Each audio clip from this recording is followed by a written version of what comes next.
que o primeiro é a aprobación se procede de actas correspondentes á sesión ordinaria de 30 de setembro e extraordinaria de 8 de outubro. Se non se formula ningún reparo ou obxección, dámolas por aprobadas e pasamos ao punto número 2, que é a aprobación inicial da modificación puntual do Pexón no ámbito Sud 910, Estrada Vigo Chouchiños. Empezamos, intervén en primeiro lugar a ponente de urbanismo, dona Mercedes Rosón.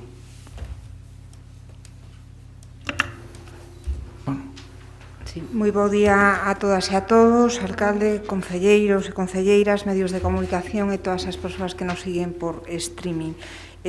Probablemente consuma parte da miña segunda intervención, polo tanto, logo que me deixe rematar. Hoxe traemos a este pleno aprobación inicial da modificación puntual do Plan Xeral de Ordenación Municipal no ámbito do Sud 910, Estrada Vigo Chouchiños. A modificación formúlase, como todos sabemos, de oficio polo Concello de Santiago de Compostela a través dos servizos técnicos de planeamento e xestión co obxecto principal de executar a sentenza número 274/2014 do Tribunal Superior de Xustiza de Galiza. Esta sentenza anula as determinacións do vixente Plan Xeral de Ordenación Municipal no que atinxe a clasificación de terreos concretos de propiedade do recorrente incluídos no sector do solo urbanizable do Sud 910, declarando o Tribunal a súa condición de solo urbano consolidado e a súa exclusión, polo tanto, do ámbito que estaba previsto no Plan Xeral. Os terreos afectados pola sentenza son dúas parcelas catastrais sitas na confluencia entre as rúas Volta do Castro coa travesa da Choupana, que o Plan Xeral vixente cualifica como de sistema viario destinados a completar a rotanda do enlace da Rúa Volta do Castro coa travesa da Choupana. En execución desta sentenza, nesta proposta procedemos a excluir deste solo ditas parcelas, quedando clasificadas así como solo urbano consolidado. Como consecuencia desta exclusión facemos pequenos reaxustes totalmente necesarios que se centran fundamentalmente en viabilizar o máximo a edificabilidade, xa que, como todos sabemos, pois este solo está moi afectado por temas de protección patrimonial, como o Castriño de Conxo e a súa zona de protección, e outro elemento que tamén coñecen, que é o novo trazado do camiño portugués que atravesa diagonalmente a parte sur deste solo. Estes reaxustes consisten na supresión da densidade máxima para poder facer o número de vivendas posibles, cambiar a tipoloxía de vivenda unifamiliar prevista por vivenda colectiva e establecer un plantexamento racional do viario. A consideración destes aspectos concretos non significa que, dende o principio desta modificación, non estemos analizando as posibilidades de incrementar as dotacións para poder atenuar os problemas e necesidades deste ámbito en contacto co gran complexo hospitalario de Santiago. O estudo que se está a realizar parte dunha dobre pretensión, que é de incrementar as reservas para o equipamento, pero tamén ordear o entorno, permitindo alixerar a densidade do hospital. No ámbito do Sud hai moito espazo e non é susceptible de aproveitamento residencial que estamos valorando ordear de xeito que, dende o respeto á súa natureza, teñan un tratamento que, sen prexuizo de incrementar a dotación de aparcadoiro, permita esponxar todo ese ámbito sen esquecer a perspectiva de protección patrimonial e situando a edificabilidade residencial en zonas máis compactadas. Este emponxamento pretendería servir de unión do que é a zona verde do Castriño co complexo hospitalario a través de bulevares, paseos e prazas de aparcamento integradas. Vista a emenda formulada polo Grupo Municipal de Compostela Aberta relativa á modificación puntual, a emenda propón que, de cara á aprobación definitiva desta modificación puntual, se estude a posibilidade de outorgar maior superficie ás parcelas dotacionais. Ao respecto, debo sinalar que a ordenación detallada no Sud 910 corresponde ao futuro plan de desenvolvemento, plan parcial ou plan especial que haberá que definir tanto as parcelas edificables como as dotacionais de dominio e uso público, concretando a súa cualificación específica. Porén, Como sabemos, o equipamento sanitario universitario SEU, referido na emenda, ten a condición de sistema xeral, polo que corresponde ao plan xeral a súa delimitación. O plan xeral vixente prevé dúas pezas, que todos sabemos, de sistema xeral de equipamento sanitario universitario neste ámbito, con fronte á Rúa Cantaleta. Son as reservas S4 EU12, cunha superficie de 7.600 metros cuadrados que deberán ser obxecto da cesión obrigatoria no desenvolvemento do sector. Estas dúas pezas ubícanse nunha franxa de solo de maior extensión que discurre paralela á Rúa da Cantaleta, cuxa ordenación detallada corresponde ao futuro plan de desenvolvemento. Dende esta perspectiva, enlazando co estudo que sinalaba ao inicio da miña intervención, estamos realizando o plan de desenvolvemento e o plan de desenvolvemento será o que ordene detalladamente esta franxa de terreo, podendo situar nelas reservas de solo dotacional público que complementen as do sistema xeral S4 EU12 fixado no plan xeral. Dúas posibilidades de ordenación do sistema xeral de equipamento sanitario universitario, o plan parcial ou un plan especial de infraestructuras e dotacións. Parece que este último é o máis aceitado e no que nos estamos pensando e centrando todas as nosas enerxías. E iso porque dentro do artigo 177 do RLSG habilita os plans especiais de infraestructuras e dotacións para planificar a implantación de dotacións urbanísticas de carácter público ou privado en calquera clase de solo estean ou non previstas no plan xeral. Así mesmo, o regulamento permite que os plans especiais podan cualificar novo solo dotacional. Por lo tanto, considero que a modificación puntual que se somete agora á aprobación inicial non impide a futura ampliación de solo dotacional a través dese plan parcial neste solo ou, de ser o caso, a través da aprobación dun plan especial que é no que nos estamos centrando de infraestructuras e dotacións. Eu creo que o que di a emenda literalmente de cara á aprobación definitiva, polo tanto, entendemos que é unha especie de suxerencia ou alegación anticipada que haberá que considerar no seu momento oportuno, non? Polo tanto, e por todo o exposto, o que propoñemos a este pleno é adoptar o acordo de aprobar inicialmente a modificación puntual do plan de ordenación municipal neste ámbito do SUT 910. Moitas grazas, doña Mercedes. Abrimos os turnos de intervención.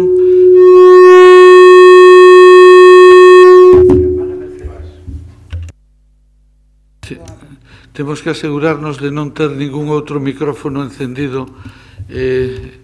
O turno de intervencións polo bloque vai intervir doña Goretti. Doña Goretti, cando vostede queira. Ben, moi bo día.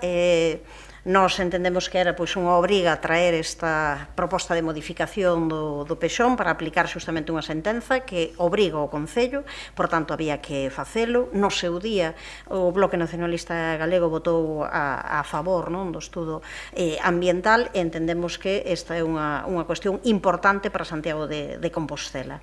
Pero queremos lembrar, e iso está relacionado coa cuestión que temos en riba da mesa e a que se referiu a concelleira na última parte, que deste desenvolvemento urbanístico que está condicionado, é certo, por cuestións patrimoniais importantes que están en riba da mesa, temos que respetalas e que condicionan de maneira importante este desenvolvemento, o tema do Castiño de Conxo, do Camiño Portugués, pero é certo que deste desenvolvemento depende unha hipotética futura ampliación do hospital e depende, sobre todo, esa posibilidade de ter solo de dominio público para construir un aparcadoiro. É certo que esta cuestión non só está referida a este SUD, senón que podería, esta cuestión tamén hai que aplicala noutros ámbitos e nós xa o dixemos no seu momento tamén. É necesario que haxa ese solo de dominio público cun aparcadoiro que ten que ser xestionado, como o BNG sempre defendeu, de maneira directa e ten que ter prezos asequíveis. E iso pode facerse dentro e pode facerse fora. E o mellor hai que facelo dentro e fora. Porque o que non pode ser, eu creo que en calquera caso, o que temos é que aplicarnos algo que é o que lles preocupa preocupa a xente e cada vez eu creo que a xente ainda non é consciente, pero que vai ser, e vostedes sabes que aquí hai un problema, non? Que o Concello que non pode darlle as costas á poboación de Santiago, de comarcas da nosa área sanitaria, e o que hai que facer é comezar a traballar seriamente. Entón, está moi ben, como decimos, esa demagoxia de ou camas ou aparcamento, pero todo o mundo sabemos que, aínda que esteamos en xeral de acordo en que hai que potenciar ir a pé, ir en bicicleta e o transporte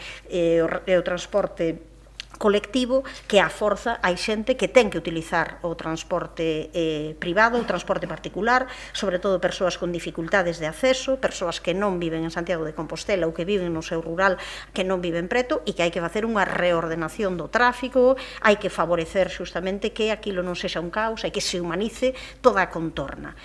Claro, que se pode facer niso? E por iso digo que nós sí que pensamos que é pertinente a emenda que se discutiu na comisión, ademais no seu momento, porque o que demostra é unha vontade. Claro, é certo que iso haberá que facelo despois, que será no momento final, pero o que estamos marcando desde agora é que a nós como corporación ese tema que nos preocupa, que nós entendemos que hai que resolver os problemas de mobilidade e de estacionamento existentes en todo ese ámbito. Iso pode facerse, certo, como decía ao comezo, dentro e fora, e o mellor hai que facelo dentro ou fora, pero de momento que sabemos é que o goberno non o ten resolto, nin ten intención, ou polo menos nós non o vemos, de como vai resolver.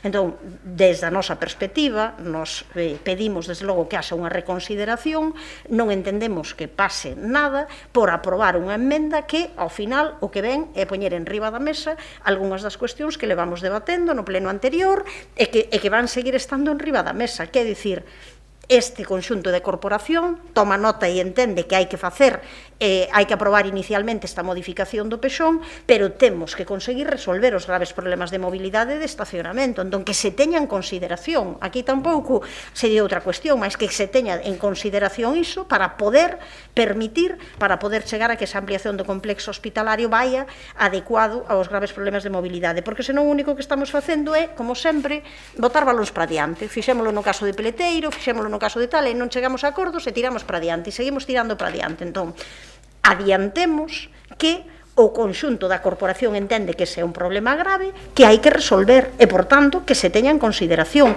Logo, por suposto, xa virá o texto definitivo, a aprobación definitiva, e teremos tempo, e haberá tempo de que o persoal técnico da casa traballe na mellor das opcións. Pero, desde logo, non entendemos, si tal e como dixo agora a concelleira, isto que se entende como unha suxestión para ter en conta, pois que se aprobe como suxestión para ter en conta, que iso é o que pon aí, que se teña en consideración esa posibilidade. O único que marca é algo que desde logo o BNG sí que nos preocupa, e é que a situación no Chus a partir xustamente da ampliación do hospital acabe sendo moito máis caótica e tendo uns custos económicos e sociais importantes para o conxunto de persoas que teñen a forza que acudir a esa área sanitaria. Así que para nós era fundamental para votar a favor do texto que se aprobase esta emenda, porque nós entendemos que está en liña con cuestións que polo menos levamos discutindo varias veces e na que parece que estamos de acordo, pero logo non lle damos solución. Moitas gracias, doña Goretti. Don Jorge. Moi bons días a todos e a todas. É un placer poder compartir de novo este espazo con todos e todas vos. Sei que na casa sufrense esos problemas de son, e aquí realmente representamos a veciñanza, que é o que viñemos, e podemos falar alto e claro dos temas que realmente lle importan a todo o noso Concello. E digo eso, e ademais chega xusto a miña primeira intervención outra vez de entrada aquí, cando falamos precisamente deso, do ben común. Hoxe ven aquí unha aprobación inicial dunha modificación puntual do PESON para dar cumprimento dunha sentencia dun particular. Ven a modificación puntual para resolver un problema obrigados por unha sentencia que non recolle os dereitos dun particular. Pero nós hoxe aquí estamos para defender o mellor para o noso Concello, para defender o mellor para Santiago de Compostela, para a súa área hospitalaria e para toda a comarca que recibe asistencia no hospital. Estamos falando da aprobación dunha modificación puntual dun ámbito colindante co hospital, co complexo hospitalario universitario de Santiago.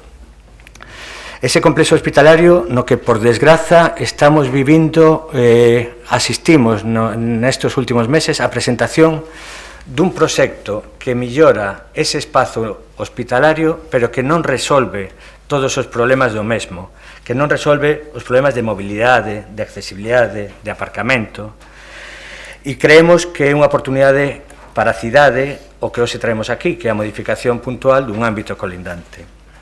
Xa durante o noso mandato entendemos que todos os problemas de área hospitalaria non se van resolver únicamente na parcela sobre a que está o hospital na actualidade. Así, promovemos un estudio de detalle para condicionar unha parcela que tiña un uso de zona verde, pero para poder facer debaixo dela un aparcamento público, que tamén xa pedimos neste pleno, que fora un aparcamento público de xestión pública con prezos asequibles. Como decimos, creemos que non se vai resolver na parcela do propio hospital todas as necesidades para mellorar o hospital e tamén a accesibilidade, a mobilidade, ter un lugar de esparcemento no que está implantado o hospital, un hospital que non este rodeado de coches por todos lados que impiden o acceso das persoas con dificultades de mobilidade, que impiden o esparcimento, chegar cómodamente hasta ese hospital. Nos creemos, polo tanto, que esta é unha oportunidade perdida e, polo tanto, nos ímonos a abster e pediríalle tamén ao resto dos grupos da oposición que se absteñan, porque entendemos que o goberno fixo un intento de cumplir ca sentencia judicial, pero creemos que é o momento de estudar este ámbito, que é fundamental, porque, de feito, ten dúas pezas que entendemos que son definitorias do futuro da cidade. Unha que pode ser máis do que ten que ver con o noso pasado, con a nosa cultura, e que xa traballamos no anterior mandato, que é recuperar o ámbito do Castriño de Conso e o petroglifo, pero outra que é esencial ter xa claro canto é o espacio que podemos poñer a disposición da Xunta para ampliar o complexo hospitalario, resolvendo problemas de mobilidade e aparcamento, resolvendo problemas de novos edificios complementarios, dos que se ten falado moitas veces, o IDIS, o IMELGA, bueno, edificios complementarios que requiren estar ao lado do hospital. Por lo tanto, creemos que, ainda que o goberno pense que hai que cumprir a sentencia, nos creemos, e este creemos que é a casa para o lugar para decilo, que é mellor facer unha revisión desta modificación puntual e que esta modificación puntual permita ter a mellor ordenación posible, conseguindo ter espazo suficiente para cumplir cas necesidades da cidade, da área sanitaria, en temas de aparcamento, de accesibilidade, de poder ter un esponsamento do ámbito hospitalario, de poder ter un espazo agradable, un espazo para vivir. Por eso creemos que é unha oportunidade perdida que non se faga un estudio amplio de todo este ámbito, que non se vexa se é posible desenvolverlo tal e como está, se hai que conseguir máis espazo público. Creo que a modificación puntual queda xa a medias, fala de que hai que concentrar a edificación, pero unha vez que concentramos a edificación ten que ser para conseguir solo de cesión, solo para o hospital, solo para o Castriño de Conso, e creemos que ese é o camiño, concentrar a edificación, pero realmente poñer sobre a mesa cales son as necesidades da cidade, cales son as necesidades de área sanitaria e poder resolverlo todo. Por lo tanto, creemos que non é o mellor momento para aprobar esta modificación puntual e creemos que esta modificación puntual debería de abordar todas as necesidades, toda a problemática deste ámbito, entendendo que os problemas do hospital pasan tamén polo chan colindante, e este é fundamental para resolver os problemas do hospital, para resolver esos problemas de accesibilidade, de mobilidade, de poder chegar, como decía a concelleira, a través de bulevares. Bueno, pois todo eso hai que planificalo xa. Por eso creemos que non é bon que esa modificación puntual saia adiante. Creemos que é necesario que esa modificación puntual faga que o solo sexa facilmente desenvolvible. Ahora mismo é un solo moi complexo. É necesario buscar as pautas para que poda ser desenvolvido pola iniciativa particular, que é tal e como está, ou senón buscar fórmulas de desenvolver a través de sistemas de cooperación. Pero entendemos que é un ámbito fundamental para a cidade e que sería unha oportunidade perdida non ir máis alá e resolver os problemas de mobilidade, accesibilidade e novas dotacións do hospital, incluindo claramente o aparcamento tamén. Moitas grazas. Vostede pasouse un minuto, doña Mercedes Dox, por lo tanto, a vostede lle quedan dous, a doña Mercedes un. Don Alejandro. Gracias, alcalde. Bo día, concelleiras e concelleiros. Bien, se somete hoy efectivamente a la consideración del Pleno la aprobación inicial de una modificación puntual que trae causa, hay que decirlo, de un requerimiento judicial que se ha dirigido a la alcaldía a fin de que se diera cumplimiento pues, a la ejecución de una sentencia, y después, bueno, pues en paralelo se aprovecha pues, el inicio de esta modificación puntual para reordenar lo que es la configuración del plan, especialmente en el ámbito más tipológico, ¿no? Una reordenación, la que se nos plantea ahora, que yo creo que es de dudosa eficacia para acabar pues, encajando en la zona pues, toda la edificabilidad que está prevista. Desde nuestro punto de vista, y desde un punto de vista temporal, pues esta iniciativa, pues pese a la calificación de modificación puntual, cronológicamente no es puntual, porque no se puede, en fin, actuar con tanto retraso y tener este suelo, que yo creo que es un suelo casi estratégico, un suelo muy importante para la ciudad. No se puede tener este suelo tantos años sin desarrollar, porque es efectivamente quizás la última oportunidad para salvar pues, el grave problema de aparcamiento que hay en las inmediaciones del Hospital Clínico. Y hay que poner además en relación la situación de este suelo pues, con la tramitación a través de la Ley Especial 3/2017 de la ampliación del propio Hospital Clínico. Y sustantivamente, pues la reforma a nosotros pues nos parece también pues muy limitada en cuanto a su alcance y de dudosa eficacia. Yo creo que coincidimos todos en la Comisión de Urbanismo el otro día, coincidimos todos en la idea de que este suelo merece o exige pues una reflexión más amplia, un estudio más amplio sobre la viabilidad del mismo y un estudio más amplio pues sobre las reservas que se pueden hacer, ¿no? de usos dotacionales. Muy probablemente lo que se requiera es una modificación del plan más amplia de la que se está planteando ahora, ¿no? Una modificación del plan, bueno, pues que valore, por ejemplo, pues la liberación de determinadas cargas. Incluso yo creo que se exige también, pues ya desde el minuto 1, una reflexión, alcalde, sobre cuál tiene que ser pues el sistema de actuación, porque claro, en términos de compensación, si se va por un sistema de compensación, yo creo que va a ser pues prácticamente inviable, y estas cosas también hay que tenerlas previstas desde el minuto 1. Como digo, probablemente se tenga que volver a traer la modificación a pleno con unos contenidos más amplios o con unos contenidos más meditados. Pues se parte de una premisa muy dudosa, se parte de la premisa pues que estuvo siempre encima de la mesa, que es la premisa de la viabilidad del plan, que es muy cuestionable, ¿no?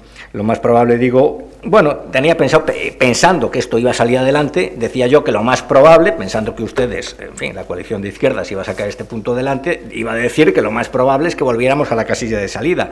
Ahora creo que va a ser inevitable que volvamos muy pronto a la casilla de salida, ¿no?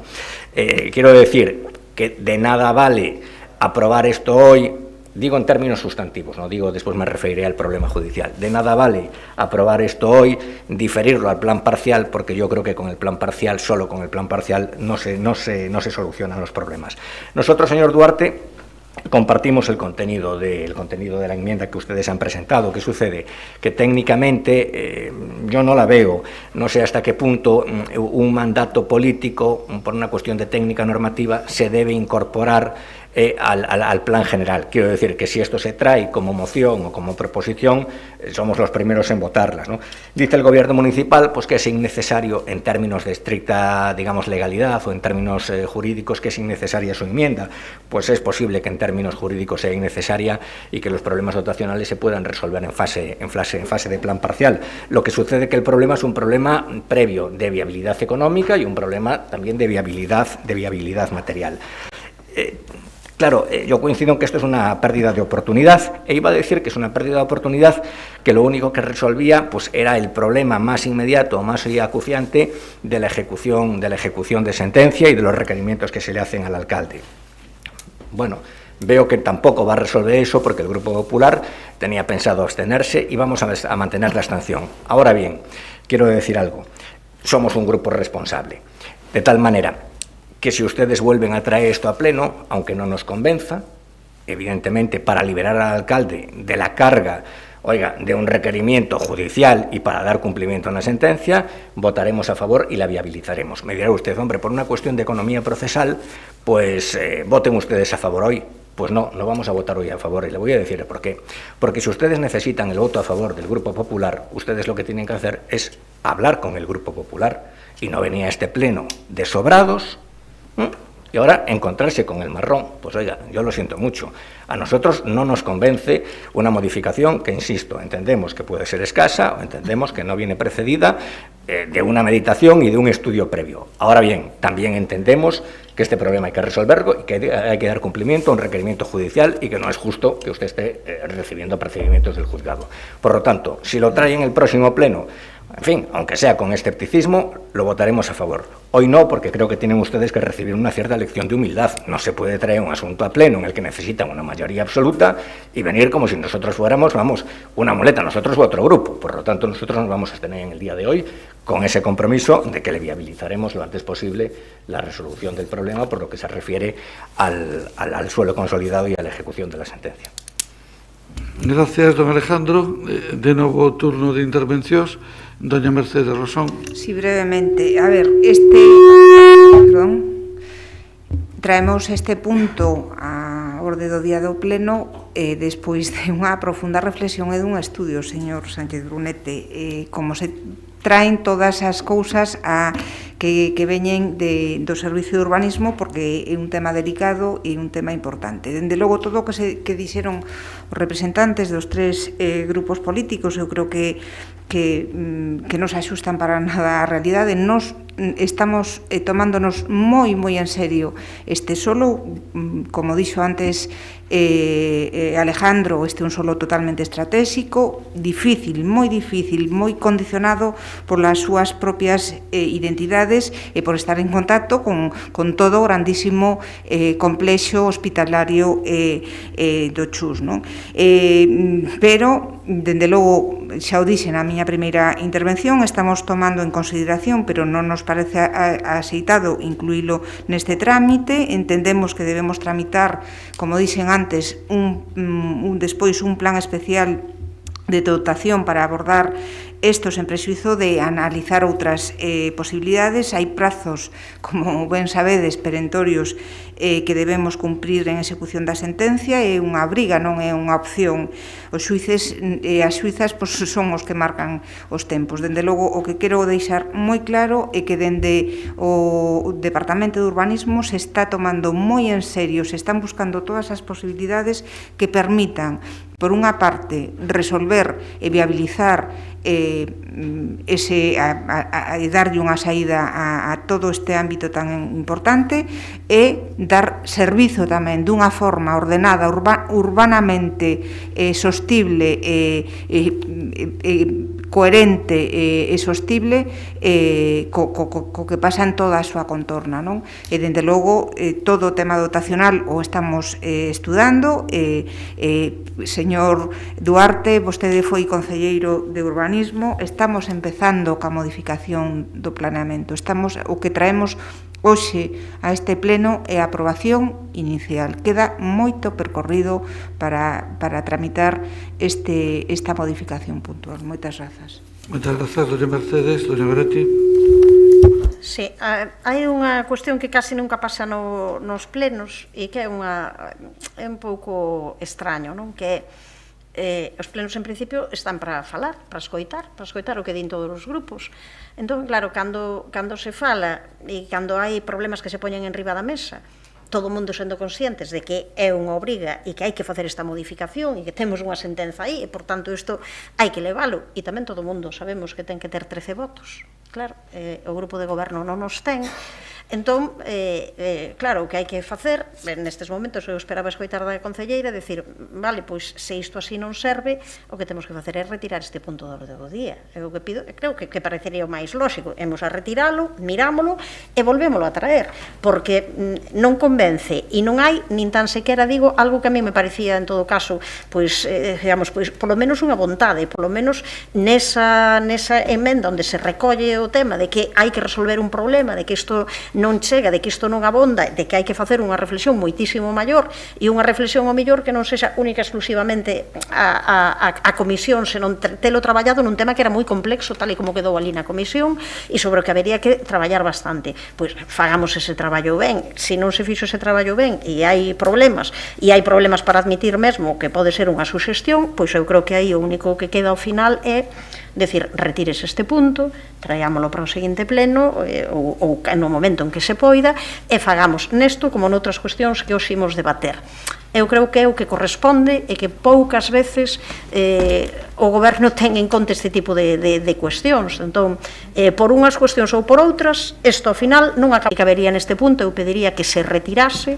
En todo caso, se non se retira, pois tendo en conta que nós entendemos que hai que darlle unha solución a un problema que non podemos nos adiar e decir isto xa o resolveremos outras veces, é o que estamos facendo sempre, dicindo para adiante, máis adiante xa o faremos, vai pasar con outras cuestións, xa digo, que se van tratar no pleno. Nós entendemos que ten que haber vontades e elementos que xa estean máis ou menos consensuados nesta altura antes de aprobar algo que é moi importante, unha peza moi importante para o desenvolvemento urbanístico do Concello nestes momentos. Eu anuncio tamén que o noso voto vai ser de abstención tamén neste punto. Moitas grazas, doña Goretti. Don Jorge. Eu creo que o Goberno tiña que intentar... Eu creo que o Goberno, para dar cumprimento á sentencia, tiña que intentar traer isto para aprobarlo, para dar cumprimento á sentencia. Pero eu creo que aquí está faltando claramente ambición política. Antes se falaba de cando o alcalde dixo camas ou aparcamento. Creo que realmente falta ambición política no tema hospitalario desde fai moito tempo. Xa cando se presentou o anteproxecto, creo que falta esa ambición política. Hai que saber que hai que expandir o complexo hospitalario neste ámbito. E eu creo que hai outra cousa que hai que decir e poñer sobre a mesa. Ese ámbito, tal e como está, non se vai desenvolver e é fundamental para a nosa cidade. Por lo tanto, creemos que é imprescindible estudar unha revisión do plan xeral que afecte a este ámbito para facelo viable. Haberá que sacarlle cargas, haberá que cambiar o sistema e ir á compensación, pero hai que facer algo porque é fundamental para a nosa cidade. Paréceme tamén, o decía antes Brunete, eu creo que este goberno peca moitas veces de necesitar os votos e non falalo. Neste caso, aínda que os pedira, non os íbamos a dar porque creemos que o mellor para a cidade é esta revisión. E tamén lle diría ao señor Brunete, o mellor para a cidade é que se revise todo. Eu non lle diría que se o traen outra vez lle votamos, non, que se revise, que se faga canto antes, e entendo que se este pleno, que é a voz da cidade, decide que antes de dar cumprimento a esa sentencia, que creo que hai que darlle sempre, é necesario máis tempo, máis reflexión e facer un proxecto que sirva para a cidade, o señor xuiz tamén o entenderá. E nós, como fomos goberno, sabemos que esos problemas da xudicatura hai que cumplilos ou, polo menos, intentalo. Que o pleno non está de acordo, bueno, que hai que intentar estudar ese ámbito para dar a mellor solución para a cidade, a mellor solución para o complexo hospitalario, con mellor mobilidade, máis accesibilidade, con dotación de áreas verdes, con dotación de aparcamento próximo e cercano, de tal forma que as persoas con doenzas graves podan acceder directamente desde un aparcamento soterrado ao propio servizo, con aparcamentos máis lonxanos que se podan ter precios asequibles. Creemos que é necesaria unha reflexión de todo este ámbito da cidade, do que envolve o complexo hospitalario, e por eso creemos que o noso voto de abstención e que creemos que non debe de seguir a tramitación tal e como está. Moitas grazas, don Jorge. Don Alejandro. Sí, nada, muy brevemente, les reitero lo dicho. Nosotros, en fin, nos comprometemos a viabilizar la aprobación de la modificación puntual en lo que se refiere al estricto cumplimiento de la sentencia. Ustedes han ido más allá. No es que lo que hayan planteado esté mal enfocado. Lo que sucede que ya era entrar pues, en un ámbito político, de oportunidad política, que suponía de alguna manera legitimar un plan que en este punto no nos convence demasiado, ¿no? Por lo tanto, si ustedes lo que traen a pleno es el estricto cumplimiento de la sentencia por una cuestión, primero, de responsabilidad institucional y normativa y de aceptación de un mandamiento judicial, en segundo también, oiga, porque sería injusto pues, para el propio alcalde tener que asumir esos requerimientos y esas multas coercitivas, pues en ese punto, claro, les votaríamos a favor. Pero simplemente si traen ustedes lo que es lo necesario para el estricto cumplimiento de la sentencia, y en todo caso tienen que tener muy claro, oiga, que esto es el salón de plenos, no pueden dar ustedes por supuesto que vamos a decir que sí a todo. Ya, claro, después llega la votación de presupuestos, la vinculan ustedes a una moción de confianza y hacen lo que les da la gana, pero aquí esto no funciona así en este punto. Vale, entonces, quedamos así. Moitas grazas, don Alejandro, moitas grazas a todos os voceiros. Hai cousas que son sorprendentes. Unha é que o cumplimento dunha sentencia judicial con unha orden de execución e con un mandamento judicial de execución inmediata, lle contestemos con outra cousa. Non? É que nós, eso está ben, pero o que queremos é facer outra cousa. Bueno, eu non sei se os señores suíces o entenderán ou non. Desde logo, imos a votar a favor do cumprimento da sentencia, porque é o compromiso que temos co Tribunal Superior de Xusticia, e estaremos obligados a darlle conta ao tribunal do que pasou. O tribunal efectivamente comprenderá que nós temos 10 votos e se necesitan 13, e se 15 deciden que non, pois que nós non podemos sacalo. O que non estou seguro é se lle dirán algo aos outros 15. En calquer caso, aproveitando a vía aberta polo Partido Popular, pois convocaremos un pleno extraordinario para resolver esta cuestión, porque entendo que o sentido do humor da xusticia é escaso e o cumprimento das sentencias é obligado. E, polo tanto, non é que o señor alcalde non queira asumir riscos. Sí, no, pero entonces es una cuestión de orden. Que haya un informe jurídico del secretario en el que se diga que sí o sí hay que votar a este punto. Es decir, es que hay que votar este punto sí o sí. Es decir, lo que ordena la justicia... No me interrumpa. Pero es, por ejemplo, la reordenación tipológica la exige la justicia. Non. Bueno, entonces... Certo, non. Pues nosotros votamos y estamos dispuestos a votar que sí, en este quiero que conste en acta, a lo que es el estricto cumplimiento de la sentencia, que es el desgajamiento de unas parcelas que pasan a ser suelo consolidado. Si es a eso, tienen nuestro voto favorable en este mismo momento, pero ustedes van más allá. Simplemente quiero dejar eso... Bueno, pues gracias pola súa precisión e non tanto pola súa interrupción. En calquer caso, o cumplimento da sentencia é obligado e non é opcional. Segundo, con relación á modificación do 910, don Jorge, ese tema foi plantexado pola alcaldía 2 veces na Xunta de Voceiros. Non é unha iniciativa de Compostela Aberta. E as 2 veces se plantexou 2 cousas. A primeira, que era imprescindible o desenvolvemento desa zona, entre outras cuestións, para poder mellorar a dotación hospitalaria, e, en segundo lugar, que era inviable nos términos en que estaba o plan. Eso me alegra que na súa intervención vostede o reconoza, pero ese é o obxecto de un traballo máis amplio.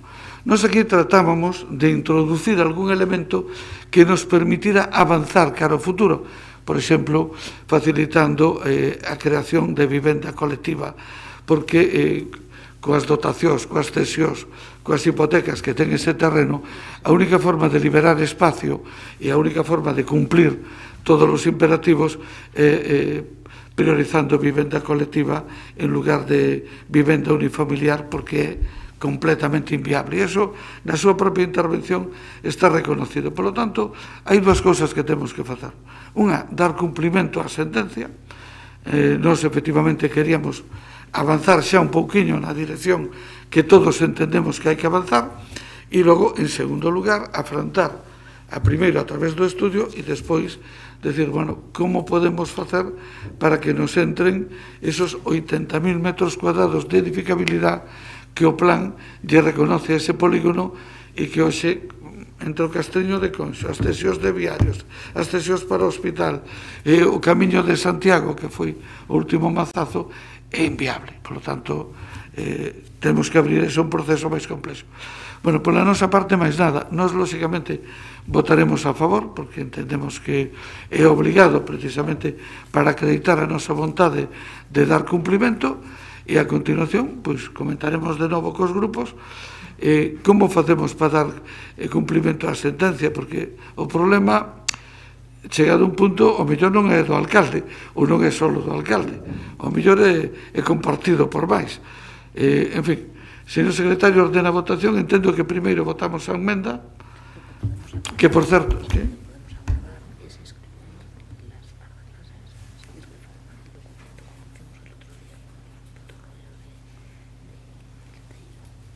bueno, nós tamén me di doña Mercedes que podíamos aceptar unha transacción que lle vou a pedir a ela que a explique, por si acaso os grupos lles parecerá que eso soluciona. E explica, doña Mercedes.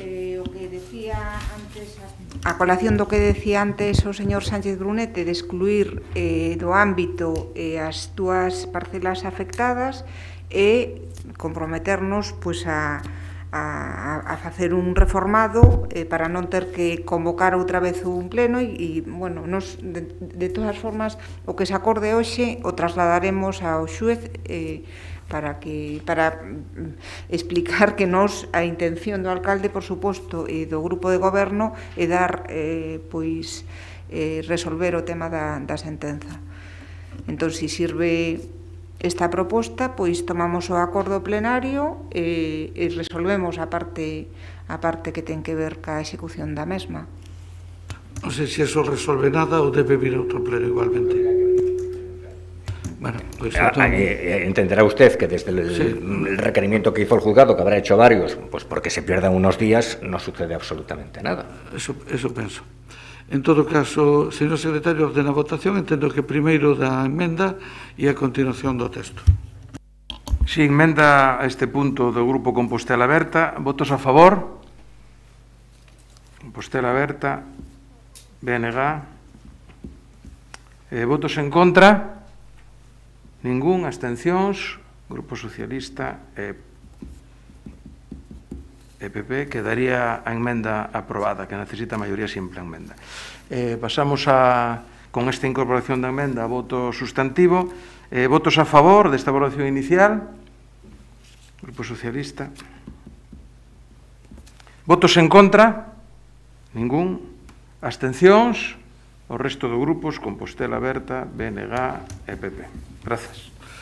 Por lo tanto, decae tanto a emenda como texto aprobado, como texto que se somete a aprobación.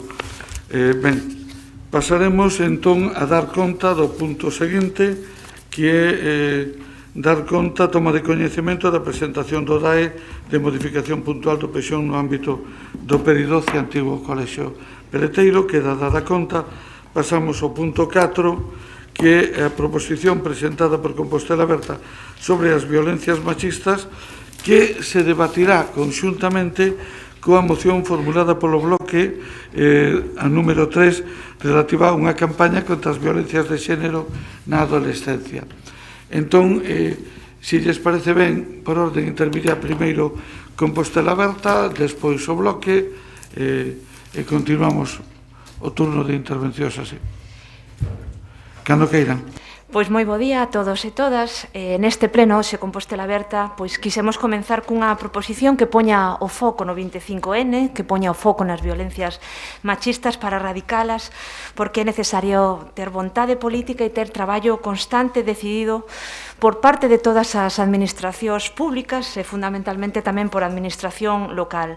Debería ser unha prioridade política do noso Concello e non unha simple retórica para datas sinaladas. Casi sempre este tema, como saben todos e todas, é abordado contra o final do pleno como se fose un tema menor, que tivese menos relevancia, como un mero compromiso formal para cubrir o expediente, igual que facemos, pois, lamentablemente, cos minutos de silencio pleno a pleno, os minutos de silencio en fronte de Raxoi, cando asasinan a outra muller.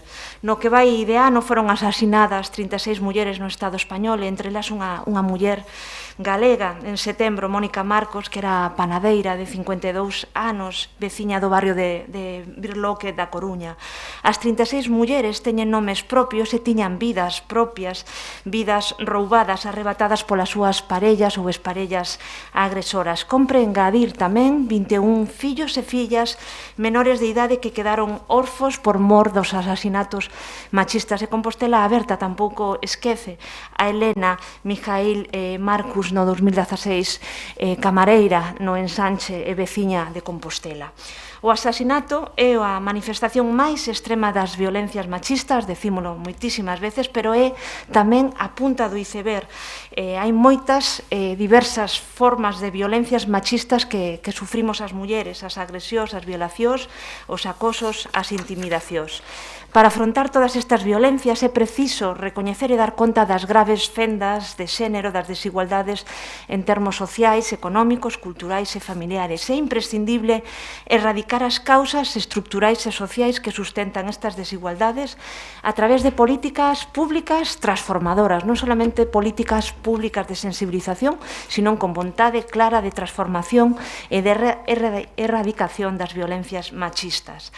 Ante a proximidade do 25N, o Día Internacional contra as Violencias Machistas, que coincide coa celebración o vindeiro pleno extraordinario, e tamén tendo en conta os compromisos e a accións ou actuacións pendientes por parte do Goberno local, presentamos hoxe aquí a consideración do Pleno o seguinte acordo, onde van unha serie de puntos. O primeiro é que, dende Compostela Aberta, gustaríanos que pudera ser colocada e instalada unha placa na Praza 8 de Marzo en lembranza das mulleres víctimas das violencias machistas, para que haxa tamén un lugar cada vez que lamentablemente nos temos que concentrar e manifestar para lembralas e para recordalas cada día na nosa cidade. En segundo lugar, gustaríanos que este pleno aprobase para ese vindeiro 25 de novembro facer un recoñecemento no Salón Nobre do Concello a todo o movimento feminista compostelá polo seu traballo e loita constante contra as violencias machistas. Creo que é de xustiza, tendo en conta que moitos colectivos, moitas entidades tiveron recoñecementos, tivemos actos, non falo dun acto pois moi longo, pero sí o suficientemente importante para recoñecer ese labor e ese traballo constante do movimento feminista compostelá. En terceiro lugar, deberes, compromisos pendentes, como sería a tan necesaria actualización dos datos do Observatorio Municipal de Igualdade de Xénero, para poder coñecer mellor a situación das mulleres compostelá, tanto dende o punto de vista da situación das violencias machistas como dende o punto de vista socioeconómico. En cuarto lugar, a realización de outros deberes en facer, como é o Plan de Igualdade, que leva case un ano, queda rematar este ano, pero está finalizado dende o ano 2020. Exiximos o que se aprobe, que se realice ese Plan de Igualdade pendente.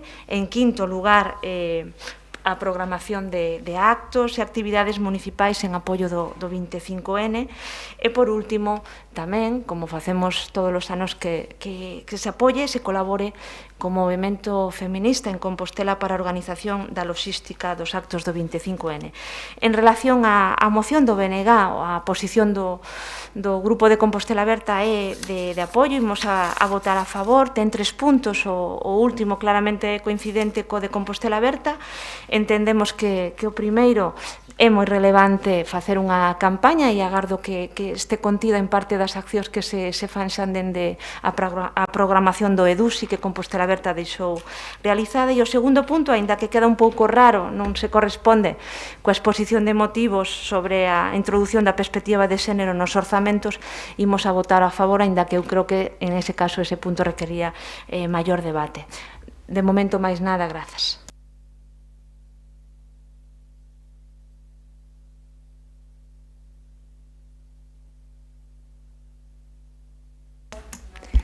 Grazas, moi bo día a todos e todas. Ben, voume referir primeiro á moción que presenta o BNG referida ao 25N e desta volta ten como obxectivo principal, como un deles, facer unha campaña contra as violencias de xénero na adolescencia con motivo desta data, non do 25N. Outro obxectivo tamén fundamental é o de incrementar as partidas destinadas ao fomento da igualdade nos orzamentos do 2022. Para situármonos, a min gustaríame referirme a unha serie de datos que son clave dos últimos anos, non os vou relatar todos, evidentemente, pero sí algúns, porque ás veces poñer palabras concretas dá a dimensión real de realidades que son terribles e que van moito máis do simbolismo no que moitas veces nos quedamos, non? Entón, hai diversos estudos de carácter estatal sobre o impacto das violencias de xénero na mocidade, en concreto, que nos alertan da necesidade destas campañas de concienciación. Son preocupantes os datos sobre a normalización de actitudes de control e abusos físicos e emocionais, tanto presenciais que dicimos agora como mediante as novas tecnoloxías, co descoñecemento que hai moitas veces sobre o impacto que estas poidan ter e como funcionar con elas. Son datos que fan referencia, por suposto, neste caso ao conxunto do Estado, pero que sabemos claramente que nos institutos e nas aulas universitarias de Santiago de Compostela, pois, como é esperable, tamén se reproducen estas prácticas que desde as administracións compre colaborar para evitar. Falamos de violencias habituais, como revisar o móvil, máis dun 21%, forzar unha relación sexual non desexada, máis dun 20%, controlar toda a actividade, máis dun 18%, controlar con quen se pode sair ou falar, máis dun 17%, e insultar e humillar, máis dun 16%. Condutas todas elas gravísimas e que están indo en aumento, como notamos nos últimos tempos. Ademais, o estudo cualifica de especialmente preocupante a crecente porcentaxe de rapaces que negan directamente a existencia da violencia de xénero, que a consideran un invento ideolóxico, e en 4 anos, nos últimos 4, a porcentaxe duplicouse e sitúanse agora nun 20% as persoas adolescentes que directamente negan a violencia de xénero. Para quen pense que o mellor xa se fixo suficiente concienciación e xa estamos noutro estado de cousas, pois estes datos mostran claramente que non.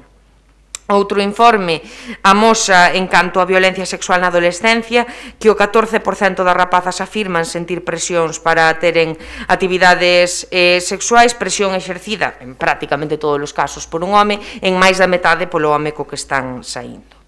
Hai máis datos, a min gustaríame lembrar tamén que, baixando máis ao caso concreto de Santiago, o último estudo publicado polo Observatorio de Igualdade de Xénero, en que se analizan as violencias machistas na adolescencia, é de 2018, cumpriría actualizalo tamén. Tamén quixera sinalar que no pleno de xaneiro deste ano o BNG presentou unha iniciativa para que se realizase o 5º Plan de Igualdade de 2021-2024, que foi aprobada e de momento nin se puxo en práctica o documento, nin as medidas, nin a avaliación do plan anterior sequera. Lembremos que este é un plan que debe incluir entre as prioridades atender medidas laborais para fomentar o emprego de calidade, combater a fenda salarial e a precariedade para as mulleres do Concello de Santiago e, ademais, pois, incorporar medidas transversais para corrixir desigualdades e favorecer o labor de concienciar sobre o punto de partida diferente en que se atopan homes e mulleres na estrutura social.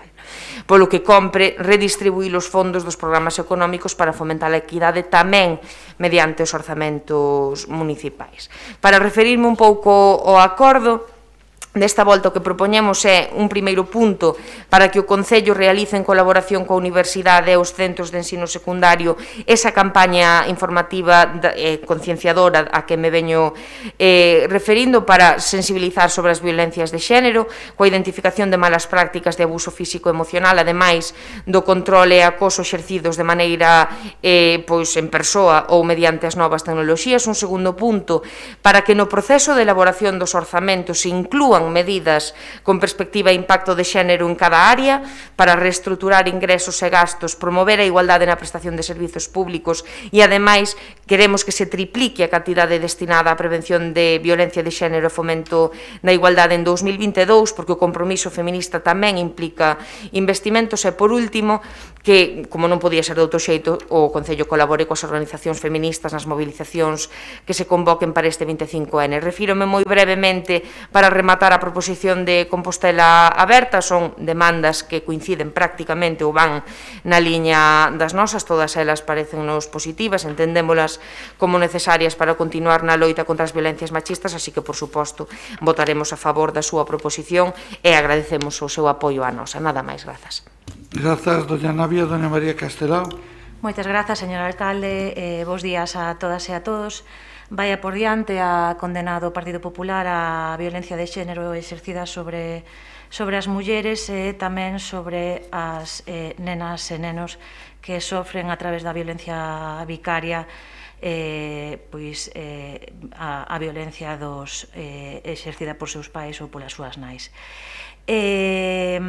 Creemos que neste caso as dúas iniciativas presentadas tanto polo BNG como por Compostela Aberta alónxanse do que en moitas ocasións temos visto neste pleno, que serán iniciativas máis vinculadas a cuestións ideolóxicas. Creemos que son cuestións que todos os grupos podemos asumir, cuestións sobre as que xa se ten traballado neste Concello, e cuestións que desde o noso grupo, cando tivo oportunidades de goberno neste Concello e tamén noutras administracións, traballa de xeito principal e fundamental. Creemos que é fundamental traballar nesta liña e confiamos totalmente no traballo que se desenvolve desde o Centro de Información á Muller do Concello de Santiago, que, pois, como saben, cumplirá, como parece que está, celebración do seu aniversario da posta en funcionamento deste Centro de Información á Muller financiado con fondos da Xunta de Galicia. En primeiro lugar, voume referir á iniciativa formulada polo BNG. Creemos que é importante, temos xa aprobado iniciativas neste sentido neste pleno, pois traballar efectivamente en cuestións relacionadas coa prevención, especialmente no eido educativo. Para nós é pois, o eixo principal que deben de ter a política de prevención, a política de igualdade no Concello de Santiago.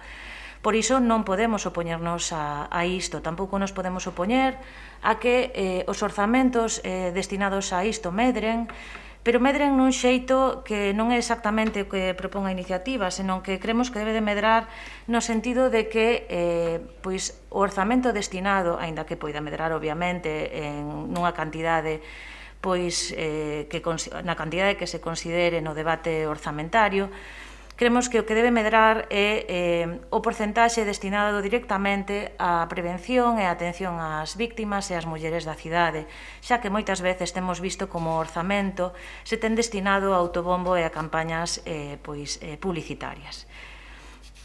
No referido á iniciativa de Compostela Aberta, señora Alois, o primeiro, falaba vostede da retórica das datas sinaladas.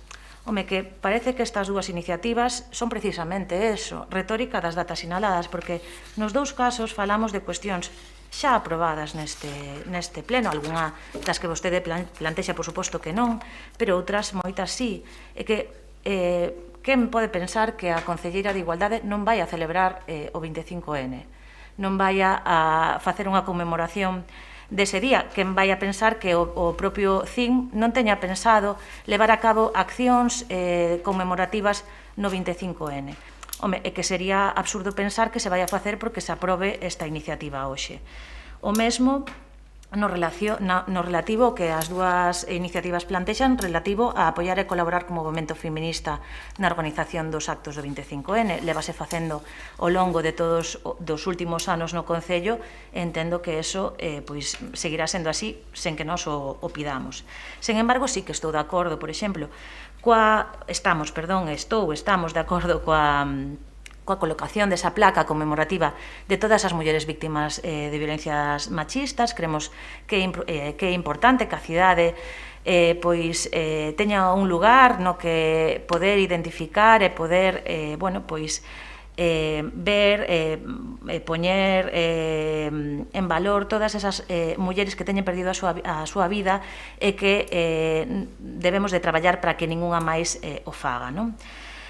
En relación á aprobación do novo plan de igualdade, creo que sería máis preciso ir na liña que marcamos xa noutras iniciativas previas, que era a de valorar cal é a execución que tivo o anterior plan, porque non ten sentido elaborar un novo plan sin saber o nivel de execución do anterior e sin acabar de executar todas as medidas que contiña ese plan. Creemos que son iniciativas precisamente iso da retórica das datas sinaladas que non deixan de ter o valor que vostedes lle queren dar, efectivamente, de que é preciso poñer sobre o foco a violencia de xénero, estamos de acordo, pero creemos que hai algunha cuestión que é máis que obvia. Vámonos a apoiar, como dicía, nada máis pola miña banda. Moitas grazas. Moitas grazas, doña Mercedes Rosón. Moi bo día a todos e a todas de novo. Eu tamén, facendo referencia ao que acaba de manifestar a nosa compañeira María Castelao, da sensación de que me sorprende, non? Como empezan moitas veces as súas intervencións intentando, de algunha maneira sutil, pero moi clara... Alguén debe ter o micro encendido, por favor. Sí. digo que de alguna maneira sutil, pero moi clara de afear pois, as políticas de igualdade que estamos exercendo neste momento no Concello de Santiago. Sí, cando se fala únicamente de reducir as políticas aos fitos e as conmemoracións está querendo decir algo. Eso é moi claro. E sobre todo, elevar o debate político a un tema tan importante, onde claramente a loita pola igualdade non é patrimonio de ninguén, é patrimonio de todas, Dito isto, escoitei atentamente a proposición de Compostela Aberta e a moción do BNG, e concordo con elas, polo que en principio a nosa intención é apoiar todos os puntos, menos, xa yo comentei onte a voceira do BNG, a Goretti San Martín, o punto número 2 da moción do BNG, que non estamos en condicións de comprometernos neste momento. Por iso, o que imos plantexar neste momento é unha emenda viva voce que consiste en cambiar, retrasar un ano ao 2023 esta proposta que vostedes fan. Para incorporalo aos próximos orzamentos precisaríamos ter unha diagnose que permita tomar decisións e incluir todas esas medidas das que vostede fala e coas que estamos totalmente de acordo.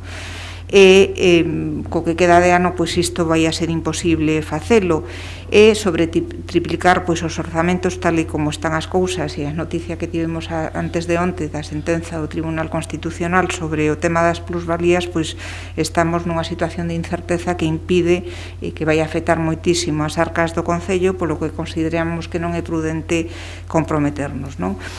Para todas e todos, claramente a violencia de xénero é unha realidade presente na vida de moitas mulleres de diferentes idades, culturas diversas, con distintas expectativas, con ou sen recursos. A violencia de xénero é unha realidade estrutural e multidimensional, física, económica, psicolóxica ou sexual. Un fenómeno global desde o punto de vista territorial, social, económico e cultural. Ningún paralelo ou meridiano pode facer de fronteira ante a violencia contra as mulleres. Creo que non é necesario revertir todas as cifras que as miñas compañeiras expuxeron anteriormente, nas súas propostas. Concordamos en que compre destinar recursos por parte de todas as administracións públicas, desde os concellos ata as institucións europeas e organismos internacionais, para a prevención a través da educación, para a sensibilización a través da visibilización e para a atención efectiva e integral a través da coordinación e da formulación de pautas de intervención. Neste contexto é fundamental a educación como peza fundamental na loita contra a violencia de xénero que afecta as vítimas máis novas e vulnerables. Dende o pasado mes de abril, e con isto respondo a varias cousas, estamos desenvolvendo unha campaña continuada nos centros de ensino para traballar a educación en igualdade de programas para a prevención da violencia de xénero, e tamén imos da man en moitos programas e proxectos coa Oficina de Igualdade da OSC e diferentes grupos de investigación desta institución. Os obxectivos principais da campaña educativa son, por unha parte, difundir e fomentar entre a infancia, a adolescencia e a mocidade escolarizada en centros de ensino composteláns os valores positivos da igualdade entre mulleres e homes e a prevención da violencia de xénero. Achegar a campaña ao alumnado de todas as etapas escolares e modalidades de ensino, educación infantil, primaria, secundaria, formación profesional, bacharelato e educación especial. Trátase, polo tanto, dunha campaña concebida dende un enfoque integral e integrador, dende o punto de vista do recoñecemento das diversidades, por achegarse a todo tipo de alumnado e centros educativos que pretende fomentar a educación en igualdade desde as idades máis temperás. A maiores, dende o noso Departamento de Igualdade, estáse a traballar no deseño de campañas do próximo mes de novembro, como non podía ser de outra maneira, e a mesma terá diversos niveis de actuacións. A idea global de acción deste ano ten como objetivo mostrar todo o que non se ve, as agresións latentes, moitas delas normalizadas na sociedade. Só se ve efectivamente a punta do iceberg. É algo evidente que aos poucos E na medida que a sociedade se sensibiliza, o tema das violencias machistas fase máis visible e a xente amósase máis indignada, pero aínda queda moitísimo camiño por percorrer. As rapazas novas, por exemplo, non detectan a tempo o que son síntomas tóxicos como control, os celos e demais, que logo poden derivar nunha situación intolerable e provocar conflitos e agresións. Aínda que o feminicidio é o acto máis evidente e visible das violencias machistas, sabemos que a falta de respeto, síntoma de machismo, é unha das raíces do problema. Se me respectases non me farías dano, polo que o obxectivo concreto da acción deste ano é mostrar todo o que non se ve. Por unha banda, convidarase a cidadanía, o tecido comercial, xa o estamos facendo, o sector hosteleiro e o sector empresarial a que sexan os protagonistas e vistan a cidade de negro en sinal e dor e repulsa pola violencia de xénero. Xunto a imaxe en negro das ventás dos edificios e os escaparates de establecementos, traballaránse tamén contidos que incidan na visibilización e na denuncia de todas as formas de violencia contra as mulleres a través de cartelería, imaxes, atrezo. Non quero desvelar moito máis porque isto será froito de... Bueno, quédame pouquiño, xa estou no tempo de desconto. Sí. Coño. Bueno, pois, si, quero decir, temos en marcha moitísimas accións, eu creo que como nunca, tanto a nivel de disponibilidade da Casa das Mulleres, Xoana Torres, onde se están executando multitude de actividades en colaboración con diferentes colectivos, tanto de mulleres como LGTBI, a nivel de educación. Eu creo que nunca se fixo un esforzo máis importante. Rematarei na miña segunda intervención no escaso minuto que me queda o sentido do noso voto, que xa o anunciei anteriormente. Moitas grazas. Segundo turno, doña Marta, cando queira.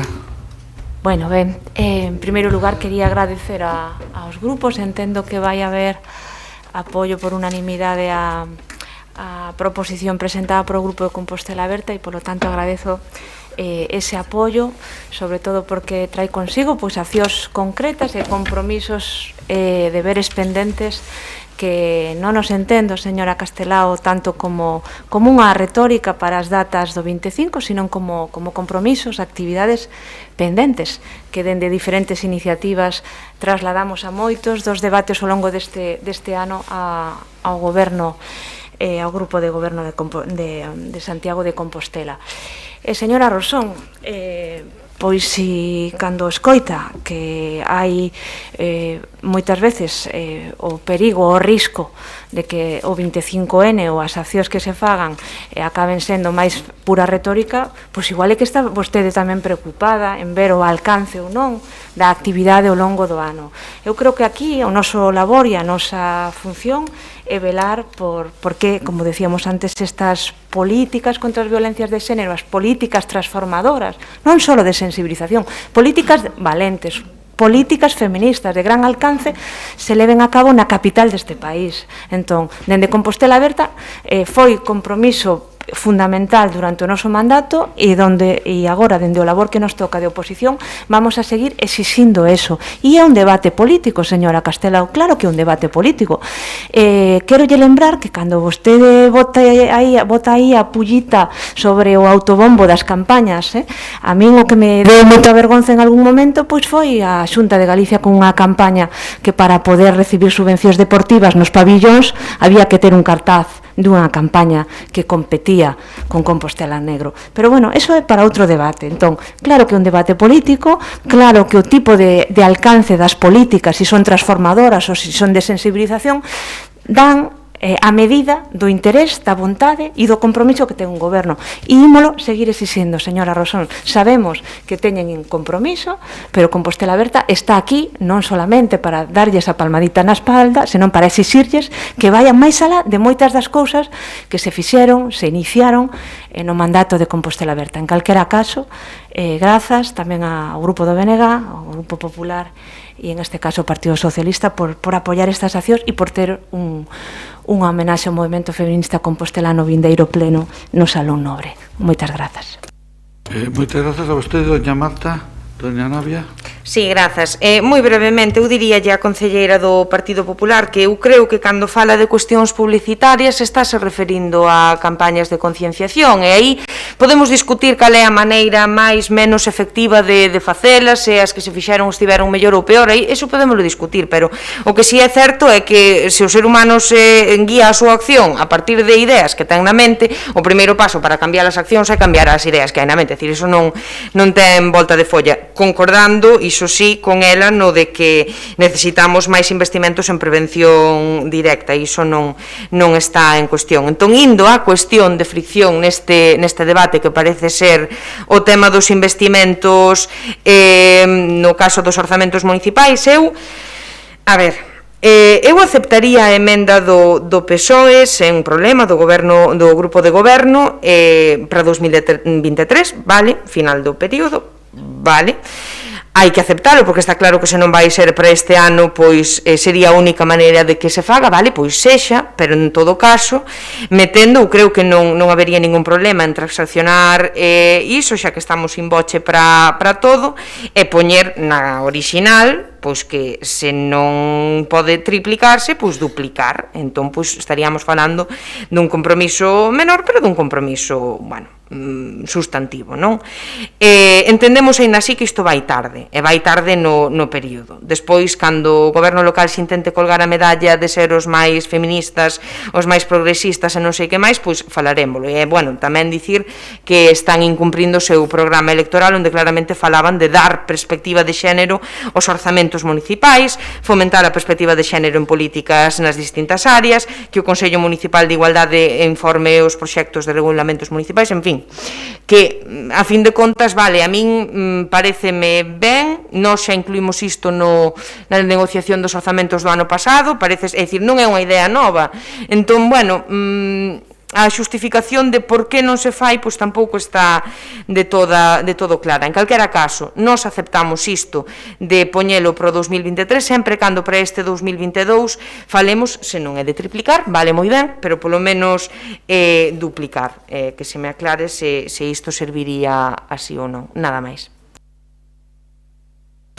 Moitas grazas, doña María. Grazas, señor alcalde. Claro que forma parte do debate político, porque é unha cuestión que se administra por parte dos concellos, da Xunta, das comunidades autónomas, do goberno do Estado, e obviamente son xestionadas por políticos. Pero creo que estamos no camiño axeitado do acordo, do consenso, igual que no Parlamento de Galicia, que están tramitando pois a Lei de Violencia Vicaria, de Violencia Digital. Creo que é importante seguir nesta liña, e eso me refería. Refírome a que é importante o consenso e que estas iniciativas vemos que están alonxadas desa parte máis ideolóxica a que nos teñan acostumados hasta agora. Vamos a ver, en relación, eu non quería profundizar no da campaña, pero que claro que eu cuestiono unha campaña, non podo cuestionar as da Xunta, porque as da Xunta son unha moi pequena parte do orzamento global que se destina á igualdade, que, entre outras cousas, serven para financiar as accións de igualdade dos concellos. O que pasa que neste concello a parte máis ampla do orzamento de igualdade se destinaba a unha campaña, e non o de igualdade, o da alcaldía, o de protocolo, daba para moitas partidas esa campaña que, bueno, pois non discuto a súa repercusión, desde logo, a repercusión foi a buscada, pero que, claro, a costa de miles e miles e miles e miles de euros ao longo de moitos anos. Sí, bueno, moitos miles de euros, sí, moitos miles de euros, só hai que ir a ver pois os contratos e, como dicía, as partidas. Que pasa? Que tamén hai que valorar se as víctimas se sentían identificadas con esa campaña. Bueno, por outra banda, unha cuestión que me quedou sin comentar na anterior intervención, en relación ao acto conmemorativo coas entidades pois vencelladas á loita feminista. Bueno, se este acto se leva a cabo, a nos gustaríanos poder participar no sentido de poder valorar a relación de entidades, porque, claro, o que aquí se considera moitas veces entidades vencelladas á loita feminista, pois non se axusta o que nos consideramos ou o que se considerou en algún momento, non? Porque Red Madre, por exemplo, non se consideraba unha entidade que traballara a prol das mulleres cando é o seu traballo fundamental, pero con as ceibes, pois sí, non? Entón, bueno, pois creemos que é preciso que todos os grupos poidan participar se ese acto se leva a cabo, e, bueno, pois reitero o noso apoio e creemos que, bueno, pois a liña nos quería destacar unha cuestión sobre o alcalde solo 10 segundos. Nós, cando gobernamos, tivemos a oportunidade de homenaxear a mulleres da nosa cidade que traballaron pois de xeito incansable ao longo de toda a súa vida, era un exemplo, e creemos que esa liña se debe recuperar. Este acto conmemorativo para as entidades é positivo, pero creemos que homenaxear as mulleres importantes da nosa cidade debe recuperarse porque será un exemplo para todos. Nada máis, moitas grazas. Moitas grazas. Doña Mercedes. Sí, este ano cúmplense, como ben saben, o 30 aniversario da creación da Consellería de Muller do Concello de Santiago de Compostela, pioneiro, creo, que con Vigo, pois a primeira cidade que constituíu esta Consellería, que é toda unha declaración de intencións e que as súas políticas pois foron ininterrumpidas ata hoxe. Nos antes tamén facíamos ese acto do que falaba antes a concelleira María Castelao e que estamos a recuperar. Eu non quero palmaditas na espalda, non as necesito para nada. Teño totalmente a conciencia clara e firme de que estamos facendo un grandísimo traballo de igualdade, que temos que reforzar o CIN, que vostede deixou bastante esquecido na súa legislatura, é así, é o que me din as traballadoras do CIN, non? Pero o marxe disto, teño que decir que o que dixen ao principio, imos apoiar esta proposición de Compostela Aberta, como xa dixen na miña primeira exposición, moitos dos puntos xa os estamos facendo. Sería perfecto que o día 25, que día, por certo, de pleno, puidéramos rematar pronto a sesión para irnos á praza de 8 de marzo a descubrir a placa. Non sei se vai a ser compatible o acto da placa coa recepción, que será en torno a esa semana se non pode ser o 25, será nesa semana do 25, pero en todo caso o compromiso está aí. Nos fixemos moitísimas celebracións vinculadas ás mulleres no Salón Vermello, non e con diferentes colectivos vinculados ao movemento feminista, non é unha novidade. Sobre o tema de Observatorio de Igualdade de Xénero, vostede creou no ano 16 este observatorio sin contidos, non hai que actualizar nada, porque os contidos que están son os que estaban. Acabou o convenio ca Deputación, sí, acabou e non se actualizou nada porque... Doña Mercedes, temos que someter a votación. Xa está. Sí. Bueno, imos a ir, por favor, imos a ir por unanimidade, así que non nos compliquemos moito a vida. Imos a formular primeiro a votación da proposición presentada por Compostela Aberta e despois veremos como queda coa enmenda a moción, que será outra votación distinta. Señor secretario, primeira votación. Grazas, señoría. Punto 4, proposición presentada polo Grupo Municipal de Compostela Aberta contra as violencias machistas e para lembrar as mulleres víctimas da violencia e o movemento feminista compostelá na conmemoración do 25N. Votos a favor? Moi ben, unanimidade. Abriría xa a moción número 3. Hai unha emenda in voce, que sempre prego que se faga por escrito, pero creo vou a resumir a ver se así como queda, de acordo? Estaríamos no punto 2 e sería o seguinte, con a emenda de de Grupo Socialista. Dous, o Concello de Santiago de Compostela no proceso de elaboración dos orzamentos de 2023 incluirá medidas con perspectiva e impacto de xénero en cada área co obxectivo de reestructurar ingresos e gastos para promover a igualdade na prestación de servizos públicos municipais e, ademais, duplicará a cantidade destinada a prevención de violencia de xénero e fomento de igualdade en 2022. Doña Navia, está correcto? Sí. Perfecto, pois entón ordena a votación. Bien, con esa incorporación transaccional estaríamos na moción 3, presentada polo BNG para facer unha campaña contra a violencia de xénero na adolescencia con motivo do 25N. Votos a favor?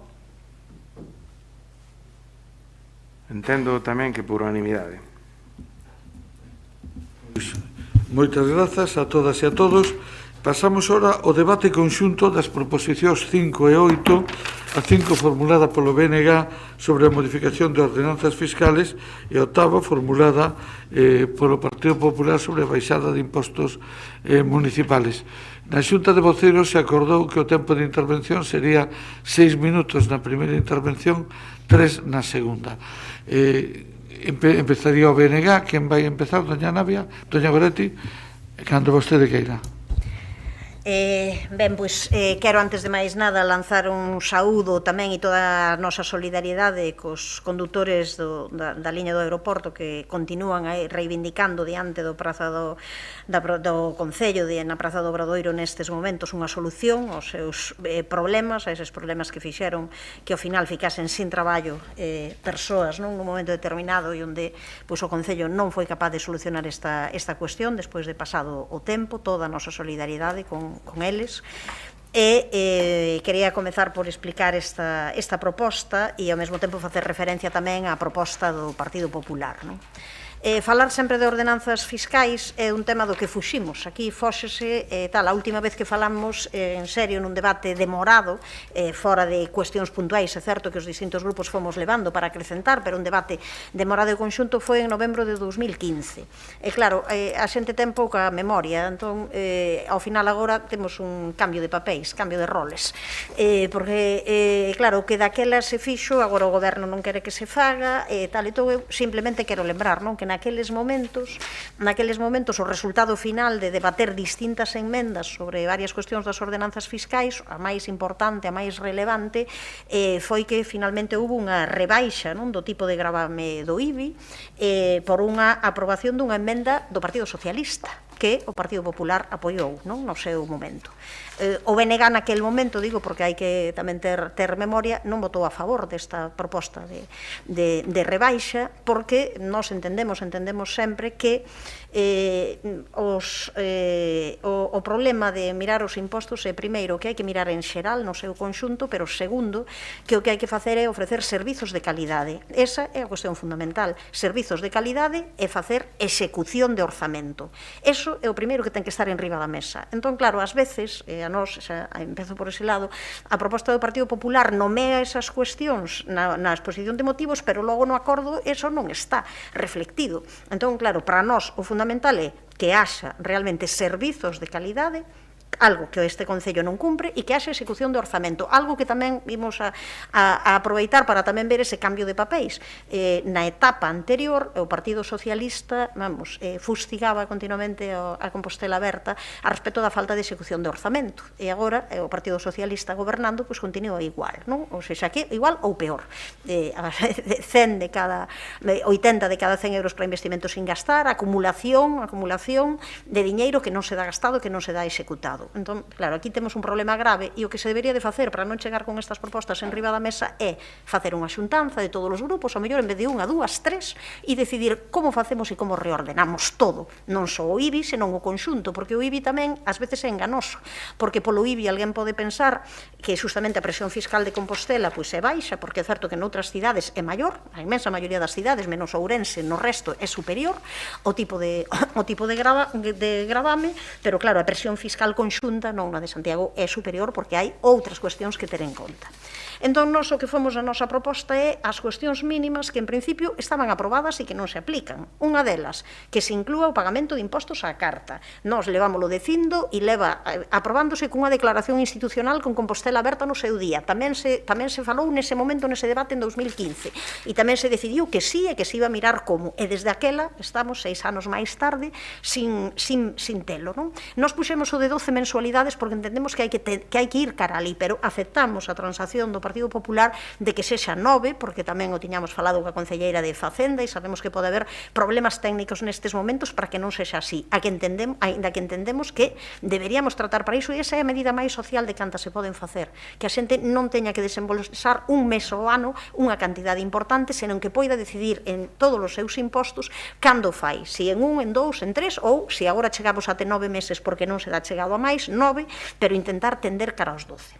Que se fagan novas bonificacións en materia social e de promoción, algunhas delas que non están ben explicadas, porque claro, cando hai bonificacións para familias monoparentais, onde hai que buscar unha redacción dunha linguaxe máis acaída, tal e como está no texto, non nos convence, pero o fundamental é que todo iso, que se divulgue, que se difunda o suficiente, porque ás veces mesmo encontramos con xente que vai justamente a tramitar esa bonificación e parece como que nin se sabe, nin se coñece por parte do persoal que está ali. Entón, temos que facer unha campaña e temos que facer que a xente poida facelo. Entendemos que hai outra bonificación importante que é para aquelas persoas que fan melloras de eficiencia enerxética e que hai que actualizala, porque aí, claro, explícase que se pide para esa bonificación por instalación de enerxías renovables unha potencia que é unha potencia moi elevada. Entón, eso, ao final, fai que esa posibilidade non é accesible, porque non se dá, esa potencia é excesiva para o consumo real dunha vivenda familiar deses 100 metros cadrados que se toman como referencia. Por tanto,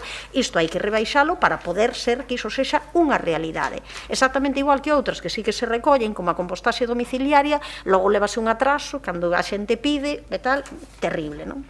E hai outra cuestión importante que nos levamos tamén defendido e que ademais que se leva aprobado mesmo por unanimidade neste pleno, e é que se cobre polo paso de gasodutos e tendidos eléctricos pola utilización de solo de dominio público. É algo sobre o que se di que hai informes, queremos en todo caso coñecer eses informes, pero queremos avanzar, e lembramos que hai outros concellos, e mesmo unha Deputación de Lugo, que en todo caso está a fronte, non, o Partido Socialista. Si, vou seguir un minutiño, descontamo da segunda. Temos aí unha posibilidade que se fai de axudar justamente para que isto sexa unha realidade. Entón, isto apróbase por unanimidade e cando se vai facer. Entón, simplemente eu anuncio xa que imos aceptar, creo que se recollen as dúas, a emenda de Compostela Aberta e o texto transaccional do Partido Popular, que recolle as dúas cuestións, imos aceptala cambiando de 12 a 9 para esa facilitación de que se faga nestes momentos, e tamén con esa bonificación de carencias de servizos no rural, con ese incremento que se propón aí, de suba por carencia de servizos. Pero o que hai que facer é traballar para que non haxe esas carencias de servizos, porque senón hai que poñelo agora porque vemos que non están traballando para iso, pero necesitamos que esas carencias de servizos non deixen de existir. Exactamente igual como a bonificación do IBI dos centros e locais veciñais socioculturais que son propiedade das asociacións veciñais e que nós levamos reclamando tamén desde 2016. Veu aquí este pleno, discutiuse e tratouse en 2016, en 2018 e lembrámolo nunha moción tamén en 2020. E tamén, como non se solucionou no seu momento, pois é hora de facelo. Por iso, indico que a nosa proposición inclúe, neste caso, aceptamos a transacción feita polo Partido Popular que inclúe a emenda de Compostela Aberta. Moitas grazas. Interviría a continuación o Grupo Popular, don Ramón. Sí, grazas, señor alcalde. Bueno, pois hoxe o que traemos son dúas propostas diferentes. Unha proposta que é a que trae o Grupo Municipal Popular e outra diferente que é a que presenta o BNG transaccionada con Compostela Aberta. Son dúas propostas completamente diferentes e dúas propostas de calado social tamén moi diferentes. Previamente temos que referirnos, porque afecta a nosa proposta, un asunto de actualidade como a sentencia do Tribunal Constitucional e o imposto de plusvalías, que realmente pois aconteceu algo que se levaba anos en riba da mesa, que finalmente era previsible depois de varias sentencias anteriores. Referímonos á recente sentencia do Tribunal Constitucional, que aínda non está nin publicada, relativa á inconstitucionalidade do sistema de valoración do imposto de plusvalía. Veremos en que termos e con que alcance se publica a sentencia, pero este pronunciamento probablemente terá un alcance limitado en canto que non supón ni moito menos a supresión do tributo, senón o sistema de valoración que será preciso axustalo en termos de xustiza fiscal e, como ata agora, cunha revalorización continua independentemente de que a mesma fora ou non fora real, tal como xa se pronunciou a FEN no día de onte. Ademais, no caso particular do Concello de Santiago, existe unha revalorización catastral que se ven aplicando desde o ano 2010, o famoso denominado catastrazo, e que no imposto de plusvalías empezou a aplicar no quinto ano, e, por lo tanto, aínda que a modificación que se faga do imposto de plusvalías afectará o sistema de valoración, no Concello de Santiago probablemente a recaudación non varíe moito porque se aplicará da unha maneira en torno a esa revalorización que se fixo durante 10 anos. En conclusión, neste apartado de imposto de plusvalías, queremos decir simplemente que non pode ser unha nova excusa para non aplicar esta reforma fiscal que vamos a propoñer no día de hoxe. O Grupo Municipal Popular levamos insistindo desde que se iniciou a legislatura ao Goberno local de que faga unha reforma fiscal que rebaixe a presión fiscal aos veciños e aos cidadáns. E agora creemos que chegou o momento de aplicar ese alivio fiscal, unha baixada de impostos para aumentar o consumo, reactivar a economía, axudar a paliar unha inflación galopante. Cando a factura da luz golpea duramente os bolsillos dos cidadáns, o prezo da gasolina e o diésel continúa en aumento, a inflación sitúase no 4% no mes de setembro, é o momento de que o goberno local faga políticas combinadas, expansivas, de execución do gasto, cunha reforma fiscal que permita ter unha maior renta aos cidadáns. Os últimos datos ofrecidos polo Instituto Nacional de Estadística confirman que este ano a factura da luz vai aumentar un 44% de media, a gasolina aumenta un 22% e o diésel aumenta un 23%. A inflación sitúase no 4%, que é a maior dos últimos 13 anos. A primeira pregunta que temos que facernos é que buscamos que a baixada de impostos, pois buscamos reactivar a economía, fomentar o consumo, inxectar nas economías familiares, autónomos e pymes preto de 1,8 millóns de euros, axudar na usurera factura da luz, axudar no aumento galopante do prezo da gasolina, diésel e o descontrolado índice de inflación. E a segunda, que impostos creemos nos que se debe aplicar esta rebaixa fiscal? Por unha banda, o imposto de bens inmobles, que afecta a 90.000 recibos e afecta a 45.000 contribuintes e, por tanto, de maior impacto para a veciñanza a todos os niveis. Permitirá un alivio fiscal, un aforro e, por tanto, tamén aumentar os consumos, axudar os máis afectados que non chegan a final de mes e, por riba, terán que facer fronte a un imposto caro e tamén pagar a factura da luz. É preciso recordar que o IBI non é un imposto exactamente ligado á capacidade económica. Pensemos nun xubilado que ten unha vivenda, unha pensión mínima e que agora, depois de 10 anos de revalorización, pois ten que pagar un recibo de 800 ou de 900 euros nun mes no que a mellor a pensión non lle chega ni tan siquiera para pagar o recibo.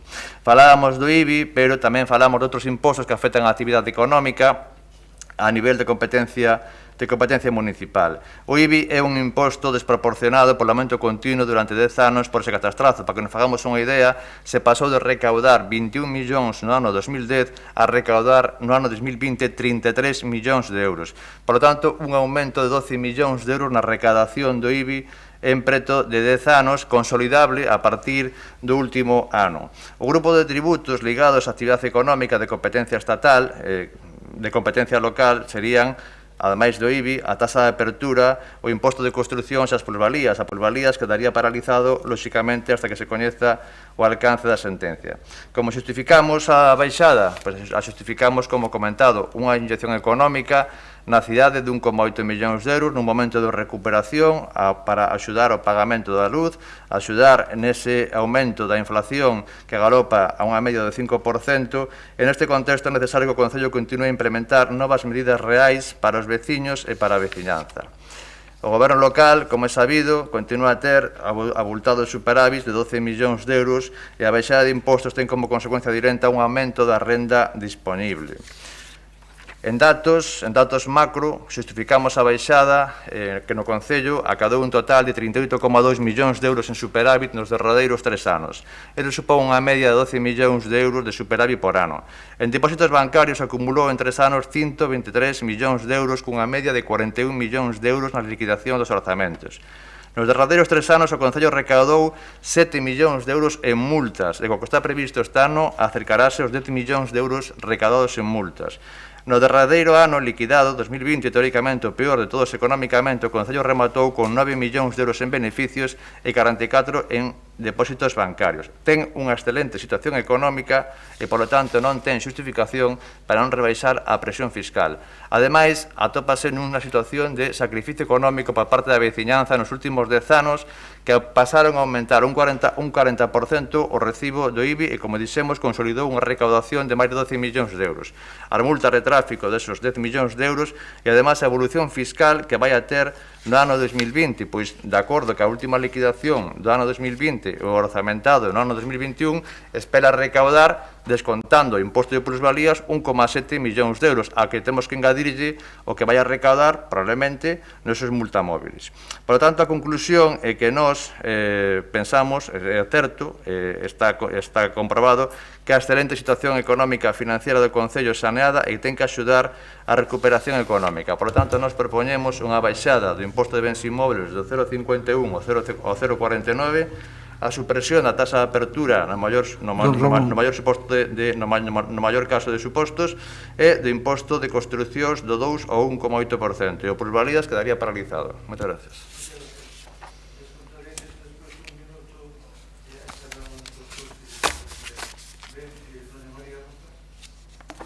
Ben, moi bo día a todos e a todas. Agradecer a aceptación da nosa emenda a proposta do Bloque Nacionalista Galego para incorporar máis bonificacións fiscais ás ordenanzas actuais, non? Para o Grupo Municipal de Compostela Aberta, as ordenanzas fiscais teñen que ser un instrumento, aparte de para aportar recursos económicos ás arcas municipais, un instrumento para paliar desigualdades no ámbito municipal. Ese debe ser un obxectivo das ordenanzas fiscais. Lamentablemente, todos sabemos que as facendas locais no noso Estado están moi limitadas nese sentido, que a lei estatal permite pouco marxe de maniobra para incorporar bonificacións fiscais progresivas e de redistribución da riqueza nas facendas locais, non? E, ademais, tamén é certo que no anterior mandato con Compostela Aberta no 2015 fomos moi ambiciosos e ambiciosas en incorporar bonificacións fiscais e instauramos todas o micro.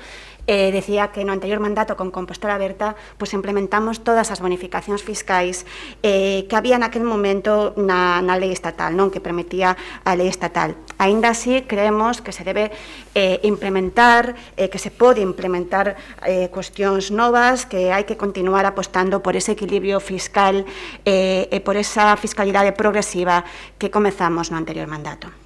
Polo que concordamos coa necesidade de implementar o pago a carta, de forma que os veciños podan pagar os seus impostos de forma fraccionada durante o exercicio como mellor lles conveña.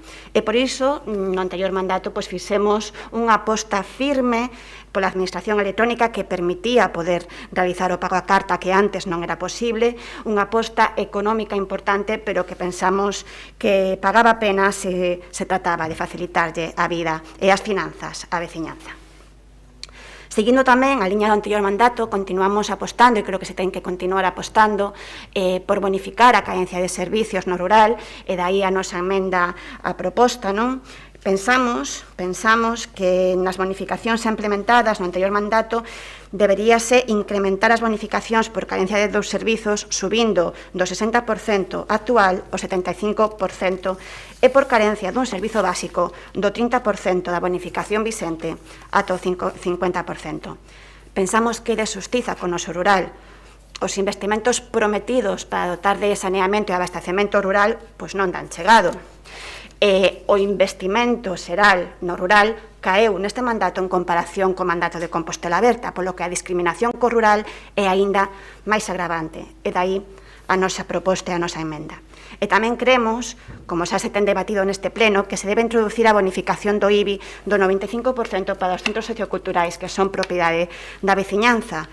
Xa tivemos este debate neste pleno anteriormente. A Conselleira de Facenda dixo que era unha cuestión complicada. Dende o Grupo Municipal de Compostela Aberta trasladamos de informes técnicos que avaliaban esta proposta e que tiñamos nos preparados cara ao final do mandato, e de momento pois nada sabemos, non pensamos que estamos agora ante a oportunidade de por fin implementar esta medida.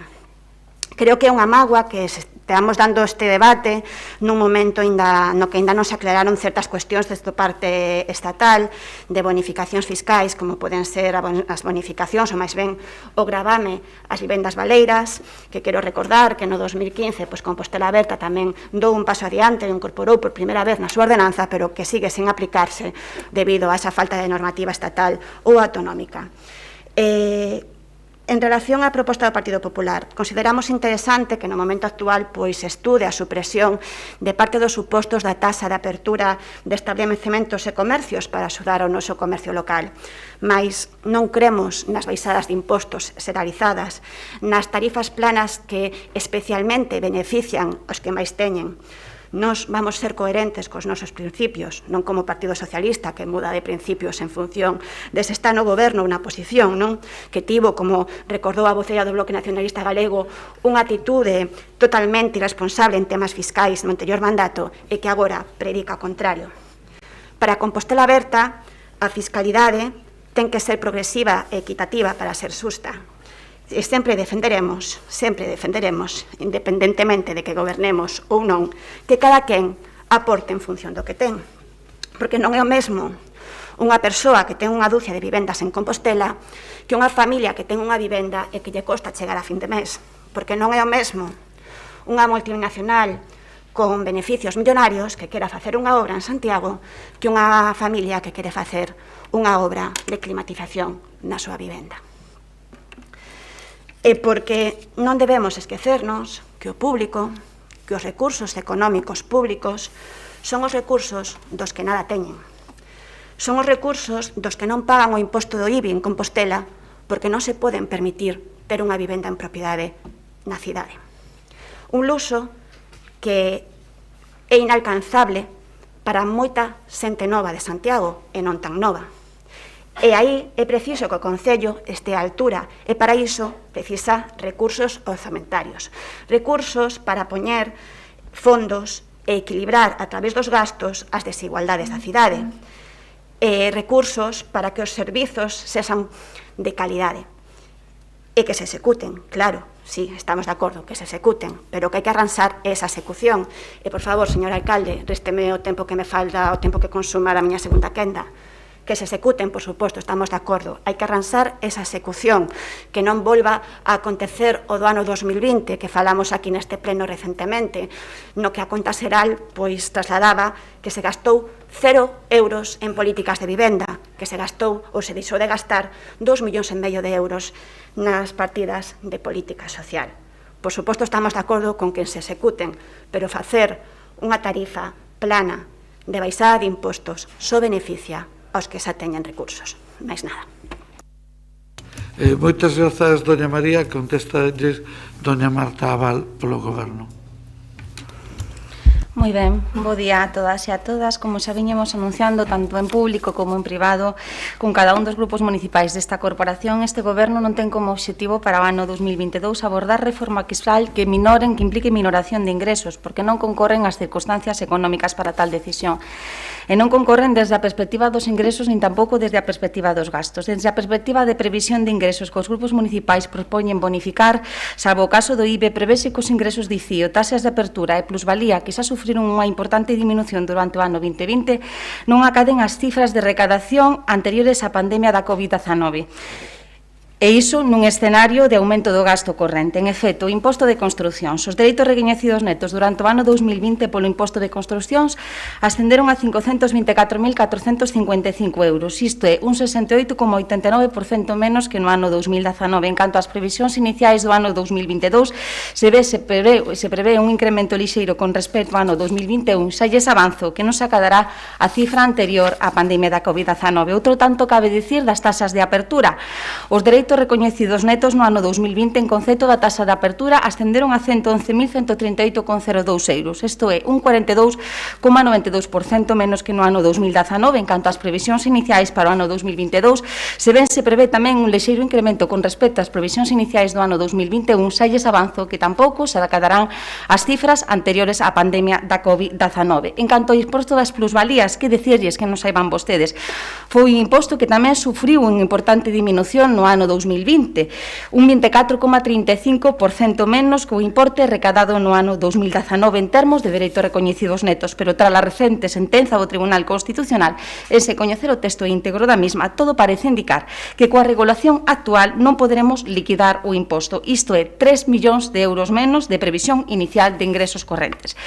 Finalmente, en canto ao IBI, entenderán vostedes sobre todo se queren seguir mantendo as prestacións que directa e indirectamente xestiona o Concello e asumir outras novas prestacións, como tamén vai apuntar o Grupo Municipal do Partido Popular, convocatoria de axudas específicas para o pagamento da factura eléctrica, non toquemos este imposto, sobre todo cando é un imposto absolutamente conxelado debido a que os incrementos derivados da última ponencia se concluíron no ano 2019.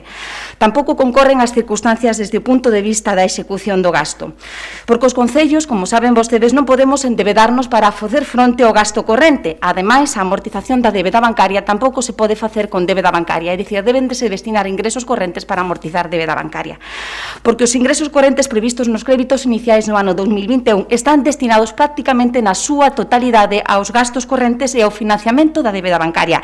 En efecto, solo se puideron destinar, como vostedes saben, o capítulo de investimentos, ingresos correntes por importe de 585.449,23 euros. Tampouco procede desde a perspectiva do gasto porque, como resulta da liquidación do orzamento do ano 2021, os gastos correntes en termos de obrigas recoñecidas netas ascenderon a cantidade de 90.680.879,10 euros e os ingresos correntes ascenderon a cantidade de 100.446.112,32 euros. Insisto, gastos correntes, sin ter en conta o efecto da amortización da débeda bancaria. Os gastos correntes supuxeron, polo tanto, o 92,28% dos ingresos correntes, a porcentaxe máis elevada nos últimos 10 anos. É dicir, de cada 100 euros de ingresos correntes, 92,22 euros foron destinados ao financiamento de gastos correntes, fora investimento. E isto é moi importante sin ter consolidado o gasto corrente. Tampouco concorren as circunstancias económicas para abordar a reforma fiscal desde a perspectiva do gasto, finalmente, porque, insisto, non temos consolidado o gasto corrente. Será no segundo semestre do ano 2022, cando esperemos ter adxudicadas as merandes contratas do Concello, cando poidamos facer unha foto máis ou menos fixa do gasto corrente deste Concello que nos permita abordar calquera reforma fiscal atendendo a criterios de sustentabilidade. En definitiva, esta é a situación real da contabilidade municipal que vostedes conocen á perfección, polo que entenderán vostedes que a postura do Goberno municipal de non abordar reforma fiscal algunha que implique a minoración dos ingresos. Por último, indicar que me alegro desa emenda in voce feita en relación co número de plazos que se pode facer o pago fraccionado dos tributos, basicamente porque 12 era totalmente inviable. Finalmente, indicar con respecto ao tema dos gaseodutos, sí que se lles foi trasladada aquela valoración inicial ao Bloque Nacionalista Galego, no que se desprendía que inicialmente non compensaba económicamente, con independencia de que temos que facer unhas valoracións, unhas análisis máis profundas. E con respecto á difusión pública das bonificacións e do aplazamento e dos pagos a carta, obviamente sí que me comprometo a elo. E finalmente, con respecto ao informe ao que fai referencia Compostela Aberta en relación coa bonificación dos centros socioculturales, podo asegurar que unha das primeiras cousas que fixo esta concelleira nada máis chegar a este concello é analizar precisamente esa posibilidade desa bonificación, e asegurolles que a esas conclusións técnicas que vostedes din chegar no seu informe técnico, a esas conclusións xa cheguei eu no seu momento, pero desde o punto de vista técnico, xurídico e viabilidade, pois non é, tal e como está planteado, pois non é viable. Moitas gracias. Moitas grazas, doña Marta. Bueno, descontolle un minuto a cada un, salvo a doña Marta, que foi a única que cumpleu o horario. Doña Goretti, cando vostede queira. Simplemente por esta cuestión de a emenda do Partido Popular ou proposta de transacción non foi en voce, foi con papel e escrita. Non pasa nada, digo porque o goberno é o que casi nunca cumpre o de presentar as emendas en tempo e forma, como se deben, creo eu, por escrito, tamén por ben do secretario, pero por ben de todo o mundo. Logo, eu nas preocupacións, claro, eu entendo que a concelleira lle preocupe a minoración de ingresos e os problemas derivados diso, por suposto, e eu insisto que nós coincidimos en que os concellos están mal financiados e que ten que haber ingresos para dar servizos, pero creo que a preocupación debería ser outra. A preocupación fundamental ten que ser a baixa execución, e que ao final esa é a preocupación, e a dar servizos de calidade. Entón, en vez de contarnos pois todo iso que xa sabemos cal é a situación en que está, díganos, claro, que están facendo para ter, pois eso, un bo servizo de transporte, de recollento, de tratamento de lixo, de ter unha oferta á altura da capital de Galicia de actividades de conciliación, solucionarlle o problema da xente do rural que ten falta de servizos e solucionar que aqueles que non figuran, que non constan como rurais e non teñen eses servizos. Claro, entón, esas bonificacións son necesarias porque hai problemas que están sin solucionar e que levamos anos sin solucionar e que polo que se ve non se van solucionar no 2022 nin no 2023. Entón, claro, eu podo entender, xa digo, nos coincidimos en que simplemente pois unha baixada do IBI para todo o mundo non soluciona, nos entendemos que o que hai que facer é bonificacións para aquelas persoas e colectivos que peor o pasan e que son máis débiles, esa é a nosa liña, pero entón vostedes aclárense porque non lles vale nin unha nin a outra. Bueno, primeiro, non lles vale nin unha nin a outra agora, porque antes sí que lles valía. Antes, insisto, parece que lles valía. Entón, non se pode estafar, nin se pode ser incoherentes, non vale. Antes o que se facía era denunciar que non se executaba, agora as cifras son peores e agora continúan enganándonos tamén, pois cando din que van conseguir cantidades millonarias, 280 millóns de euros para o consorcio, ao final son cero nos orzamentos da Xunta, cero nos do Estado. Así que eu o que digo é que as preocupacións que vayan a intentar resolver os problemas. Entón, logo, non a ter cartos nos bancos. Eso sí que non soluciona nada. Logo anuncio que nós non imos apoiar como dixen, a proposición do Partido Popular, neste caso ímonos a abster. Moitas grazas, doña Goretti. Doña María.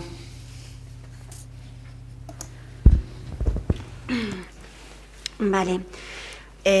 Vou comezar pola referencia que fixo a concelleira de Facenda sobre o IBI de centros socioculturais, porque penso que está ben ser honestos e transparentes coa veciñanza e con que nos están a escoitar.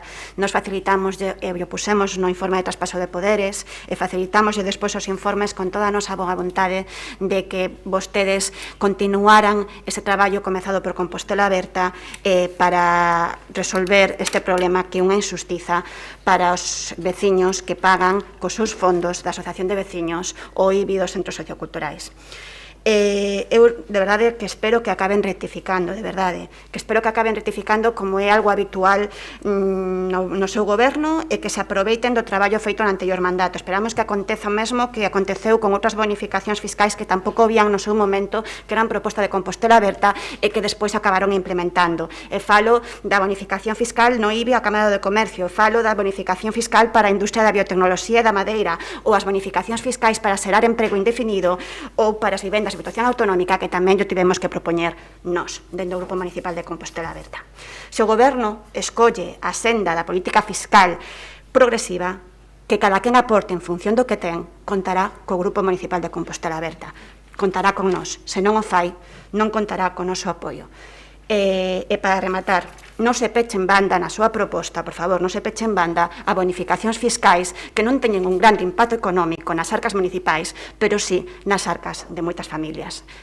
Remato xa, votaremos a favor da proposta do Bloque Nacionalista Galego e nos absteremos na proposta do Partido Popular. Moitas gracias. Moitas gracias a vostede, doña María. Don Ramón. Sí, a ver, vamos a ir por partes porque realmente a proposta de rebaixa fiscal é a presentada polo Grupo Municipal Popular.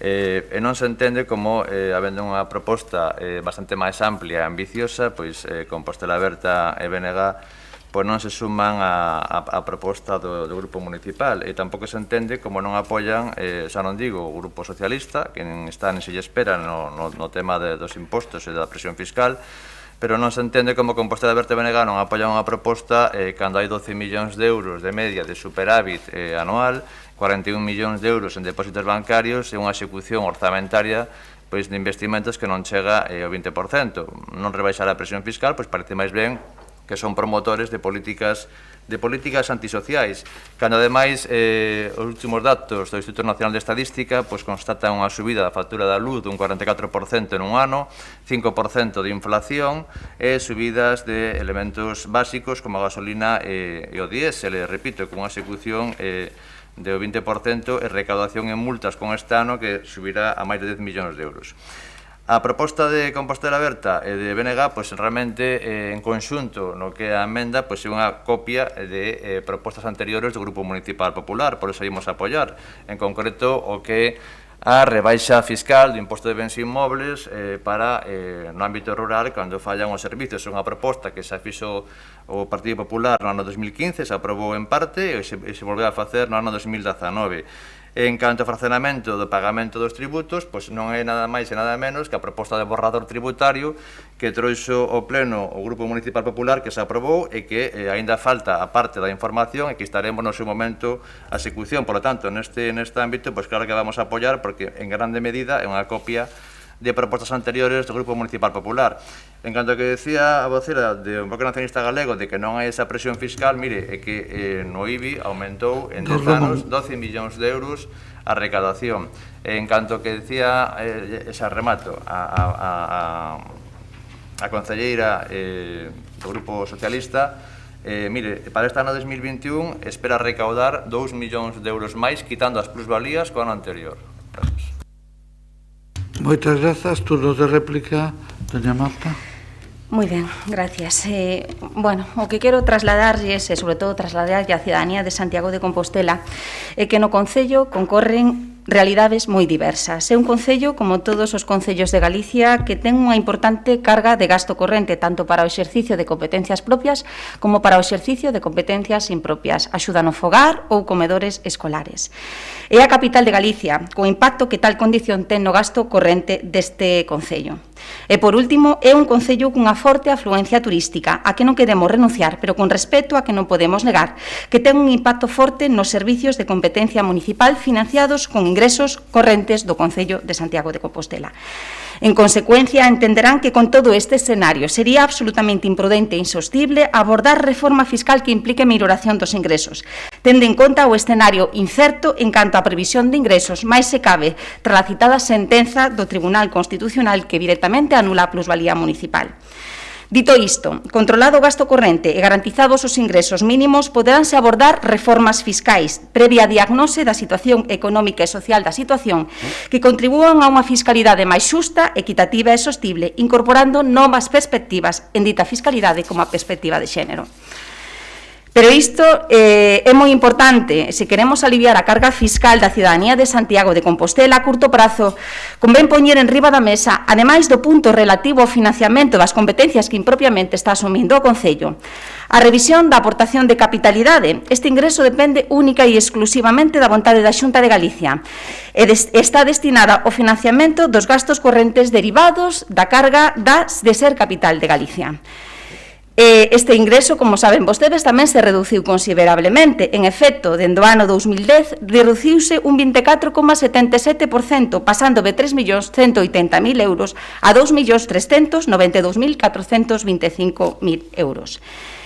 E iso que os ingresos correntes, como saberán vostedes, se incrementaron considerablemente. E a análise en profundidade tamén de novas fontes de financiamento estrentamente vinculadas ao turismo. Sobre todo, estoume a referir á taxa turística. Un imposto amplamente estendido na meirande parte dos países da Unión Europea e que no noso país só se aplica en Baleares e a Barcelona. Pero obviamente estas novas fontes de ingreso requiren unha habilitación legal ao respecto, polo que señores voceiros do concelleiros do Partido Popular sigan o exemplo de Baleares e Cataluña e habiliten legalmente a posibilidade para que o Concello de Santiago de Compostela poida aplicar a taxa turística. Simplemente apuntar un par de cuestións en relación co tema do ICIO. A crise na que coincidiu na época na que vostedes gobernaron foi unha crise inmobiliaria. Vostedes non tocaron este tipo impositivo do ICIO, que afectaba esencialmente a construción. Non o tocaron. O tipo permaneceu inalterable no 2%. E con respecto ao tema do IBI, si tan exagerada lle parece o tema das ponencias, tuveron vostedes a oportunidade durante o seu goberno, porque é posible, de revisar a ponencia, é posible, pero non a revisaron porque obviamente non lles interesaba e porque obviamente a consideran adecuada e xusta. Nada máis pola miña parte. Moitas grazas. Bueno, ordenamos a votación separada. Primeiro a proposición do BNG e despois a proposición formulada polo Partido Popular. Gracias, señoría. Punto 5, proposición presentada polo Grupo Municipal do BNG para a modificación das ordenanzas fiscais e divulgación das bonificacións e exencións. Hai presentadas dúas enmendas que foron aceptadas polo propoñente e entende que a transaccional do Grupo Popular abarca tamén a emenda do Compostela Aberta porque se somete esta emenda do Grupo Popular a votación. Votos a favor?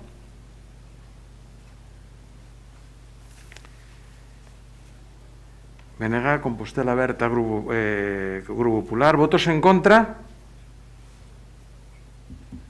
PSOE, abstencións ninguna, quedaría aprobada a proposta. Estamos ahora na proposta número 8, proposición presentada polo Grupo Municipal do Grupo Popular para a baixada de impostos municipais. Votos a favor? Grupo Popular. Votos en contra? Grupo Socialista. Abstencións? BNG, Compostela Aberta, quedaría rexeitada. Moitas grazas. Pasamos á proposición número 6, que é formulada polo BNG sobre a unificación oficial da delimitación xeográfica e a sinalización toponímica. Decirles que unha vez que remate o debate desta moción faremos un pequeno descanso, se lles parece ben, de 5 ou 10 minutos. Doña Goretti, cando vostede queira. Sí. Ben, presentamos unha proposición que pode parecer, pois, ao mellor moi conceptual e moi abstracta, mas que ten aplicacións prácticas que son importantes. Estudando, mirando para algunhas cuestións varias de información, pois, démonos conta de que pois existen carencias importantes a nivel de delimitar as entidades de poboación do Concello de Santiago, e carencias importantes en que é evidente que teñen que participar distintas administracións, pero onde o Concello de Santiago debe levar a batuta, debe iniciar o proceso. Non ter nestes momentos unha delimitación oficialmente aprobada e publicada que deixe claro que espazo forma parte da zona urbana, que espazo non, é importante, porque logo nos usos sectoriais ás veces nin pode non coincidir coa que se emprega, por exemplo, cal emprega a Policía Local, cal emprega o servizo de taxis, eso ten repercusión, cal se emprega para ter en conta determinadas cuestións de servizos que hai que dar. Non temos tampouco unha delimitación xeográfica dos lugares que se corresponda cunha listaxe completa e actualizada e oficial das súas denominacións. Claro, temos os núcleos rurais que recolle o Pexón, pero, claro, que ocorre coas vivendas que están situadas fora deles? Desde logo, non sabemos, ás veces, desde o punto de vista poboacional, se pertencen a algunha entidade, non sabemos onde comeza, onde acaban. Isto ten problemas e sería fundamental para detectar necesidades e planificar servizos, o saneamento, abastecemento, internet, ou mesmo para partillar determinados servizos, compartir definir e facer unha proposta de infraestructuras. Todo isto agrávase, sobre todo en zonas onde a mellor hubo tamén cambios toponímicos importantes e onde, por outra parte, eu insisto tamén en que temos un problema de falta de sinalización toponímica. Fartámonos todo o mundo de ir ao rural e ás veces ver que son as propias asociacións, o veciño do lado, a veciña, que pon un cartel feito con madeiras pola súa conta, porque nen sequera temos iso, que é un problema. Noutros casos, a entidade que o Concello considera correspóndese cun só lugar e ven coincidir co sinalado no nomenclator da Xunta, pero noutras partes, ao final non se sabe moi ben se unidades e que é o que engloba. A verdade é que non existe unha entidade denominada como tal, entón hai problemas, como hai problemas nas parroquias. Teñen listaxes diferentes segundo se realiza a consulta e puxemos aí varios exemplos, e insisto que todos estes exemplos parten tamén de informes que houbo que facer no seu momento para cando se elaborou o nomenclator por parte da Xunta de Galicia, e tentar definir cales eran os lugares. Aí está, a parroquia de Sar non aparece no nomenclator oficial, mas sino da Xunta. As parroquias de Santa Susana e de San Pedro non se recollen en ningún dos dous directorios. O Angrois sai como lugar no nomenclator da Xunta, con 3 referencias no padrón municipal, sen correspondencia en ninguna das unidades poboacionais do INE.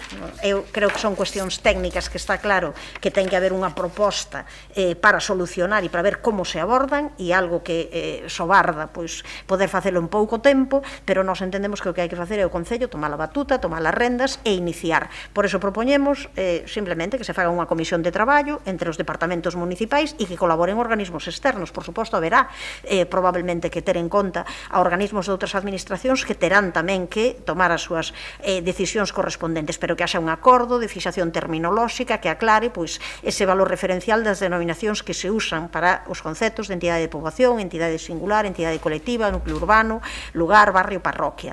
Todo iso que hai que facer para que todo o mundo use a mesma base de referencia. Tamén realizar os traballos necesarios para a delimitación xeográfica precisa e gráficamente documentada de todas as entidades de poboación, algo que debe ser publicado e comunicado. E, por último, algo en que levamos insistindo, sobre isto había tamén algunha proposta que saíra dos orzamentos participativos no seu día, mas que ao final non se realizou, que os Concellos de Santiago revisarán e completará a sinalización toponímica dos lugares do ámbito municipal, moi deficiente, tanto no ámbito urbano, pero xa sabemos todo o mundo, con moitísimos problemas, desde logo, no ámbito rural.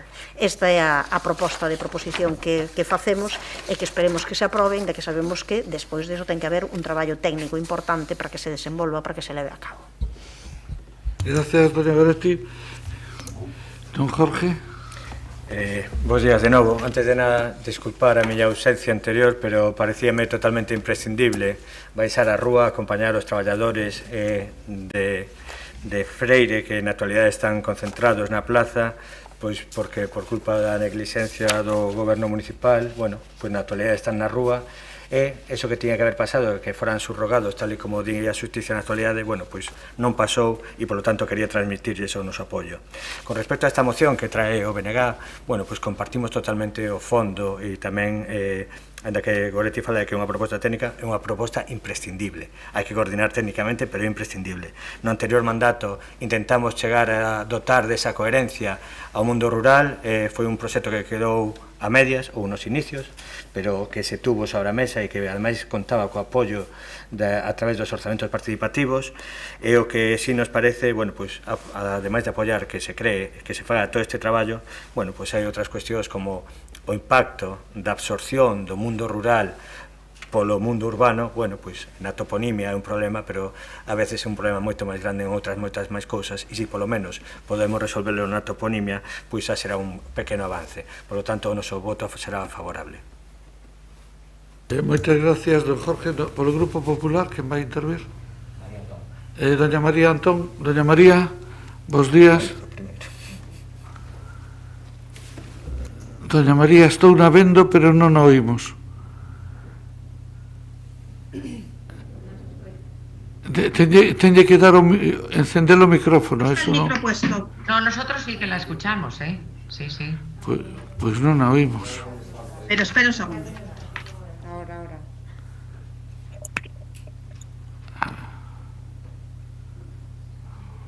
Vaya.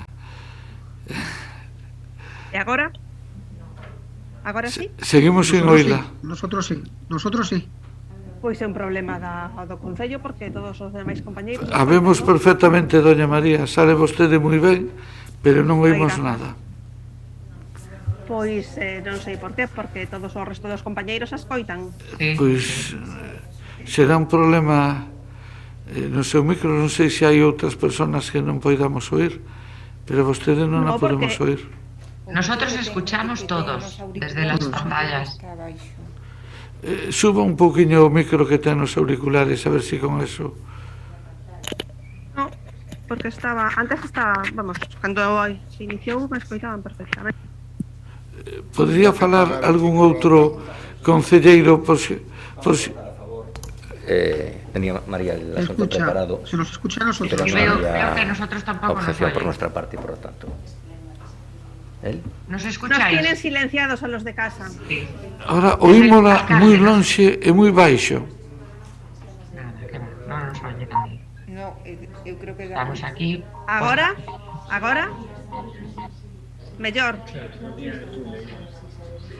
Pode falar alguén máis que este na casa para ver se é problema noso? Yo estoy hablando, pero no me escuchas. Perdón un segundo, doña María, a ver, doña Beatriz, que a vexo aí. Wow, eso está moi alto, Esto con retardo.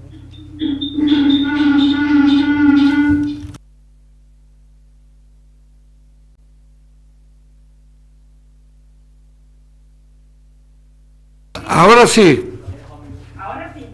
Ahora perfectamente. Moitas gracias, doña María, que ande vostede queira.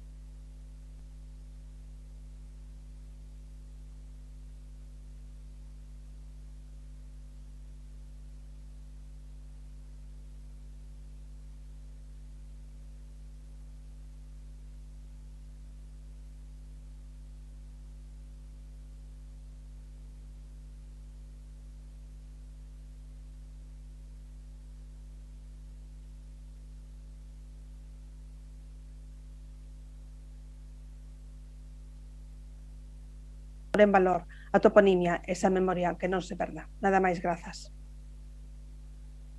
Moitas grazas, dos indoguinarte, cando vostede queira. Bos días a todos e todas. Bueno, eu tamén vou ser breve. Empezando polo final, nos imos absternos na votación desta proposición, pero é unha proposición que vemos en positivo, digamos, porque efectivamente plantexa un problema real, pero é un problema que ten unha extraordinaria complexidade. Como se reflicte da lectura da propia proposición, que non resulta sinxela, a lo menos eu atopei que hai tres niveis ou tres instancias a hora de determinar o nomenclátor dos lugares, non? O Instituto Nacional de Estadística que distingue un orde xerárquico das unidades de poboación, entidade colectiva, entidade singular, núcleo e diseminado, e que incluso considera na súa descripción da base de datos da información xeográfica de referencia que eso é insuficiente, que é necesario engadir outro elemento que sería poboación, en fin, de carácter máis amplo, pero logo temos o nomenclátor da Xunta de Galicia, que utiliza un criterio diametralmente distinto ou completamente distinto, porque fala de provincia, concello, parroquia e lugar, e eses son os elementos, ademais, os campos de búsqueda nos que se poden buscar os núcleos de población. E logo, o Instituto Xeográfico Nacional, que, en fin, ten o nomenclator xeográfico nacional como registro dinámico que recolle as denominacións oficiais referenciadas xeográficamente que deben utilizarse na cartografía oficial e o nomenclator xeográfico de municipios e entidades de poboación, se un vai aos campos de búsqueda, resulta que aí atopamos municipio, capital de municipio, entidade singular, diseminado e outras entidades. Por tanto, temos ao menos esos tres criterios distintos para establecer como facemos, digamos, a delimitación e a asignación de nomes aos lugares da población de nivel inframunicipal, non? En fin, é sabido, seguramente de todos ben coñecido, que a sección de cartografía do noso Concello eu creo que ten un sistema en fin, de cartografiado e de nomenclator que eu creo que é dos mellores dos concellos de Galicia, é completo, é accesible, respeta a toponimia, pódese acceder a través de él a unha infinidade de datos que ten que ver, dende logo, co planeamento urbanístico, pero tamén co catastro, coas divisións administrativas, en fin, con mapa escolar, etcétera, etcétera, etcétera, non? Bueno, nós entendemos que é un traballo que hai que facer. Entendemos que probablemente a nivel de outra administración superior, entendemos que a Xunta de Galicia habería que establecer un criterio a nivel supramunicipal para ver de toda esta variedade de opcións para a determinación de núcleos de población de nivel inframunicipal cales establecemos, e unha vez feito eso, e non é un traballo menor tampouco, pois correspondería aos concellos facer esa determinación. Nos respetamos, eu creo que iso é de todos coñecido, eu creo que, en fin, o nomenclator que podemos ver no seu portal respeta a toponimia, coincide coas denominacións que establece a Comisión de Toponimia, a Xunta de Galicia. É certo que en algúns casos hai algunhas pequenas discrepancias, porque, por exemplo, en fin, a Comisión de Toponimia fala solo de igrexa ou de outeiro, cando, claro, en Santiago hai ao menos 3 outeiros e 5 ou 6 lugares que se chaman igrexa. Entonces, bueno, no nomenclator do Concello prefírese adxetivalos para a súa mellor identificación, pero, bueno, eu creo que son cuestións menores. Por tanto, absténdonos na votación, en fin, entendemos que é un tema importante que ten que ser abordado. Moitas grazas, don Sindo. Doña Goretti. Sí, agradezo o apoio de Compostela Aberta e tamén do Partido Popular, tamén por entenderen e achegar en cuestión sobre por que é importante esta delimitación. O certo é que ás veces hai traballo inxente que se leva facendo anos e anos desde distintas instancias e ao final temos un pouco, non sei, a impresión de que desaparece. Eu mesma participei hai anos, estando nos últimos anos de carreira, na recollida justamente de nomes de lugares para o Instituto Xeográfico Nacional, para as mapas de algúns lugares do noso país, e claro, logo ao final dis, bueno, como se isto non se pasa ao resto das administracións ou non hai unha coordinación ou unha clarificación, ao final é un traballo que non dá rendementos. Entón, isto hai que solucionalo. Eu creo que Santiago, a Concelleira de Facenda antes facía referencia, é a capital do país, ten que impulsar isto, ten que ser capaz tamén de poñer arriba da mesa que se incremente, non, a cantidade que imos recibir pola capitalidade e poder coller e darlle o impulso, e o único que sinto é que, véndoa como positiva por parte do grupo de goberno, que se absteñan e que non nos digan por que se absteñen. Se absteñen porque non a van facer, entón así xa cobren as costas, ou se a van facer porque non votan a favor. Deberían de dar un pequeniño empuxe máis, que ainda que de cando en vez aproben algunha iniciativa, non pasa nada. Sabemos que esta iniciativa non se fai en 2 días. Sabemos que isto require tempo, require compromiso de outras administracións, require persoal que se poña a traballar con iso, e sabemos que é é porque vai ser a medio prazo, pero o tema é que polo menos que se comece e que se vexa como unha necesidade. É unha mágoa que unha cuestión como esa non vaya como unha vontade unánime de toda a corporación, que estou segura que se non estivesen no goberno votarían a favor, visto que hoxe falamos de tantas incoherencias, non, a ese respecto. E máis nada. Sí, doña Goretti, hoxe houve algunhas incoherencias. Intervé en Compostela Aberta, don Jorge non. Doña María? Tampouco. Don Sindo? Gracias, doña María. Moi brevemente para decir por que nos abstemos. Por que nos abstemos? Pois porque non podemos asumir plenamente algúns dos contidos da proposición. Por exemplo, no punto 1 fálase de definir o concepto de entidade de poboación, entidade singular, entidade colectiva, núcleo urbano, núcleo diseminado, lugar, barrio, parroquia, que non temos claro, non ten claro o servizo correspondente que sexan os niveis inframunicipais os que realmente hai que referenciar para esa determinación. No punto segundo fálase de entidades de poboación, as súas divisións, agrupamentos, lindes cos concellos veciños, etc. E tampouco consideramos que a sinalización toponímica no ámbito municipal sexa moi deficiente. Evidentemente pode ser mellorable, non? Pero, por tanto, insisto, valoración positiva e abstención. Grazas. Ordena a votación, señor secretario. Grazas, señoría. Punto 6, proposición presentada polo Grupo Municipal do BNG para a unificación oficial da delimitación xeográfica e sinalización toponímica de Santiago de Compostela. Votos a favor? Compostela Aberta, BNG, Grupo Popular. Votos en contra? Ningún. Abstencións? Grupo Socialista, quedaría aprobada.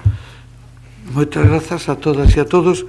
Imos facer un descanso de 10 minutos. Pediría que non nos alonguemos máis porque imos moi mal de tempo realmente.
Bos días, señoras e señores concelleiros. Damos continuidade á sesión.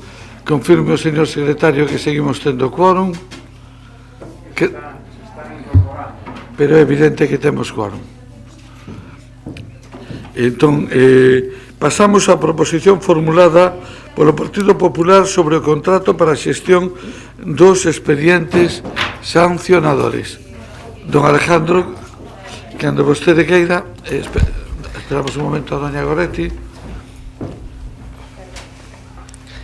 Gracias, alcalde. Bo día de novo. Bueno, multas, multas, multas, multas y más multas. Yo calculo que el 80% de la actividad administrativa de este concello son multas. Bueno, la verdad es que las multas hay que tramitarlas, ¿no? Una vez que se generan o una vez que llega la denuncia. Cuestión previa y cuestión diferente es la desproporcionalidad en su generación. Yo calculo que vamos a rozar ya pronto el umbral de las 50.000 multas. Es posible que el Gobierno me corrija ahora un poco a la baja y diga que no, la cifra no será tan alta. Pero bueno, esas son unas estimaciones fundadas, que es posible que al final no se materialicen, pero que no son unas estimaciones hechas alegremente. Digo esto porque cuando se licitó el actual contrato de gestión de multas, la información pública que se daba a los licitadores era la de la imposición de unas 34.000 multas, de 34.000 multas anuales, y hay que recordar que el año pasado pues solamente el radar instalado alternativamente entre Conxo y el Restoyal generó, vamos, calculo que más de 20 o de 20 y tantas mil multas. Ya sé que ahora, bueno, se están haciendo algunos ajustes y que la cifra posiblemente disminuya algo, pero bueno, yo calculo que este año pues la cifra del radar rondará las 15.000 multas. Si se ha mantenido la cifra clásica de las 34.000 por otros motivos, pues ya estamos en los 50, teniendo en cuenta además que hay que sumar otro tipo de sanciones de otra naturaleza. Veamos, el contrato que se ha firmado, el tipo de contrato que se lleva firmando desde hace años, para ser honesto, con una empresa, en los últimos tiempos se ha salido un poco de madre, ¿no? Para empezar, la extralimitación de funciones ha ido a más. Uno no debe ser hipócrita y tiene que ser honesto y decir que en todo momento se ha producido una extralimitación de funciones ya antes de la llegada de este gobierno municipal y ya cuando estaba con contratos previos este gobierno municipal, y entre medias se produjo una extralimitación de funciones porque en principio a la empresa a la que se contrata para ayudar en la tramitación de las multas se la contrata para realizar funciones auxiliares, no funciones de instrucción en las que no puede entrar. ¿Qué sucede? Que si el número de multas aumenta la gravedad de esa extralimitación.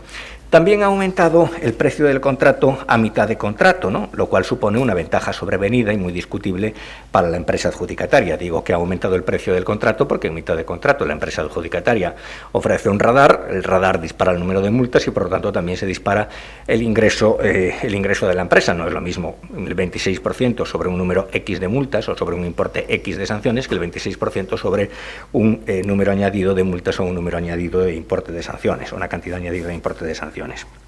Y después, lo que ha sucedido también es que, se han planteado dudas o sospechas sobre la probabilidad de que la propia empresa pues haya condicionado de alguna manera las políticas de seguridad vial del ayuntamiento. Esto es, ya me he referido a ello en muchas ocasiones, cuando se examina el expediente, uno ve algo raro, dice, oiga, ¿por qué se ha instalado un radar en Conxo? ¿Dónde está el estudio? Porque el estudio ha desaparecido del expediente, la empresa alude a un estudio, todo apunta a que el estudio lo hizo la empresa y no lo hizo el Ayuntamiento de Santiago.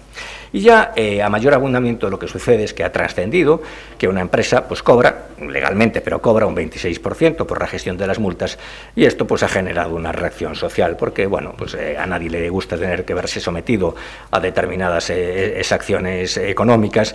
Pero claro, no es lo mismo una multa que un impuesto se acepta mejor porque un impuesto tiene en cuenta la capacidad económica de las personas, un impuesto es previsible, una multa no, y que de una multa pues una empresa se lleva el 26%, lógicamente provoca una reacción ciudadana. En definitiva, a la vista de estos hechos y a la vista de que, bueno, en cuestión de semanas pues va a vencer el plazo de 3 años, el plazo inicial de ese contrato, nosotros entendemos que, bueno, que no se debería prorrogar por 2 años más, ¿no?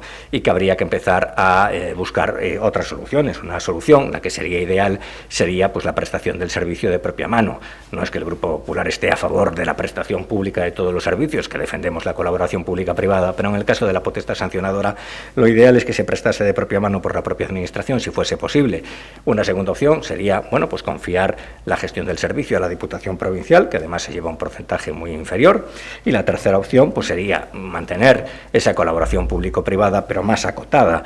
No creo que con un volumen de sanciones como el que tenemos en la actualidad, pues haya que pagar un 26% y, sobre todo, habría que corregir esa participación a la que he aludido en funciones instructoras y, sobre todo, habría que garantizar pues la objetividad y la imparcialidad en todo el procedimiento, que no pongo en cuestión, pero es evidente que sería más segura o estaría más asegurada esa imparcialidad, esa objetividad con unos mayores mecanismos de control a la hora de verificar el cumplimiento de las obligaciones de la empresa privada. Es por ello por lo que, con el mayor ánimo constructivo, presentamos esta iniciativa, pues para que, puestos a prorrogar el contrato, que es inevitable prorrogarlo durante un tiempo mínimo porque no nos vamos a quedar sin gestión, esa prórroga pues no alcance los 2 años y que no prorroguen ustedes por 2 años en las mismas condiciones, sino por el tiempo indispensable para buscar una alternativa de gestión. Nada más, gracias.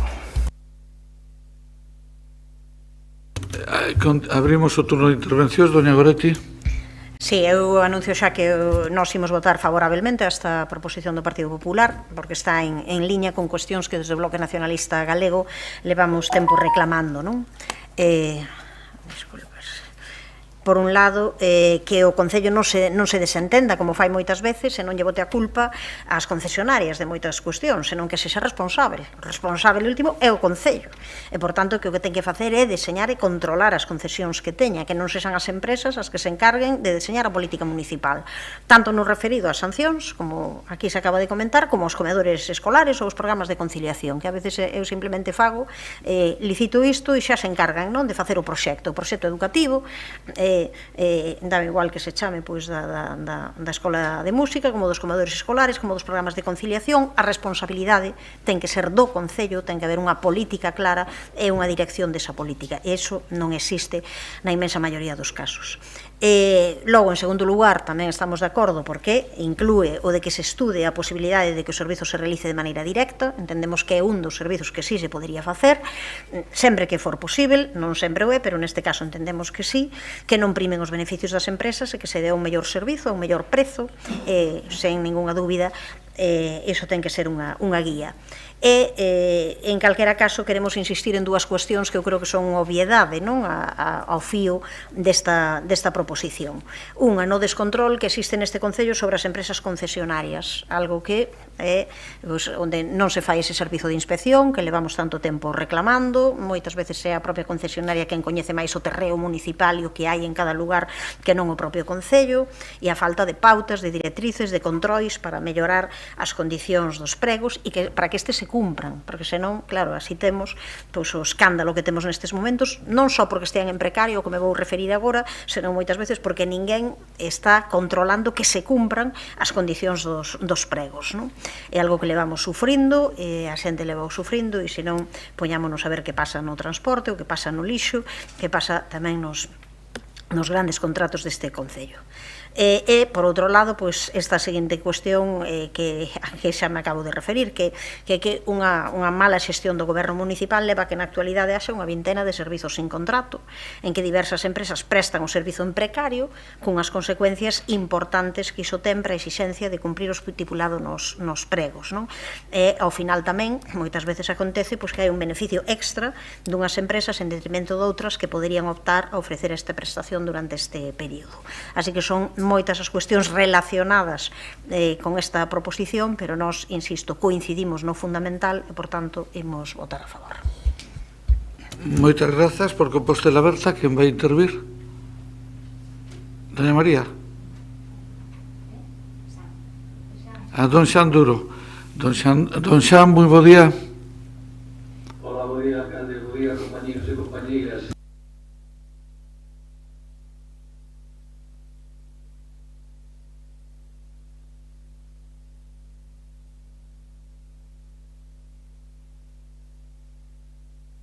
Garanta imparcialidade e que sexa máis.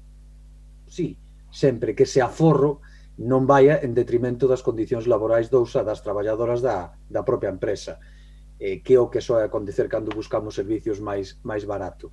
pero neste caso é un tema sensible, é certo, e debería ser de xestión directa pública, mas para isto é imprescindible, urxente, e xa non é a primeira vez que ven a este pleno este tema, anulación dunha vez por todas da taxa de reposición derivada da coñecida como Lei Montoro. Sin esa capacidade de asumir máis persoal vai ser complicado poder xestionar servicios con este volumen de expedientes pois dun xeito directo, pero insisto, o aconsellable por ser un tema tan sensible. En definitiva, pois tal como está plantexada a moción, pois votaremos a favor e emplacemos pois ao alcalde e ao resto dos grupos que teñen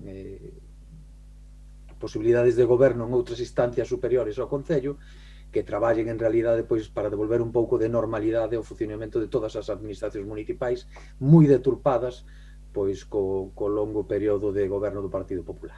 Grazas. Moitas grazas, don Xan, polo goberno municipal. Contesta don Gonzalo Muiños. Don Gonzalo, bo día.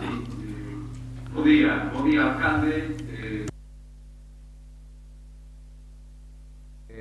Na exposición de motivos do documento alégase por parte do grupo do Partido Popular o cuestionable de que pode ser que unha empresa privada máis alá dunha función administrativa, como podería ser o caso da xestión dos impostos, poida acabar participando en cuestións como instalación de radares ou nas labores para a resolución de alegacións e recursos presentados á cidadanía.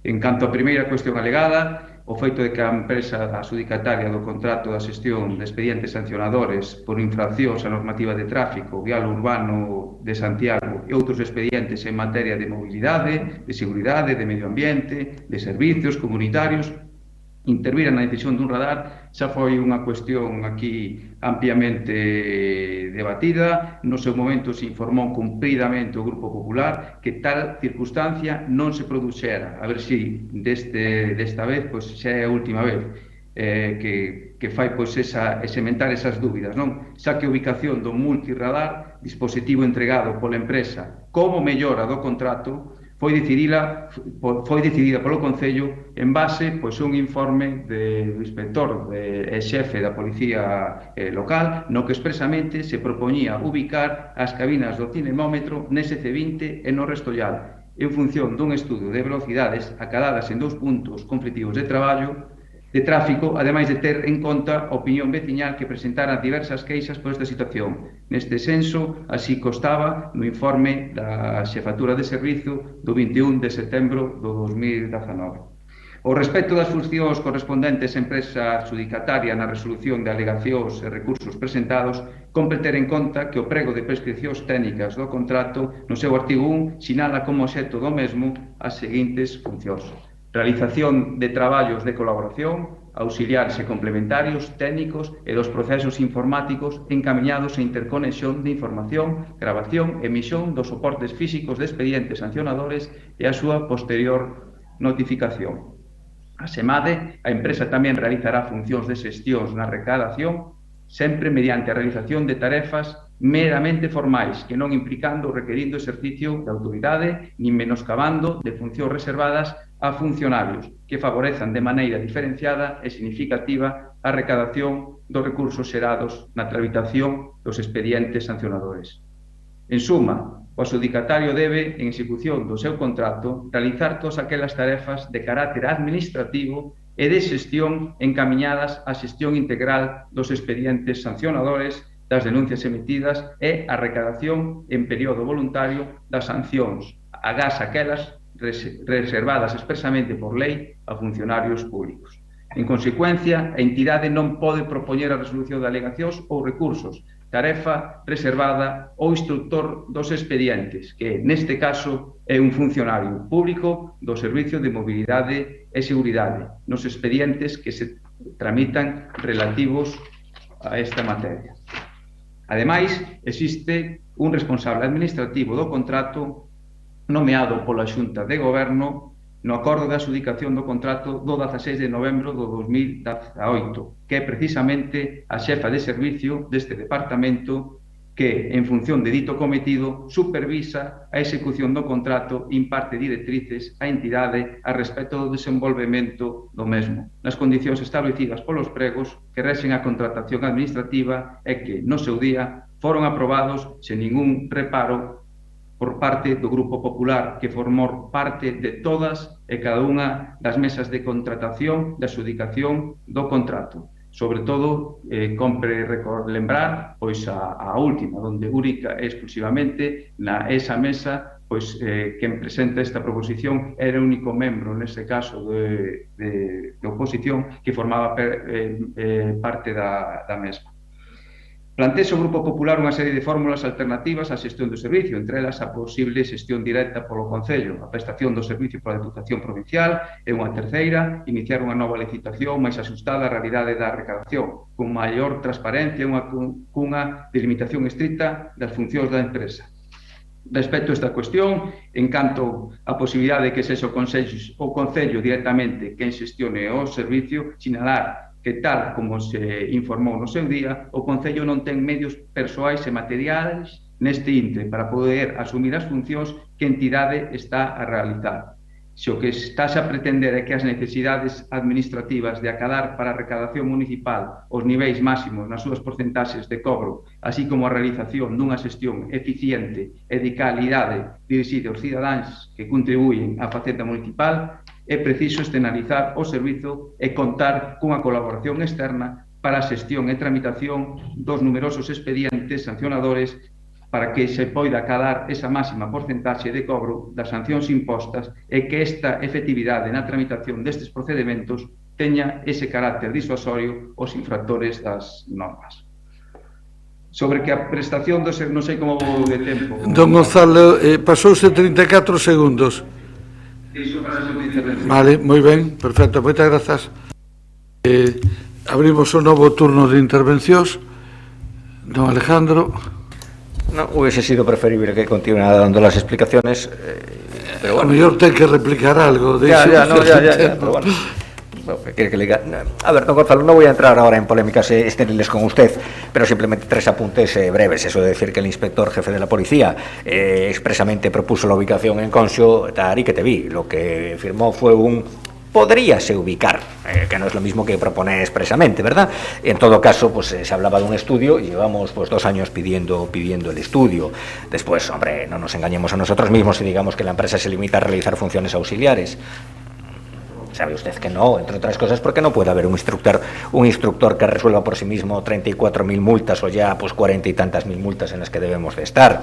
Entonces no nos engañemos, y yo además no se lo estoy reprochando a usted, estoy diciendo, bueno, pues que este es un sistema que funciona desde hace muchos años, pero que en los últimos tiempos, como dije antes, se salió de madre. Ah, y por cierto, cuando dice usted que estábamos en las mesas de contratación que dieron lugar a la adjudicación del contrato, oiga, ha de saber usted que las mesas no son las que adjudican los contratos y que cuando íbamos los miembros de la oposición a las mesas íbamos con una función meramente de control. Por lo tanto, le agradecería que no enredase. Yo creo que lo sustancial es que nos diga si va a admitir la iniciativa, que yo creo que está formulada pues en unos términos muy moderados, en unos términos muy abiertos, porque en definitiva lo único que les pedimos es que no dejen todo atado y bien atado durante 2 años en las mismas condiciones, sino que hagan una prórroga parcial a la espera de poder articular pues otras alternativas. En todo caso, no quiero concluir sin agradecer el apoyo de otros grupos.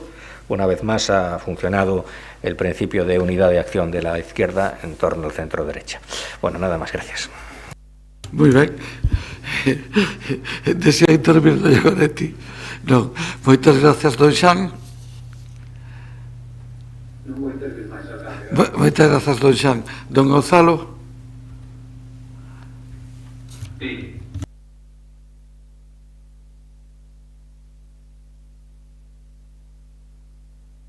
Neste caso, pois levada a cabo pola Deputación Provincial, pois asumindo estas funcións por unha porcentaxe menor, como ben decía neste caso o voceiro do Partido Popular, que é importante destacar que, aínda que o mellor se suporía pois ese aforro un principio para o Concello, non por elo se entende que se gañaría pois na prestación do servicio, cuestión que terse en conta e valorarse, xa que non estamos ante un contrato de suministro, senón nun contrato de servizo que supón unha prestación pois de especial relevancia e trascendencia para a cidadanía, polo que ten que valorarse non só pois esa rendabilidade para o Concello en termos económicos, senón outros factores pois o que son importantes, como pois neste caso pois esa porcentaxe en si de cobro, en si pois ter unha oficina no propio Concello de Santiago, dispor de persoal adicado única e exclusivamente neste caso pois a garantir ese servicio, esa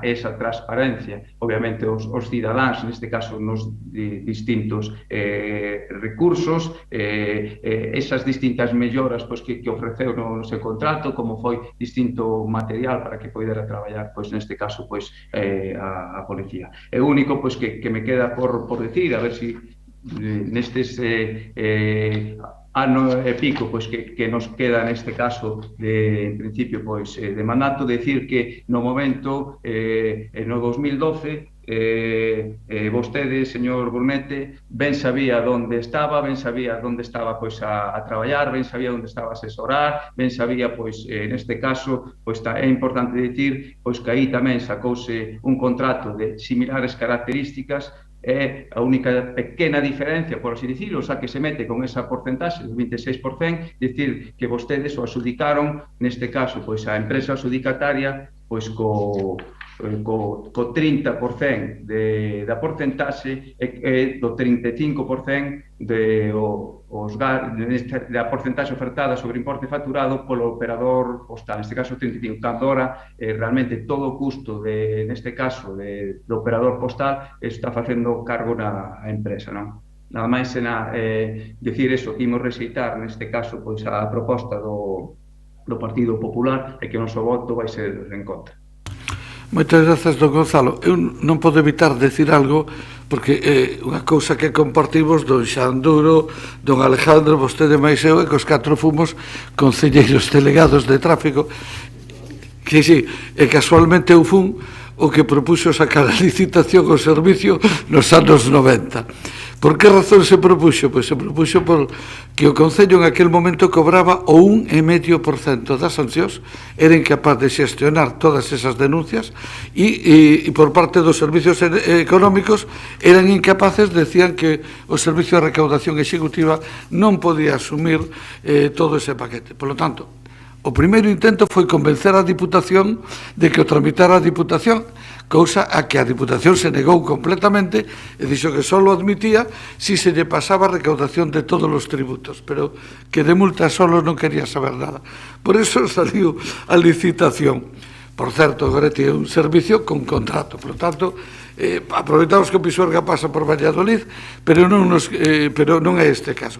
É un servicio con contrato. E con relación ao de Conxo, decir que a experiencia de Conxo o que demostra é que había que colocar ali un radar, porque o número de infraccións que se cometen implica que era obligatorio reducir a velocidade en Conxo. E logo hai algo que vostede conoce perfectamente.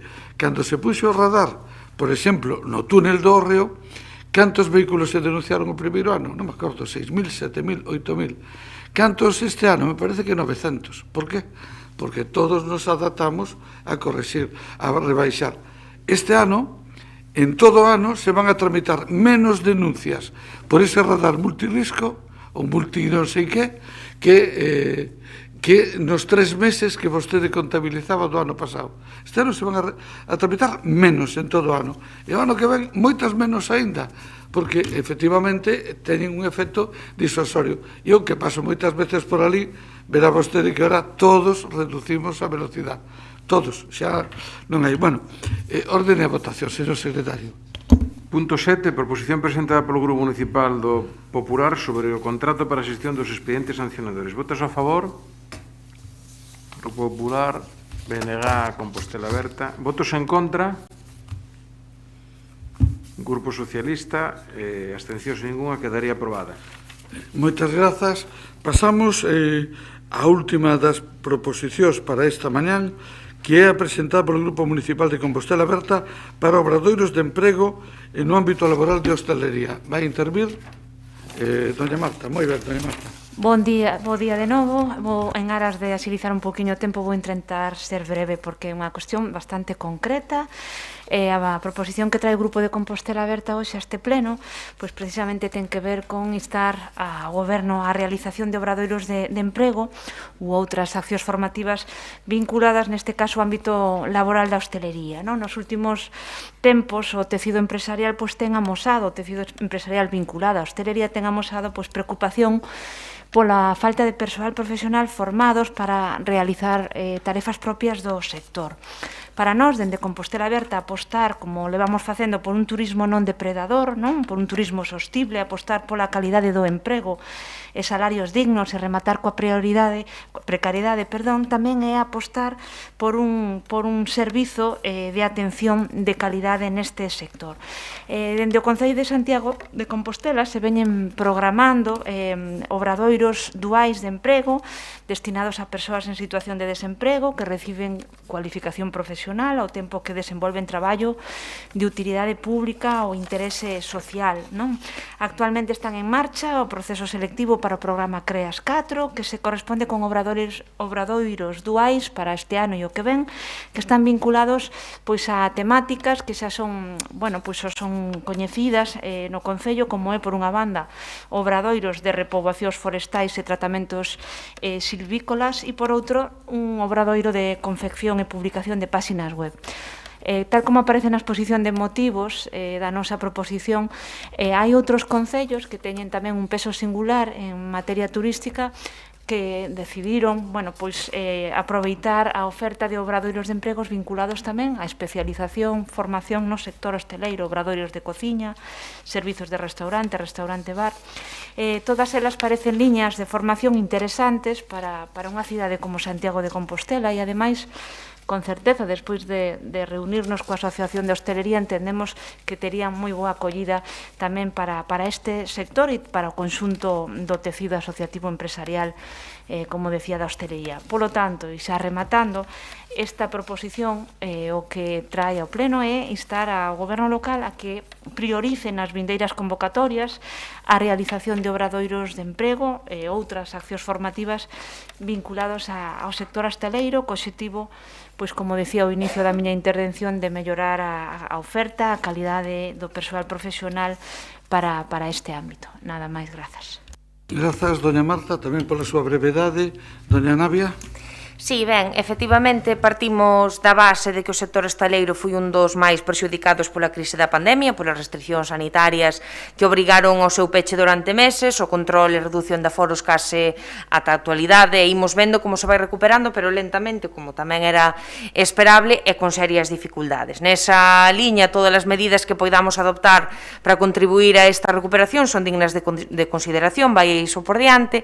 Entón, sobre esta proposición que precisamente incide aquí, onde se pide que se realicen obradoiros de emprego e outras accións formativas para mellorar a calidade e a oferta de profesionais neste sector, a proposta en sí non nos parece malo, é certo que pode contribuir a mellorar a calidade da atención, ademais en empregos onde a rotación é habitual, é dicir, falamos de persoas que traballan nisto durante un período relativamente curto de tempo, normalmente, non sempre, pero adoita pasar, entón hai que estar continuamente formando, cal é lóxico tamén. Ademais de que pode contribuir a dinamizar o sector en xeral nun momento en que ademais o precisa especialmente. Dito isto, eu non quero desaproveitar a oportunidade, tamén algo mencionou Marta nesta liña, para sinalar que unha cuestión crucial, xa que falamos de emprego e de emprego en hostelería, é o tema das condicións laborais. Claro que son necesarias accións formativas, claro que é necesaria a mellora continua da formación nas traballadoras nas máis diversas tarefas que se realizan neste sector, pero nada disto tería sentido se logo non fose acompañado dunhas condicións dignas de traballo. Aquí falamos de salarios dignos, falamos de número de horas traballadas decente, falamos que o traballo debe permitir un desenvolvemento normal pois do que ven sendo unha vida, un proxecto vital normal, sen horas extra non pagadas, sen realización de tarefas que non corresponden, en fin, todas estas cousas cousas que xa sabemos. Nesta liña, quero lembrar tamén que hai 6 meses aprobamos aquí en pleno por unanimidade unha proposición nosa que viña nesta liña falaba sobre o emprego en concreto juvenil, pero falaba precisamente disto e falaba de incluir na convocatoria de axudas públicas aos sectores da hostelería e comercio a obriga de presentar unha declaración responsable do cumprimento de todas as disposicións legais, regulamentarias e convencionais vixentes en materia laboral e demais, co obxectivo precisamente de mellorar as condicións de traballo e evitar a precariedade, non? Ademais de contribuir a combater a economía somerxida, as horas extra e toda esta situación que xa coñecemos e que está respaldada por numerosos informes sobre a precariedade laboral. Entón, en definitiva, volvendo ao tema, así tamén xa remato. Se o problema é, como se di na exposición de motivos, a preocupación pola falta de profesionais formados para realizar as tarefas propias do sector, a formación, por suposto, é unha vía de atallala válida e que pode ter un impacto positivo, e por iso xa adianto que votaremos a favor desta proposición, pero a outra é garantir que os salarios e as condicións laborais sexan dignas e asumibles, porque sen esta última, calquera outra cousa que fagamos non vai ter o efecto necesario. Nada máis. Moitas grazas, doña Navia. Don Ramón. Sí, brevemente, con carácter xeral os obradoiros teñanse demostrado como un dos mellores e máis efectivos instrumentos para a mellora da empregabilidade das persoas que toman parte neles. Isto é así porque se centran na realización de obras ou prestación de servicios de interese xeral e social e posibilitan a realización dun traballo efectivo, traballo que xunto coa formación contribúe a unha mellora da cualificación profesional, o que supón a ponte idónea para a inserción laboral no mercado de traballo. Neste senso, a Xunta de Galicia é o principal impulsor destes programas e un obxectivo fundamental mellorar a inserción das persoas desempregadas, fomentar e impulsar unha formación eficaz e especializada que facilite o acceso ao mercado laboral. Por este motivo, vende reforzar a convocatoria deste ano de obradoiros co seu maior orzamento, maior número de accións e de persoas beneficiarias, que a actual convocatoria desenvolvense un total de 94 obradoiros de emprego con un investimento de 34 millóns de euros. Estes obradoiros permitirán que preto de 2.000 persoas desempregadas se formen un oficio mentre realizan tarefas en beneficio de espacios e instalacións públicas. A actuación enmárcase na aposta do Goberno galego por incrementar a inclusión laboral e a estabilidade dos galegos e galegas e por colaborar cos concellos na contratación de persoas desempregadas. En meta dos obradoiros duais de emprego, o incremento das oportunidades laborais dos galegos e galegas, ademais de colaborar coas entidades locais galegas para incrementar o emprego nos concellos. A Xunta de Galicia continúa apoiando o Concello de Santiago na posta en marcha destes programas con apoios dende o ano 2009 de case 4 millóns de euros, recibindo nesta última convocatoria máis de 346.000 euros para o obradoiro CREAS 4 e co que se benefician 20 alumnos participantes e 369.000 euros para un obradoiro para persoas mozas. As medidas que co carácter xeral sexan implementadas por calquera administración pública, pois benvidas sexan dentro dunha política económica de formación e cualificación e emprego. En este caso, é certo que existe unha crecente demanda en Santiago no eido da hostelería, exixindo cada vez máis e máis a mellor persoal formado e a necesidade de máis persoal. Neste senso, como decíamos, parecenos axeitado solicitar ou priorizar un obradoiro, como tamén noutros sectores, especialmente neste caso, na hostelería, porque nós imos votar a favor. Gracias. Moitas grazas. Vou intervir eu mesmo. Sinto que nós non vayamos a votar a favor e vou intentar explicar por qué. E ademais quero explicar a satisfacción que me produce que doña Marta, que sempre oigo falando do turismo unhos términos, presente unha proposta vinculada á hostelería que algunha relación garda co sector turístico. A aposta dos obradoiros de emprego, o noso objetivo esencialmente é crear emprego cualificado, emprego con salidas profesionales dignas e emprego que poida acceder a postos de traballo que se estén ofertando, que eles mesmos poidan promover en moi boas condicións. No caso da hostelería en Santiago somos moi privilexiados. Temos a Escola Superior de Hostelería, que, por certo, agora se convirte en grau universitario e é unha enorme alegría para todos nós, pero que o 95% ou 98% dos seus diplomados van a buscar traballo fora de Santiago.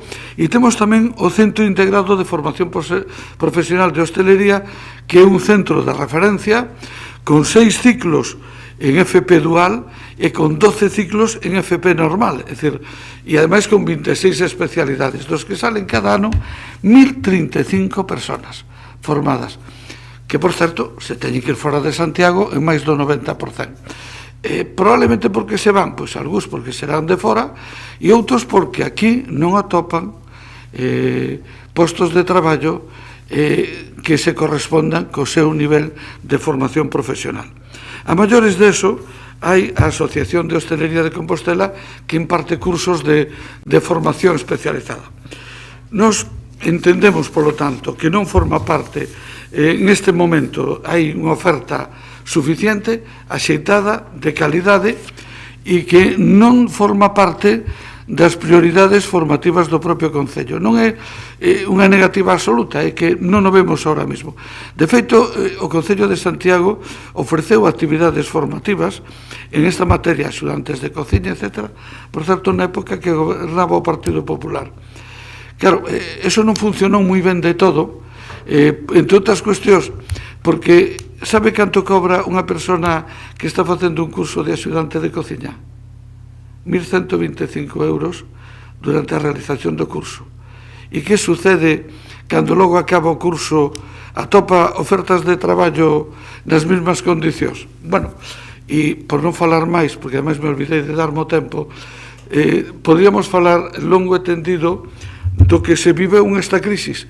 Cara ao empresariado, hai que decilo, de hostelería, pero clara a moitos profesionales de hostelería que tiñan contratos por horas moi limitadas ou que estaban en unhas condicións, que eso foi unha das razóns que motivou que máis de 1000 personas que traballaban na hostelería hai ano e medio non volveran á hostelería, sino que buscaran salidas profesionales por outros ámbitos. Por lo tanto, nós nos imos a abster, se o víramos conveniente, reconsideraríamos, pero ahora mesmo queremos que Santiago tenga oferta de calidad suficiente, de abondo, e que cecais o reto a medio plazo, por unha vez vou a coincidir co bloque, é unha cousa rara, pero vou a coincidir. Eu creo que o traballo ten que ir tamén por mellorar as condicións retributivas e de traballo. Moitas grazas. Cando queira. Bueno, pois, en primeiro lugar, quería agradecer o apoio do Grupo do BNG e do Grupo Popular. E a verdade é que non saio do meu asombro escoitando o alcalde. Iniciei a miña intervención, creo que non é incompatible, como levamos facendo durante todos estes meses, durante todo o seu mandato, xa máis alá da metade, vai alá, defendendo outro modelo de turismo, criticando o turismo sen control e depredador. Creo que eso non é incompatible con traer aquí unha proposición que defende tamén emprego de calidade e que defende tamén un servicio de calidade e apoio para o sector da hostelería. Non somos conscientes de que o sector da hostelería é un motor económico, non o único, non debe haber monocultivo do turismo en Compostela, repetímolo moitas veces, así que non sei a que ven ese chascarrillo de que Compostela Aberta non poda apoiar a un sector con traballadores e traballadoras que necesitan, de acordo, sobre todo coas demandas que fai a Asociación de Hostelería, pois tamén perfis de profesionalización. Dito isto, independentemente da oferta formativa que sinalou, estes obradoiros están orientados a persoas en situación de desemprego. Moitas veces son persoas que teñen que reciclarse, que son máis maiores, que necesitan buscar un encaixe no mercado laboral ou non teñen 6.000 euros para ir a unha escola privada de turismo ou non están encaixados no Centro Integrado de Formación. Pero claro, lle debe parecer máis interesante continuar coas obradoiros de emprego centrados no deseño de páxinas web, que xa sabemos que ten máis un consumo interior que un consumo exterior para poder habilitar información da propia Concellería de Emprego. Entón, eu creo que aquí, que non haxa malentendidos, Compostela Aberta dende sempre, dende o primeiro lugar, porque tamén fixe un estudo cando estábamos no mandato sobre a calidade do emprego no sector da hostelería.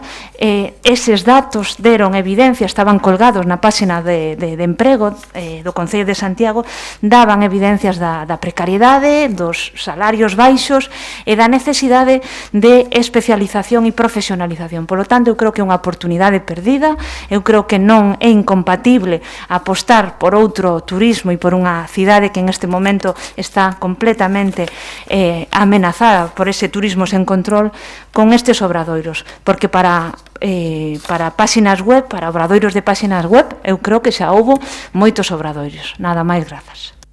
Grazas, doña Marta. Doña Navia, non intervén, don Ramón.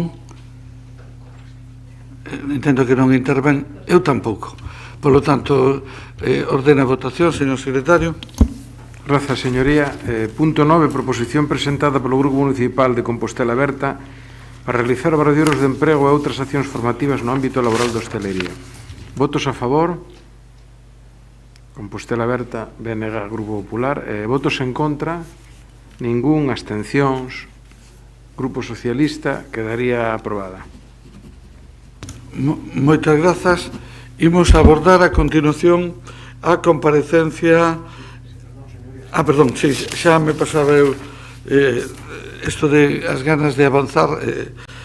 Bueno, punto número 10 é dar conta da resolución da Alcaldía e da Delegación de Funcións, que está dada conta, dar conta das resolucións da Alcaldía, das Concellerías delegadas, atas da Xunta de Goberno local, queda dada conta, e pasamos ao punto 12, que é a solicitude do Grupo Municipal do BNG de comparecencia da Concelleira Delegada de Cultura para dar explicacións dos problemas derivados dos prazos de convocatoria das axudas, etc. Lembrar que nas comparecencias abre o grupo solicitante, en este caso BNG, falan todos os grupos, contesta a Concelleira 10 minutos, os grupos falan por 5, logo turno de réplica 5 minutos e ten outros 10 minutos a Concelleira cuxa comparecencia se solicita para rematar. Por lo tanto, se lles parece ben, vexo que doña Navia está disposta. Non, é doña Goretti. Vale. Pois doña Goretti, entón. Ben, pois traemos esta solicitude de comparecencia sobre un tema que xa foi abordado neste mesmo pleno polo BNG e por outros grupos e mesmo tamén en distintas ocasións con cuestións que teñen que ver con conversas, con posicións públicas, porque chove sobre mollado. O problema é que isto é algo recorrente. Hai axudas que saen tarde, resolvense tarde, e logo sobran cartos porque non se executan, e logo, aínda, non sei se somos capaces de dicir que os sectores non necesitan das axudas porque non son capaces de consumilas, deben ter demais, non?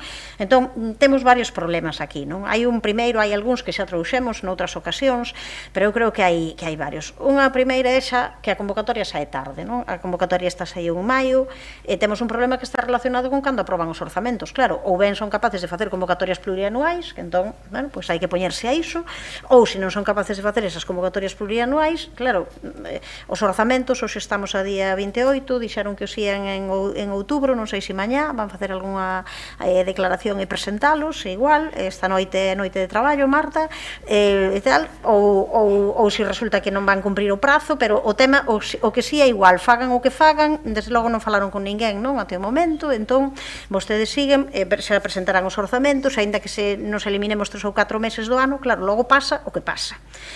Claro, ese é o primeiro problema. O segundo, claro, é cando se resolven. O primeiro saen tarde, o segundo, cando se resolven? Como se poden resolver unhas axudas a mediados de mes e dicir que antes de finais de mes eso todo ten que estar xustificado? É que eso é unha loucura. Pode pasar nalgúna ocasión, vale, pero isto non pode ser reiterado, isto non pode seguir pasando así. É dicir que teñen, pois eso, apenas 10 días, 15 días para facer as actividades e xustificar. E claro, iso é algo que dá como consecuencia, primeiro, que logo a xente que teña que desestimar a solicitude e saberemos, porque eu tamén quero preguntar cantas pensa a concelleira, cantas solicitudes pensa que se van poder realizar das concedidas, ou algunhas ademais que xa tiveron esgotamento de crédito orzamentario nestes momentos, pero claro, esgotamento de crédito, outras xa desestimaron e outras non se van poder facer. Falando con distintas do sector, todo o mundo vimos que hai xente que non as vai facer, é imposible, e entón claro, ese é un problema para as empresas. Claro, pedirlle ás empresas descapitalizadas nestes momentos con numerosos problemas económicos, que adianten, que digan, xa saben máis máis ou menos canto vai ter ou como vai ser, entón teñen que adiantar os cartos.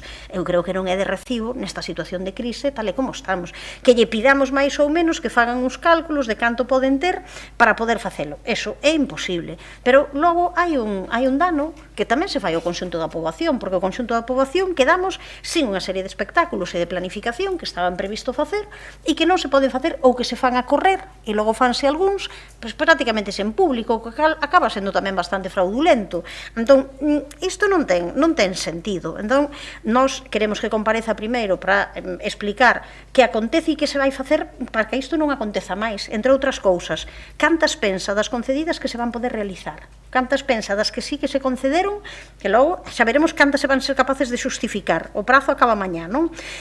Parece, e acaba de sair publicado. En que se vai investir o diñeiro sobrante? Porque ao final, ainda que faltaba, ao final vai sobrar. Entón, ese diñeiro que sobra, entendo que farán outra convocatoria, que se comprometa aquí a facer unha convocatoria en canto este aprobado o orzamento o día seguinte. Tela pensada e preparada. E ao final tamén hai un problema relacionado coas profesionais que nos preocupan moito, pero tamén para as entidades non profesionais, coas asociacións sen máis, porque ao final presentáronse un número moi pequeno, continuamos con eso, preséntanse 10 de 113 que hai no rexistro de bases de datos do Concello. E claro, xa se presentan tan poucas porque saben cales son as condicións, ou se non pregunto a concelleira por que se presentan tan poucas, ao final só 3 as levan, entón ao final quedamos en que prácticamente non hai axudas para tampouco o que son todo o que é o mundo cultural amador. Entón, isto é, non sei se é unha pescada que seguimos así, atecando, que se vai facer. Eu creo que isto é un problema, eu sei que hai moitísima, non só preocupación, sino indignación no sector cultural, porque este acontecendo isto, e que haberá que poñerlle remedio. Entón, quero polo menos que se me expliquen esta serie de cuestións. Se isto vai rematar algunha vez, cando está previsto facer a seguinte convocatoria, se se vai utilizar o diñeiro sobrante, cantas das concedidas pensa que se van poder realizar, e se ten algún sentido que haxa, pois eso, menos de 15 días para poder xustificar esta serie de actividades e cal é o prexuízo que se lle causa ás empresas, ás entidades e ao conxunto da poboación de Santiago. Moitas grazas, doña Goretti. Dona Branca vai intervir. Dona Branca, cando vostede queira.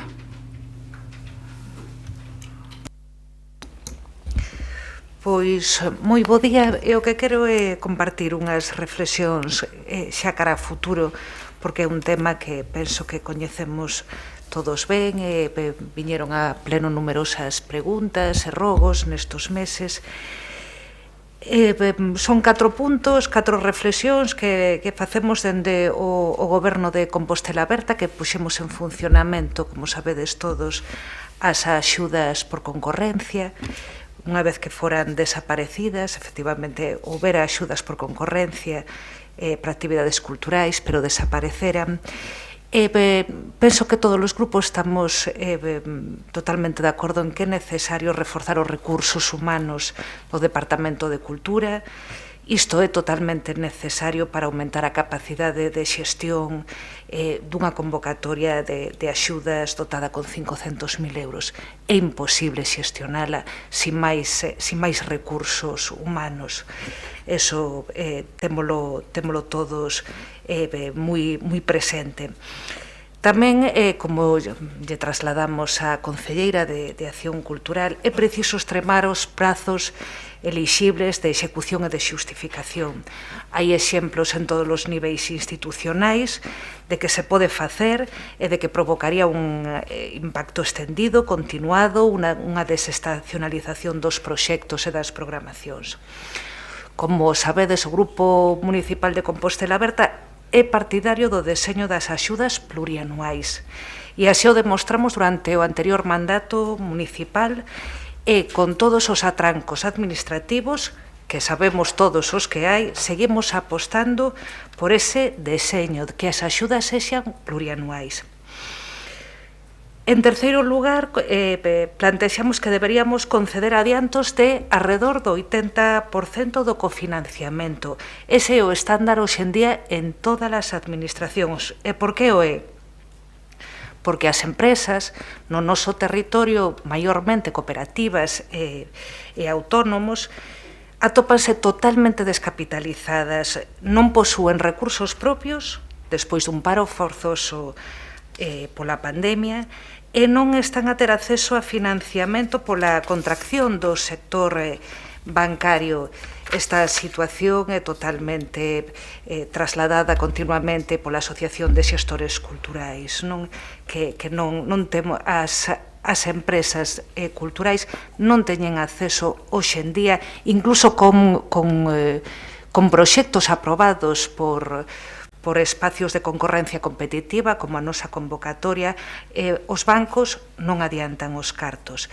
Para pechar, poñendo foco nas resolucións das axudas a asociacións, consideramos que é preciso desenvolver un traballo previo, trouxémolo a pleno, porque consideramos que é totalmente necesario reactivar a actividade asociativa no eido cultural.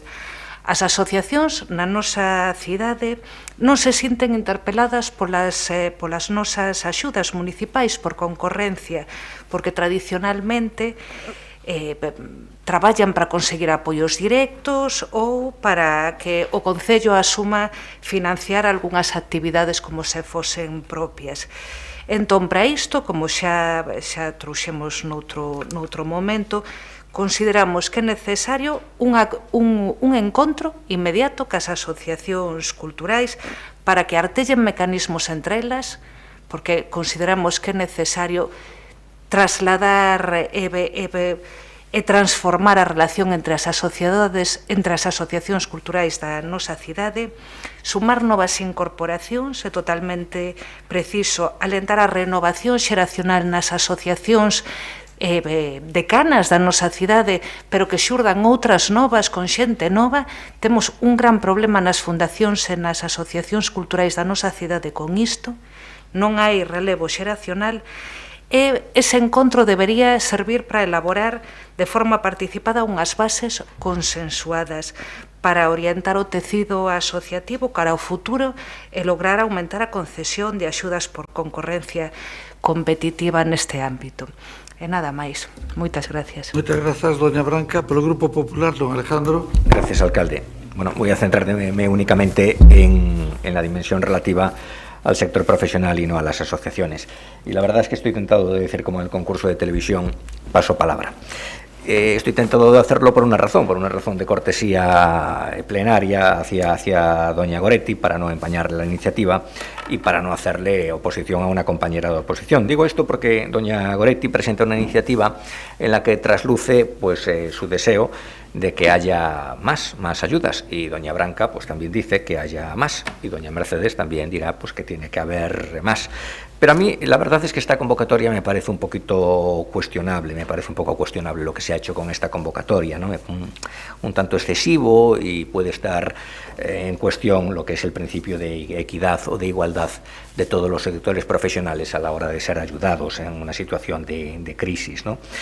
Parten ustedes, los grupos de izquierdas, parten ustedes, en fin, de aquella filosofía de la ceja que nos trajo Zapatero, ¿no? Recuerdan Zapatero con el de la ceja, y parten ustedes de una premisa que yo creo que es cuestionable, la premisa de que quien realiza una actividad económica supuestamente digo, cultural, es de mejor condición o merecedor de mayor protección que un hostelero o que un comerciante. Claro, uno ve la resolución de las ayudas y uno se pregunta, pues ¿por qué quien realiza una actividad económica supuestamente cultural se lleva de media 15.000 euros de ayuda y un hostelero o un comerciante se lleva 3.000? Es discutible, ¿no? Es cuestionable. Bueno, es tan absurda la convocatoria que realmente yo les recomendaría a todos los hosteleros y a todos los comerciantes que concurran a la misma, porque podrían, porque como no está configurada a partir de epígrafes, pues basta simplemente pues que, no sé, en el local donde yo tomo café todos los días, cuando me vengan a servir el café, me reciten un poema, esto ya se convertiría en una actividad de naturaleza cultural, y en vez de llevarse 3.000, se lleven 15.000. Pero ya digo que no quiero insistir en esto, volveremos probablemente sobre este asunto, pero con otro enfoque. Nada más, gracias. Muchas gracias, don Alejandro. Contesta doña Mercedes Rosón. Moi bo día De novo, eu vou a facer un relatorio de todo este proceso que xa coñecen perfectamente, pero creo que é importante facelo. As convocatorias foron aprobadas e publicadas no mes de maio deste ano 21. A convocatoria de asociacións aprobouse en Xunta de Goberno o 18 de maio e publicouse días despois, creo que o 18, no BOP. En xullo, 22 de xullo, publicouse o listado de entidades admitidas, excluídas provisionalmente, excluídas da convocatoria de subvencións de ambas convocatorias. A convocatoria do sector profesional aprobouse o día 11 e saiu publicado o 18, creo que me liei aí. Bueno, a concesión, como saben tamén, realizouse na Xunta de Goberno do pasado 11 de outubro deste ano. No caso das dúas convocatorias de cultura e actividade pode realizarse ata o día 24 de outubro, hasta este domingo pasado. O prazo de xustificación, como moi ben dixo antes Goretti San Martín, pois remata mañá, día 29 de outubro. Vostedes saben moi ben que o volumen de documentación que houbo e que hai que manexar nestas dúas convocatorias é importante, tanto polo número de solicitudes como polo montante das axudas. Un plantexamento que facían de ampliar o prazo fai inviable a resolución do proceso, xa que as subvencións teñen que estar abonadas antes do 31 de decembro e non habería capacidade do servizo para poder facelo, xa que coincide con todas as actividades de Nadal. Saben que a parte de ser acción cultural é tamén o Departamento de Festas. Están presentando dende hai xa tempo, porque as actividades non se fixeron nesta última quincena, levan desenvolvéndose todo o ano e se están xustificando. Saben que hai 32 concedidas, haberá un prazo de subsanación de erros, pero todos, creo que casi todas, estas subvencións obtidas por os profesionales están, eu creo, estou totalmente convencida de que non nos podemos anticipar os acontecementos e que van a cubrirse totalmente o orzamento que estaba prevista.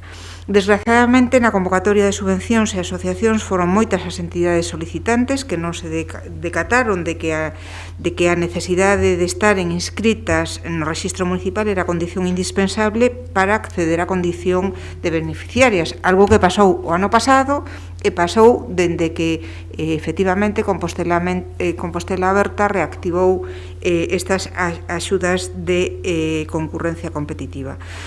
O Departamento de Cultura continuará a insistir neste punto en vindeiras convocatorias, dado que é un elemento limitante para o proceso a convocatoria de primeira índole. En relación co número total de asociacións culturais que figuran inscritas no rexistro municipal, Goretti falaba de 113, compre preguntarse se todas esas entidades continúan activas ou cumpren ca exixencia de manteren ao día os seus cambios orgánicos e contas, porque o que pode acontecer é que debido á pandemia e outros motivos que teñen moito que ver co que acaba de relatar a nosa compañeira Branca Novoneira, moitas xa non están en activo.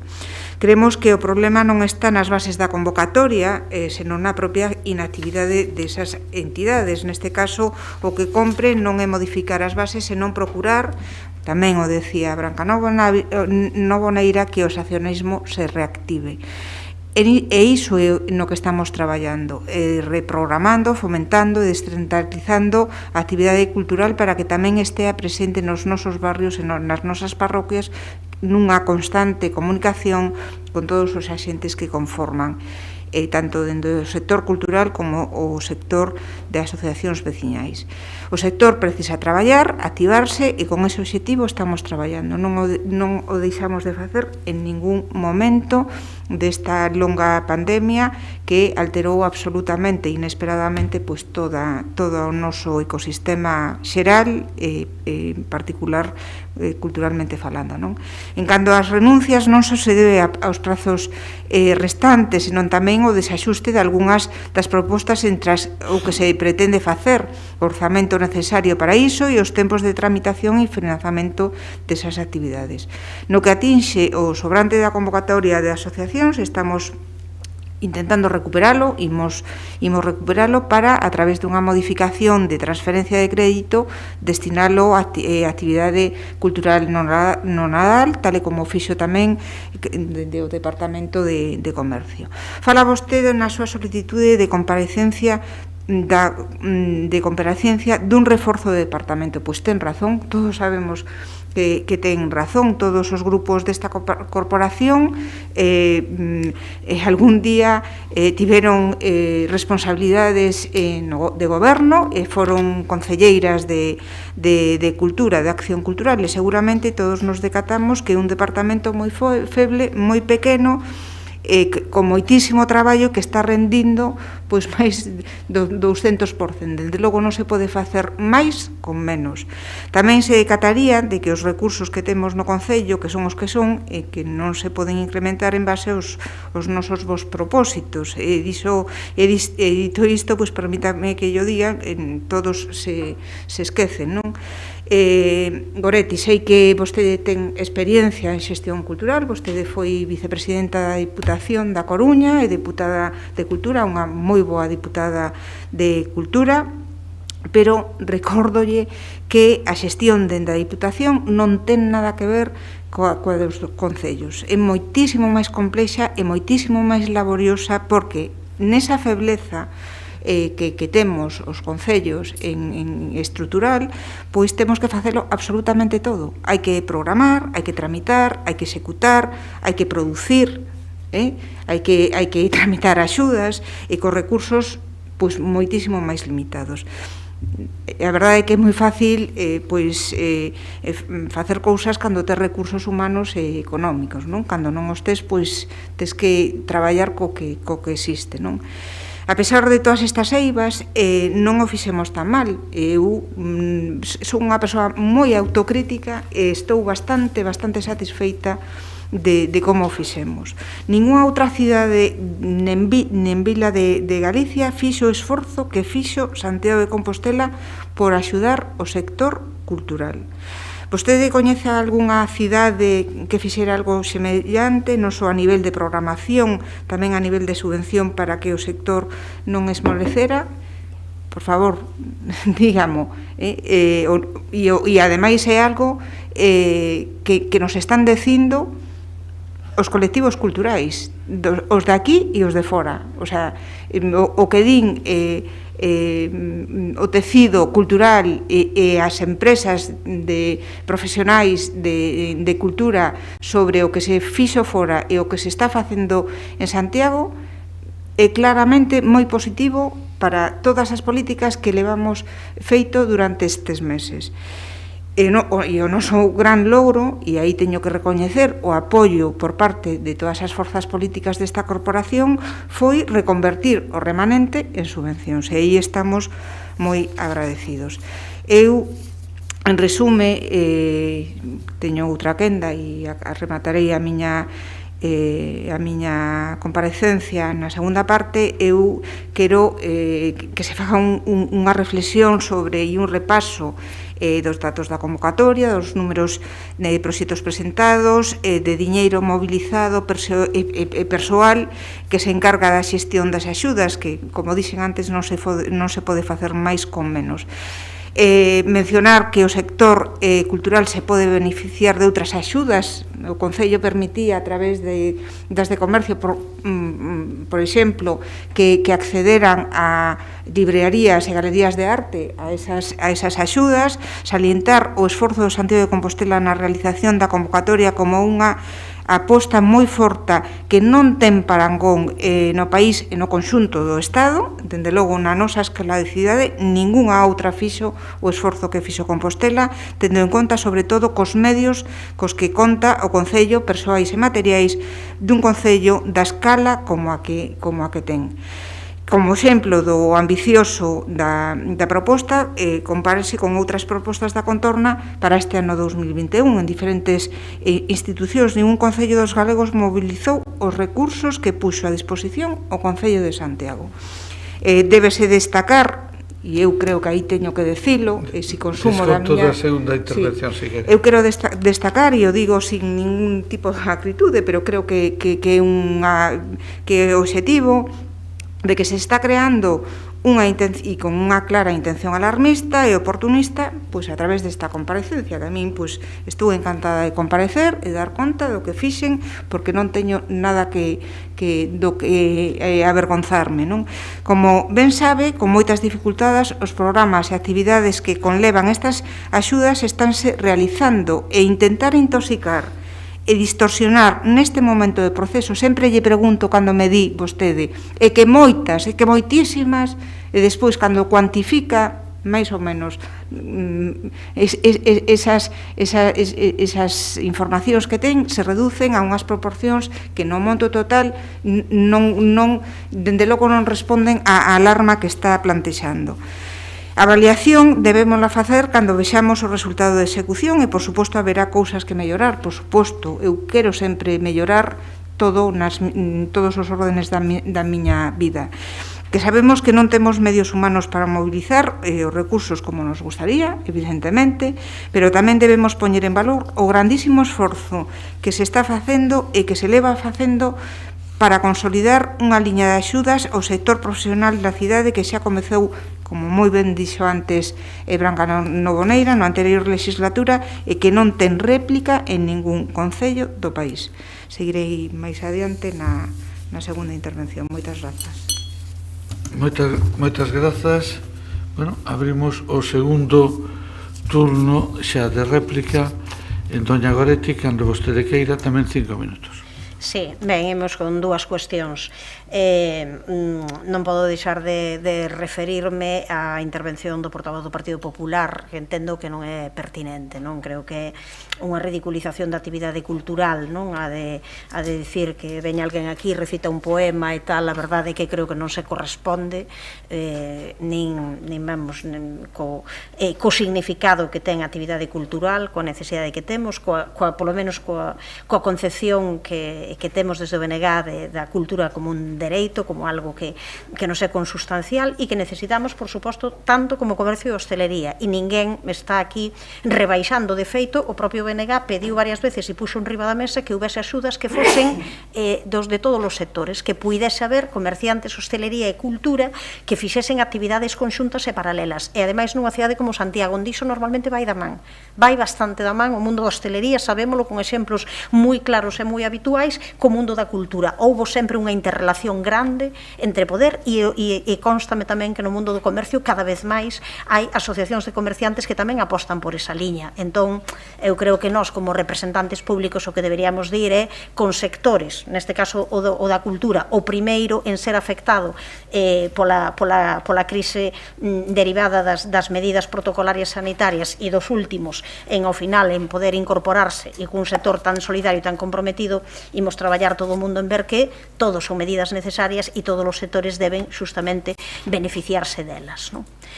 A respecto do que comenta a concelleira, non? Eu xa digo, claro, por suposto que haberá que mirar todo se se van cumprir totalmente as actividades previstas. Nós, cando traemos isto aquí, non é, por suposto, con ningún afán, claro, de cualificativos tamén como intoxicación e alarmismo, facémolo porque a nós diríxensenos, como supoño que tamén se dirixen a propia concelleira e outros grupos, pois determinadas persoas, empresas e asociacións e entidades para comentar, non? Como pode ser isto. E eu creo que a todo mundo tamén cae de bastante lógica pensar que como se vai a final a xustificar unha serie de actividades nun prazo que son 10 días, ou seja, desde o 13 ao 24, ao final en 11 días, unha cantidade de actividades desta envergadura.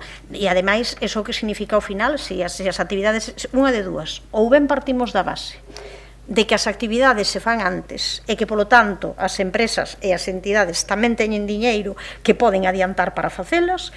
Entón, claro, eu nego que iso sexa así, en varios casos, pode haber algúns que sí poidan, pero desde logo outras non poden, ou se non pensamos que se pode facer unha acumulación de actividades en 11 días.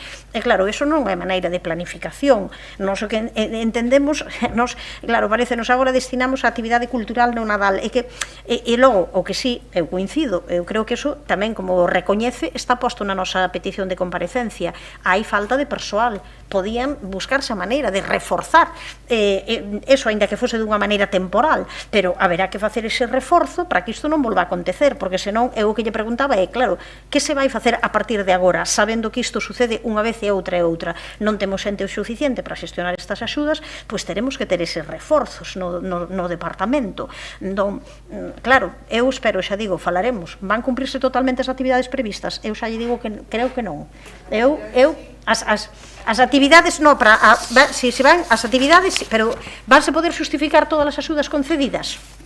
Eu creo que non. Entón, falaremoslo. A min pareceme que non. Creo que non é de recibo que diante de algo que, insisto, a nos cheganos por parte do sector de distintas persoas e entidades e empresas que din isto non é lóxico, non? Exactamente igual que houve cousas non lóxicas nas convocatorias de comerciantes de hostelería que nós tamén trouxemos aquí e denunciamos. Entón, o normal é pensar por que non podemos facer unhas bases mellor, e xa digo, tanto as profesionais como as de entidades, como pode ser que haxa un número tan pequeno de entidades nun sitio culturalmente tan vivo como Santiago de Compostela, que non poidamos aí avanzar e conseguir que haxe unha actividade moitísimo maior. Entón, nós o que preguntábamos é que se vai facer no futuro, para que isto non volva a acontecer, non? Porque senón, e eu insisto, faremos unha avaliación unha vez que se remate o proceso todo. Desde logo faremos un seguimento pormenorizado, pero ás veces, non sei, as intencións de intentar facer algo de autocrítica, eu creo que tamén é bo, porque, primeiro, ben se ve aí que acontece con unha serie de desestimentos, e eu creo que a calquera persoa que se lle diga en 11 días teñen que justificar e resolver esta convocatoria, creo que non é moi de recibo. Moitas grazas, doña Goretti. Doña Branca.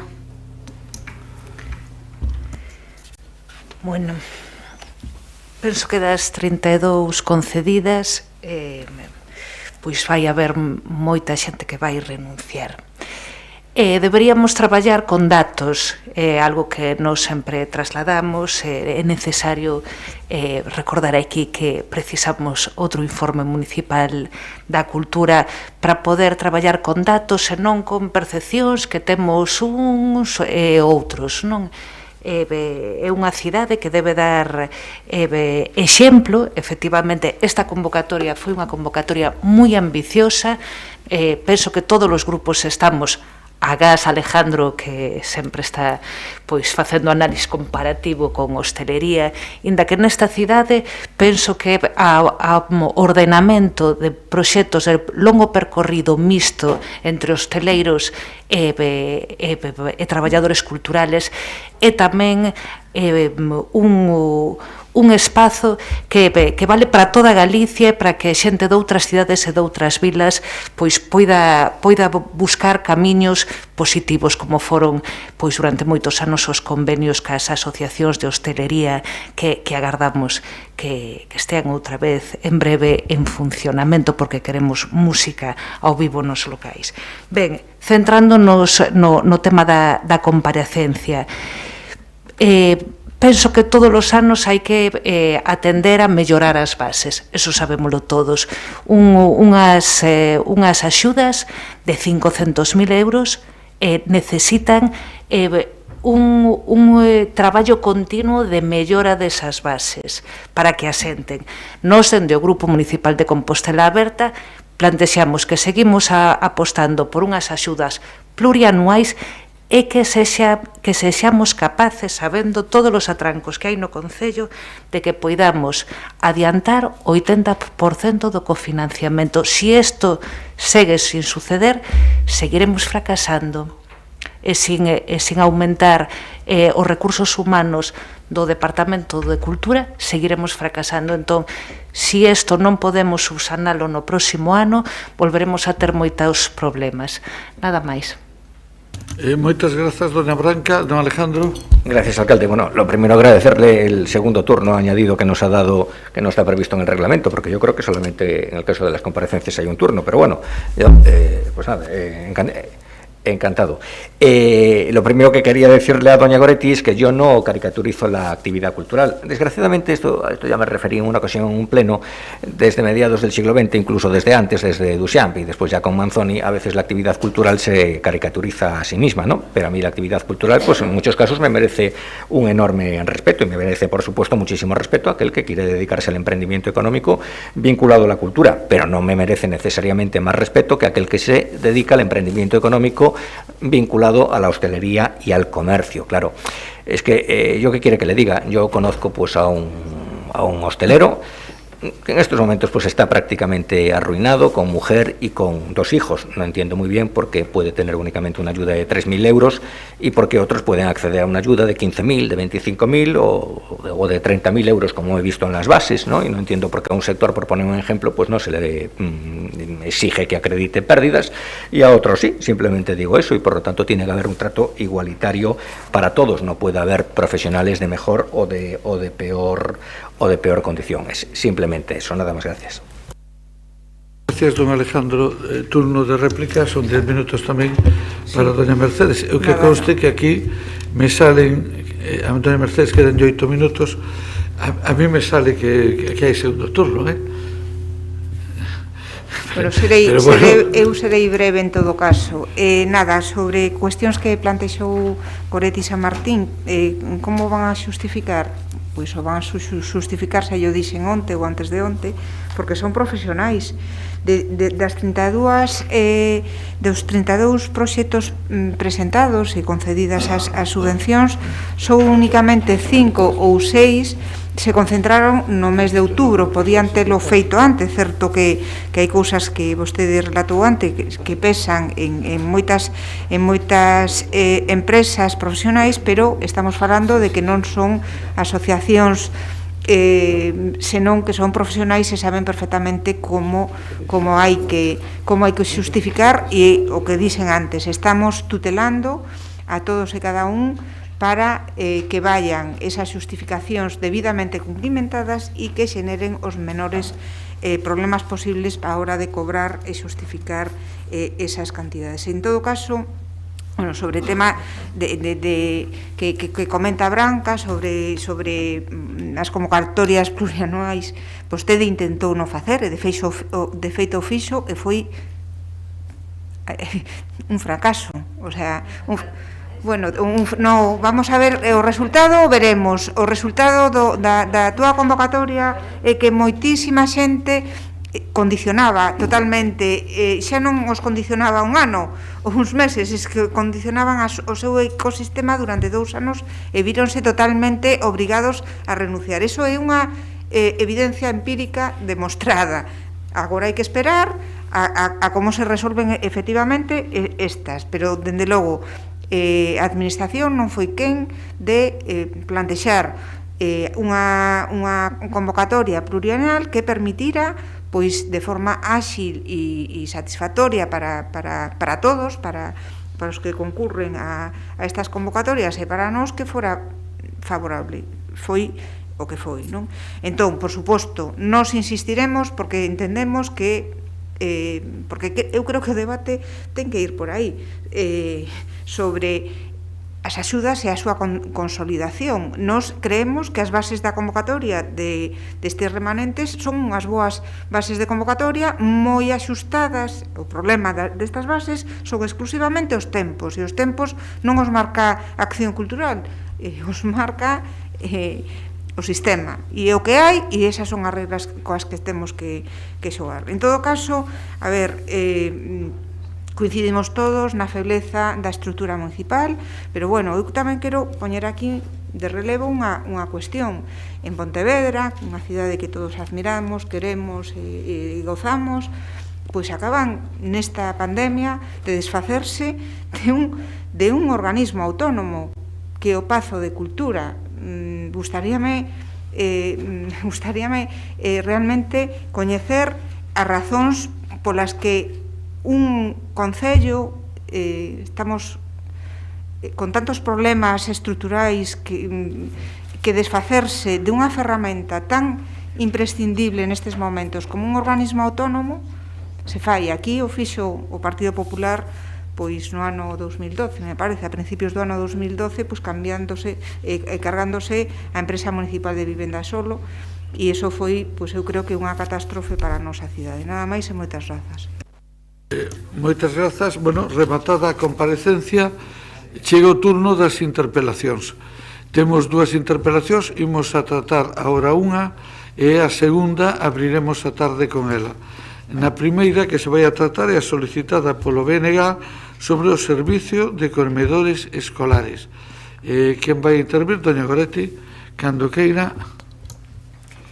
Ben, no caso do Concelleiro de Educación tamén trouxemos aquí numerosas iniciativas que deixan ben en evidencia que son moitos os deberes que ten por facer, non únicamente referidos aos comedores escolares. Ten aí pendentes pois licitar a xestión das escolas infantis de Conxo e das Fontiñas, ou non sei se o que pretende agardar a que remate a licitación da escola de Salgueiriños en agosto de 2022, servizos de conserxería, limpeza, control de instalacións dos CEIP e, sobre todo, ten unha cuestión por facer que non podo deixar de comezar por ela, que é a creación, a constitución, non a creación inicial, pero sí a constitución do Consello Municipal de Educación, sen reunirse durante todo o período, a pesar das promesas da súa antecesora no cargo, que dixo que sí que se ia facer, en un momento determinado pois pedía 3 meses máis, logo tal, e aí seguimos, entón volvemos a reclamar justamente que se reúna o Consello Municipal de Educación, algo fundamental en Santiago de Compostela, porque estamos nun área importante. Sobre iso volverei despois ou igual na réplica. Pero o que quero agora, para que poida contestar realmente o concelleiro, é insistir no que aparece na propia interpelación, non? En xullo de 2021 apróbase unha moción para que se faga unha planificación en diálogo coa SAMPA para incluir no prego do contrato un novo modelo de comedores escolares que xa levamos tempo reiterando aquí, que aposten pola alimentación saudável, por produtos de proximidade, con garantía de acceso universal, que se non se pode facer cociña no propio centro, polo menos que se faga unha experiencia piloto de cociña nalgúns centros que é factible, fragmentación por lotes especializados, pagamento por anticipado. Hai unha serie de cuestións que estaban en riba da mesa que xa discutimos varias veces, para non liarnos con iso. En xaneiro de 2022 remata a prórroga do contrato e, polo tanto, hai que ver como se vai facer e non sabemos nada a este respecto, a non ser que o teña pois todo xa o traballo moi feito. Por iso preguntamos cando ten previsto o goberno local publicar o prego do novo contrato do servizo de comedores escolares, tendo en conta que estamos, pois iso, finais de outubro, novembro, e expira en xaneiro de 2022. Cando ten previsto facelo, si se vai incluir nos pregos de contratación un límite de distancia para traer os alimentos, o chamado quilómetro cero, para ofrecer produtos de proximidade, si se vai incluir a diferenciación por lotes, un lote diferente para o servizo de alimentación e transporte e, por outro lado, todo o que ten que ver con monitoraxe, o propio tratamento educativo, si se van incluir os pregos por colexios próximos, por ofertar unha proposta que poida dar traballo a pequenas empresas locais, cal é o modelo. Aquí a anterior concelleira insistía moito en que ela tiña o seu modelo, que teñamos que darlle tempo que xa o íamos ver. Non sei se é que este concelleiro non ten modelo, ou se o ten, pois queremos saber cal é. Si se vai incluir a necesidade de dispor de cociña, cociñeiros no propio centro ou nalgúns, por lo menos pois comezar en 2 deles. Nós temos propostas, puxémolas en riba da mesa, a AMPA tamén, mentres non se poida estender a todo o mundo, podemos entender iso, pero van a empezar por algúns. Van incluir unha proximidade máxima das cociñas aos colexios e se van incluir pois a utilización de produtos de proximidade, frescos, galegos, ecolóxicos, de tempada, todo o que poida tamén pois favorecer o comercio local, o pequeno comercio, o propio mercado. Si van incluir a previsión dun pagamento anticipado por parte do Concello de Santiago ás AMPAs que organizan este servizo en determinados centros escolares para que non teñan que sufragar os gastos por adiantado, e si van a adiantar tamén o pagamento das bolsas de comedor que chegaron a ter 6 meses de demora. E, claro, para facer todas estas cuestións hai unha entidade, un organismo que é o organismo perfecto, porque todo isto xa o ten estudado, xa o ten posto en riba da mesa, ten feito xornadas onde explicaba, e supoño que o concelleiro tería pois numerosas reunións para tratar expresamente esta cuestión e chegaría en algún acordo. Entón queremos saber cantas reunións tivo o concelleiro de Educación coa FAMPA para tratar expresamente esta cuestión, para falar expresamente do modelo de comedores escolares e das posibilidades de incluir as súas suxestións, e se vai ter en conta as súas suxestións da FAMPA a este respecto, se vai ter en conta algunha, todas, ningunha. E insisto, aínda que non apareza na pregunta por escrito, como sabemos que o concelleiro xa o sabe, si para todo isto tamén vai haber algún tipo de contraste co Consello Municipal de Educación, se ten pensado, porque claro, estamos a moi pouco tempo, e o lóxico é levar este modelo, esta mudanza de modelo, esta aposta por un modelo diferente tamén ao Consello Municipal de Educación, e poder contrastar este e outros problemas que xa poremos en riba da mesa noutra ocasión, poder contrastalos. Moitas grazas, doña Goretti. Contéstalle don Rubén Prol. Don Rubén. Moitas grazas. En primeiro lugar, unha cuestión que en paralelo que o propio Servizo de Comedores Escolares, que é o tema do pagamento das bolsas, que vai directamente derivado do sistema de bolsas, que é unha experiencia particular e moi exitosa, porque permite que moitos nenos acudan gratuitamente porque non existe diferencia entre o prezo público no caso dos comedores dos servizos municipais e de forma moi subvencionada na maior parte dos comedores dos colexios concertados. O Concello, nese sentido, mantivo varias reunións ca Federación, especificamente con varias das ambas que prestan directamente do servizo, para poder afinar no sistema co que se produce a convocatoria e, polo tanto, con mellorar os períodos de pagamento. En ese sentido, se produciron varias reunións para chegar a un punto de acordo con a entidade xestora que permitise chegar a ese punto, empleado adiante por os servizos sociais en coordinación con educación. En segundo lugar, por suposto, o Departamento se encontra a traballar no novo prego do Servizo de Comedor Escolar de prestación do servizo de cuidado durante a duración do mesmo. Este servizo ten un modelo moi claro, que é un modelo de servizo cunha cociña próxima, desde que se realiza a través dun reparto de liña quente, a todos os centros escolares, o menú disponible, o menú que se está a traballar, no sentido de que recolla unhas prestacións específicas relacionadas ca proximidade, coa frescura dos produtos e a ecoloxía, uns porcentaxes todavía a traballar nese sentido, e que teñen que ir en consonancia co sistema. Desde logo, non se está a traballar, eso sí, nun sistema que vaya desvincular a prestación do servizo do que é o propio servizo de comedor, por unha razón fundamental, que é a coordinación, porque é moi importante se un quere levar precisamente unha xestión axeitada de incidencias e de control diario do servizo, que é o que fai o Departamento de Educación, se produce un reparto dos mesmos é inxestionable para un director do contrato que realmente está no día a día. Iso é unha razón importante de xestión, e tamén a dispersión produce un incremento dos cursos derivado nun decremento das economías de escala. O mesmo tema co de facer cociñas en cada colexio. Iso é algo que non fai ninguna das administracións municipais, das moitas implicadas, a maior das esquerdas e socialistas implicadas nos servizos de comedores escolares, porque para nós, efectivamente, esa é unha das prioridades. Ofrecer un servizo de calidade, un servizo asequible a maior parte das familias de Santiago que necesitan, dentro dos seus colexios, un servizo de conciliación. Eso é no que está a traballar este departamento, que, por certo, é desas poucas cidades que no seu servizo o tivo disponible incluso nestes anos de pandemia desde o primeiro día que abriu o colexio ata o último, e atendendo a todas as familias que así o precisaban, algo que precisou dun traballo enxente de organización dos propios espazos por parte do persoal dos servizos municipais. Por lo tanto, é un prego no que se está a traballar, é un prego no que se consulta, por suposto, cas AMPAs. En primeiro lugar, hai unha reunión evidente que trata sempre sobre comedores escolares, sobre o modelo, sobre as incidencias, sobre como debe ser a prestación do servizo, que son as tripartitas, Tamén se celebrou algunha reunión particular ao respecto. Nese sentido tamén se trata incluso coa representación do comité sindical dos traballadores que prestan o servizo, cos cales se mantén unha relación fluida.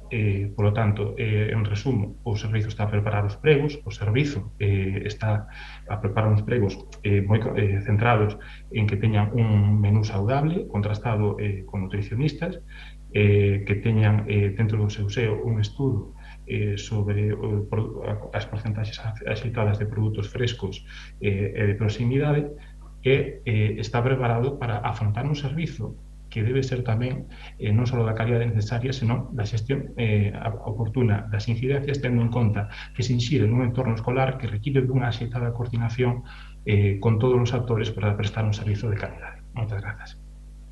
Moitas grazas a vostede. Turno de réplica, doña Goretti. Sí. Ben, houve varias cuestións as que non contestou e as outras contestou con vaguidades. Eu pediríalle un pouco máis de concreción. Unha das preguntas é cando ten previsto publicar. Claro, está traballando o servizo. Claro, seguramente que se lle pregunto aí 6 meses diría o mesmo, está traballando o servizo. Se lle pregunto aí un ano, diría está traballando cando. Tampouco di cal vai ser ese límite de distancia para traer os alimentos. Cociña vale da proximidade, pero cando, cal vai ser a quilometraxe. Logo, nos discrepamos por completo. Xa lle dixen, eu podo entender que non se pode cambiar dun momento para outro en poñer cociñas en todos os colexios, probablemente algunhas necesitan investimentos que nestes momentos non é factível, pero sí unha experiencia piloto, polo menos que en algún momento abriuse esa porta de que houvese algunha experiencia piloto en algún centro en que eso sí que é factible agora. Tampouco contestou o tema dos lotes. Vai ter este prego diferenciación por lotes, vai contratar de maneira distinta servizo de alimentación e transporte, que é un tema absolutamente distinto e que non ten sentido que haxa empresas que se dediquen a iso e que teñan que ao mesmo tempo dedicarse a cuestións que son puramente educativas. Esa é outra das cuestións que se puxeron en riba da mesa e non sabemos se iso sí que o vai incluir ou non o vai incluir. E logo, claro, tamén fala en xeral, non? Hai unha reunión que trata, claro, digolle, canta reunións tivo coa FAMPA para tratar continuamente. Hai unha reunión que trata, tamén se celebrou unha reunión, eu pediríalle se pode concretar, se pode dicir cando tivo esas reunións e cales delas foron específicas para tratar deste tema e se asume as cuestións e as suxestións que lle puxou a FAMPA en riba da mesa. Pediría un pouco máis de concreción, porque senón, ao final o que temos aquí é un clásico nas iniciativas en que vostede intervén, non? Entón, eu o que pediría que nos conte que fixo, que está a facer e que vai facer, non? Está á fronte dunha concellaría das importantes, por máis que ás veces quedan reducidas a 4 cuestións rituais, non? É certo que todo este tema podíamos discutir, pois as transferencias dos comedores e demais, pois tamén, non sei se traballou sobre iso, ese é outro tema en que estaba pendente, non sei, pero mentres tanto e mentres iso non se faga, eu pediríalle que non se contente con pasar polo goberno, que deixe pegada e insisto, non, que ten que escoitar, non simplemente, xa digo, esas preguntas estaban por escrito, estaban feitas con tempo antes, e polo menos as preguntas que estaban aí por escrito, eu pídolle que me conteste, non? Hai outros concellos dos arredores onde fixeron un esforzo fundamental e grande, puxeron en marcha un novo comedor escolar, capacidade para 460 escolares en distintas quendas, e aquí houbo persoas que non puideron ter acceso ao comedor escolar, porque vostedes decidiron que aquelas persoas en determinadas circunstancias que tiñan que ir días soltos non puidesen acceder. Entón non nos diga que non eliminaron o carácter universal do comedor. É certo que iso eliminouse por primeira vez con vostedes nesta concellaría. Moitas grazas. Don Rubén, turno de peche. En primeiro lugar, a día de hoxe non hai ninguna solicitude pendente para acceder aos comedores escolares de Santiago. Mais que nada porque seguimos tendo espazo e temos un modelo aberto. Iso non é algo que suceda precisamente en todos os concellos. Concellos que o fan, iso sí, ponen un servizo a disposición da cidadanía, poñendo todos os recursos que teñen a súa disposición aí á fronte. Respecto do tema dos lotes, xa contestei que non os vai haber. Contestei. E non os vai haber como non os fan outros concellos, como ocurreseme, por exemplo, dentro das cidades de Galicia, os concellos que ofrecen comedor escolar e que xestionan directamente, sexa a través dun sistema indirecto ou directo, que, bueno, no caso das cidades todos son indirectos, o fan con un sistema unificado, empezando por Lugo. no cal o Concelleiro de Educación e do BNG, e con bo criterio realiza un modelo de servizo que é moi similar en todas as cuestións que expón ao modelo de Santiago, o cal non deixa de ser relevante. Por outra banda, respecto das reunións, as tripartitas pois son aproximadamente unha trimestral e aparte mantiveron unha vez comigo unha reunión específica. Non as contei, pero esas. Respecto, polo tanto, de cal é o modelo é de todos os concellos socialistas, de todos os concellos tamén os que participa o partido o Bloque Nacionalista Galego, que é o modelo de todos os concellos de esquerdas, que ofrecerle á cidadanía un servizo de comedor que atenda as súas necesidades de conciliación, un servizo que se inserta nos colexios que non necesariamente teñen as instalacións previstas para ofrecer un modelo universal.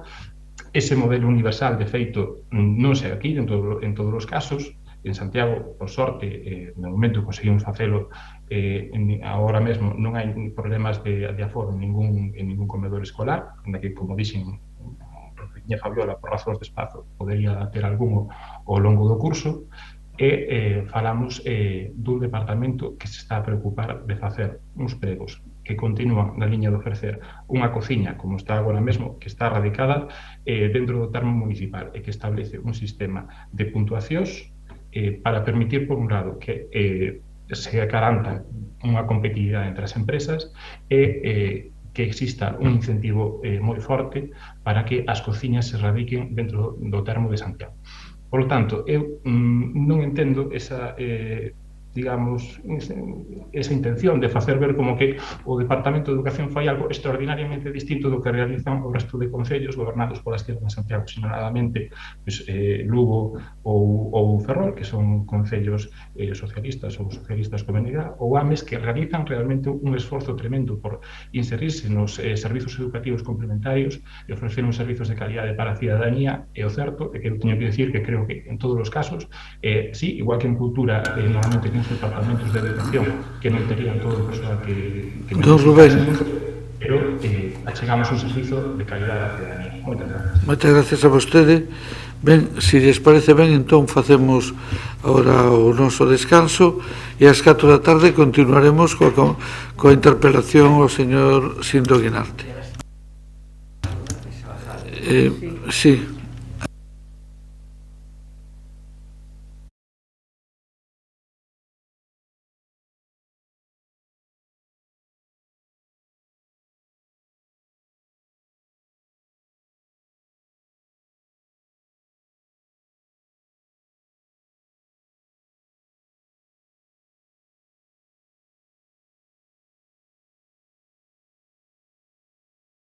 Pero que o que acordáramos.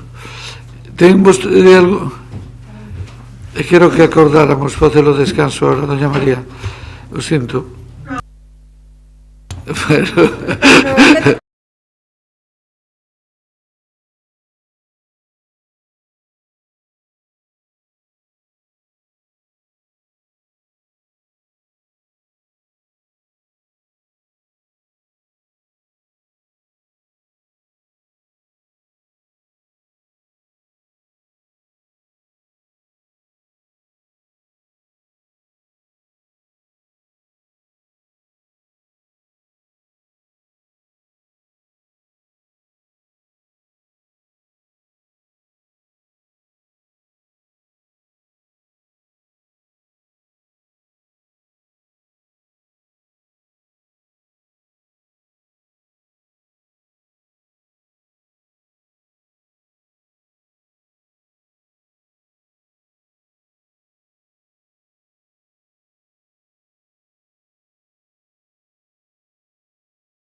Sí, es que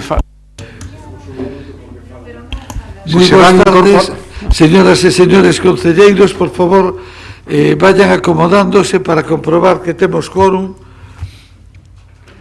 A ver se no secretario como imos de quórum. De quórum hai, pero falta xente, seguro que se dá incorporar. No, quórum hai, con que haya non, Bueno, pois, a simple vista é evidente que sí. Aquí estamos 10 e aí vexo a 3, 4. Por tanto, como mínimo, estamos 14. Bueno, imos a comenzar, non hai que votar ademais ora en estes puntos, polo tanto, o primeiro punto é a interpelación que formula o Partido Popular relativa. Quen vai intervir polo Partido Popular? Doña María?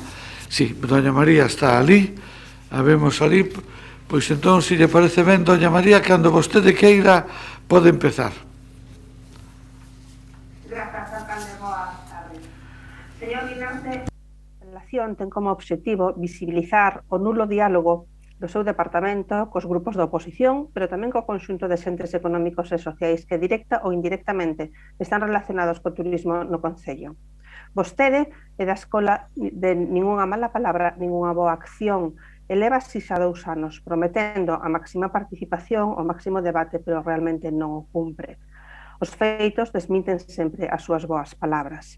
Dicía Marta Lois no pleno de outubro que Incolsa era unha ferramenta pechada nun caixón. É un engado que ademais é unha ferramenta silenciada, porque vostedes levan sen convocar o Consello de Incolsa máis de 6 meses, incumplindo así os seus estatutos. Non teñen nada que contar, non teñen nada que dar conta, nada que debater. Eso demostra unha falta de ideas, unha falta de iniciativas, en definitiva, unha falta de política turística. Debe ser que non é por iso que tampouco convocan o Concello, a Mesa Municipal de Turismo. Esta é a idea que teñen vostedes, o Grupo Socialista, da gobernanza turística, unha da gobernanza que foi obxecto, como soubemos tamén nese pleno de outubro, dun contrato menor, unha gobernanza que forma parte do eixo 1 do Plan de Sustentabilidade Turística. En que consiste, pois, esa gobernanza? Mais a pregunta tamén sería, señor Guinarte, en que consiste o Plan de Sostenibilidade Turística? Nós temos 2 referencias somente. O convenio publicado no BOE en 11 de decembro do ano pasado e o documento de memoria que vostede mesmo nos fixo chegar hai un ano e que foi amplamente criticado por todos os grupos pola súa inconsistencia e polos erros na fase de diagnose. Erros, señor Guinarte, que ruborizarían a calquera e que sinalamos con a boa vontade de que fosen correxidos e que se fixo. Onde podemos consultar o plan para ver as medidas que se van a desenvolver para acadar os objetivos propostos? Resulta grotesco que poidamos consultar outros plans que están na rede aprobados ao mesmo tempo que o de Santiago e o de Santiago non o podemos consultar. Por que non está colgado na página de Incolsa ou do Concello? Porque tampouco sabemos cal vai a ser o papel da empresa municipal no desenvolvemento do plan. Bueno, nin do plan, nin do resto. Que papel ya ten reservado o Goberno Municipal en Colsa? Sabemos, eso sí, que non participou na redacción do plan. Eso, polo menos, o sabemos. E que o propio plan cuestiona a súa existencia. Comparte o Goberno Municipal esta idea? Cal é a intención do Goberno Municipal con respecto a Incolsa? Pode contarnos algo en relación á adhesión do Concello á rede de destinos turísticos intelixentes? Hai algún resultado despois dun ano de que o Concello se teña adherido a esta rede, algunha iniciativa, algo que se quixera no marco desa rede? Tampouco se sabe. E, finalmente, señor Guinarte, ten o Goberno Municipal algunha estrategia para o ano santo de 2022? Porque vostede comentou na interpelación do pasado pleno que si se realizara un contrato menor para o plan director do ano 2021, que, por certo, tampouco está colgado en ningún sitio. Se refire vostede, cando fala deste plan director, o documento que recolle as actuacións a realizar na contornada catedral que presentaron en febreiro do ano 20? Esas que se ian a facer, esas actuacións que se ian a facer antes de que empezara o ano santo do 2021 e algunhas das cales aparecen no plan de sustentabilidade como a iluminación ou o acceso a Selmírez ou as fontes que agora se están financiando polo Concello. Señor Guinarte, resulta moi difícil hoxe en día saber que contén cada programa porque hai actuacións que aparecen financiadas en varios documentos, de tal xeito que resulta casi imposible nese trilarismo financiero o que está facendo agora mesmo o Partido Socialista. Estaría ben que nun exercicio de transparencia clarificar as fontes de financiación de cada actuación E por iso tamén pedimos, neste caso, que o plan de sustentabilidade turística sexa accesible e transparente, para coñecer en que se van a investir 3 millóns de euros que deberían de ser a chave para relanzar o turismo na nosa cidade, ou polo menos para sentar unha folla de ruta que nos permita ir pola senda dese turismo sostible no que creemos que hai que traballar. Nada máis, grazas. Moitas grazas. Contéstalle don Sindo Guinarte. Moitas grazas, señor alcalde. Boas tardes a todos e a todas. Bueno, antes de entrar directamente na contestación ás preguntas que formula na súa interpelación, a mí me gustaría facer algunhas consideracións introductorias para enmarcar a situación na que nos atopamos. Vostede dixo fai algúns días nunha rolda de prensa que o Concello de Santiago non tiña política turística, que, en fin, deixou entrever ou dixo casi explícitamente que simplemente se beneficiaba da política turística da Xunta de Galicia.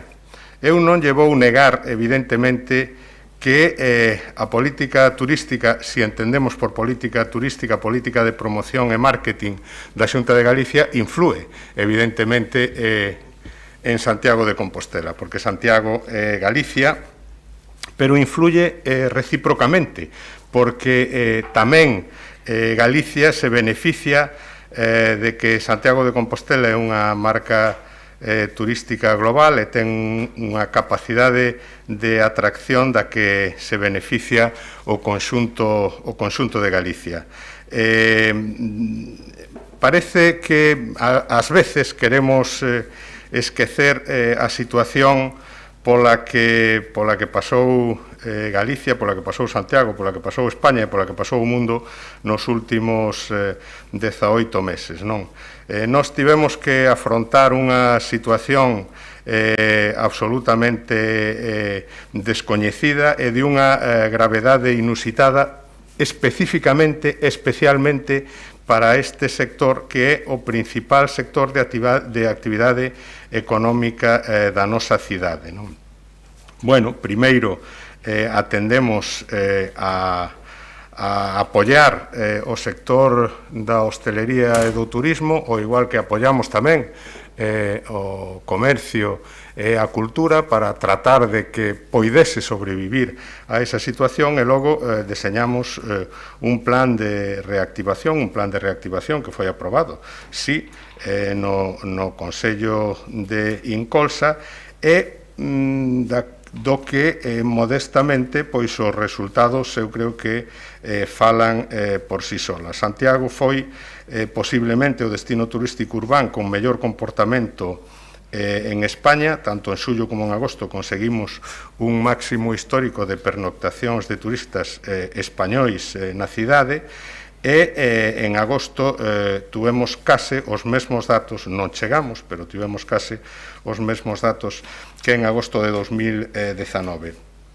Non son eu especialmente, en fin, forofo de incrementar os datos turísticos na temporada alta, porque estamos realmente en cifras moi boas, pero despois de pasar o que pasou o sector, eu creo que é razoable desexar que poida recuperar parte do perdido ao longo de tantos meses de inactividade, non?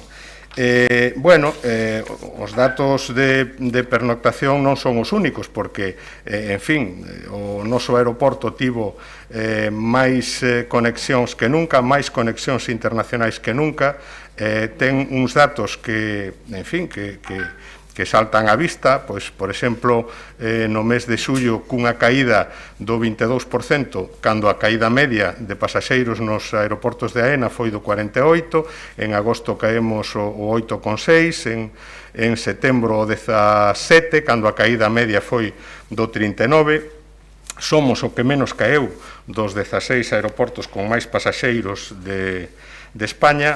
Evidentemente que a política de promoción da Xunta e os Camiños de Santiago ten unha influencia determinante ou importante, se se quere nesto, pero non absoluta, porque os datos o din.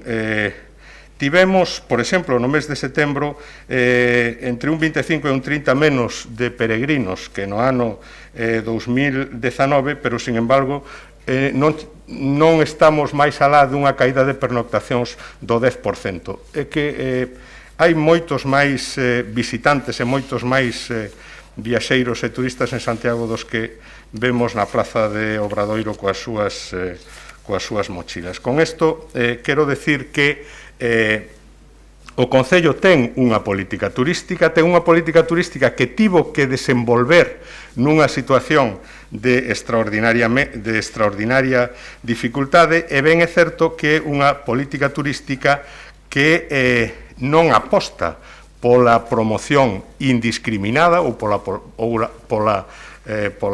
promoción ou polo marketing en términos indiscriminados, senón segmentado e traballando na procura de aqueles sectores que máis valor engadido poden aportar a nosa cidade. Fala tamén vostede, ou falou vostede agora xa, entrando na súa intervención, de que non temos diálogo co sector. Bueno, eu, en fin, sorpréndome realmente desa información, porque ao longo de todo este tempo houbo un permanente diálogo co sector. En fin, e non só eu, senón o alcalde aquí presente tense reunido conmigo en innumerable número de ocasións, tanto coas asociacións de hostelería como tamén pola súa parte coas asociacións de comerciantes. E eu creo que esa sintonía co sector e ese acompañamento que fixemos ao sector, pois eu creo que se traduce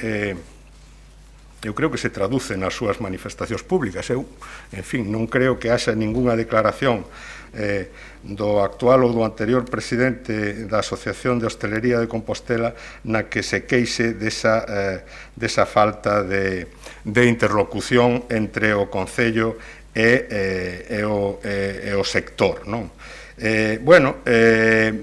Fala vostede tamén do noso plan de sostenibilidade turística. Vamos a ver, o plan de sostenibilidade turística é un plan... Don Sindo, o tempo que queira seguir, siga, teño que descontar. Continúo entonces na seguinte... Vale, moitas gracias, entón. Doña María, cando vostede queira, turno de réplica.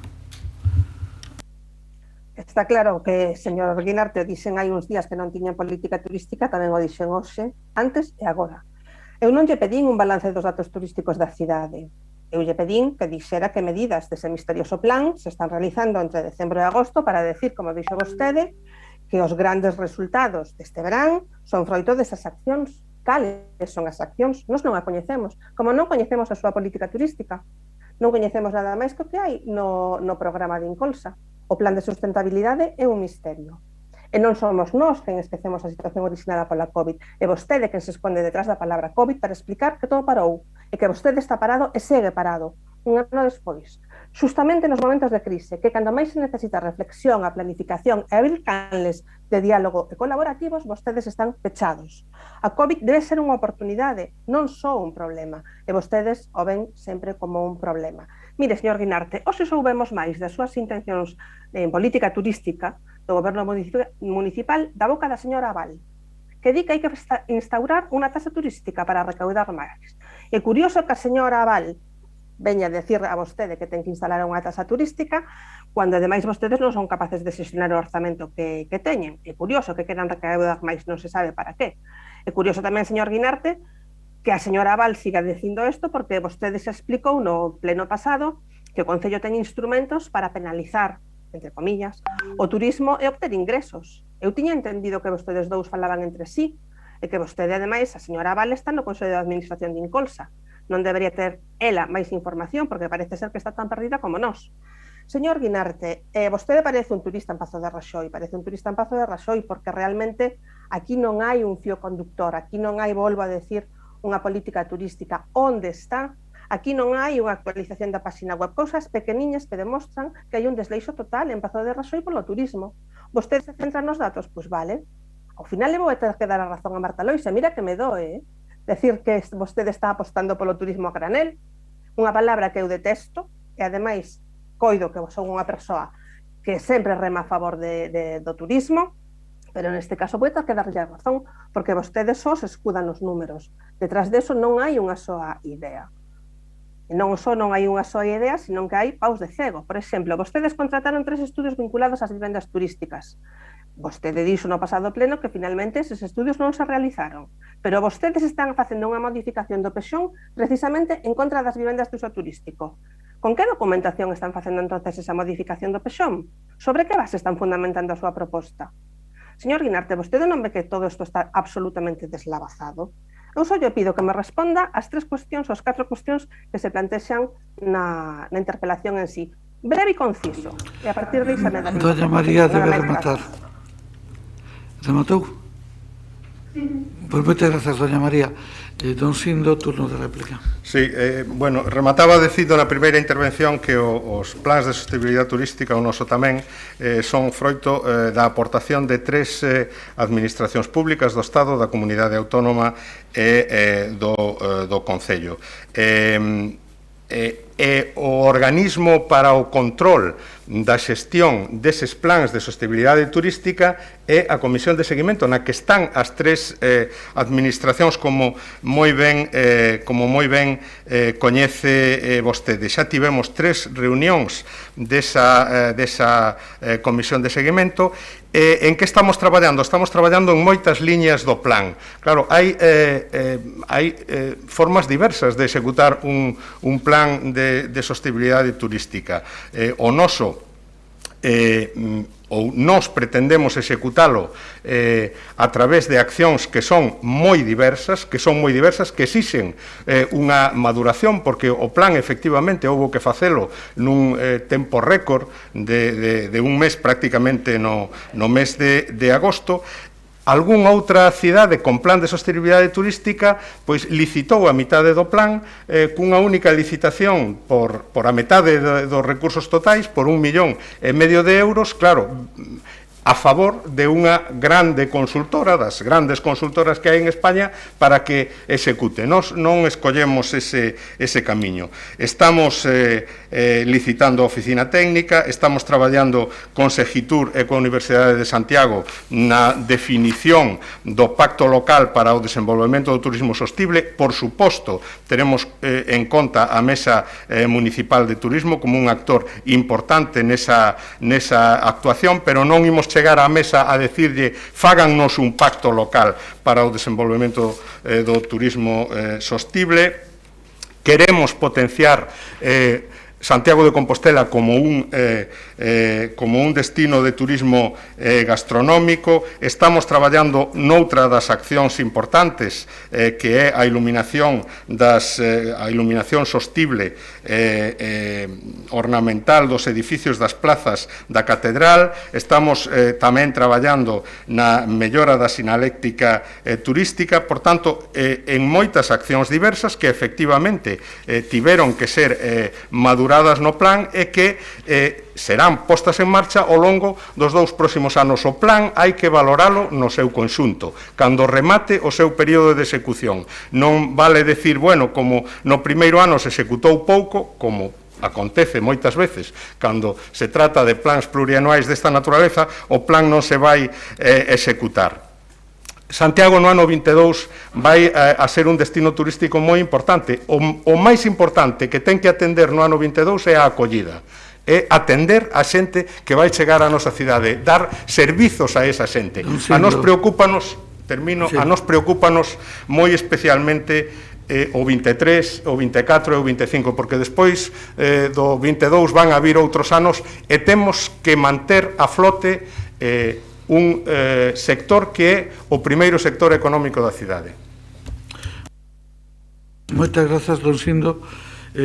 Unha vez rematado o capítulo de interpelacións, pasamos ao capítulo de rogos. O primeiro rogo está formulado, a ver se o teño aquí, polo Grupo Municipal de Compostela Berta relativo ao acceso de vehículos á Plaza do Obradoiro. Que non vai a defender? Don Jorge Duarte. Don Jorge, boas tardes. Cando vostede... Nos últimos meses observamos con moita preocupación como a Praza Obradoiro está constantemente chea de automóviles e outros vehículos motorizados, chegando incluso a aparecer autobuses que deixan a turistas ou pasaxeiros dentro da praza, tamén furgonetas e camións. E tamén algo que é bastante preocupante, que moitas veces son únicamente vehículos do Concello, pero que dan moi mala imaxen aparcados nesa praza.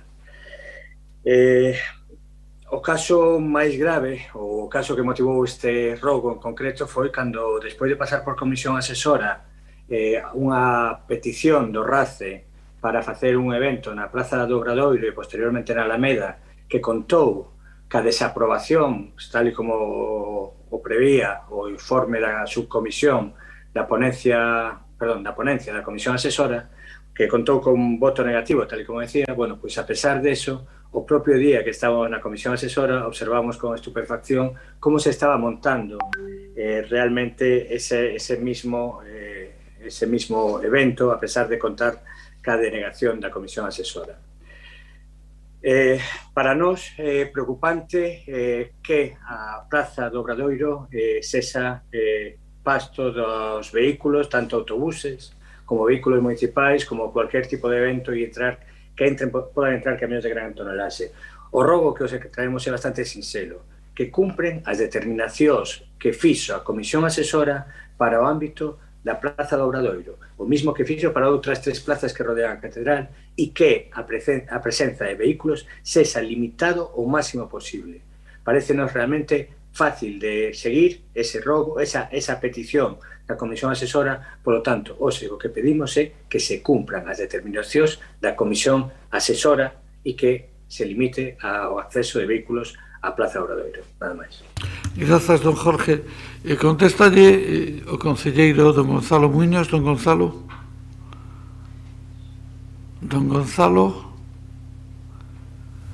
Bueno. Estaba. Don Gonzalo Muiños. Sí, ahora sí, cando queira. Boa tarde, sí. Nós tamén mostramos esa preocupación, obviamente estamos en procesos de cambios porque estás a cambiar neste caso o sistema de volardos e brevemente haberá outro funcionamento, de que o mellor pasaran coches. E con relación a isto de RACE, sí que me gustaría ler o informe neste caso do 5 do 10, onde di, de acordo co criterio da Comisión Asesora do Patrimonio Histórico, manifestando na sesión ordinaria celebrada na data 5 do 10 do 2021, infórmase que a realización dunha presentación aos medios de comunicación na Praza do Obradoiro o día 19 de outubro non presenta inconvenientes dende o punto de vista da protección do patrimonio. Porén, considérase que a ocupación prevista no Parque da Alameda entre os días 19 e 21 de outubro, coa instalación dun camión remolque, 2 carpas e un vehículo eléctrico, non se adapta ás condicións, por eso, a partir desde aí, se propón que a localización se fose no campus Vida. Nós, dende o Departamento, obviamente, de Mobilidade, non queríamos que se fixera esa actividade todos os días, nin na Praza do Obradoiro, nin tampouco, obviamente, na Alameda, pero sí que a presentación temos o ditamen, obviamente, aquí firmado, por eso se deu permiso para que, en este caso, o RACE, pudera facer a presentación deste evento. Non teño máis que dicir. Moitas grazas. O ditamen. En todo caso, a comisión asesora é asesora, non decisora. Punto 2. Digo, é asesora, indica o seu nome. 2. Presentado por Compostela Aberta para continuar os traballos de asfaltado, abastecemento e saneamento en Angrois. Quen a vai defender?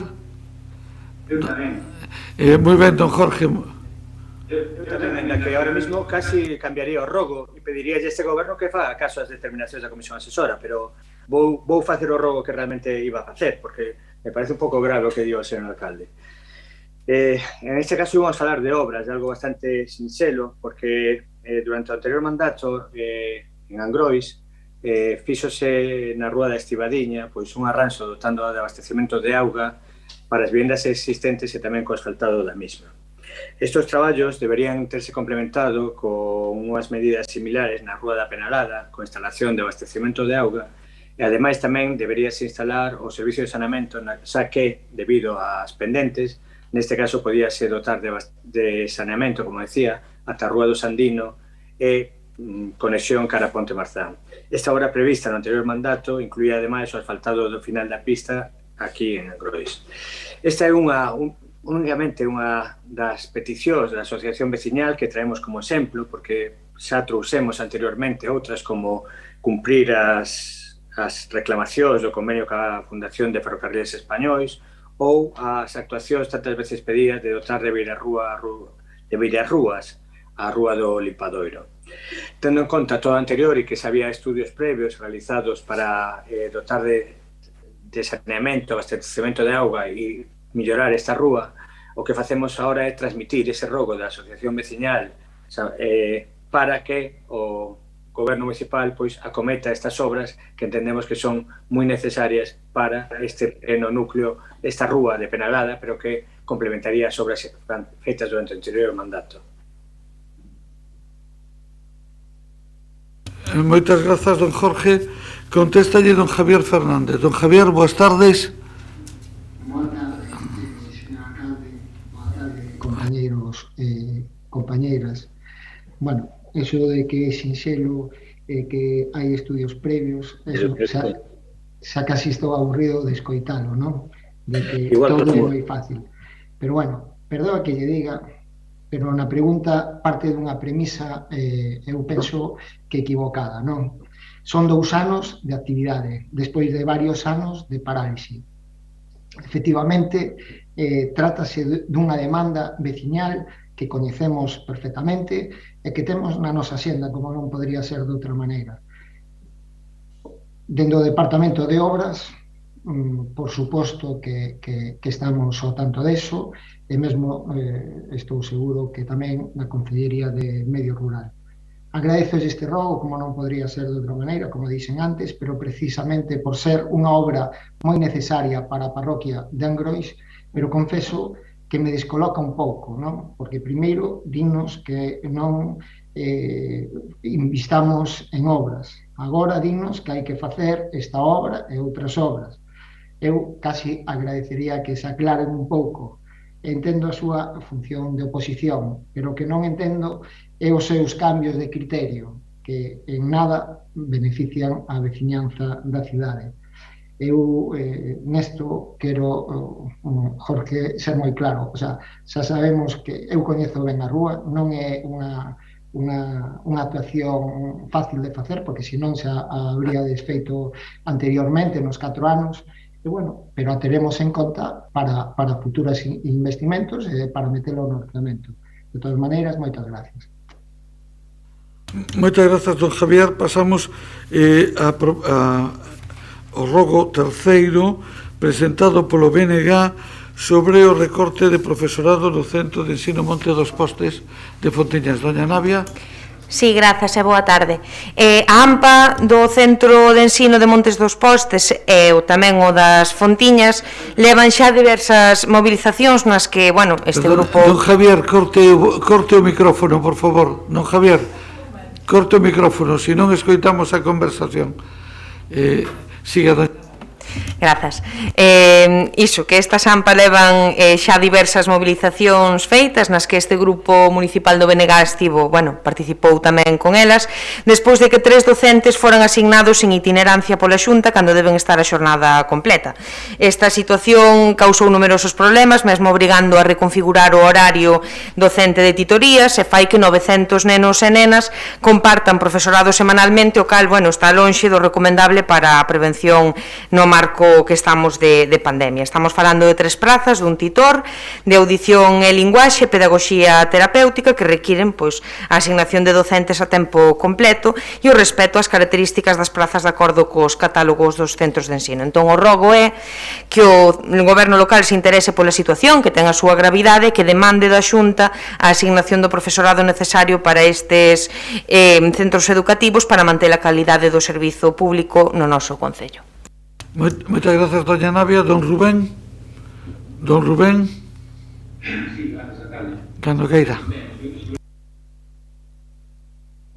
Se interesaron tamén outros grupos municipais, como é o de Navia, e de feito coincidimos a marcha, que estaba a súa compañeira Goretti, estaba tamén a concelleira de Facenda, estaba eu, mantivemos tamén conversacións nese sentido.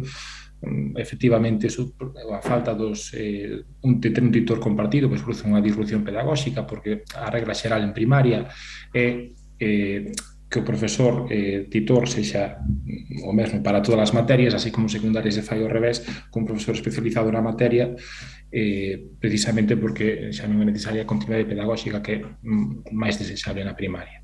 Esa e outras necesidades que apuntou xa na propia exposición do rogo.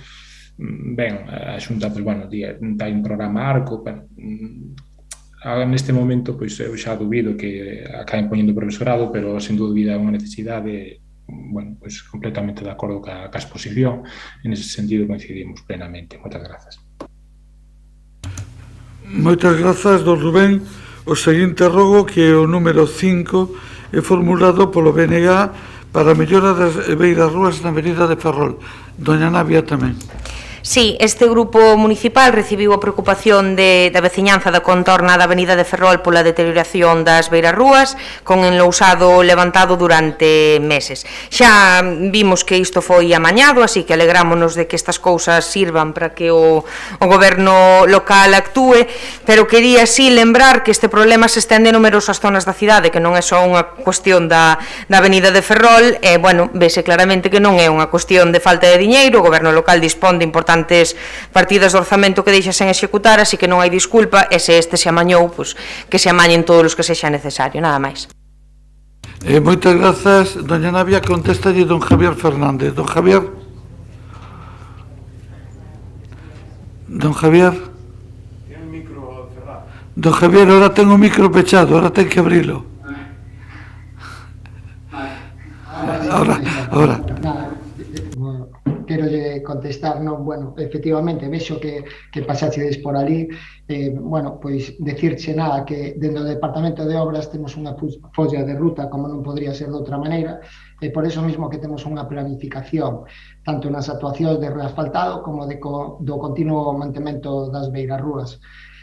Precisamente esta beirarrúa, como todas as que presentan deficiencias, están nesa planificación. Si realmente se preguntaran a veciñanza da Avenida de Ferrol, seguramente vos informarían que estas beirarrúas xa están arranxadas, que estaban arranxadas xa porque estaban perfectamente planificadas, van estar nesa zona nestes momentos, como estiveron fai pouco, pois na zona de Vite, e non por eso vamos a sacar a xente dos barrios para metelas noutras zonas. O sea, cada cousa ten que ir no seu tempo. Así que nós o que fixemos, porque é certo que isto foi no Brao, bueno, porque tiveron que acudir ali os bombeiros, e hubo que cambiálo, e aproveitamos pois para cumplir a accesibilidade universal.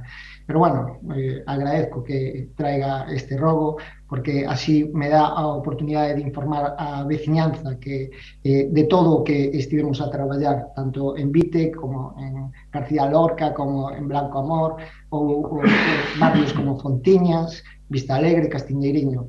E tamén, pois, bueno, nos vindeiros días informaremos aos veciños e veciños, bueno, pois dos programas que temos pendentes de realizar desas actuacións ao longo do que queda de ano.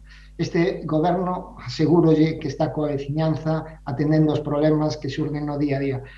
Bueno, tú comentas un pouco que non hai ese mantemento, garantízocho. Ao final do ano diremos todo o que se fixo na cidade. E esta rúa xa estivemos algunha vez, e ali, bueno, sou coñecedor de que hai... Moitas grazas, don Javier. Moitas grazas, creo que está contestado. Pasamos ao rogo seguinte, que é formulado polo Partido Popular sobre as reparacións necesarias na contorna da Avenida de Coimbra. Supoño que don José Antonio. Xa me supoño. Don José Antonio, moi boa tarde, que anda vostede que irá. Buenas tardes e muchísimas gracias. Aprovecho para desearles felices tardes, ¿no? Bueno, pues el sentido de este ruego, en efecto, es pedirles que estudien acometer diversas iniciativas en el entorno de la Avenida de Coimbra, algunas de ellas que vienen a completar las actuaciones que recientemente se han llevado a cabo en la Avenida de Salamanca, ¿no? Sin extenderme, lo que se les pide es la reposición de un tramo de acera que ya existía entre las confluencias de la Avenida de Coimbra y la Avenida de Juan 23, de no más de 50 metros, en una zona en la que se encuentran además ubicados contenedores de basura, lo que pone en peligro a las personas que usan estos medios. Se les pide también la colocación de algunos elementos de mobiliario urbano en la avenida de Salamanca, concretamente papeleras y bancos, y de manera especial estos últimos, ¿no? Y por último, se les pide el estudio de la posibilidad de adaptar el muro del talud que ya existe en el jardín de la avenida de Coimbra, a mitad de calle aproximadamente, para convertirlo en asiento ante las dificultades de espacio para la instalación de un banco en esta zona, en atención a que es un tramo de calle muy transitado por personas de avanzada edad a las que les cuesta subir la calle de una tacada, digamos, ¿no? Necesitan hacer una parada técnica a mitad de la calle, ¿no? Pero bueno, yo en realidad lo que les quiero trasladar es que el verdadero sentido de este ruego es recordarles la importancia de terminar lo que se emprende. A ustedes les encanta poner las primeras piedras, afrontar con entusiasmo el inicio de las obras, pero amigo, poner las últimas, esto ya se ve que les cuesta mucho más. Han realizado una intervención en la avenida de Salamanca, terminen bien lo que han empezado. Esto que les pedimos, estas actuaciones, son sencillas de afrontar, baratas de ejecutar y desde luego de enorme utilidad para los vecinos, como les digo, en especial de avanzada edad, con los que hemos de tener la mayor de las consideraciones. Muchas gracias. Gracias, don José Antonio. En todo caso, Avenida de Salamanca e Avenida de Coimbra son dúas avenidas diferentes, ainda que colindantes. Pasamos vai contestar don Javier. Boa tarde, compañeiros e compañeiras. Pois, si é certo que fixemos unha actuación que eu, antes de nada, pois quería agradecer tanto ao personal do Departamento de Obras como da Brigada por ese esforzo que fixeron para poder facer esa obra con recursos propios, pero tamén quería agradecer e dar as gracias a toda a veciñanza da Avenida de Salamanca, Avenida de Coimbra, Oviedo e as outras rúas, pois mostraron a súa colaboración e paciencia con estas obras. Son moi consciente de que as obras xeneran incomodidade, pero ao final van sair beneficiados con estas reformas. Xa me gustaría que foran todas as obras así, como esta, porque ademais revitalizan o que é a zona e tamén, pois pon en valor esas demandas que nos trasladaron xa no ano 2019. Eu, dende logo, pois, collo este rogo porque coñecemos as demandas do que está aquí a presentar o compañero José Antonio, o que nos está aquí neste rogo.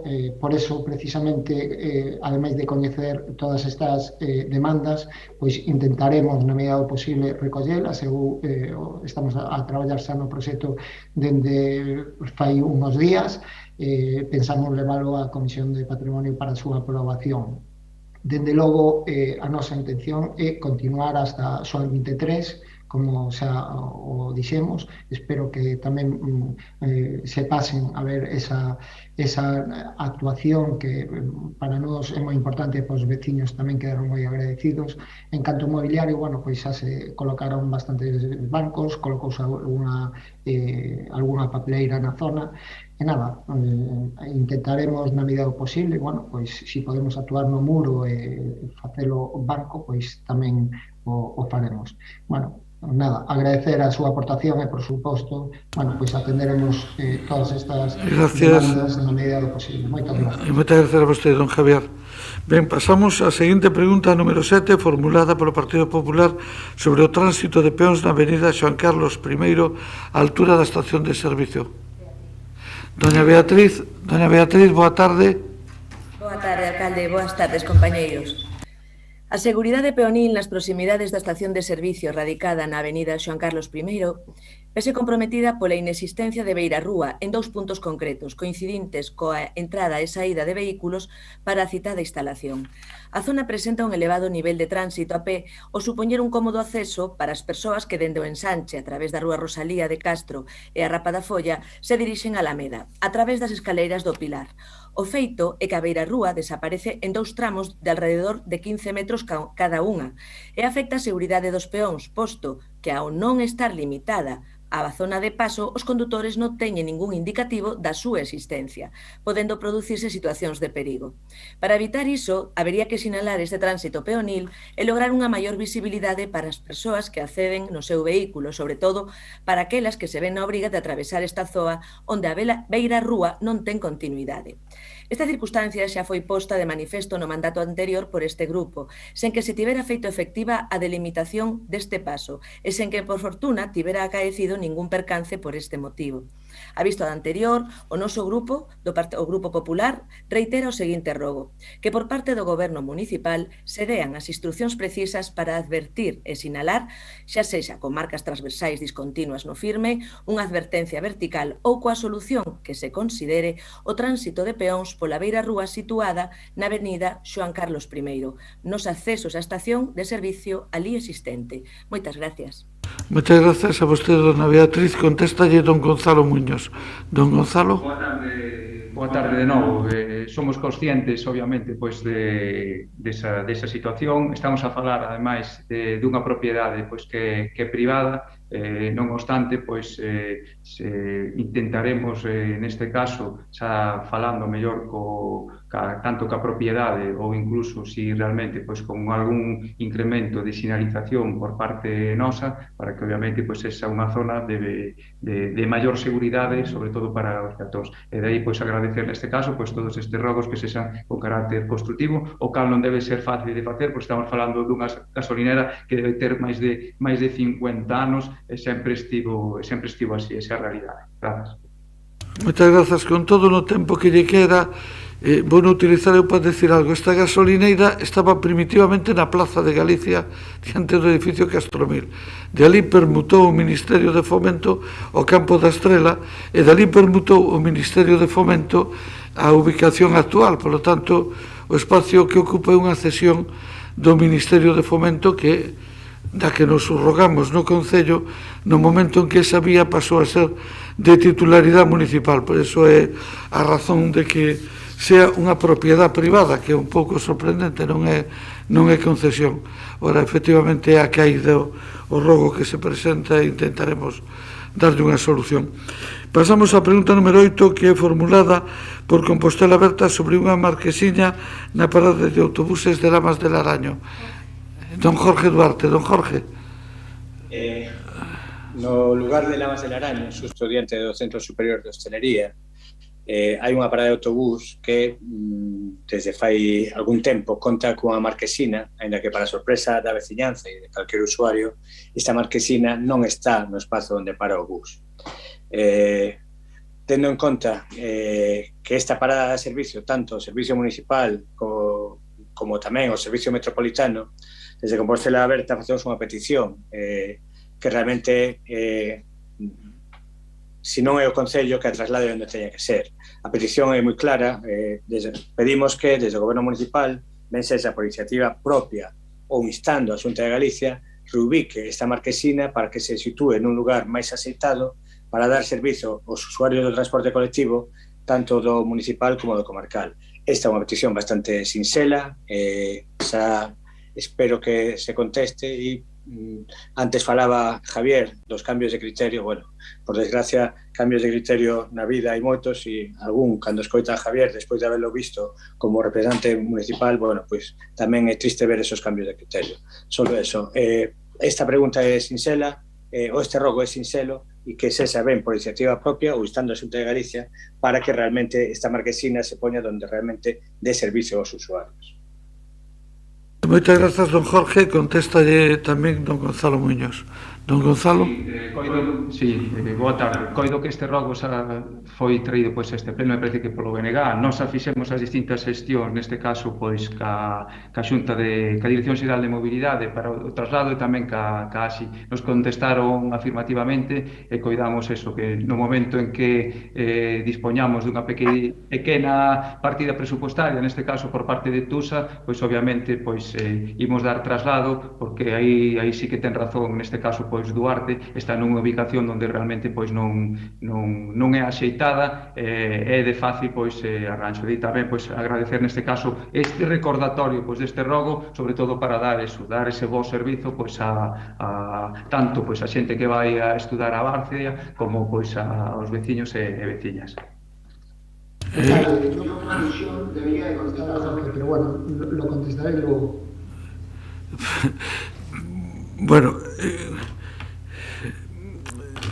Bueno, é un pouco raro. En todo caso, como hai hai unha pregunta de Compostela aberta máis adiante, aproveite e digalle algo do Jorge, porque senón non salimos. Gracias, don Javier. Imos a ver. A continuación entramos no capítulo de preguntas. A primeira pregunta é formulada polo BNG sobre a línea de autobús e Marquesiñas na parroquia de Busto. Doña Navia, cando queira. Sí, grazas. No BNG recibimos queixas pola inexistencia de liña de transporte urbano na parroquia de Busto, que tería que dar servizo ás máis de 200 veciñas e veciños residentes na parroquia. Isto, bueno, xa imaginamos, provoca as dificultades obvias para poder desplazarse, para realizar calquera tipo de recado, xestións coa administración, ir ao centro de saúde, centros de traballo ou de compras, non? Así que, bueno, ademais disto, habería que reordenar as liñas de autobús, habería que ter, cando menos, unha frecuencia de ida e volta en horarios de mañá e tarde para darlle un servizo adecuado ás veciñas e aos veciños. É unha cuestión de xustiza. E, ademais, habería que sumar o mal estado en que se atopan as Marquesiñas, que tamén compre revisar cando se poña en marcha a conexión co autobús urbano. Entón, a pregunta é ben simple, é que previsión ten o Concello de atender esta petición veciñal e dotar de liña de autobús urbano e Marquesiñas en boas condicións ás veciñas e veciños de Busto. Moitas grazas, doña Navia. Vaille contestar esta pregunta don Gonzalo Muñoz tamén. Don Gonzalo. Sí, boa tarde de novo, boa tarde Navia. Somos conscientes que obviamente pois na zona norte pois hai unha importante pois demanda, neste caso polo transporte urbano, o cal tamén é dificultoso porque sabemos que a zona, sobre todo estas parroquias, non? Busto, Nevenzo, Verdía, son zonas moi despobladas e que facer chegar aí pois o transporte, neste caso urbano, pois é complicado polo número de kilómetros que sí que hai que facer en esas zonas despobladas e realmente pouca demanda que en si é existente. Daí que o mellor, pois o estado incluso en que se atopan as distintas Marquesinas, porque son varias as que hai por aí, pois están neste caso pois cheas de ervas, obviamente de non empregarse, porque incluso algunhas delas en distintas zonas pois son empregadas como esas zonas pois de interacción social entre os distintos veciños e veciñas, non? Estamos traballando obviamente para nos vindeiros orzamentos, a ver se podemos arranxar este tema de transporte rural, sobre todo en esas zonas, dun transporte pois a demanda, e que dese xeito pois poidamos dar servicio pois a esas distintas zonas, que sobre todo é o que decía antes, non? Esa zona norte que é máis complicada en sí pois de poder satisfacer. Turno de réplica. Sí, estaremos pendentes. Eu só quero apuntar un detalle, que non é detalle ningún, que é que, bueno, igual hai que cambiar a maneira de ver o tema do transporte, que non é unha empresa que teña que dar beneficios, esa non é a mentalidade que temos que ter, senón que é un servizo público que a min realmente dame igual que sexan zonas moi ou pouco poboadas, o que hai é que ofrecerlle un servizo de calidade a toda a veciñanza. Entón, bueno, pois se non é super rendible facelo, pois haberá que facelo sen que sexa super rendible, pero o servizo hai que ofertalo, e nada máis, iso, que estaremos pendentes. Moitas grazas. Turno de réplica. Nada, hasta aí estamos de acordo, pero obviamente cando se goberna hai que buscar pois ese equilibrio, non? Eso está claro. Non é solamente pois buscar que a rendabilidade, sino dar pois ese servicio. E por poñer un exemplo, ou mellor facer un servizo de 17 km, unha zona despoblada, unhas 8 frecuencias que serían pois o mellor as necesarias para dar servicio ao veciñanza, que o mellor estamos falando de moi pouquiños veciños, pois estamos a falar de máis de 200.000 euros, o cal pois é algo difícil de soster realmente con servicio pois que temos actual, non? Por iso é o que decía antes, temos que buscar pois outro xeito de buscar, de poder dar ese servicio, e na que sabemos que obviamente pois vai ter ese costo pois nas arcas de todos, claro. Gracias. A seguinte pregunta é formulada por Compostela Aberta sobre a necesidade de implantar a sinalética na ruta cultural Barciela-Marantes. Dona Branca. Moi ben. A comenzos deste ano, o Goberno manifestou o interese por impulsar unha ruta cultural entre Barciela e Marantes, unha iniciativa que contribúe a pôr en valor o patrimonio rural de Compostela e a descentralizar o turismo da cidade. E o que ten que facer o Goberno, basicamente, é instalar unha sinaléctica e difundir a devandita ruta. A principios deste ano, 19 de xaneiro, a Asociación de Veciños de Marantes tivo unha xuntanza con Sindo Ginarte e dixolle que lles encaixaba perfectamente no orzamento deste ano, no plan de sostenibilidade, que todos sabemos que conta cun 1 millón de euros neste ano e con 3 millóns de euros para toda a súa vixencia. Ben, penso que temos fondos non para atender esta petición da Asociación Veciñal, así o deron por feito, mais agora os veciños de Marantes trasládanos que isto pasou directamente de Turismo á Concellería de Medio Rural. Entón, a nosa pregunta é por que o Concelleiro de Turismo se desinteresou pola ruta cultural Barciela Marantes, en que fase de implementación se atopa esta iniciativa remitida á Concellería de Medio Rural. Agardamos que entre dentro deste ano, non é que se execute dentro deste ano. Nada máis. Moitas grazas. Don Sindo Guinarte lle contesta. Bueno, non hai desinterés por parte de Turismo en absoluto. É verdade que despois desa primeira reunión tivemos outra a que vostede non fai referencia, na que estivo presente o Concelleiro de Medio Rural e máis eu coa Asociación de Veciños, e acordamos que íbamos a levar a cabo esa iniciativa a través da Concellería de Medio Rural, e ademais nesa reunión en concreto xa se lles dixo que esa iniciativa se materializaría no ano 22, por tanto non hai nin desentendemento por unha parte, nin nada parecido, simplemente que se acordou entre as dúas concellerías que eso, en fin, pasaba a realizarse, a levarse a cabo dende a Concellería de Medio Rural e que se faría no ano 22. Eles son coñecedores deso. Grazas. Turno de réplica, doña... Pois semella que non son coñecedores diso e que consideraron que vostede comprometíase para este ano. Penso que cun 1 millón de euros ben lle poden atender a sinaléctica da ruta Barciela Marantes. Entón, como vostede teniente alcalde, sabe que vai facer o seu compañeiro de Medio Rural en relación a isto cando vai a comenzar a implantar a sinaléctica? Claro que o sei, estivemos xuntos nesa reunión e nesa reunión nos comprometemos precisamente a o que acabo de decir, a que se levaría a cabo, a que se faría efectiva no ano 22 dende a Concellería de Medio Rural. Moitas grazas. A seguinte pregunta é formulada por Compostela Aberta sobre axudas culturais. Intento que doña Branca novamente.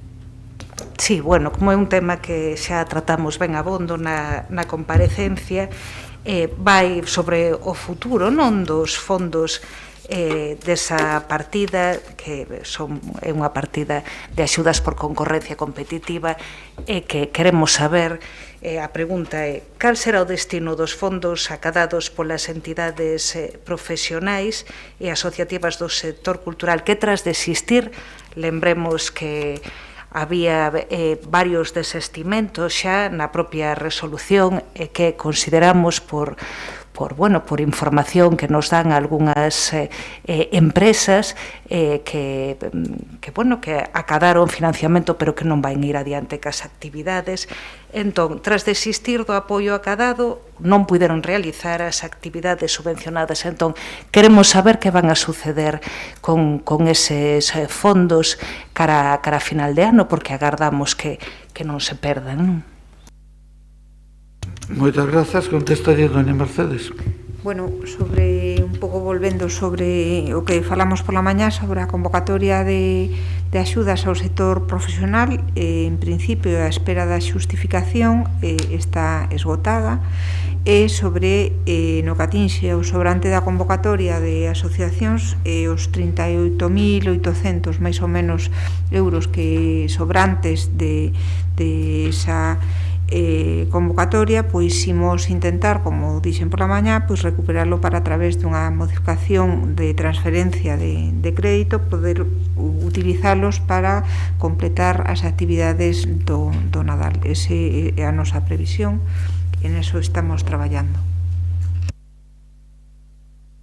Moitas grazas, turno de réplica. Nada máis, non vou intervir. Vamos a ver, na Xunta de Voceiros quedáramos en facer unha parada ás 5 da tarde, non sei se se mantén así, é así? Entón facemos unha parada, continuaremos ás 5:10 aproximadamente, correcto?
Don Jorge, está presente?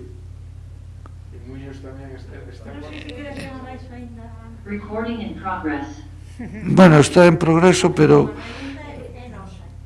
é verdad que é do bloque, sí. Bueno, pois entón, imos empezando. Non está de Gonzalo. Bueno.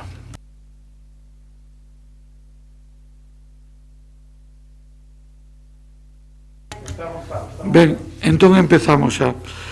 A pregunta número 4 corresponde ao BNG sobre problemas de accesibilidade no transporte urbano. Vai na formular doña Goretti, cando vostede queira, doña Goretti. Ben, como está dirixido a mesma persoa de antes, eu vou aproveitar para ler o que foi 2 liñas da acta da Comisión de Patrimonio, onde se fala da instalación da exposición do Real Club de Automóviles de España RACE entre os días 19 e 21 de outubro. Fálase da Praza do Obradoiro e da Alameda. E o que se di é que a Comisión informa desfavorablemente por unanimidade dos presentes de conformidade co informe in voce do técnico municipal que considera inadecuada a ubicación e propón a non aprobación da intervención e acorda solicitar á entidade a presentación dunha proposta alternativa. Digo que se digan a verdade e iso foi o que quedou claro na comisión.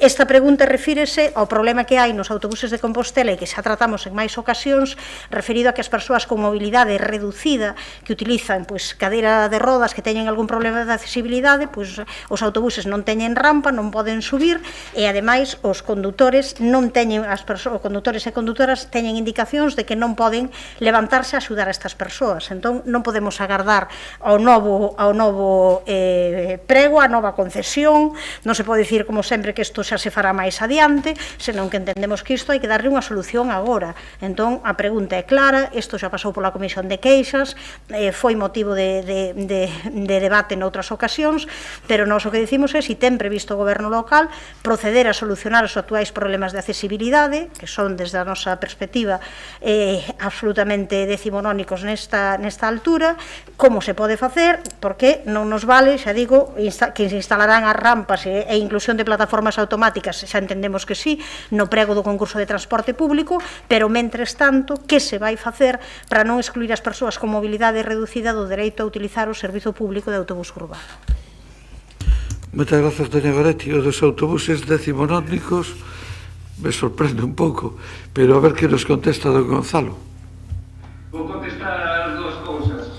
Antes, leí textualmente. Ademais, persoalmente, aparte de ler textualmente, neste caso, o informe do día 5 do 10, persoalmente, eu, a xefa de servicio, lle dixen isto do RACE, si fais o favor, pásallo, neste caso, a comisión do casco histórico, porque eu non vexo que este aí 3 días. Persoalmente, ademais, así se fixo, e leín textualmente. Aquí está a folla, está a súa disposición, se quere vir a calquer día, a calquer momento do meu departamento, pode ler o informe, neste caso, de Javier García Castelo.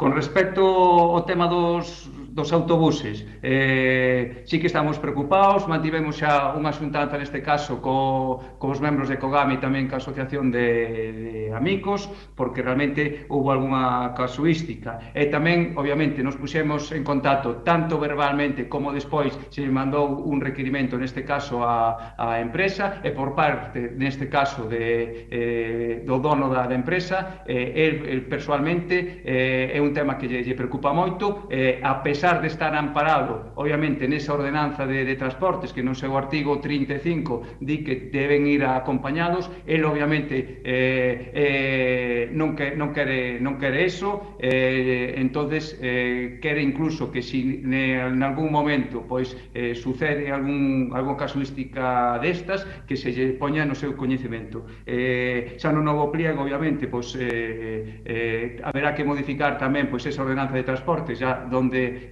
obviamente xa non será esa obriga de ter que ir acompañado e tamén todos os novos autobuses dispoñerán desas rampas de acceso, porque é un tema que nos preocupa non solamente a xente que vai en cadeira de rodas, tamén senón os invidentes e demais persoas con esa mobilidade reducida ou algún tipo pois, de discapacidade, non? Entón é algo pois, que se vai arranxar, pero volvo a dicir, é algo que xa lle preocupa ademais moi persoalmente, neste caso tamén a dirección da empresa, e así non lo transmitiu, e que calquer casuística que poida haber, máis que nada para ela transmitila, pois neste caso pois aos seus condutores, para que sexa algo pois que non volva a acontecer, porque é algo que a nós pois tamén nos é moi molesto, é algo que non debe de acontecer nunha cidade como a nosa, que ten que ter, pois, eso, a maior accesibilidade pois, para todo o mundo. Grazas.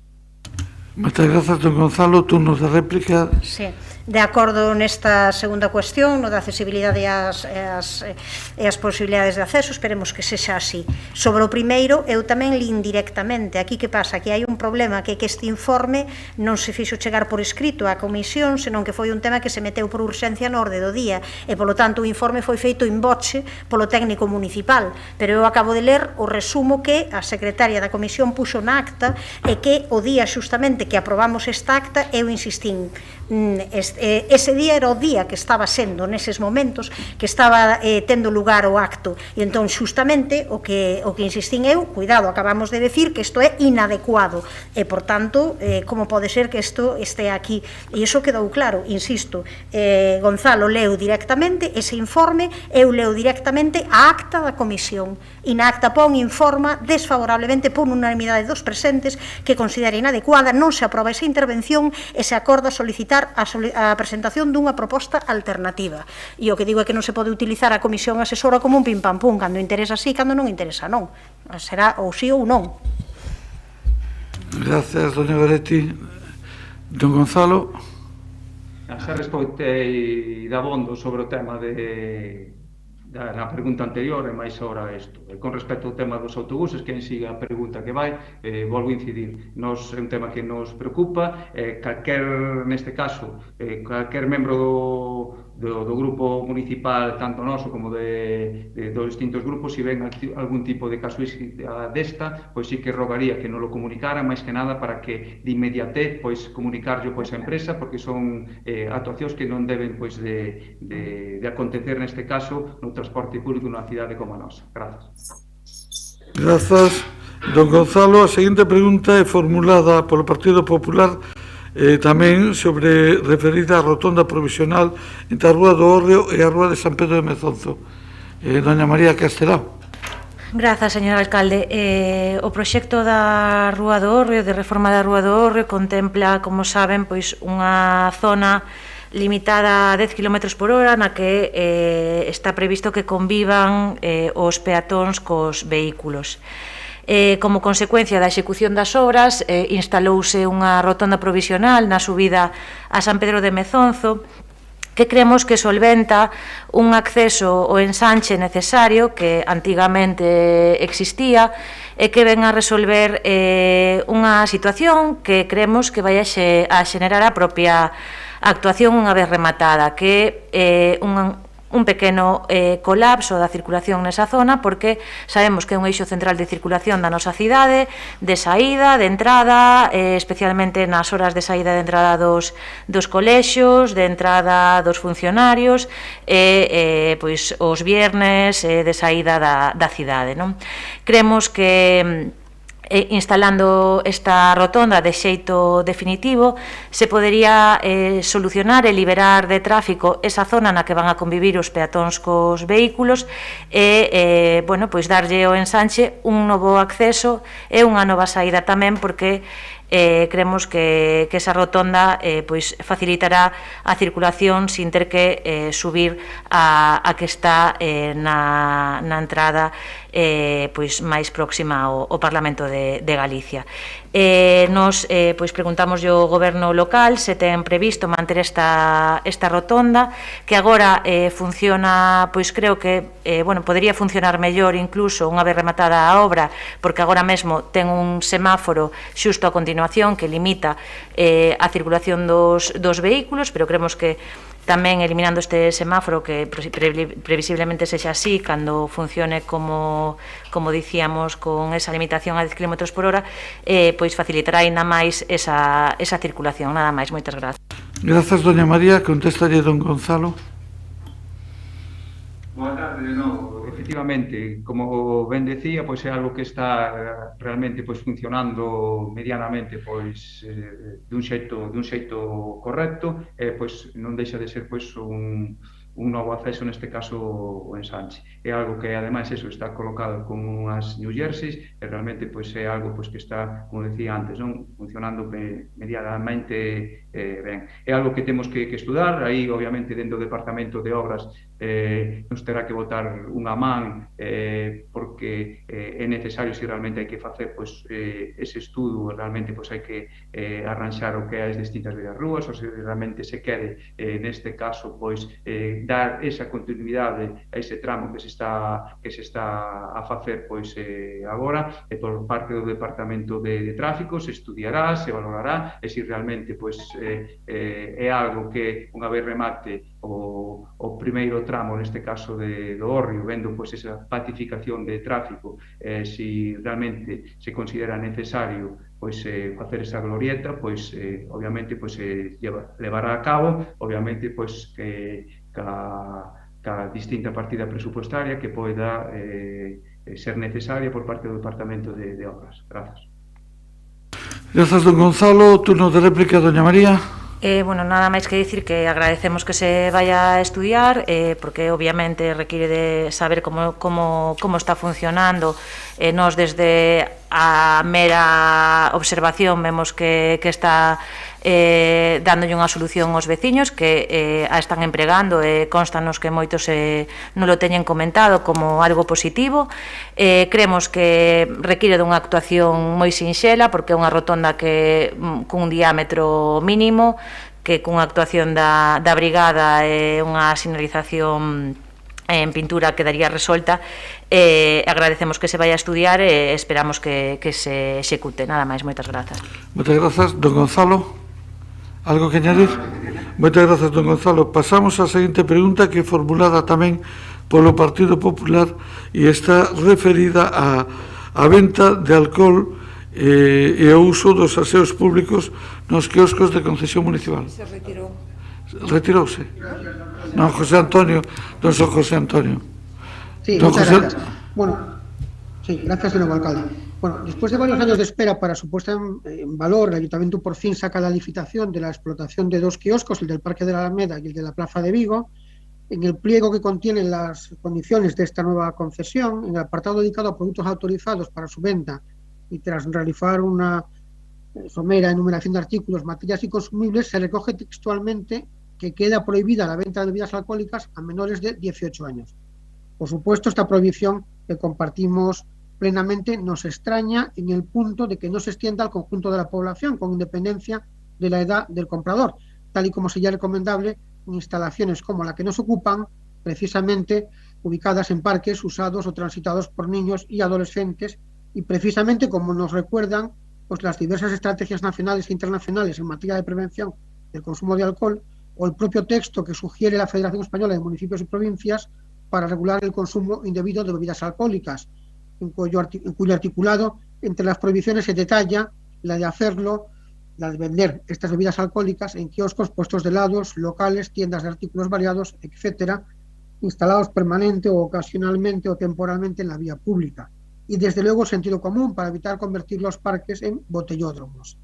Asimismo, en dicho pliego también se estipulan los horarios de apertura de estos kioscos, horarios que tienen una importancia singular en lo que se refiere a la utilización por la apertura de esos aseos adaptados, que no se cuentan estas instalaciones los únicos de los que se puede hacer uso en ambas zonas, ya que, por ejemplo, en el caso de la Alameda, a pesar de que se están acondicionando los aseos públicos que se encuentran allí, estos no son accesibles y no pueden usarse por personas con limitada movilidad. Señora concejala, en resumen le planteo de manera concreta dos cuestiones y le ruego de igual modo respuestas muy concretas. La primera es, ¿se va a permitir la venta de alcohol en estos kioscos? Segundo, ¿qué se hará con las personas que precisen usar los aseos públicos adaptados de esos kioscos cuando estos estén cerrados? Muchas gracias. Moitas gracias, don José Antonio. Doña Mila Castro lle contesta. Grazas, señor alcalde. Moi boa tarde a todos e a todas. Ben, uns quioscos que levan pechados e sen uso dende hai ao menos 10 anos nunha situación de deterioro notable, que por fin somos capaces de poñelos en funcionamento para uso e disfrute da nosa veciñanza, recuperando así esa imaxe que todos todas temos na cabeza de lembrar parques e alamedas asociadas a este tipo de equipamentos, pois, mire, señor Constela, a verdade é que non, este goberno non contempla a paralización, que é o que pide nesta pregunta esta licitación correspondente a esta concesión. Efectivamente, no prego de prescripcións técnicas se definen uns horarios de apertura e peche dos mesmos, pero son uns horarios que se establecen con carácter mínimo. Polo tanto, son susceptibles de ser mellorados polo adxudicatario ou adxudicataria. Non podemos esquecer que a fixación por parte do Concello duns horarios mínimos tivo que conxugar a atención ao potencial público que pode ter coa necesidade de defender a viabilidade económica dos mesmos. Por iso se fixo un estudo económico que se puxo a disposición dos licitadores. Un estudo no que se pode ver que para este horario previsto se precisan 2 persoas para atender cada quiosco, 2 persoas que deben ter os ingresos previstos no convenio colectivo de aplicación, e neste mesmo estudio tamén se teñen en conta todos os gastos estimados aos que debe facer frente o explotador do quiosco, así como tamén unha previsión de ingresos que permita topar un punto de equilibrio para considerar que son viables. En resumo, os horarios teñen un carácter de mínimo básico, pero poderán ser mellorados polo explotador do servicio. Con respecto aos horarios dos servicios accesibles, dicir que efectivamente, como usted ben dice, xusto enfrente do quiosco da Alameda hai outros aseos públicos e estes servicios accesibles que estiveron parados tantos anos, pois será mellor que estén nun horario, aínda que sexa acotado, que non estiveran durante todos estes anos. Con respecto aos produtos, e acabo, que se poñerán á venta, da lectura do prego, se o lemos, despréndense 2 cuestións. Primeiro, a relación de produtos á venta, efectivamente, non é limitativa, pero a segunda cuestión é que para vender os produtos se precisa autorización municipal. Polo tanto, no suposto caso de que o explotador do quiosco desexara poñer a venta o alcohol, deberá solicitalo expresamente o Concello, co cal a nosa resposta sería clara. Non cabe, pois, a posibilidade de que a venta de alcohol se entenda autorizada tácitamente. Máis nada, grazas. Gracias. Turno de réplica, don José Antonio. Sí, muy breve. Señora Castro, doña Mila, efectivamente no tengo más que darle de que se ponga en valor esta instalación. Yo mismo llevé en este pleno hace ya no sé cuánto tiempo una pregunta, o no recuerdo ya, en este sentido, ¿no? De que se eliminase de la vía pública una instalación si no se usaba, se pusiese en valor. Yo no tengo más que felicitarme de que se ponga en valor. En cualquier caso, el hecho de que sea un horario de mínimos supone que puede el licitador que gane este concurso pues acatar este horario de mínimos, cerrar o no permitir que se abran estos baños adaptados, que yo entiendo que son de enorme utilidad. A mí me gustaría que usted me dijese, mire usted, vamos a intentar llegar a un sistema que nos permita que se puedan abrir sin que el kiosco esté operativo. Vamos a intentar ver cómo podemos facilitar una instalación que desde luego va a ser útil, porque es verdad que en la Alameda se están, como decimos, acondicionando esos aseos públicos, pero estos no son adaptados, no permiten que una persona con una movilidad limitada pueda hacer uso de los mismos. Me felicito de lo del alcohol, me hubiese gustado que me hubiese dicho, oiga, vamos a poner allí de manera clara y concreta que no se va a poder vender alcohol en ninguna ocasión ni circunstancia, porque yo lo hubiese aplaudido de manera más clara. Estamos haciendo las cosas como siempre un poco por la puerta de atrás. ¿Van a solicitar la licencia para poder venderlo? Les diremos que no. Hombre, ya solo faltaría que les dijésemos que sí. En cuyo caso, don José Antonio. Acabo un segundo solo, porque yo además nunca consumo mis tiempos en ninguna intervención. Acabo ya. Simplemente, en el caso contrario a la venta de alcohol, yo les hubiese propuesto a la Asociación Nacional de Productores de Bebidas Alcohólicas para que les hiciesen receptores del Premio Nacional al Apoyo al Sector. Claro que ya supongo que les dirán que no, pero me hubiese gustado que quedase de manera clara. Muchas gracias. Gracias a usted. Turno de réplica, doña Mila. Brevemente, non só ser oscura, e entonces, se teño que ser clara, vou decir, nos quioscos non se vai vender alcohol.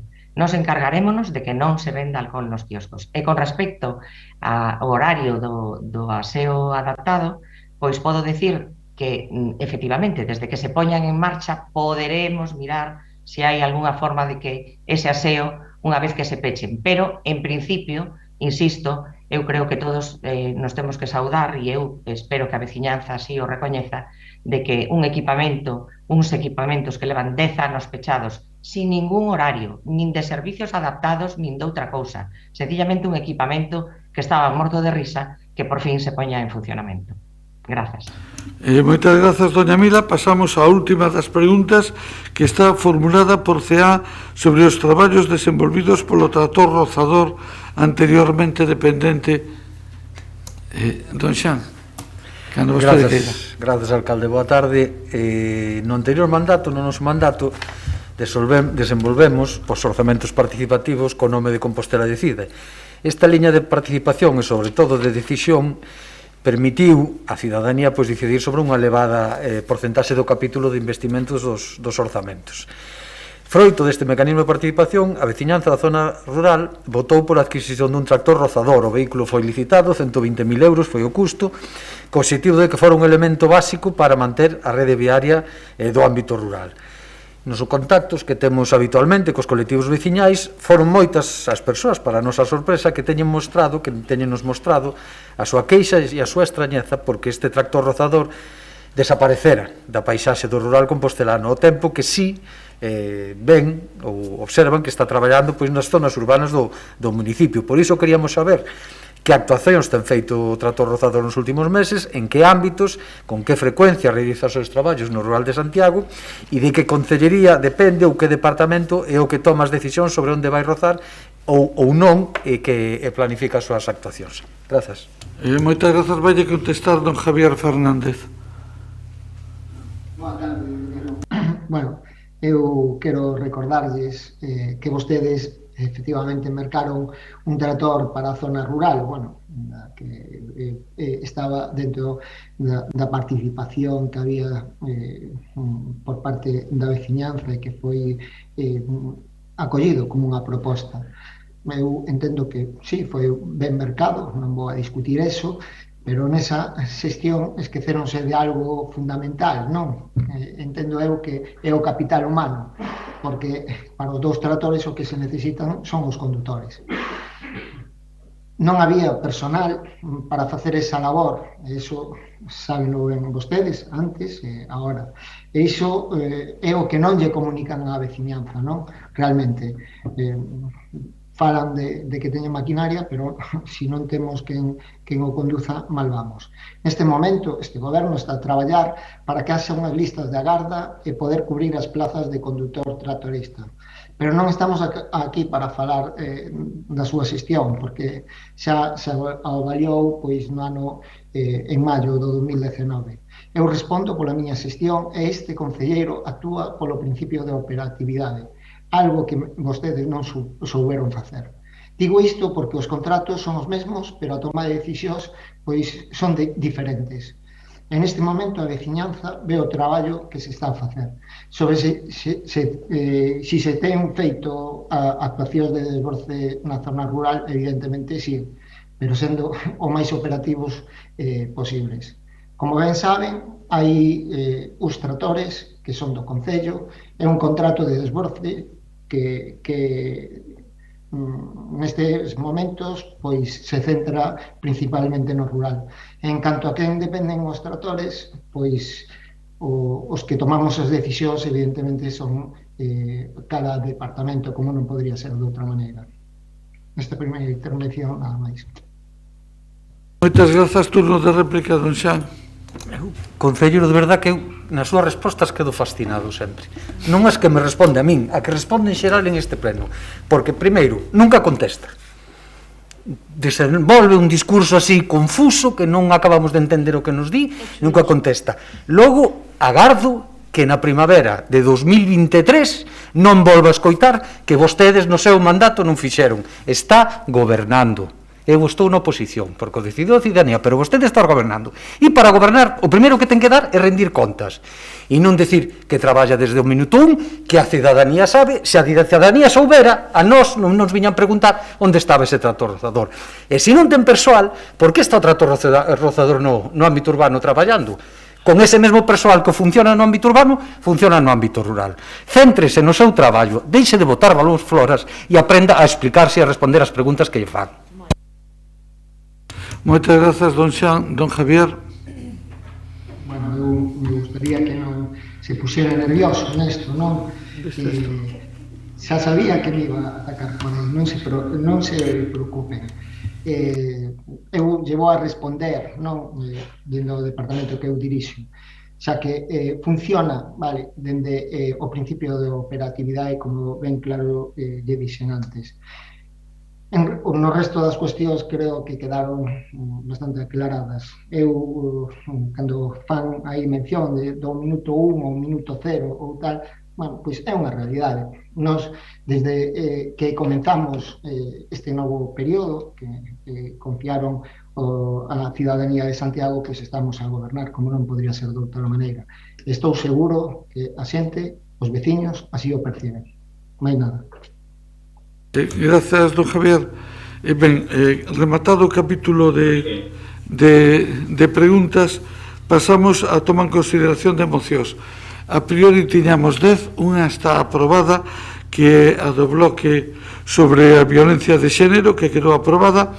Hai outra que está por unanimidade, que é a número 5, sobre a iniciativa Xabarín do Parlamento, que entendemos aprobada por unanimidade, é así, aprobada por unanimidade. E hai outra que é a número 9, que é a do Partido Popular, sobre levantar ao Goberno do Estado o establecemento de bonificacións nas peaxes da autoestrada P53, que entendemos tamén aprobada por unanimidade, ok? Ben, temos estas tres, nos quedan 7 por 24, 168 minutos. Se agotamos o plazo, pois acabaremos ás 8:15. Se podemos axilizar un pouco, pois igual acabamos un pouco antes. Entón empezamos coa primeira, que é formulada por Compostela Aberta, sobre a construción dunha nova piscina municipal coberta en Santa Marta. Que na vai defender? Don Xan, cando vostede queira. Grazas, alcalde. Bueno, permíteme non ser breve nesta, porque a que presento eu e procurarei ser breves nas que me toca responder dos outros compañeiros. Ben, traemos hoxe a este pleno un asunto da necesidade de construir unha nova piscina en Santiago, que non é novo, e polo tanto, pois eu creo que vai ser inevitable que moitos e moitas de nós teñamos certa sensación de déjà vu. E recoñezo, a pesar de que lle acabo de dicir, que tiña pensado resumir a miña intervención, porque realmente sobre este tema creo que todos os argumentos están dados, pero non o vou facer porque salta-me vista ou resulta-me evidente que este goberno, que o señor alcalde, que a señora Concelleira de Deportes precisan refrescar un pouco a súa memoria. Así que voulles lembrar certos datos. Ben, en Compostela temos 2 piscinas públicas, Sare e Santa Isabel, que superan os 300.000 usos anuais. Desos usos, 100.000 son por parte dos membros de clubes federados. Teñamos en conta que nestas cifras non incluen nin os usos da piscina universitaria ni de outras instalacións privadas que existen en Compostela.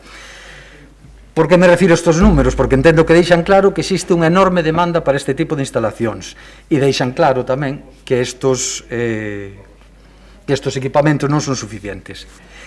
Non son suficientes ni para os milleiros de persoas... Perdóname un segundo, don Xan. Si necesitan falar, é mellor que salgan fora, que vexo que o están interrompindo. É un pouco complicado falar así. Por favor, continúe. Gracias, alcalde. Ben, dicía que os equipamentos que hai non son suficientes nin para os milleiros de persoas que queren practicar a natación para facer deporte ou por cuestión de saúde, nin moito menos para os clubes deportivos que están tendo moitas limitacións ao seu crecemento, e limitacións que nin unha mellora de Santa Isabel nin a tan ansiada e demandada coberta de SAR pois vai contribuir a solucionar. Todo o que acabo de dicir, seino, é repetitivo, e vostedes tamén saben, señores do goberno, señores e señores do goberno, que o é. Contámoslo xa en xaneiro de 2020, no pleno no que se aprobou unha moción sobre a construción dunha nova piscina en Santa Marta, que vostedes mesmos apoiaron. Comprometeuse deste xeito, insisto, en xaneiro de 2020, a elaborar unha planificación plurianual para desenvolver neste mandato un novo centro deportivo na zona sur da cidade, que incorporar unha piscina. E comprometeuse tamén a impulsar unha comisión de traballo municipal ao respecto, no que estiveran representando tanto os grupos da corporación como os clubes deportivos da cidade. E comprometeuse tamén a instar a Xunta e a Deputación a que colaboren no financiamento deste novo equipamento deportivo.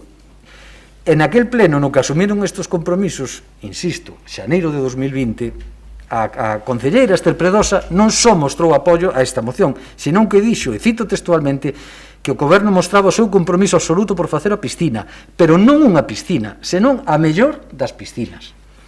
Case 2 anos despois, non temos nin a mellor das piscinas, nin a peor. Non temos piscinas. Tanto os grupos da corporación e os clubes deportivos que íbamos a participar en esa comisión, nada sabemos o proxecto, non sabemos nada da comisión de traballo que se comprometeu a crear, nada sabemos das xestións que levaron a cabo, si levaron a cabo, para buscar o financiamento noutras administracións.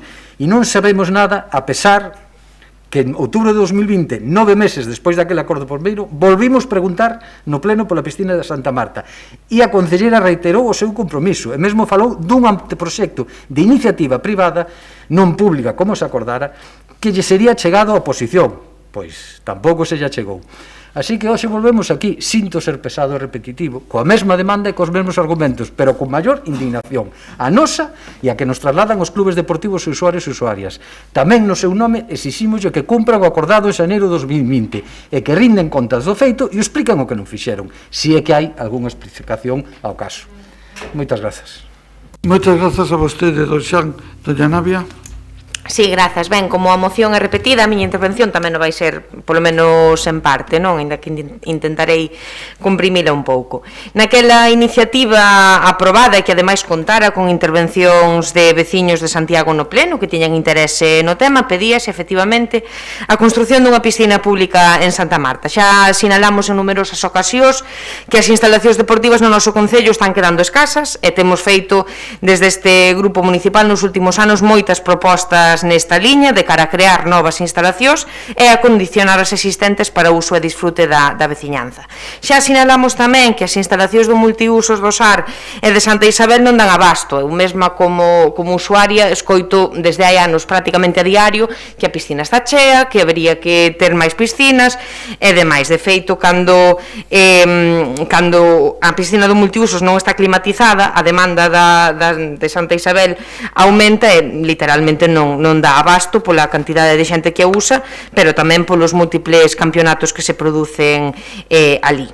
A veciñanza de Santiago nada, o cal é unha maravilla, tanto por saúde como por cultura deportiva como por dinamismo no concello en xeral, por non falar iso, dos clubes federados que temos e que teñen tamén as súas necesidades, non?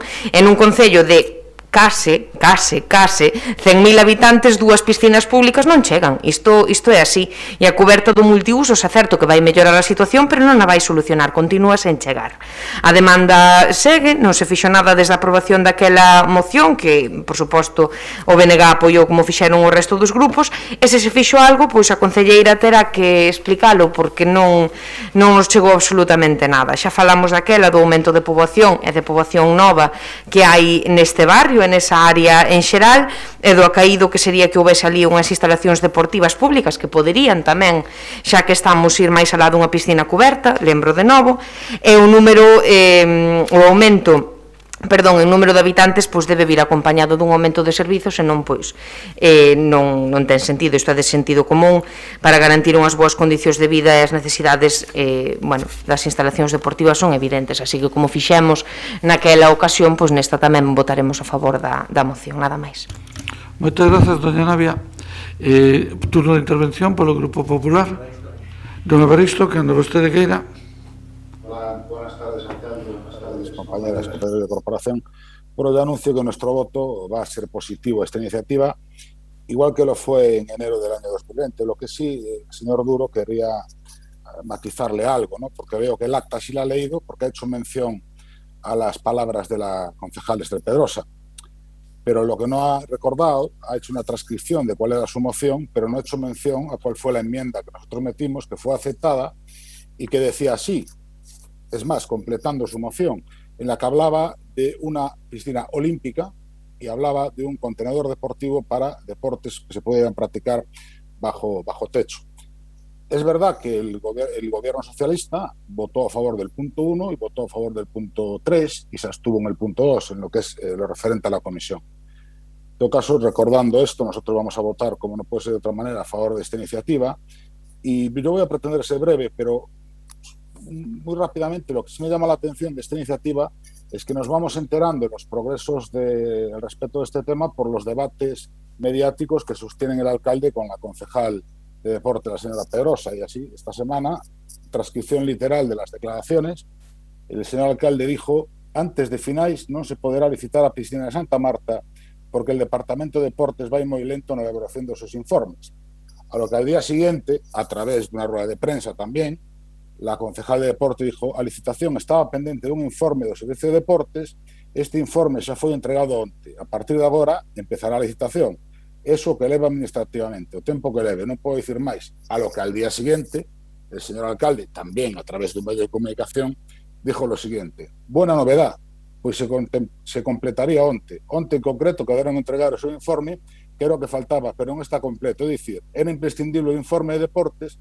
Deduzco por esta declaración que igual só presentaron bueno a preguntar dentro dun momento. Bueno, en todo caso, esto viene a ser un símil o un símbolo perfecto de lo que está pasando últimamente en el gobierno municipal, ¿no? Que nos enteramos de los temas de distintos aspectos, como la cabalgata, con declaraciones cruzadas entre el alcalde y sus concejales, y este es un caso más. Yo lo que le recomendaría al señor alcalde es que hable más con sus concejales. Usted tiene experiencia en el bipartito anterior, en el que tenía mayor coordinación y diálogo con sus concejales de gobierno. Nada más y muchas gracias.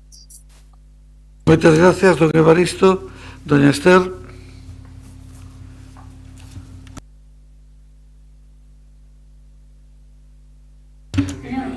Sí, ahora sí, doña Esther.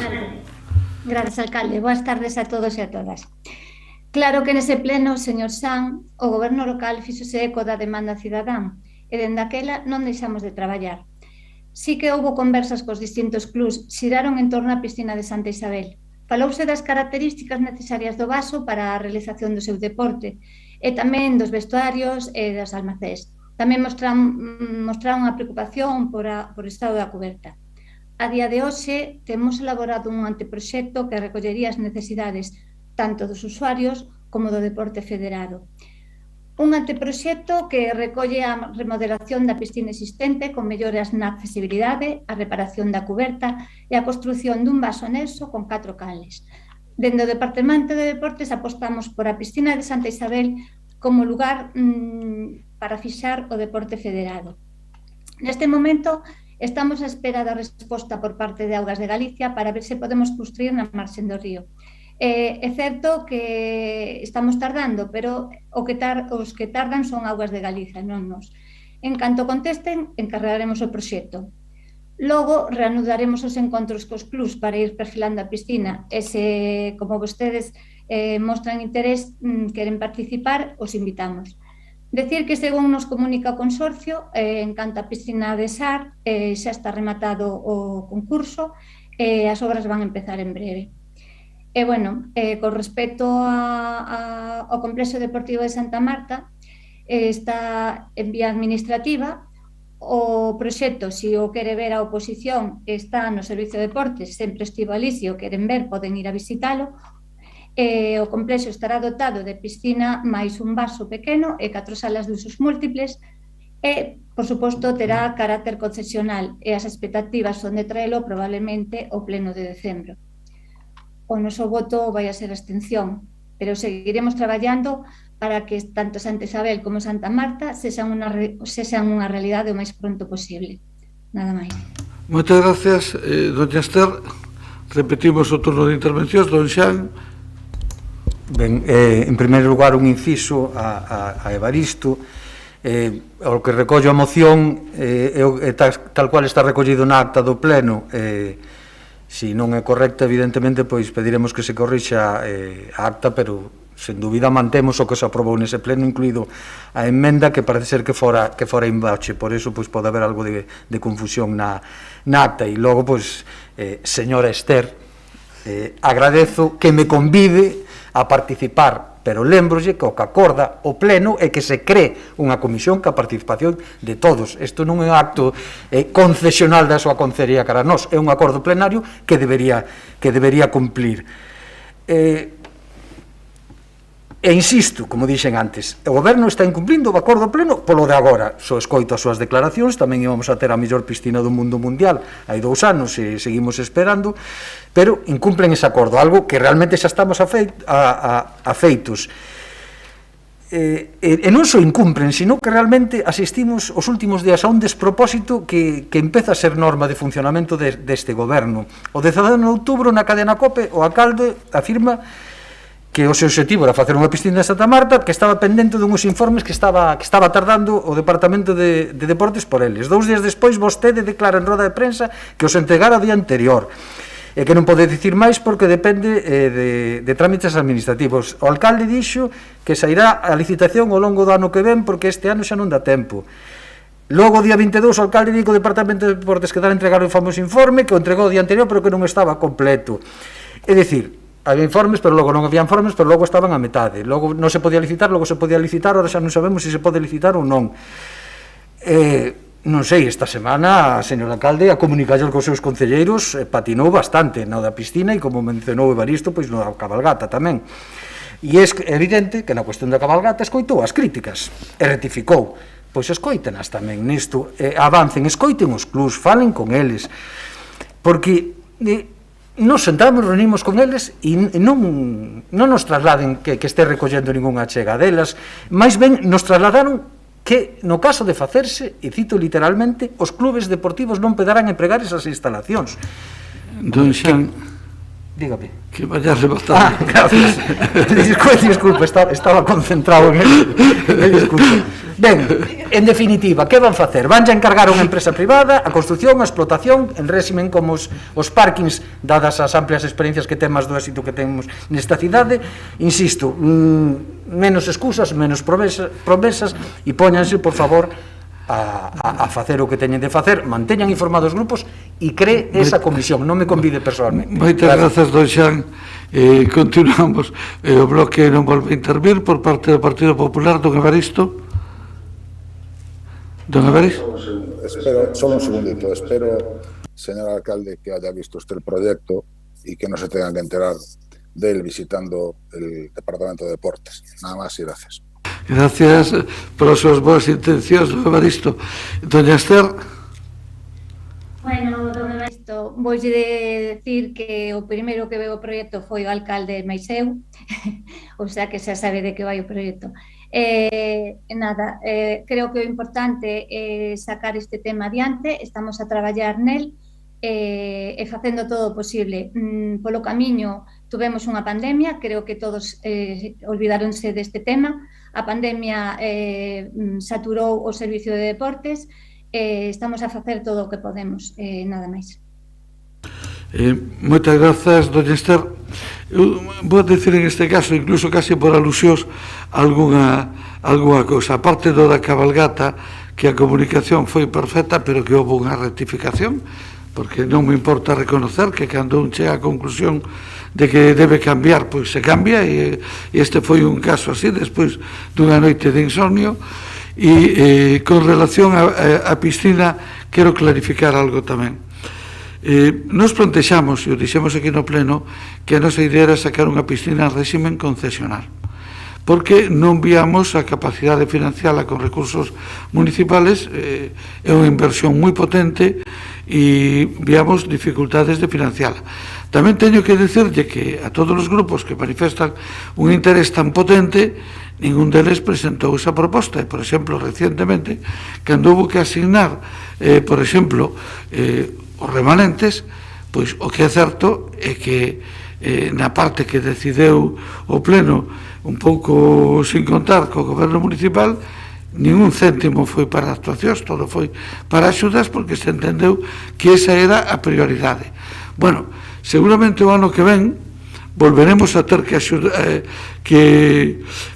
sacar remanentes, xa veremos que proposta se fai aí con relación a ese tema. Con todo, a nosa suxerencia sería que se a proposta que se fai a inversora, sería preferible concentrar o investimento na piscina de Santa Isabel e deixar continuar o proxecto de licitación a través dun sistema concesional. En canto a aparente contradición coa concelleira, eu dixen un día que non se recibirá, e que non se recibirá. E ela dixo 2 días despois que xa se enviara, e se enviara o día anterior. Por lo tanto, non hai contradición, é que 2 días antes non se recibira, e o día que ela o dixo, acababa de entregarse o día anterior. E ahora mesmo, ese informe se está estudiando, ten que pasar pola asesoría xurídica, ten que pasar por intervención, ten que pasar por contratación, e iso é difícil que todo este proceso se poida completar antes de Navidades. Bueno, creo que non hai ninguna contradición. Nós nos absteremos, como dixo doña Esther, e seguiremos traballando. Ordena a votación. Moción presentada por Compostela Aberta sobre a construción dunha nova piscina municipal cuberta en Santa Marta. Votos a favor? Compostela Aberta, BNG, PP. Sí. Votos en contra? Ningún. Abstencións? Grupo Socialista. Quedaría aprobada. O punto número 2 é a moción formulada polo BNG sobre Verdía.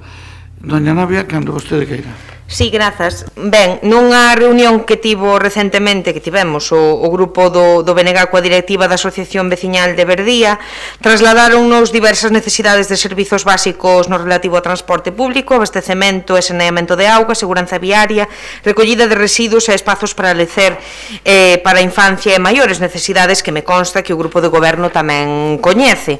O caso máis grave, por iso comezo con ele, é o tema do transporte, non? Un pouco o que viñamos falando na pregunta sobre Busto, pero en Verdía, non?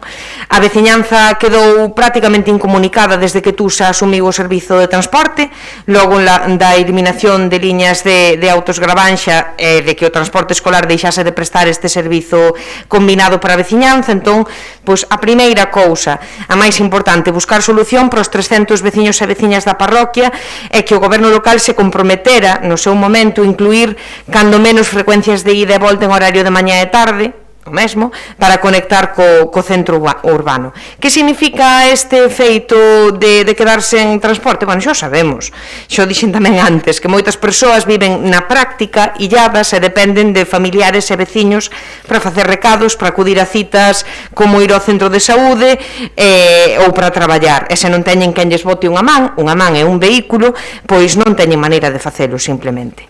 Despois, máis cousas, no plano da seguranza viaria tamén son necesarias unha serie de melloras, como instalación de marquesiñas de autobús para transporte escolar, melloras nos pasos de peóns e anchos de vía que son insuficientes, canalización de pluviais, limpeza de cunetas e o asfaltado de tramos para poder acceder a vivendas. Hai unha zona especialmente perigosa entre a igrexa, o parque infantil e o centro sociocultural que non ten beirarrúas e pasos peonís e que debería pois haber unha actuación ali para poñelos. Tamén sobre o parque infantil habería que facer outra mellora tanto no material da superficie como no equipamento e na accesibilidade. Desde a asociación tamén propoñen, ademais, trasladalo ás inmediacións da pista cuberta e crear ali tamén un parque biosaudable, co que teríamos pois esa convivencia, non, de cativos e persoas maiores.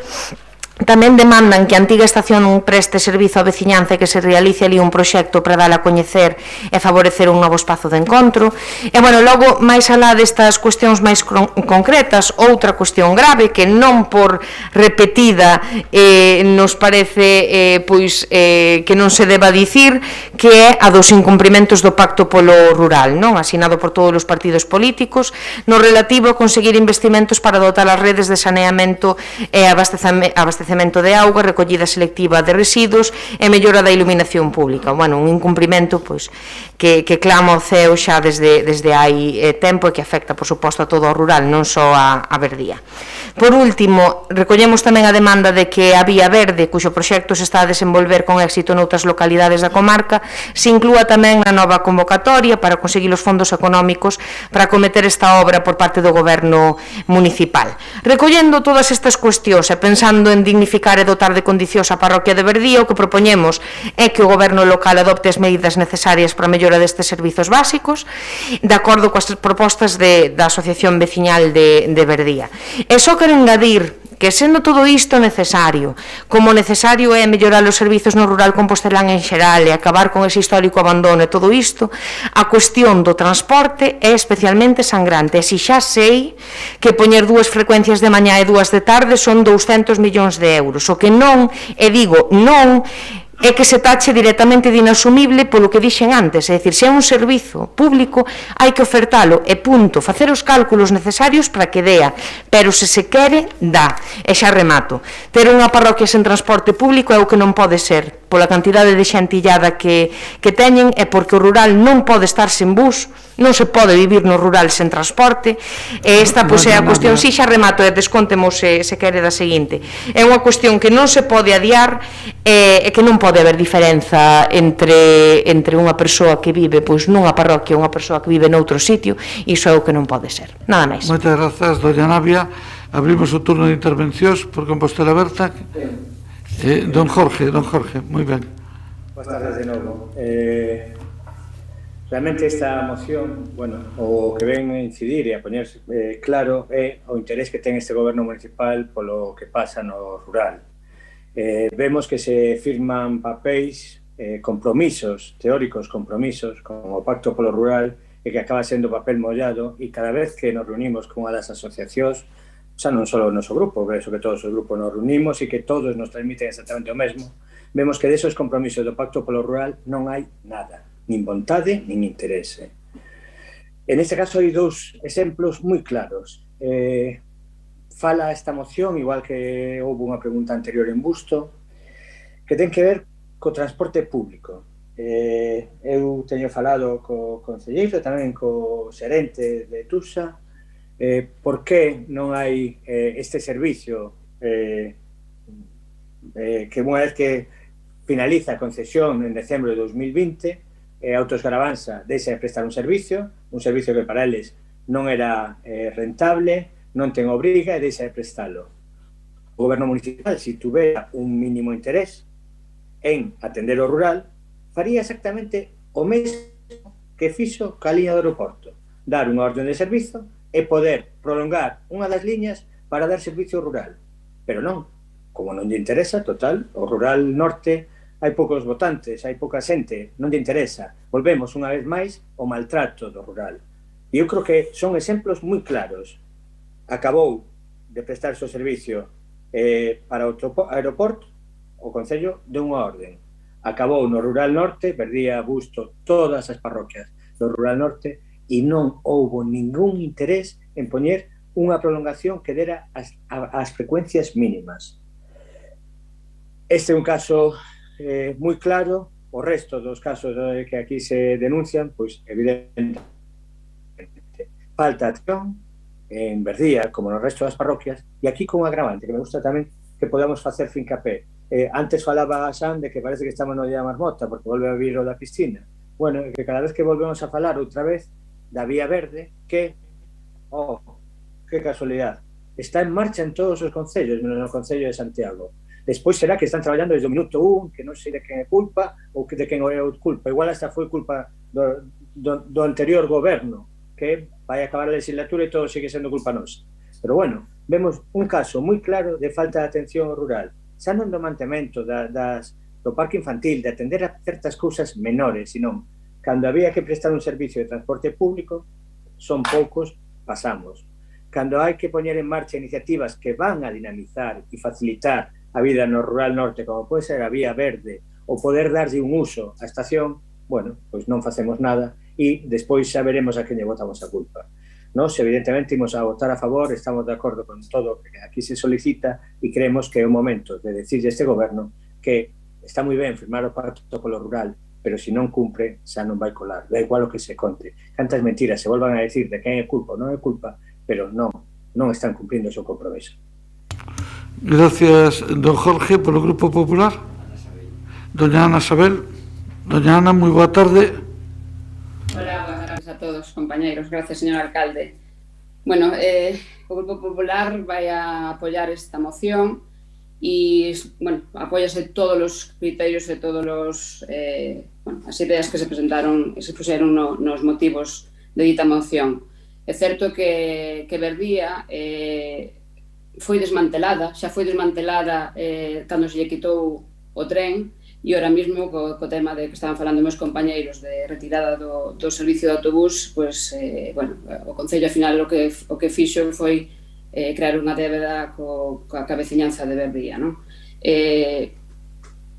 Hai un libro que me gustaría que todo o lera, que se chama Chegadas e Saídas, que é de Manuel Pazos Gómez, e fala do antigo Camiño de Ferro Santiago-Compostela a Coruña, e donde fala da memoria oral de Estación de Berría, di que aquí, vou ler textualmente, aquí na estación de Berría vivía moita xente, cada casa tiña 5, 6 ou máis persoas.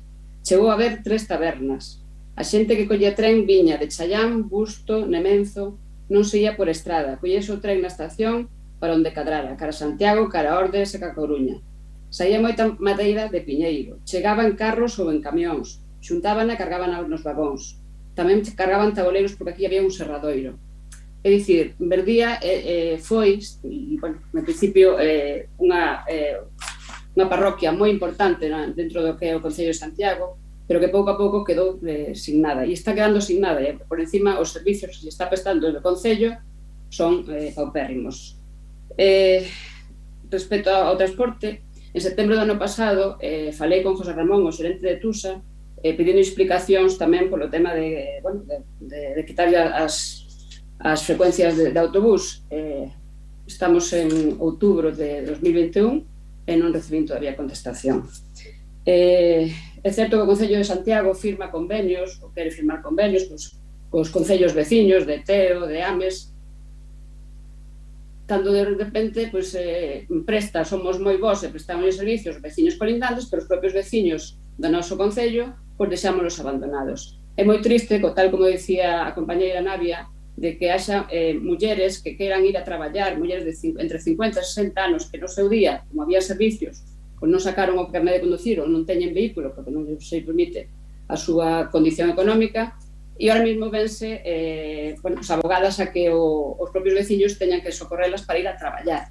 O sea, facemos políticas de axuda ás mulleres e de todo, vamos, en función do que máis poidamos desde o Concello, pero logo estamos deixando esas mulleres abandonadas, sobre todo as mulleres do rural.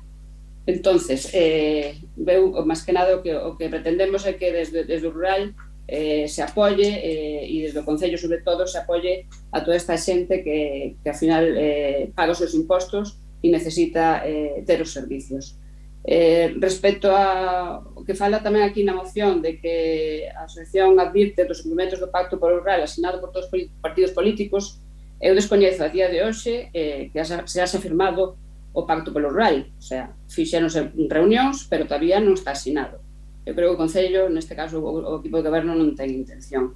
E respecto á Vía Verde, pois claro que sí, que debería de darse un impulo a esta Vía Verde, porque sería unha forma de compensar o Concello a parroquia de Berría e o seu entorno. Moitas gracias.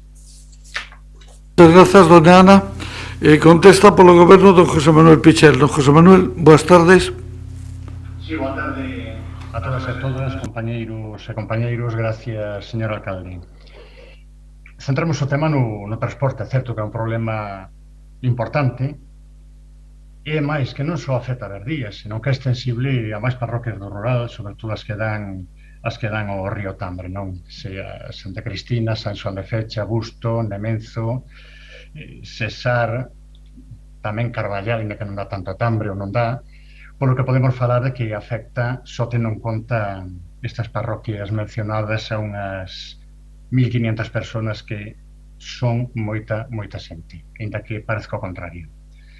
E a Asociación de Berría nos convocou a unha reunión, e así o día, creo que foi o día 14, se non me equivoco, de setembro, nos achegamos ali ao Centro Sociocultural Gonzalo Muiños, Esther Pedrosa, bueno, que nos acompañou por outros motivos, outros asuntos, e eu para reunirnos cos miembros da asociación, para tratar, entre outros temas, o tema do transporte. A problemática era indudablemente por nos coñecida, e quedou claro que dispoñer dun transporte regular, e así o fixemos tamén, ou o explicamos, non o fixemos ben, o explicamos, é económicamente casi que inviable. Así falábamos, ou ali comentábamos, de dúas modalidades que ademais poderían complementarse. Unha sería compartir os estudantes, o autobús que os despraza a escola, bueno, o instituto, e outra, o de transporte a demanda, ben sexa un convenio cunha empresa que dispoña de microbuses e ou facendo tamén o que é un convenio co gremio dos taxistas. A de compartir parece ser que foi desbotada, xa que non, me parece que non o permite a Consellería de Educación. E, bueno, tomamos unha decisión e, dito isto, direi que incluiremos en presupostos para o vindeiro ano 2022 unha partida que se moverá entre os 75.000 e 100.000 euros para este tipo de transporte a demanda. Para artellar un poquinho mellor o que son os servicios, procederase tamén a facer coa maior das urxencias o que é un estudio que denominaría de operatividade ou eficacia, non? Para poder desenvolver todo isto e darlle o mellor servicio e o maior número de persoas posibles. En relación, que tamén se comenta o tema das marquesiñas, tenemos que, eu diría, resitualas ou reubicalas as xa existentes. Bueno, amén de darlle unha boa man de limpeza, non? En canto a seguridade viaria, dentro do Departamento de Tráfico tamén xa se colocaron os sinais verticais e tamén o que son bandas rugosas. Neste primeiro turno, nada máis que decir moitas gracias. Moitas grazas, don José Manuel. Doña Navia. Sí, grazas. Bueno, en primeiro lugar, agradecer o apoio dos grupos de Compostela Aberta e o Grupo Popular, e desta vez moi especialmente agradecer as achegas que fixeron os dous compañeiros. Que o transporte sexa un problema de varias parroquias e non só unha, non é un atenuante e un agravante. A falta de servizos nas parroquias do Concello é unha constante e é que non hai desculpa válida. Fagan os cálculos que teñan que facer. Busquen a solución, pero non manteñan nunha clara discriminación a centos de veciños. Logo, dirán, bueno, pois que o rural queda despoboado, e sí, quedará despoboado, pero de verdade que non é porque non haxa xente que queira vivir nel. Pregúntense, en todo caso, por que esta situación é así. En calquera caso, estaremos pendentes das actuacións que anunciou agora o concelleiro do Grupo de Goberno e nada máis. Grazas, doña Navia. Continuamos, don Jorge Duarte. Don Jorge. Si se licitara o plan de transporte, todas esas cousas das que falaba o concelleiro, bueno, pues xa estarían sobre a mesa, porque volver a falar do transporte compartido, do transporte a demanda, bueno, pues son cousas que xa están. Pero, por desgracia, nin está o plan de transporte en licitación, nin está o servicio de transporte público en licitación, nin tampouco, como decía antes, se tomou unha medida provisional de prolongar unha liña que dé servicio. Eu sinto polo compañeiro Pichel que debe ser moi triste ser concelleiro de rural cun goberno que realmente o rural lle importa moi pouco. Ter que escoitar, por exemplo, como antes se fala de que a desbrozadora participativa traballa en Santa Marta, pero, sin embargo, no rural non pode estar. Eu creo que aquí o que falta claramente é un compromiso. Xa non sei se o pacto polo rural está asinado ou non. Falta claramente un compromiso político co rural. E iso é o que hai que denunciar. Grazas, don Jorge. Doña Ana Sabel. Doña Ana. Gracias, señor alcalde. No voy a intervenir. Gracias, doña Ana. Don José Manuel. Sí, a verdade é que como que aportar certo é o pacto polo rural a día de hoxe está sin asinar. Supoño non tardaremos en manter unha reunión e pechar o antes posible para definitivamente poderlo asinar, non? E que é certo é que tamén o papel aguanta todo, non? E nada máis que decir, simplemente unha cousiña que o noso grupo vai se abster. Moitas gracias. Moitas grazas, don José Manuel. Eu si quería añadir tres cousas breves. A primeira, con relación á estación de tren, eu cheguei a Santiago no ano 1961 como fillo de jefe de estación. Daquela había 6 estacións en Santiago. Hoxe queda unha. Pero non é un caso especial de Santiago, é que en toda a línea Santiago-Coruña, cantas estacións quedan? Prácticamente ninguna. É dicir, todo eso mudou, e na línea Santiago-Ourense exactamente o mismo. Todo eso mudou. e mudou en todas partes e era bastante inevitable. Segundo, tema de transporte. Recibimos esta semana o informe da Consellería, favorable, sin ningún tipo de reparo. Polo tanto, a licitación de transportes ahora terá que pasar a asesoría xurídica, intervención, e confío en que hacia finales de ano ou principios de ano poida salir a licitación, e aí se contempla o transporte no conxunto do término municipal. Ninguén lamenta máis que nós as demoras producidas por multitud de razóns, pero os que nos deixaron sin contrato desde o ano 2016 poucas leccións nos poden dar. E terceiro, a auga. Ese é un tema moi importante, a auga e saneamento. É curioso, hai quenes nos piden abrir grandes debates, encargar grandes estudios, facer non sei cantas cousas, pero os veciños o que nos piden é auga e saneamento. E iso é o que imos a intentar resolver. Sí, e outros votaron 4 e non fixeron nada. Por lo tanto, imos a votar. Moción 2, presentada polo BNG para a mellora dos servizos básicos en Verdía. Votos a favor? BNG, Compostela Aberta, PP. Votos en contra? Ningún. Abstencións? Grupo Socialista, quedaría aprobada. Ben, pasamos á seguinte moción que é presentada pola OBNG sobre o anteproxecto de lei de mellora da xestión do ciclo da auga. Doña Goretti, cando queira. Sí, esta moción o que intenta é chegar a un acordo da Corporación para instar a Xunta de Galiza a paralizar esa tramitación do anteproxecto de mellora do ciclo integral da auga e abrir un marco de negociación con todas as entidades implicadas para a elaboración desta planificación. Porque é algo que xa se sabe, que se está debatendo tanto no Parlamento de maneira fundamental como nos medios de comunicación, e parte da base dunha imposición ao final do goberno galego que quere implantar este modelo de forma unilateral despois de desbotar a lei chamada Sogama da Auga, que estivo en discusión durante un tempo, e porque incumpriu as súas obrigas para elaborar o plan de saneamento e plan xeral de abastecemento. O que o BNG está poñendo en todas as administracións en riba da mesa é se a Xunta está disposta a abrir ese proceso de negociación necesario, un proceso de diálogo para acadar un amplo acordo na xestión da auga e na creación do Consello para un uso sustentável da auga.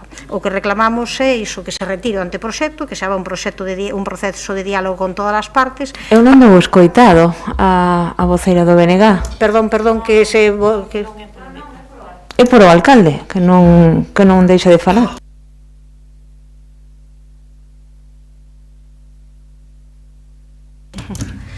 Ben, disculpas porque tamén non sabía moi ben que pasara, de repente quedei sin micro. Bueno, fixen feliz a doña Marta Lois, siga vostede.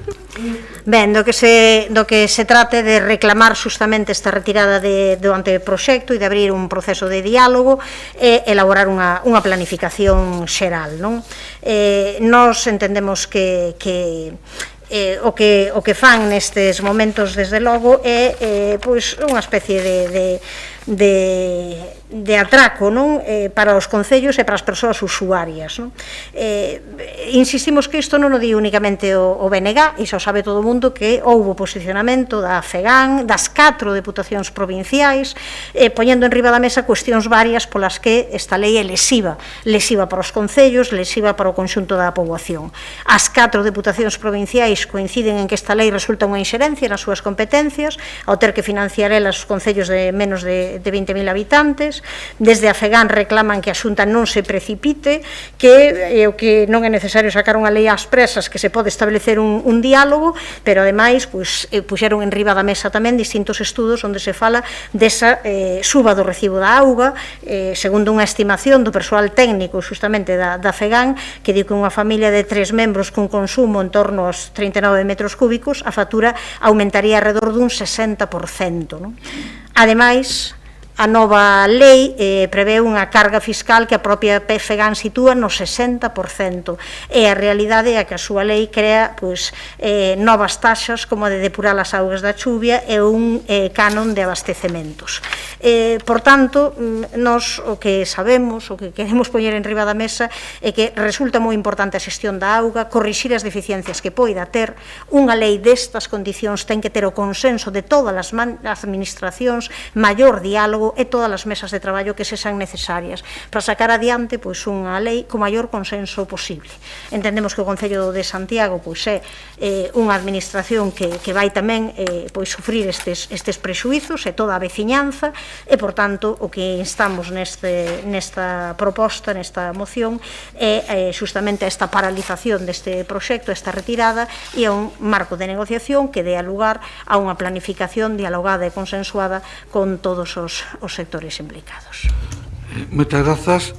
Continuamos co turno de intervencións con Compostela Aberta. Quen vai intervir? Don Xanduro. Gracias, alcalde. Bueno, aquí a Xunta reitera unha práctica que adoita ser habitual, que é eludir responsabilidades, desta vez co anteproxecto de lei, de mellora do ciclo de auga e de paso incrementar a fiscalidade cargando sobre os concellos máis taxas nunha política inversamente proporcional á colaboración que presta na xestión dese ciclo de auga. Porque neste país realmente o que nos falta é abordar o ciclo de auga pero desde un foque holístico, integral e consensuado. Así que, por suposto, votaremos a favor desta moción, porque é imprescindible, sen dúbida, unha planificación integral, como dixen antes, do ciclo de auga, non só desde o punto de vista enxeñeiril, senón ambiental, e aínda máis nestes incertos momentos de cambio climático. Así que votaremos a favor. Grazas. Moitas grazas. Por parte do Grupo Popular, don Evaristo, canto queira. Boa tarde, compañeras e compañeiros. Señora San Martín, con todos os respetos, non pretendo ofenderla en ningún momento, pero imos a votar en contra desta moción porque entendemos que é unha moción fake news, é dicir, prácticamente todo o que se di nela non se asusta a verdade ou é directamente mentira. En consecuencia, unha mentira por repetir a 1000 veces non se vai a convertir nunha verdade. Vou a expoñer de algún xeito, sinto se non son moi breve, pero é mentira que a Xunta derive nos concellos as futuras obrigas e competencias en materia de augas, fundamentalmente porque a Xunta non ten competencias en materias de abastecemento e saneamento. Son competencias puramente municipais. A pesar de non ter competencia neste ámbito, a Xunta presta apoio económico e técnico aos concellos, executa obras ou dá subvencións para que as fagan eles e concede numerosas axudas, asumindo competencias impropias, e non estamos de acordo, evidentemente, en que asuma estas competencias. É mentira que o anteproxecto de lei leva aparellada a creación de novas taxas, ningún incremento das tarifas. O anteproxecto de lei o que prevé é reordenar os tributos xa existentes. É mentira que sexa unha decisión unilateral da Xunta, porque a adhesión a este novo modelo de xestión é voluntario, en ningún caso é obrigatorio. É mentira que a Xunta en materia de augas fa unha política clientelar e non adaptada á realidade galega. Todo o contrario, actúa onde é máis preciso e urxente. Casualmente, boa parte dos concellos nos que se está a actuar neste momento non están gobernados polo Partido Popular. Viveiro, Pontedeume, Rianxo, Vilagarcía de Arousa, Viveiro, Pontevedra. Tamén é significativo que a lei corpolítica dos 28 concellos nos que a Xunta está a xestionar as depuradoras municipais: Ribadeo, Pontevedra, Nigrán, Gondomar, Bayona, A Pobra. É mentira que a elaboración da lei non responda a un procedimento transparente e participativo. Proba delo é a ampliación do plazo para presentar as alegacións. Este anteproxecto de lei ten como objetivo, como o seu propio nome indica, mellorar a xestión do ciclo integral da auga, e precisamente para abordar esa xestión integral ten moi presente as peculiaridades de Galicia e basease no coñecemento pormenorizado dos problemas os que teñen que facer fronte os concellos para xestionar as competencias que lles son propios en materia de augas. Unha desas peculiaridades é a propia dimensión dos concellos, maioritariamente rurais, ademais que pola limitación técnica e económica que teñen, atópanse con grandes dificultades para xestionar de forma eficaz esas competencias. Unha xestión óptima do ciclo da auga implica a realización de grandes investimentos, depuradoras, redes sumireiros, control de vertidos, pero é tan relevante contar con infraestructuras como asegurar o bo funcionamento das mesmas. De pouco serve invertir varios millóns de euros na construción dunha depuradora se despois non se xestiona de xeito eficaz e, por exemplo, non separa as augas fecais das augas pluviais.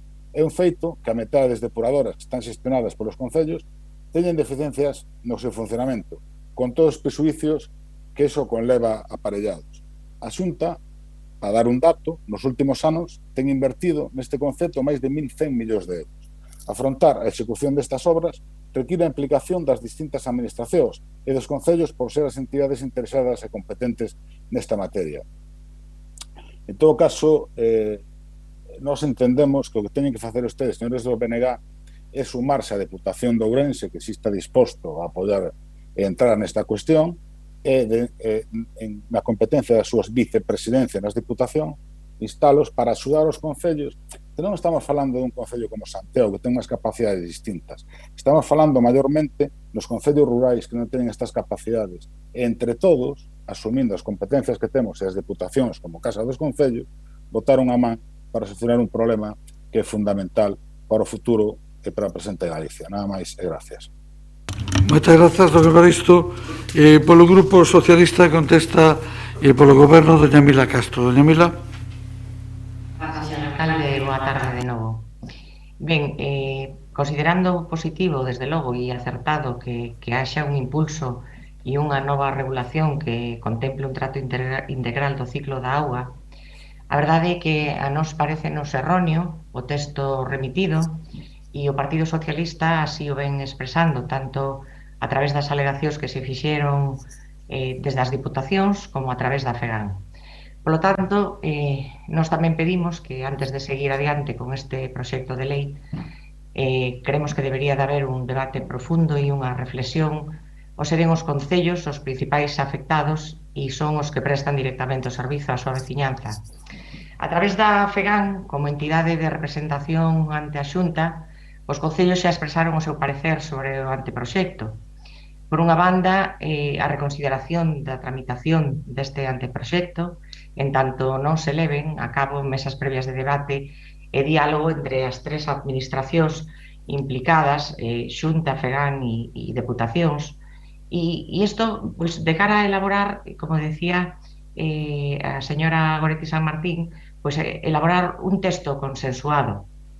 E por outra banda, tamén se pediu incluso a apertura dun segundo prazo de alegacións logo da revisión do texto inicial, tendo en conta as alegacións presentadas xa na primeira fase e solicitando un acceso libre público a todas as remitidas. En definitiva, e como tamén decía a señora San Martín, a Xunta pretende aprobar de forma unilateral unha lei que vai repercutir enormemente nas entidades locais e provincias, así como nos usuarios e nas usuarias. Nos compartimos esa necesidade, sin duda, de avanzar no desenvolvemento de normativas útiles que lles permitan ás entidades locais, neste caso os concellos, facer unha xestión eficiente e económicamente sostible do ciclo integral da auga, pero, claro, estas non se deberán impoñer nin realizar de costas as variadas realidades que cada concello ten no noso país. Entonces, polo tanto, porque o anteproxecto vulnera directamente a autonomía local, porque o anteproxecto é contrario ao principio de suficiencia financiera establecido na Carta Europea de Autonomía Local, porque o texto, ademais, non resulta coherente cos principios de sostibilidade ambiental e eficiencia enerxética, etcétera, etcétera, etcétera. Eu xa adianto e non terei segunda intervención que imos votar a favor desta moción. Grazas. Moitas grazas. Continuamos co turno de intervencións. Novamente, dona Goretti. Sí, brevemente agradezo o apoio de Compostela Aberta do Partido Socialista.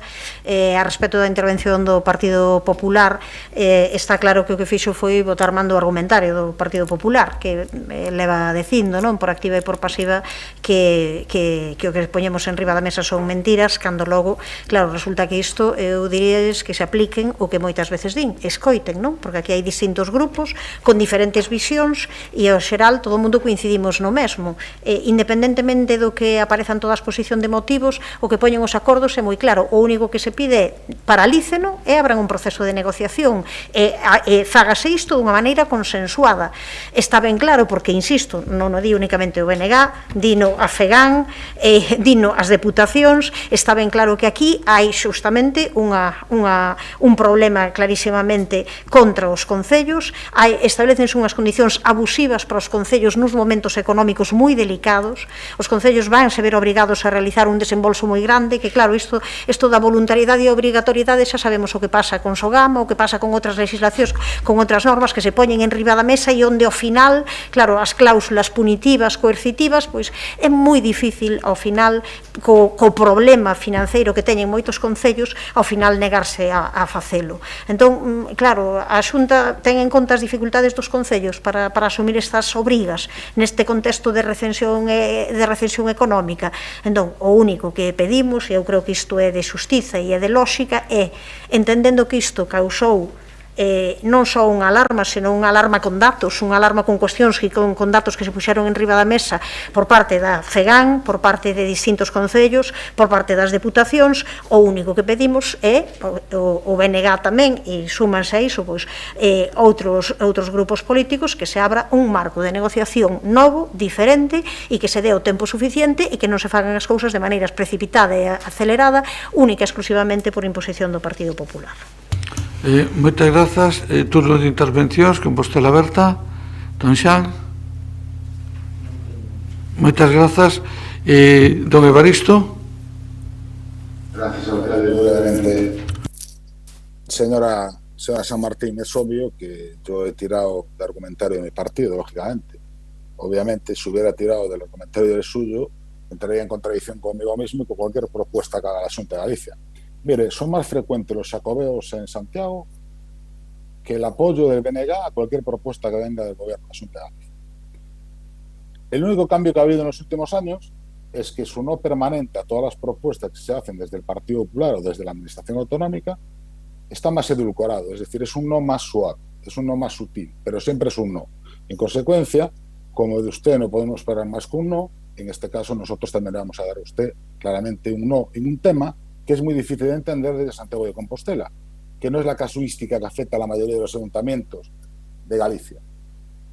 Las competencias de abastecimiento y saneamiento son competencias puramente municipales, y las competencias de las diputaciones mayormente son las de ayudar, en este caso en concreto, también a los ayuntamientos menores de 20.000 habitantes.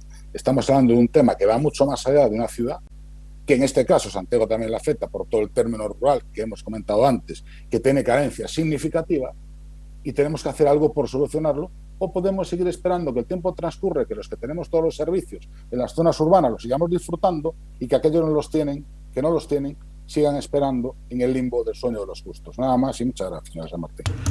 Moitas gracias a vostede. Concluído o turno de intervención, se ordena a votación, señor secretario.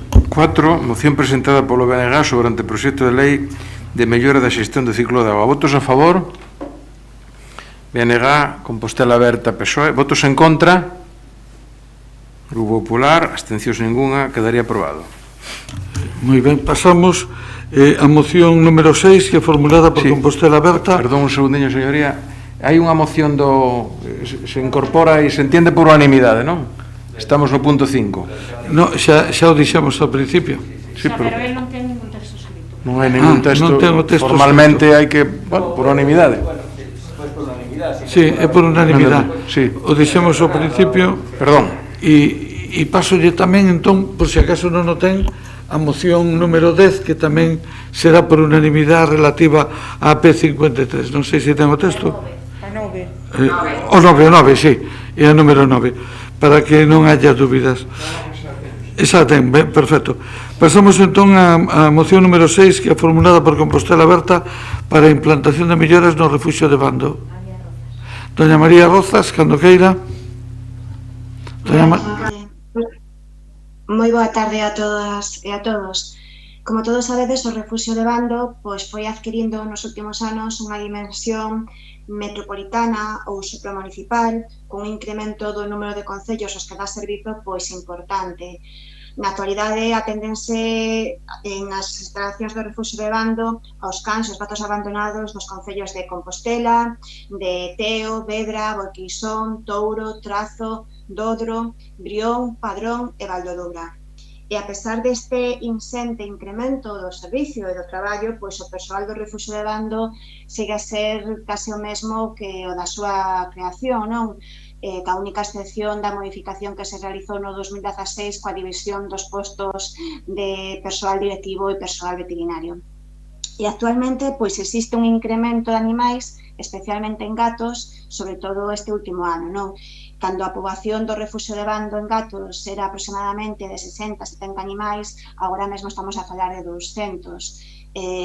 Polo que fai evidente pois a necesidade de estudar un reforzo de persoal, polo menos cando existen sobrecargas de traballo como actual, non? Un reforzo de persoal puntual, tanto de persoal operario como de persoal veterinario. Así mesmo, é preciso dotar o persoal que traballa no refuxio de Bando pois de material de traballo necesario para desenvolver as súas funcións. Estou a falar de algo tan sinxelo como de comprar carretillas novas, non? Así como de implementar medidas de prevención e de riscos laborais e de seguridade no traballo para o persoal. E tamén, outra cuestión que é sinxela e que espero que se teña en conta por parte da concelleira, recuperar o servizo de limpeza externo co que contaban fai uns anos o persoal para a limpeza de diferentes dependencias nas instalacións do refuxio de Bando. Como indicábamos tamén na moción, solicitábamos que se pusera en marcha o investimento que estaba recollido nos orzamentos do 2021 para a reforma e renovación das cancelas do refuxio, un investimento que contaba con unha contía de 40.000 euros que a data do registro da moción non se sabía nada del, non? Xa nos trasladaron que fai escasamente uns días comenzáronse os traballos para esta renovación. Por lo tanto, este punto de acordo, que sería o punto número 5, pois entendemos que xa está en marcha. E para ir rematando xa, remato con algo que creo que é moi importante, senón o máis importante.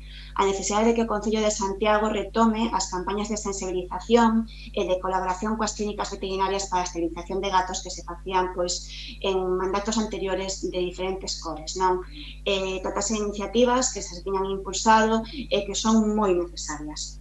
Polo que vou resumir os acordos. Se me paso de tempo, señor alcalde, por favor, restome da segunda quenda. Os acordos serían os seguintes: reforzar o persoal operario e veterinario do refuxio de Bando en momentos de sobrecarga de traballo como actual, dotar de material de traballo e de medidas para a prevención de riscos laborais e de seguridade, recuperar o servizo de limpeza externa das instalacións que existía fai anos, realizar campañas de sensibilización en contra do abandono e campañas de esterilización dos gatos, en colaboración con clínicas veterinarias. E o punto número 5 que decía antes que queremos que se está executando, que se está en marcha, sería o investimento de renovación das cancelas. E por último, para rematar, tamén pediría á concelleira e ao goberno municipal que fixeran unha reflexión do que están a facer ou a desfacer en benestar animal, non?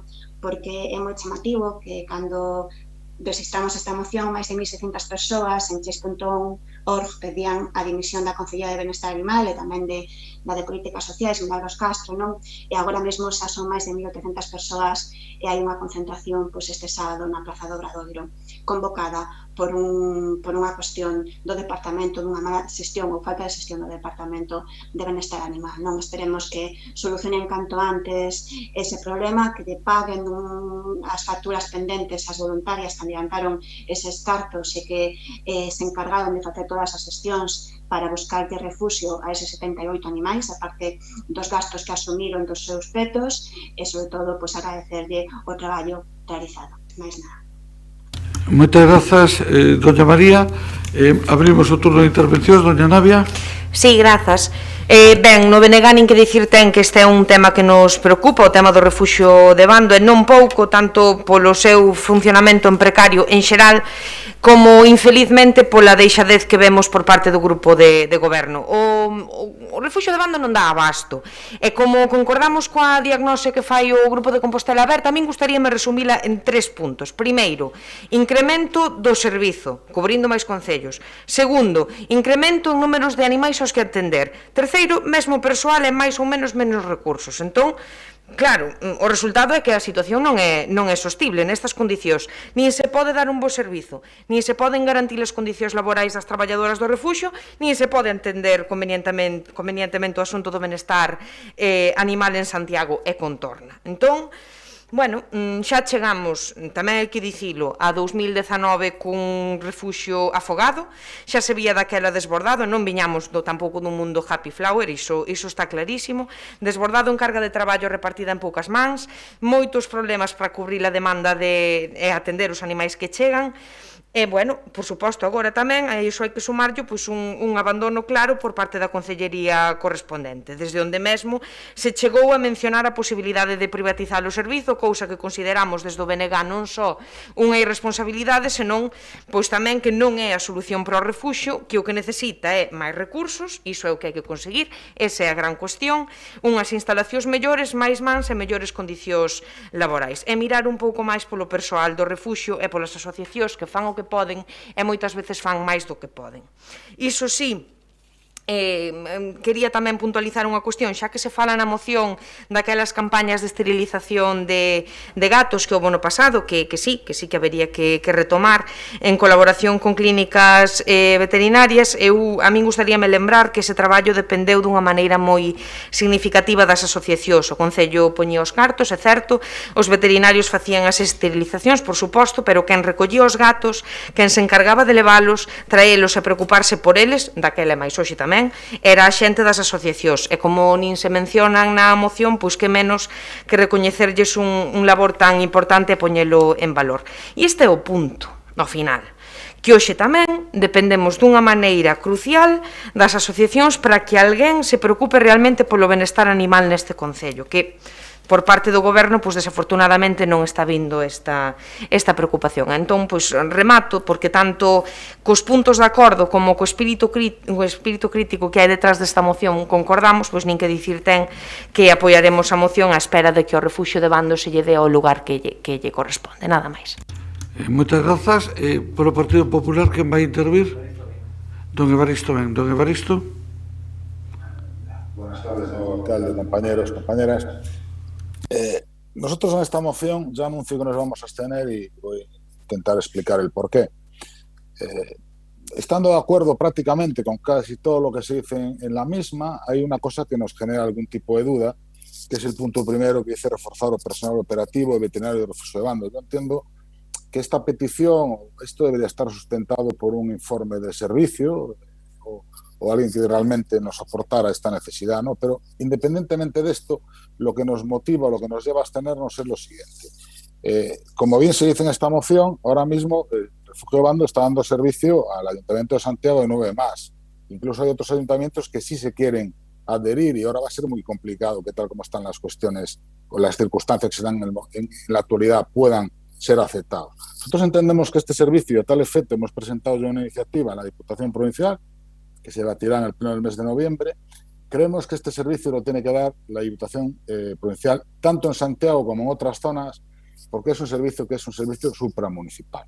Es decir, a través de una encomienda de gestión, que sea la Diputación la que preste este servicio, un convenio o una figura jurídica que sea la procedente, porque realmente este problema existe en Santiago, existe en la zona sur de la provincia, existe en otros sitios de la provincia, y entendemos que para solucionarlo, y como entendemos que es un problema supramunicipal, tiene que ser a través de un convenio con distintos ayuntamientos, y este servicio de alguna manera solo tiene que solucionar el gobierno de la Diputación Provincial de acuerdo con el gobierno de Santiago. Y este es el motivo que nos lleva a abstenernos, no porque no estemos de acuerdo con prácticamente todo lo que dice la moción, sino porque lo que recoge la moción, aunque se aprobara todo, es una solución de un parche a corto plazo que no tendría, digamos, viabilidad a medio y largo plazo. Nada más. Moitas grazas, don Evaristo. Doña Esther. Doña Esther. Grazas, alcalde. Boas tardes de novo. Como ben di vostede, dende o ano 2008 o Refuxio de Bando ten 5 operarios, unha administrativa e desde 2018 desdoblouse a directora veterinaria. Conta ademais con servicios veterinarios externalizados para aquelas urxencias que non poden ser posibles no refuxio e atende aos animais en horario de tarde. É dicir, ten un reforzo veterinario externo. Ademais, hai alrededor de 25 voluntarios que ao longo do ano realizan unhas labores de socialización e de paseo de animais. Se falamos do número de animais que hai no refuxio, falamos de 700. dos cuales 60 son derivados a casas de acollida. Polo tanto, reais son 640 animais. Tamén é certo que hai momentos de algún mes en que as camadas de gatos fan que o traballo sexa máis exixente. Estos son datos dos últimos 5 anos, ao redor de 700, 650 é o número que hai anual. Pero houve outros anos nos que se contrataron os operarios, nos que se chegaba a 1.300, 1.100, 1.000, 1.200. Teño aquí os anos cuadrados e creo que últimamente non hai tanta demanda como naquel momento. Os números son inferiores. Todos os traballadores contan con equipación renovada cada ano e todos dispoñen de varias mudas. Tamén están a piques de adquirir carretillas e carros novos. En canto ao servizo de limpeza, deuse de baixa no 2018, no período de Compostela Aberta, debido a retrasos no pago das facturas. Isto é porque o refuxio non tiña cartos para poder pagalas e tamén por incumprimento da empresa. Creo que desto estará ao tanto. Esta semana comenzaron as obras ás que usted se refire, xa vin que sabe que están en marcha. As obras tardaron porque as empresas as que se consultou estaban a tope de traballo e só esta empresa adquiriu o compromiso, alá por xullo, de poder empezar a finales de outubro. Xa está ali e vai a bo ritmo. No que se refire ás campañas de sensibilización, dende o Servizo de Medio Ambiente estáse xa a tramitar algún menor para poder difundilas. E tamén se están comprando casetas, se están comprando señalizacións para as colonias de gatos. Bueno, estáse a traballar, aínda que non se ve, creo que antes de que acabe o ano eso será visible para todos. Bueno, nos vámonos a Ester, vamos a ter en conta o de reforzar o servizo de limpeza, tamén mirar de si se pode reforzar o personal sempre que haxa cartos para facelo. Neste momento estamos facendo unha auditoría que esperemos que nos dé números para poder facer un refuxio viable. Nada máis. Moitas grazas, doña Ester. Desea intervir novamente? Sí, doña María, sí. Escoitaseme, non? Sí, perfectamente, doña María. Primeiro, agradecer a vocera do Bloque Nacionalista Galego o apoio a esta moción, lamentar que o Partido Popular e o Partido Socialista se vayan a Ester, non? Sí que me alegro en certo modo porque entendo polo que indicou a Concelleira de Benestar Animal que moitas destas propostas están en marcha, esperamos ver os resultados canto antes, non? Pero lamento que se vai a Ester, non entendo se as propostas que aquí veñen, tal e como dixo a Concelleira, estánse realizando ou se van a realizar, non? Lamento esa abstención porque as propostas recollidas son propostas froito dunha visita do Grupo Municipal de Compostela Aberta ás instalacións extraídas das conversas co persoal que ali traballa, por lo tanto son propostas de primeira man, non? Gustaríame, de verdade que me gustaría que hubieran votado ou que votasen a favor.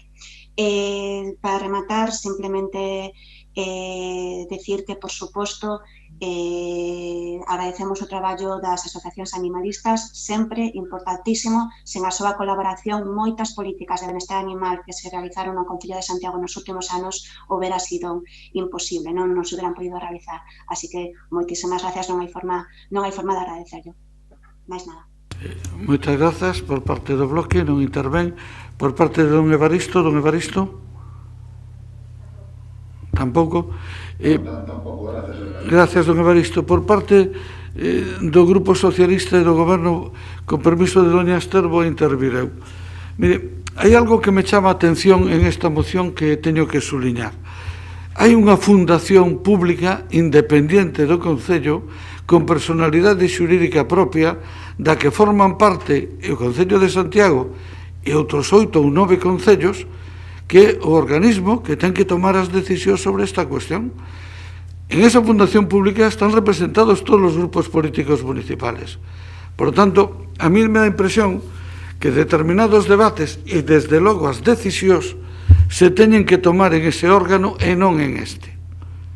Porque o Pleno Municipal non é competente para tomar as decisións que ten que tomar o órgano executivo da Fundación Refuxio de Animais, senón estaríamos sustituindo e suplantando.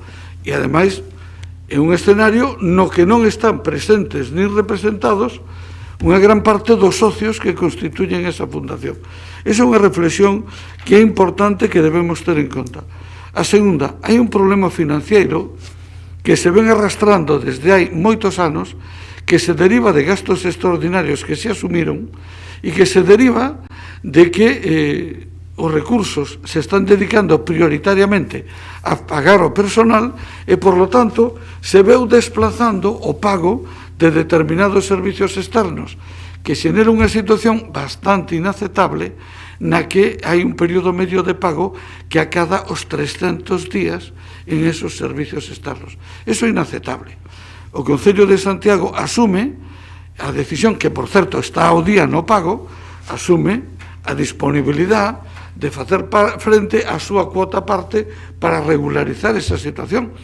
Pero hai unha decisión que hai que tomar en ese órgano na que tamén deben participar o resto dos socios, incluído algún concello que non está ao día nos seus pagos, incluso que a debeda varios anos. Algún concello veciño, por certo. Por lo tanto, nós estamos moi preocupados polo tema da Fundación Refuxio de Animais, incluso máis aínda á luz da legislación de protección animal que está salindo en estes momentos, incluso porque nos está plantexando un problema importante coa xestión dun servicio que ten que contratar o propio Concello, que é o servicio de lacería, que non é coberto pola Fundación Refuxio de Animais, e, polo tanto, debemos estar abertos, eso sí, conxuntamente con eles, salvo que decidamos prescindir e tirar pola nosa conta, senón conxuntamente cos nosos socios e no marco onde estamos para buscar unha solución que sea definitiva. E, desde logo, nós estamos ao día e nós estamos dispostos a facer unha aportación extraordinaria para mellorar as condicións do refuxio de animales e para poñelo ao día nos pagamentos. Pero tampouco é razonable que un socio teña que asumir a totalidade da responsabilidade. Por lo menos hai que saber que opinan o resto dos socios e se están dispostos a asumir que parte de responsabilidade están dispostos a asumir. Por eso nos temos que estar, en todas as cuestións, por respeto á independencia de un organismo que legalmente é independente do propio Concello. Ordena a votación. Moción 6, presentada por Compostela Aberta para a implantación de mellores no refuxio de Bando. Votos a favor? Compostela Aberta, BNG. Votos en contra? Ningún. Abstencións? Grupo Popular Socialista. Quedaría aprobado. Moitas grazas. Pasamos ao punto número 7, que é tamén unha moción de Compostela Aberta para a recuperación dunha oferta diversa e inclusiva de actividades para os locais e centros rurais da rede de centros socioculturales. Dona Branca, cando vostede queira. Boa tarde, outra vez.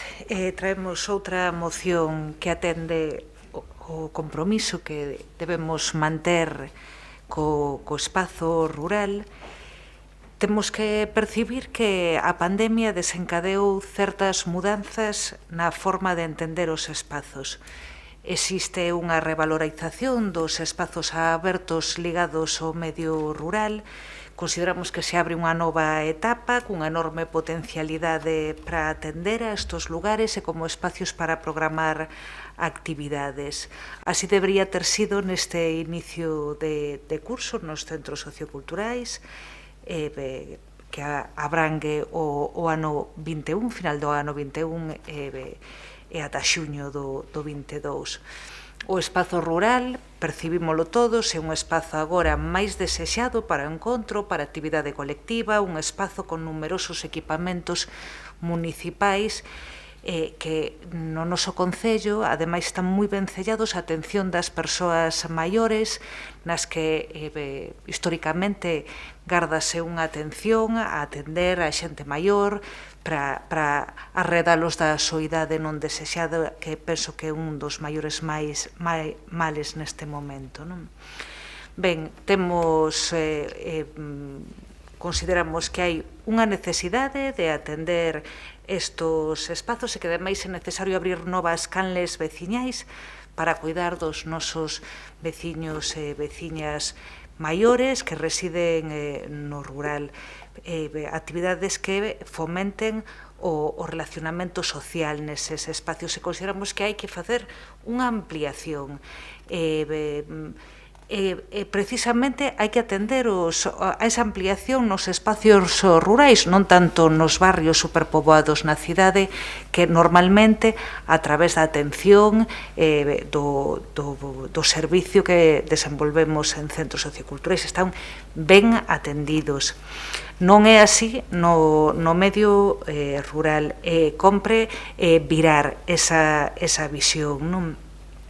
É importante tamén non asumir que só temos que atender aos centros nos medios rurais, no espacio rural a nivel de programación, senón que as nosas parroquias son vizosas en patrimonio material, inmaterial, e que hai unha posibilidade de ampliar o noso traballo municipal e de programación municipal nesos espazos, non simplemente sempre pensar que nas parroquias rurais o único que hai que atender é o noso equipamento municipal. Hai que romper esa visión. Ben, contrariamente a esta tendencia que todos percíbense en moitas cidades europeas, o goberno municipal está nun proceso contrario de desatención os equipamentos municipais no rural, nos locais dos centros socioculturais.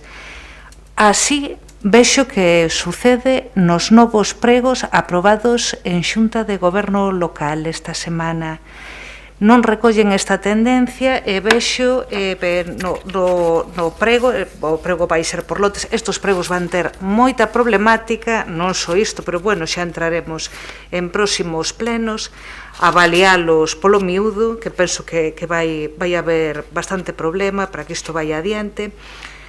Na Rocha parece unha atención de 12 horas semanais, é o que considera o goberno que hai que en Amio de 20 horas, en Laraño de 8 horas, cando en Laraño hai un problema de continuamente que os veciños están continuamente denunciando a desatención. Dona Branca, seguimos. Sí, aí está, reengancho despois, non?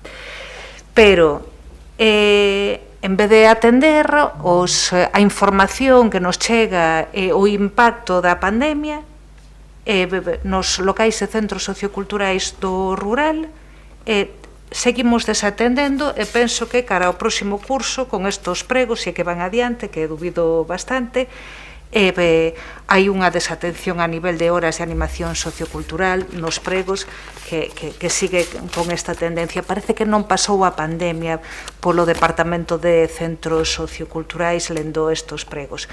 Ben, o que pedimos neste acordo é que o goberno recupere inmediatamente todas as horas suprimidas nos locais socioculturais do rural. Isto xa veu a pleno e non vemos que haxa modificación. E, por outra banda, pensamos que é necesario ampliar esa atención e consideramos que é necesario que nos próximos orzamentos haxe unha convocatoria dotada con un mínimo de 30.000 euros para desenvolver actividades no espazo rural do municipio durante o próximo ano.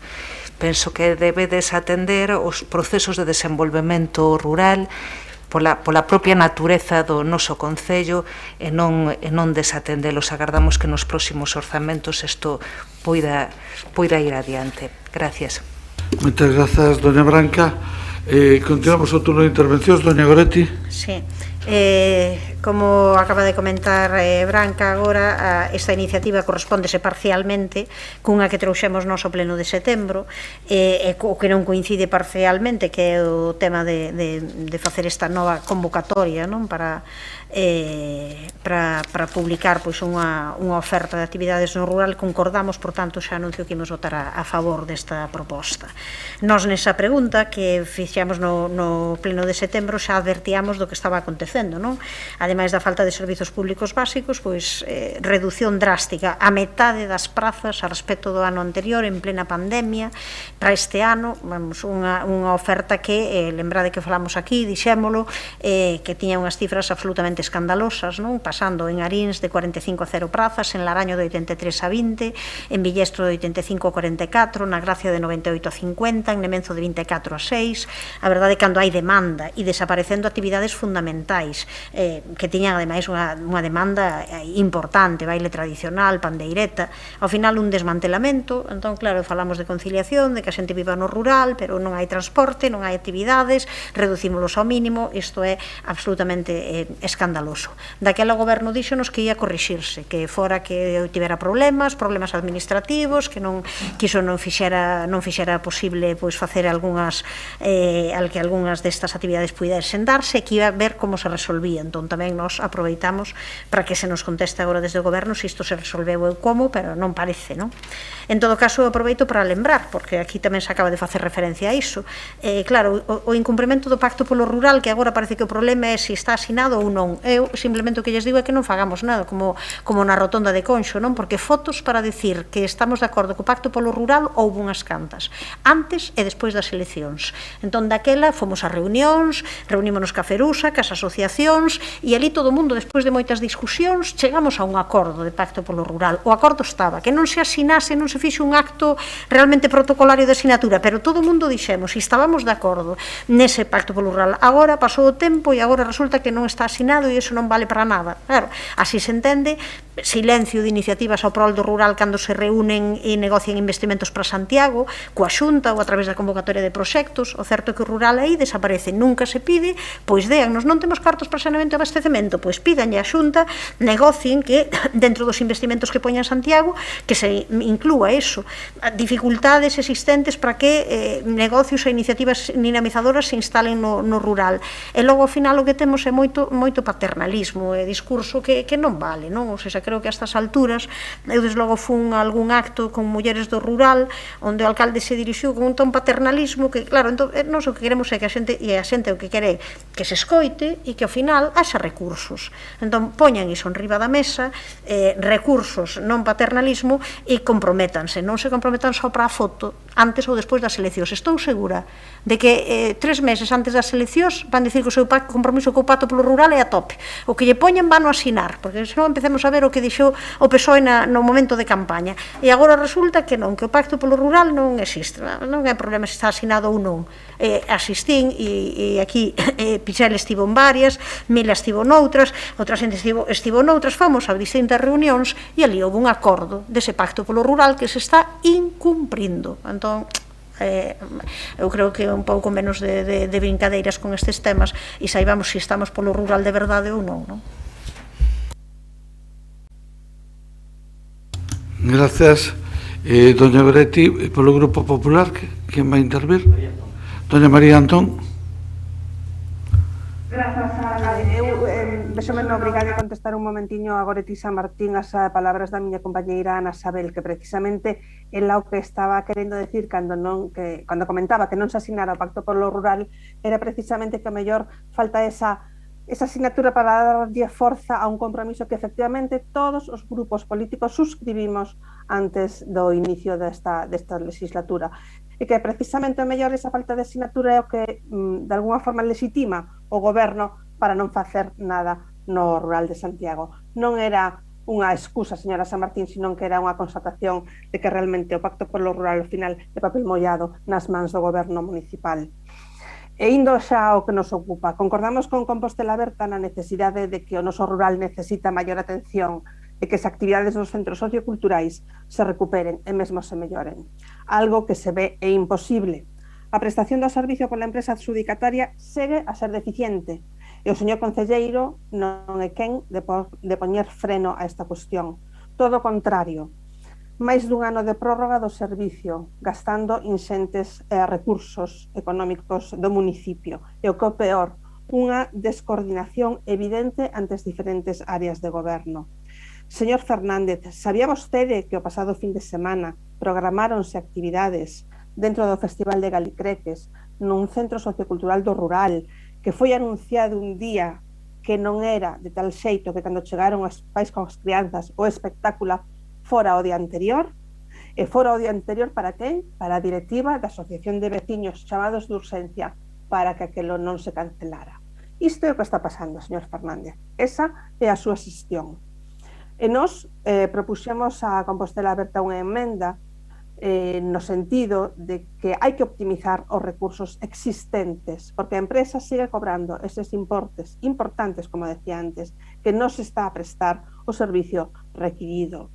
E substituílos por un texto que creemos que ten máis lógica, como é a agilización dese expediente de licitación que o señor Fernández avanzou en xaneiro, que ia ser xa, e que sabemos que o minuto 1 do señor Fernández equivale a 11 meses, porque foron, por fin, dados para adiante na Xunta de Goberno Local do pasado luns. Chegamos con acordos, non sei se podo avanzalo eu ou sería a Branca, de que en vez de ser unha sustitución, a nosa emenda vai a ser de engádega, e así poder seguir apoiando esta iniciativa. E quero decir, señor Fernández, que naquela reunión do 11 de xaneiro, onde vostede se comprometeu con todos os grupos da oposición a avanzar un documento coa intención de que o goberno e máis os grupos da oposición falásemos, debatísemos sobre algo tan importante como é a atención nos centros socioculturais, non se levou a cabo. Vostede vende a aprobar en Xunta de Goberno Local uns pregos que, como decía Branca, seguro que van a ter problemas e nos comprometémonos a estudalos e facer algunhas achegas se chegamos a tempo, que coido que non vai a ser así. Nada máis. Moitas grazas, doña María. Sinto defraudala, pero vaille contestar don José Manuel Pichel. Como concelleiro do medio rural. En todo caso, algunha pregunta das que formulou, se non lle pode contestar o señor Pichel, intentarei lle contestar eu. No. Porque antes contestou o señor Javier unha cousa do señor Pichel de medio rural e o señor de medio rural contestou unha cousa non é así. Non é así. Non é así. Don José Manuel, cando vostede queira. Sí, boa tarde novamente, gracias, señor alcalde. Vamos a ver, canto menos sorpréndeme quizá un pouquinho, non, a premisa de Compostela Aberta sobre a eliminación de actividades do rural, considerando, eu creo que non do todo certo, hai algo de verdade, algo na máis. As horas de actividades saen dun prego elaborado por Compostela Aberta, e nese prego establecense unhas horas que seguen estando hoxe en día en vigor, non? E que dentro do primeiro día se constataron como claramente insuficientes. O noso prego, elaborado por este goberno, as incrementa de forma considerable, sobre todo para os centros socioculturais e locais socioculturais do rural. De maneira provisional, excepto ao marxe do prego, non só non se baixaron actividades, a baixada en actividades de música tradicional foi nun programa concreto debido a un imperativo legal que tivo, digamos, un carácter conxuntural. No novo prego, esas actividades repóñense e incluso se incrementan. A modo de exemplo, o programa de actividades dos centros socioculturales para este novembro e decembro aumenta gracias a actividades fora de prego, que ten as súas horas xa esgotadas, as mesmas horas que planificou, tamén que organizou e tamén que se cotou Compostela Aberta. O mesmo podemos tamén dicir do programa de Nadal, ou do de conciliación dos centros socioculturais que destina ao rural o 40% das 140 prazas adicadas a todo o municipio. Isto é 56 polas 84 para urbano, e que ten un coste superior aos 30.000 euros que solicitaba, neste caso, Compostela Aberta, non? Que é certo é que eles o solicitan para o vindeiro ano. En canto a proposta do Grupo Popular de exilizar o que é o expediente aprobado en Xunta de Goberno Local, só podo decir que estou absolutamente en liña con esta postura e oxalá se aprobe o antes posible para beneficio de todos e todas os veciños e veciñas de Compostela, deste concello que é Santiago de Compostela. Moitas gracias, de momento nada máis. Gracias, don José Manuel. Bueno, pois volvemos a abrir o turno de intervención. Compostela Aberta, doña Branca. Pois agradecer a Goretti o apoio, tamén a, bueno, como adiantaba María Antón, efectivamente, pois imos asumir que a emenda sexa unha emenda de engádega, non de sustitución, para poder para que saia adiante, non? Esta moción. E o que quero saber, Pichele, dame a impresión de que te vas a abster, non? O grupo de goberno vai se abster. Ben, Pichel, eu non sei se liches os novos pregos do servicio de atención dos centros socioculturais, de animación sociocultural. Se me estás dicindo, eu xa sei que ti pensas que o papel todo aguanta, pero eso non é así. E estos pregos que aparecen unhas horas de atención ao rural, que si, o sea, se estás dicindo que estas horas aumentáronse no rural, non é verdade. E se non imos volver con isto varias veces no pleno, non só o Grupo Municipal de Compostela Aberta, senón moitos outros grupos municipais, porque estes pregos, se pensades que con isto ides ir adiante con un contrato, e se pensades que con isto ides ir adiante atender os centros socioculturais do rural neste momento, despois dunha pandemia, estades moi equivocados. E como seguides pensando que o papel todo aguanta e a abstención continuada no pleno todo aguanta, pois así lle vai o rural de Santiago, non? Nada máis. Moitas grazas, doña Goretti. Sí, eu simplemente para aclarar que a miña crítica non ia contra Ana Sabel, non quería criticar as súas palabras, entendínas perfectamente, senón a falta de compromiso do goberno, que non se busquen desculpas de se está asinado ou non, pero constame o compromiso de Ana Sabel co rural e, por tanto, non o quería poñer en dúbida que as miñas palabras. Moitas grazas, doña Ana Sabel. Doña María Antón, perdón. Nada, simplemente comentar que efectivamente que non conteste o señor Fernández, que é responsable de centros socioculturais, a esta moción elocuente. Amosa a debilidade do señor Fernández e a falta de xestión e competencia que ten no caso dos centros socioculturais. Eu que si lle pediría a Blanca que nos deixase votar por puntos para facilitar a viabilidade desta proposta. Grazas, doña María. Don José Manuel, despois contesta vostede. Don José Manuel. Sí, nada máis a contar que eu creo que sí queda mellorado para que anterior. Este ano non tivemos realmente o problema en canta reducción de oferta de prazas, independentemente de que o tempo foi mudando tamén a normativa autonómica derogada, sobre todo en actividades que non estaban recollidas neste pleno, non? E actividades que eu considero para o rural fundamentales, moi importantes, como son baile, folk e panel. E, a verdad, pouco nada máis que apuntar, simplemente decir que o noso voto vai ser a abstención. Moitas gracias.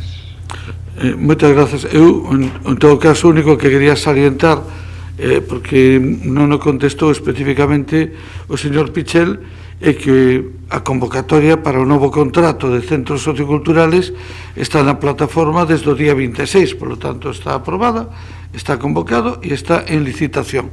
Desde logo, se houbera algo que mellorar no rural, o melloraremos, pero estou convencido de que en todos os ámbitos o novo prego mellora e amplía as previsións do prego anterior. En todo caso, xa me fará chegar vostede onde entende que se minora e, bueno, pois xa buscaremos unha solución para ese tema, sin persuicio de que o mellor podemos avaliar ou de reforzar a dotación para as iniciativas das propias asociacións. Outra cousa son as limitacións que tuvemos e que aínda hasta ahora tuvemos como consecuencia da propia pandemia e da reducción de aforos que fixeron que o número de plazas se reducira. Bueno, vostede acepta a votación por puntos?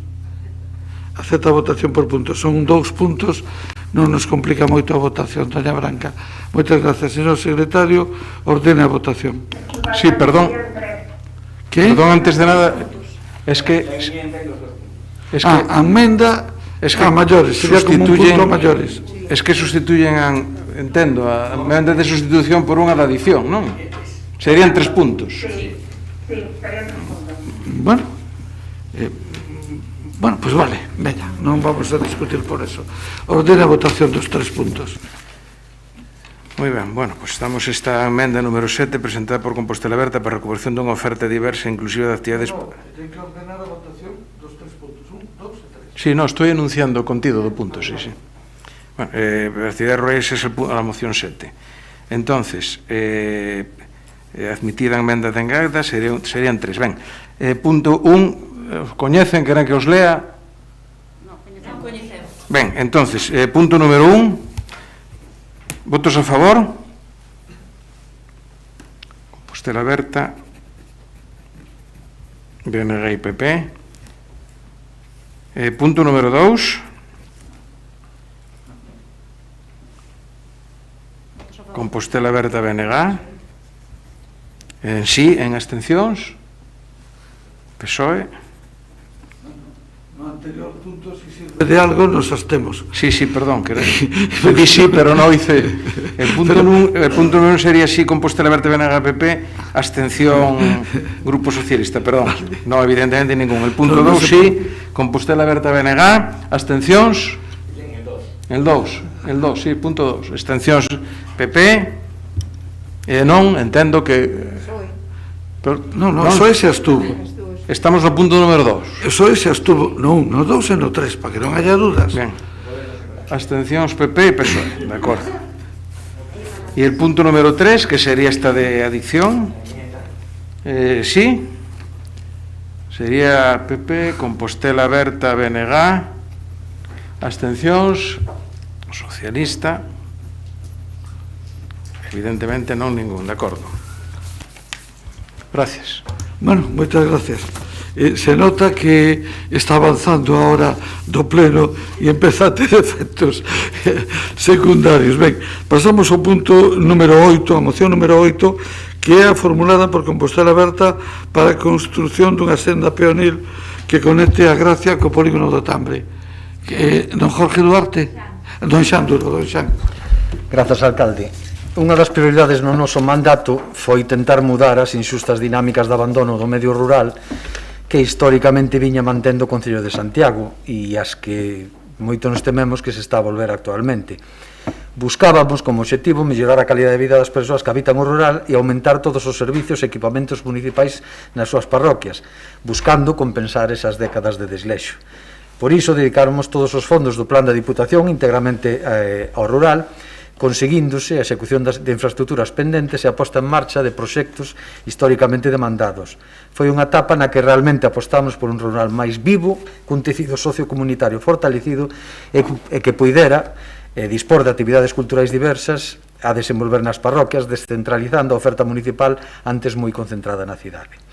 Exemplo disto foron as actuacións no lugar da Gracia, realizando os proxectos de común acordo coa veciñanza para reformar o centro sociocultural e facelo máis accesible, humanizar o campo da festa, mellorar a pavimentación, alumeado e asardinamento. Traballos e obras estas que puido rematar o goberno actual xa que viñan de ser incluídos polo noso goberno no Plan Único da Diputación, cumprindo ese compromiso que tiña mencionado antes. Ben, neste contexto iniciamos unha pequena tramo dunha senda peonil para unir esta nova contorna co polígono do Tambre. O obxectivo desta moción xa que logo é completar esta conexión a través da vía de la Cierva e que finalmente todo este equipamento municipal ficase máis accesible e prácticamente incorporada a tramo urbana, porque está moi perto da zona industrial, como ben saben. Esta senda facilitaría o tránsito peonil e mesmo de bicicletas, dependendo do seu diseño, cun dobre obxectivo, tanto para que as persoas do rural podan acceder á zona urbana con maior facilidade e sin os perigos de seguridade viaria actuais, e facilitar as persoas que teñan mellor acceso a un equipamento que coa súa renovación adquire xa unha dimensión maior e que pode ser un foco de atractivo para desfruto do conxunto da cidadanía.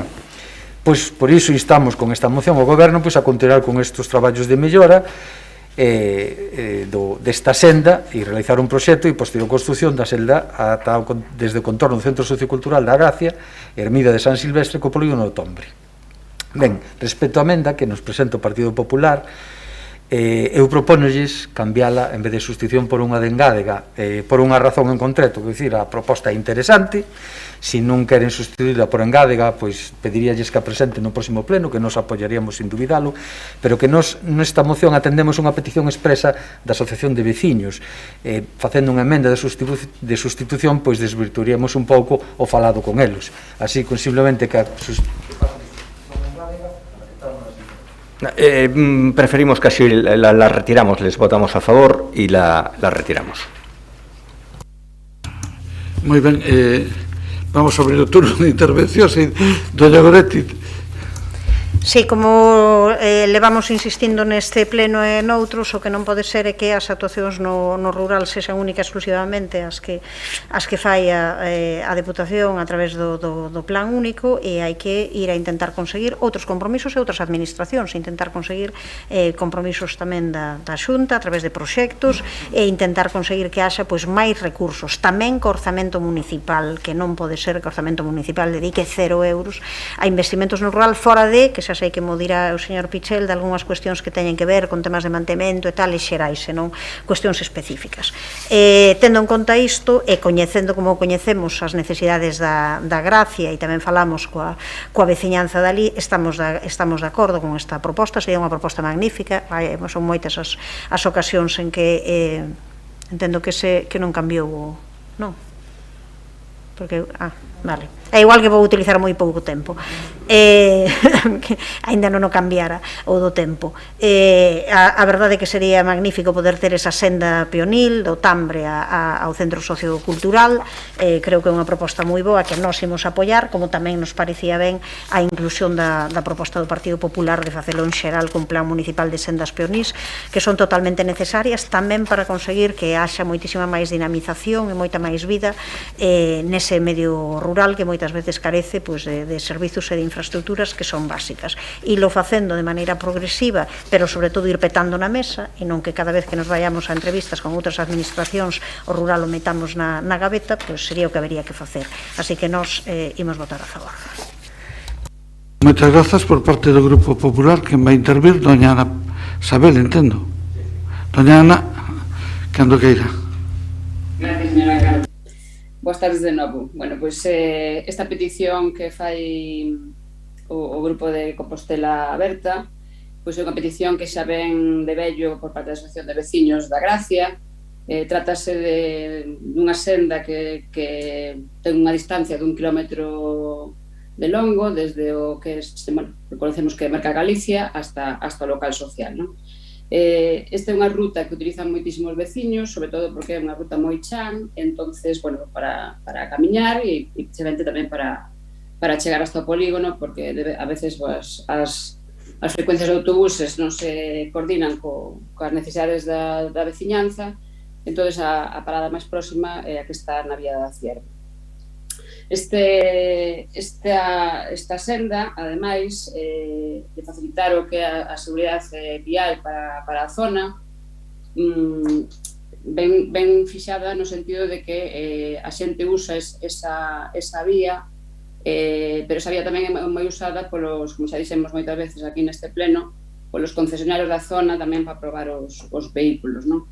Entonces, a vía é bastante estreita, ten unha cuneta bastante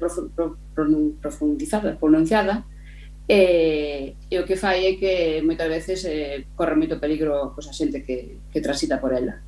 Ademais, unha zona que os que pasades por ali, si vades a ver que, sobre todo no momento do inverno e cando hai grandes néboas, faise moi perigosa. Eu creo que esta moción ten a súa razón nese sentido e que vamos a apoiala por parte do Grupo Municipal. E, bueno, nada máis. Pois, moitas grazas, doña Ana. Contesta don José Manuel Pichel. Don José Manuel. Moitas gracias, señor alcalde. Sí? Estamos esperando. Vale. Perdón. Vamos a ver, comezarei dicindo que o noso voto vai ser a favor do Grupo Socialista, e diría que, bueno, recordo que ao pouco de chegarmos ao goberno municipal tivemos a primeira reunión cos representantes da Asociación de Gracia.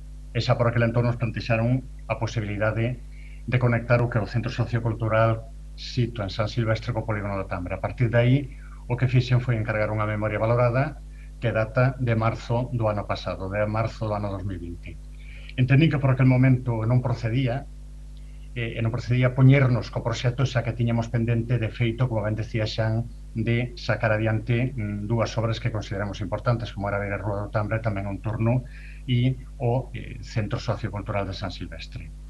Na memoria valorada da que dispoñemos, dispón o que é a senda en sí dunha longitude de 1100 metros e cun ancho de 2 metros que é o que temos en previsión.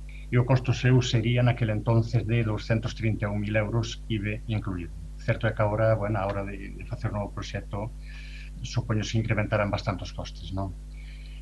Procederás a partir de agora a baixar o que son as fichas catastrais cos seus correspondentes titulares de todas as parcelas afectadas para posteriormente proceder a manter unha reunión cos afectados para comprobar se proceden a cesión dos terrenos de forma gratuita para este fin. De acadalo, porémonos xa de inmediato co proxecto. Nada máis e moitas gracias. Moitas grazas a vostede. Continuamos co turno de intervencións. Novamente pasamos a Compostela Aberta. Nada, agradecer o apoio e nada máis. Bueno, moitas grazas, don Xan, moi breve. Turno de intervencións, Bloque tampouco, Partido Popular, doña Ana. Doña Ana. Sí, nada, quero dar o apoio tamén para esta senda e que, teño conhecimento que os veciños van a colaborar, como sempre, para ceder os seus terrenos de forma voluntaria. Gracias. Moitas grazas, doña Ana. Don José Manuel. Don José Manuel. Si, nada máis que contar. Moitas grazas. Eu só vou contar algo, dúas cousas, don Xan. A primeira, desde que está este goberno, todos os recursos que veñen do POS, todos os investimentos se destinaron á zona rural, nin un solo fora. Dous, non só son os recursos que veñen do POS, sino tamén o crédito que ven da Diputación. Por lo tanto, non só son financiación da Diputación, sino os créditos que veñen, que están incluídos dentro do plan único, que o Concello asume, aparte de poñer a parte municipal das obras. 3, don Xan. Avenida de Vila García, para min, que non está no rural. Digo, por citar obras financiadas co POS que non estaban no rural. Creo que por unanimidade, verdad? Pois por unanimidade. Sí, está retirada a emenda do PP, de acordo. Queda aprobada por unanimidade. Última moción para o día de hoxe, a formulada... Sí, perdón, señoría, el 9 é unha moción conxunta, se entende que por unanimidade, de acordo. Sí, ten o texto vostede por unanimidade. O 10, moción formulada polo Partido Popular para unha convocatoria específica para o pagamento da factura eléctrica. Vexo que está don Ramón preparado. Don Ramón Candelleira. Moitas grazas, señor alcalde. Dende logo, a estas horas e con todas estas luces, estamos executando o orzamento de xeito acelerado.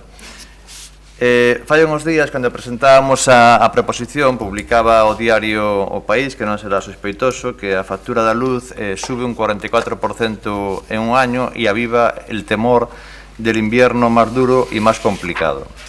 A estas horas, que son as 19:30, estamos case no tramo máis alto do precio da luz no día de hoxe, alcanzando 0,335 kWh. Empezamos o día a 0,217 kWh, pero isto funciona como un taxímetro acelerado, pero non vamos poder poñer a lavadora hasta as 12 da noite. En outubro, que levamos 28 días, 21 veces no mes superouse todas as veces o precio do día anterior, chegando aos 200 euros megavatio día, o máis caro da historia, case nada. O impacto nas persoas autónomos pymes é de tan magnitude que o propio presidente do goberno recoñeceu onte a existencia de 1,2 millóns de fogares vulnerables. 1,2 millóns de fogares vulnerables. Todos xa somos un pouco máis pobres cunha inflación do 5% que remataremos este ano, pero que a factura eléctrica todavía o seremos máis.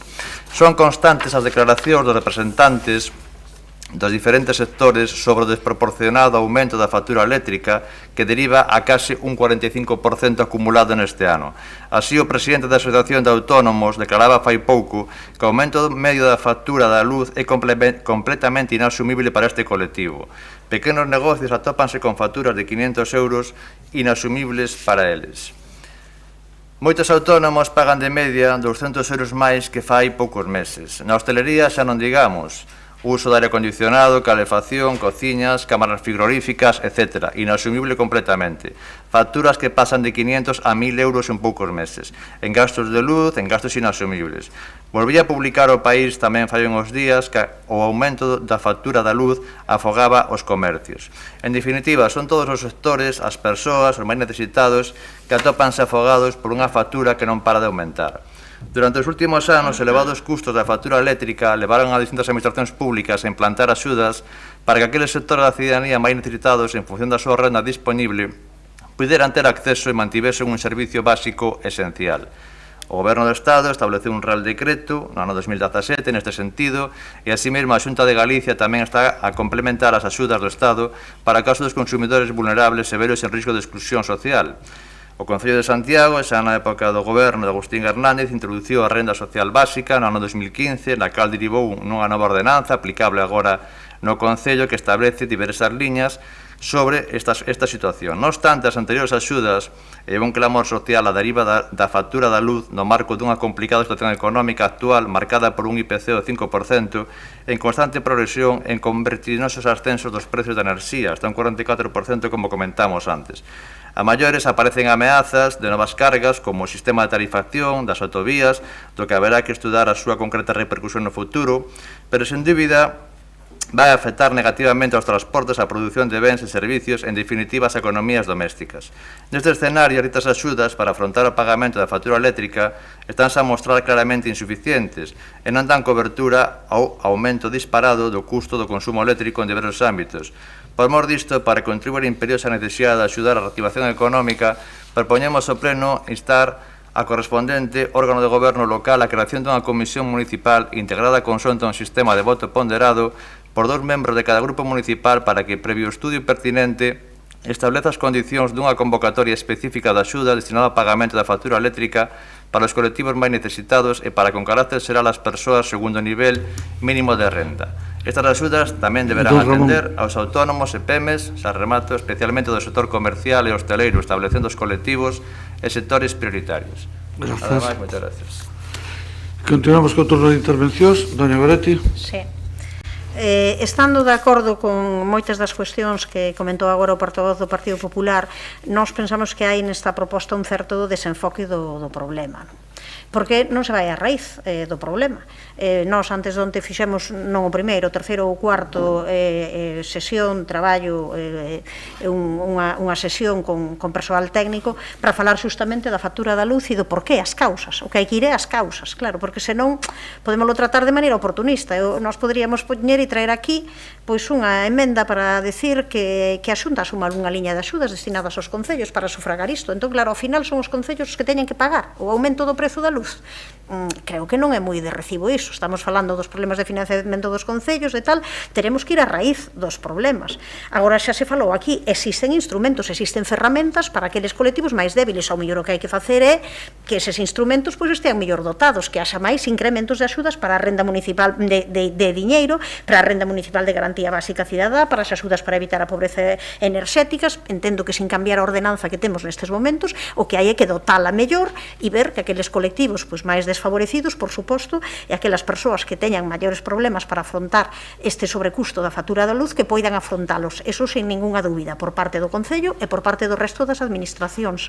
Pero claro, ao final é unha perversión do sistema, porque o que non se quere atacar é que hai que regular o prezo da luz. Claro que o problema que non queren abordar é que non se compense o custo ambiental, económico, que ten para as zonas produtoras de enerxía como Galiza no recibo da luz. Claro, nós poderíamos facer aquí unha emenda e dicir, claro, non defenden pois unha das propostas que fai o BNG, que defender unha tarifa eléctrica galega con toda a produción que facemos desde Galiza e que ao final resulta que non se nos compense por algo que nos ao final pois non ou todos os gastos que teñen que ver con transporte, con distintas cuestións que ao final, con cos custos custos ambientais que significa esa produción e que aquí non se nos compensa. Podería ir vía unha tarifa eléctrica específica, que non é o único sitio en Europa que existe en distintos lugares e que non é ninguna cuestión que non pudese ser factível, absolutamente realizável, e que mesmo algúns gobernos sí que puxeron en funcionamento noutros territorios como Euskadi, justamente para facilitar ás súas empresas tamén a súa produción. Por tanto,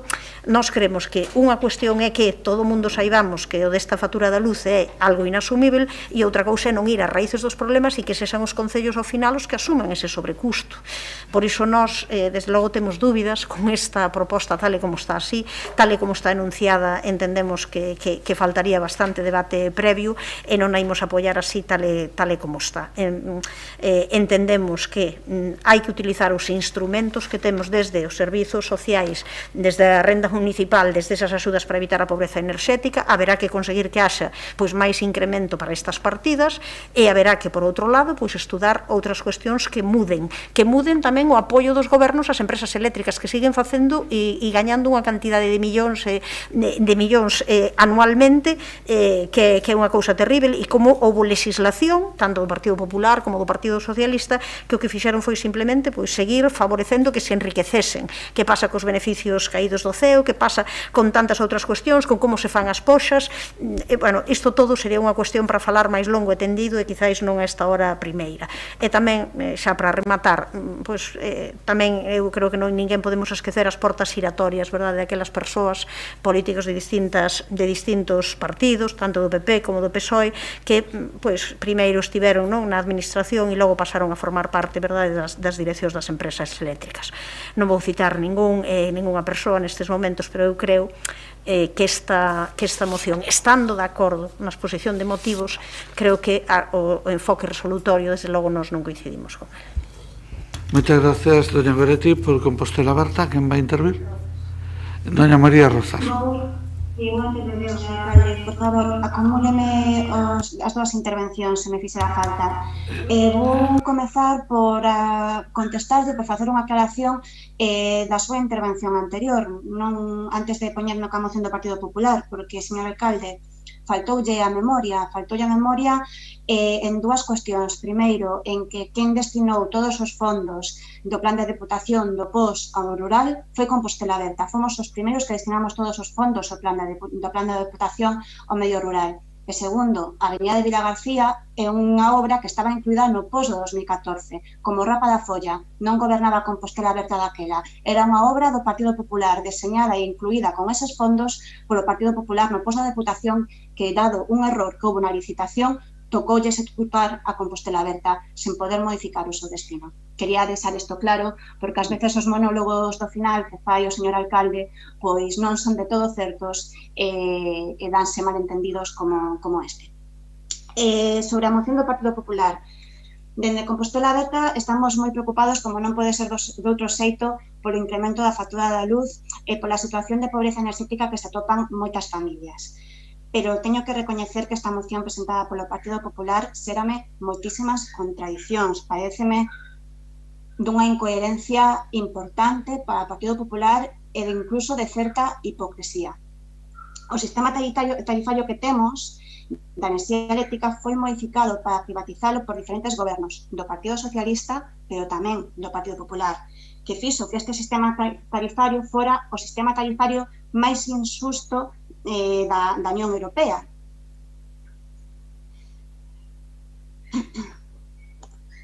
E claro, comezou a privatización de Endesa, iniciada polo PSOE, pero quen a culminou foi Aznar, que vendeu unha empresa pública deixando que o Estado perdera o control dun servizo básico como a enerxía eléctrica.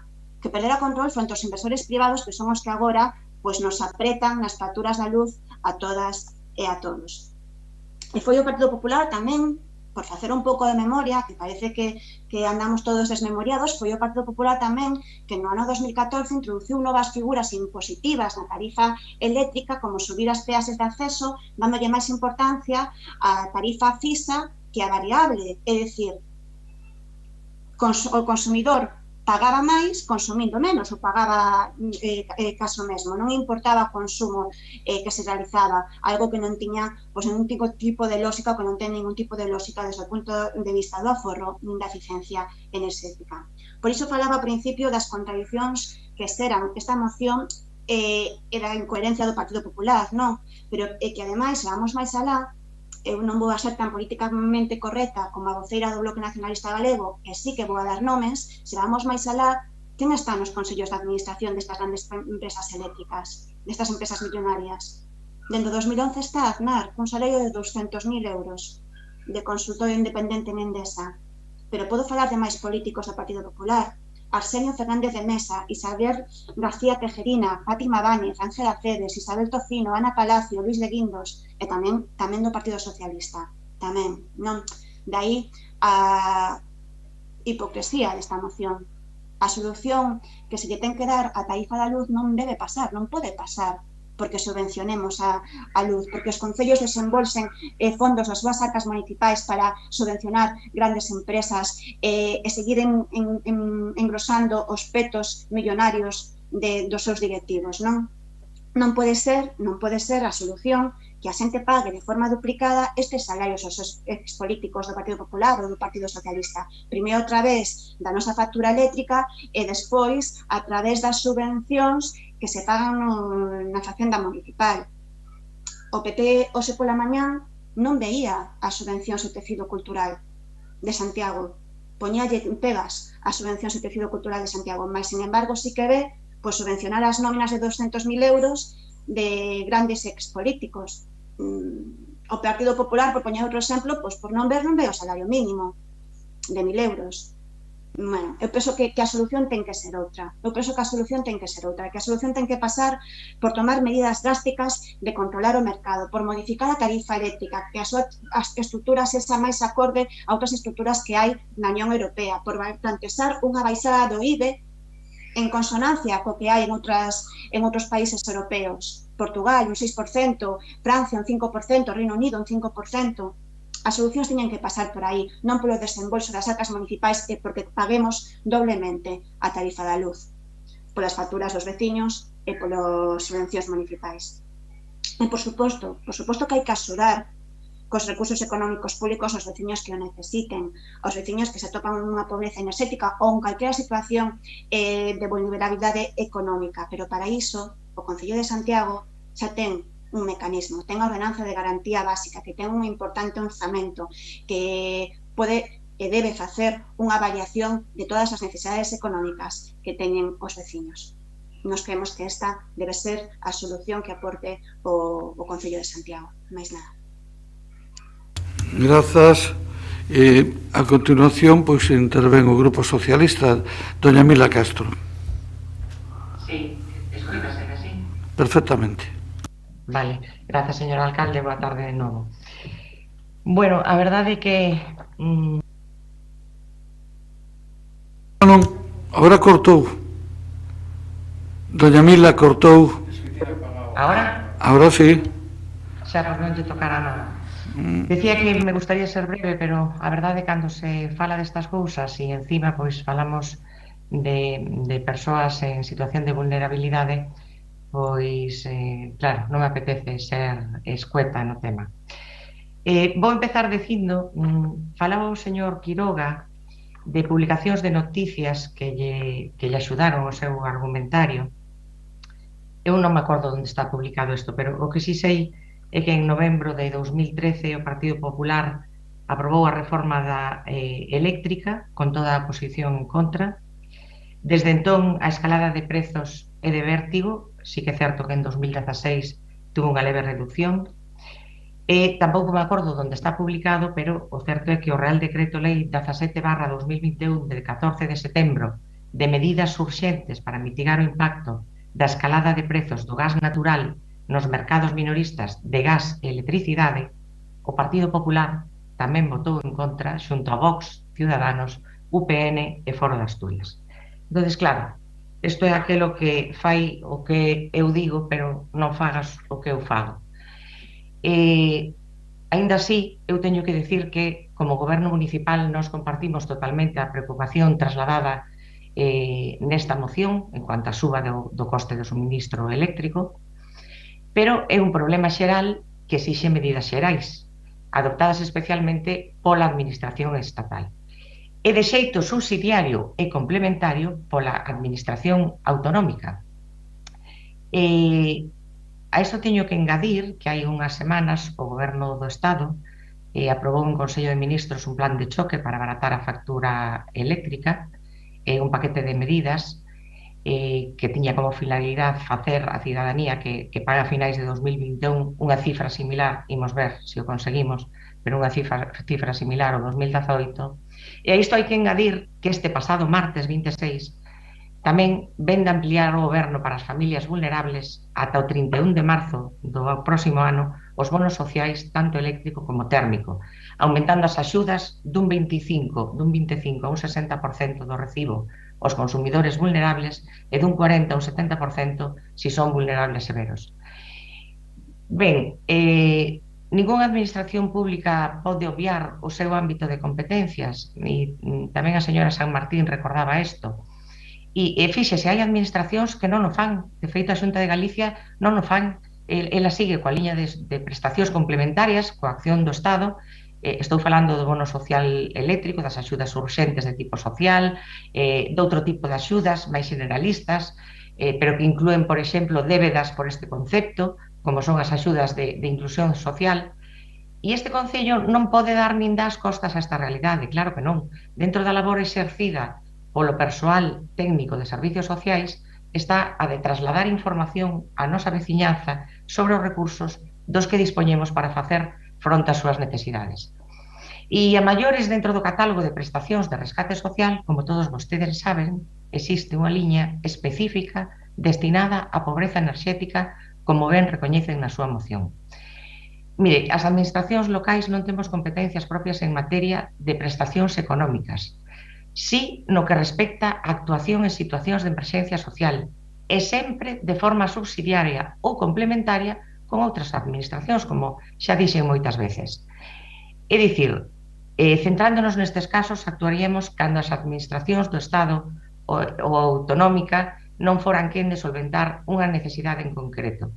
E a nosa actuación céntrase sempre na valoración global da situación, na información e na mobilización de recursos a través desa ordenanza de garantía básica cidadá, que é a normativa que está a regular as prestacións. Seguirei na segunda quenda. Gracias. Gracias a vostede. Ben, continuamos coas intervencións. Reabrimos de novo turno de réplica. Don Ramón.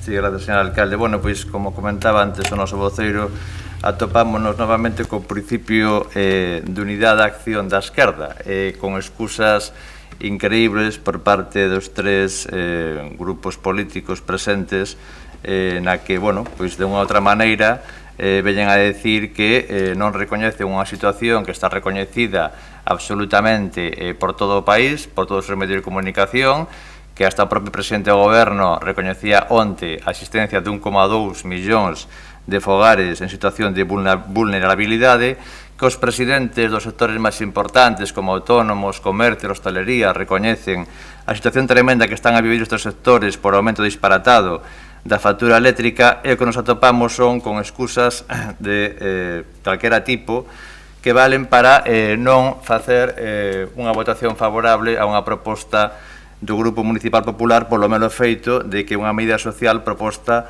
polo Grupo Municipal Popular. Dende logo, o argumentario exposto por Compostela Aberta é inexplicable, eu creo que é inentendible en moitos aspectos, e o argumentario exposto polo Partido Socialista, pois, bueno, faltaba botarlle a culpa ao Partido Popular cando goberna o Partido Socialista a nivel nacional desde fai 4 anos, e cando o propio presidente do Goberno está recoñecendo que esta situación do aumento da factura eléctrica está causando 1,2 millóns de fogares vulnerables.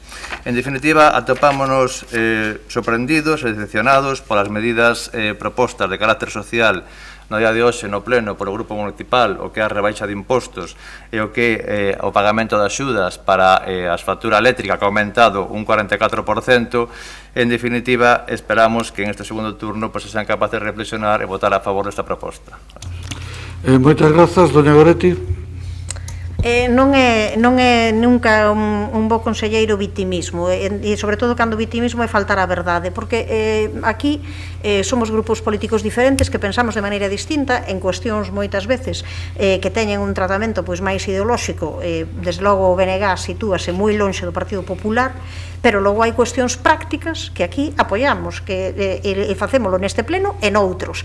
Entón, eu creo que non vale faltar a verdade e agora utilizar unha vez máis, neste caso, a demagoxia para decir que non votamos a favor porque son propostas do Partido Popular. Non, nós podemos coincidir en que isto é un problema, que vai ser un problema para moitísima xente, que desde logo está en situación de probablemente vai haber moitísima máis pobreza e vai haber moita xente que pase frío e que hai que atallar esa cuestión e que o Concello de Santiago non se pode permitir iso, pero non cremos que a maneira sexa a través do que vostedes propoñen. Eso foi o que dixemos, coincidimos en que estemos nunha situación excepcional e tal, pero como podemos abordar? Desde logo, a maneira de abordala non é con parches, tampouco nos valen moitas veces as explicacións que tamén deu a concelleira Mila Castro respecto do que fixo o PSOE, fixo que aprobou parches temporais, insuficientes. Claro, baixan do IBE a electricidade do 21 ao 10. Nós propuxemos no seu día, baixen o 4% porque é un ben esencial e fágano para sempre. Entón, claro, agora fano durante un tempo, é un parche, parece, e entón parecenos que pode ir mellor, pero que isto non é a solución.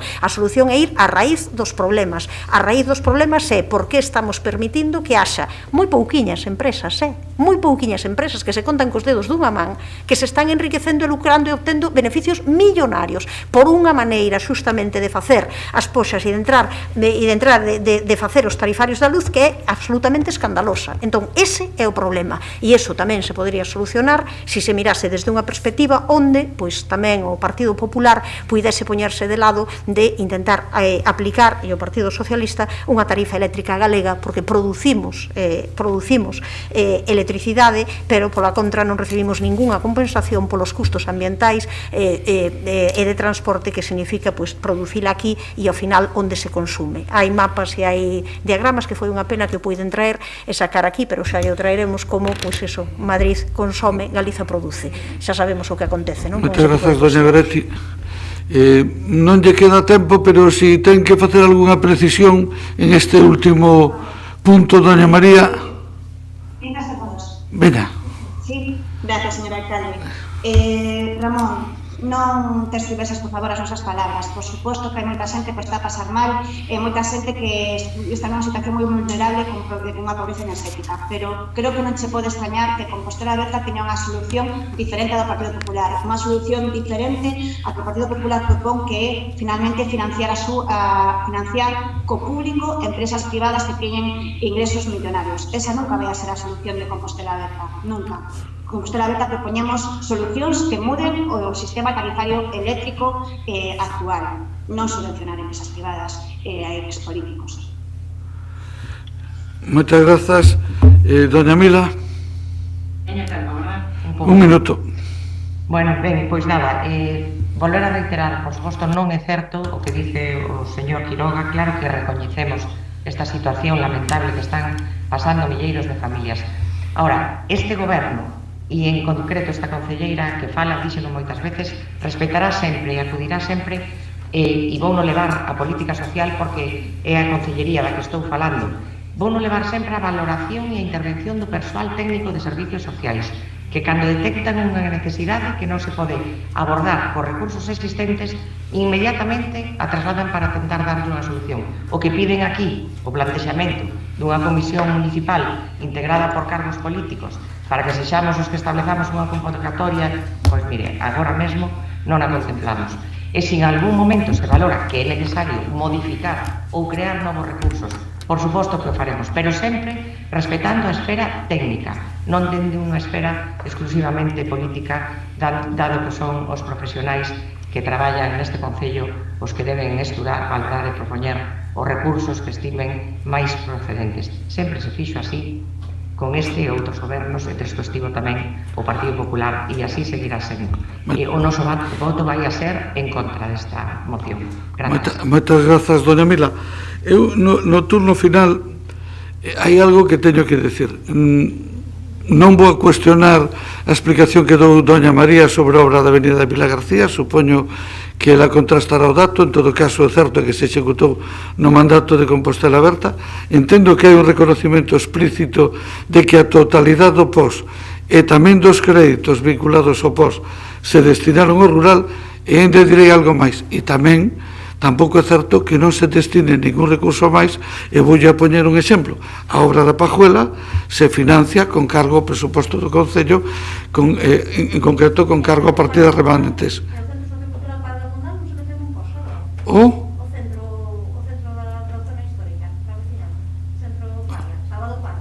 non, que eu saiba non. Vai contra crédito, non vai contra o POS.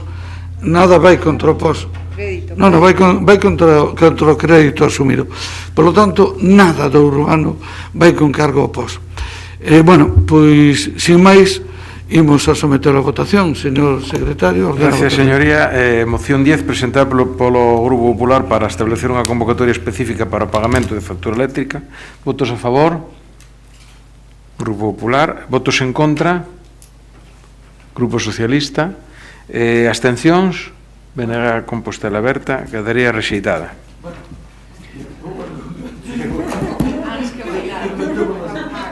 Moitas grazas a todas e a todos. Estas alturas é normal. Que pasou que non me enterei? Que Branca votou que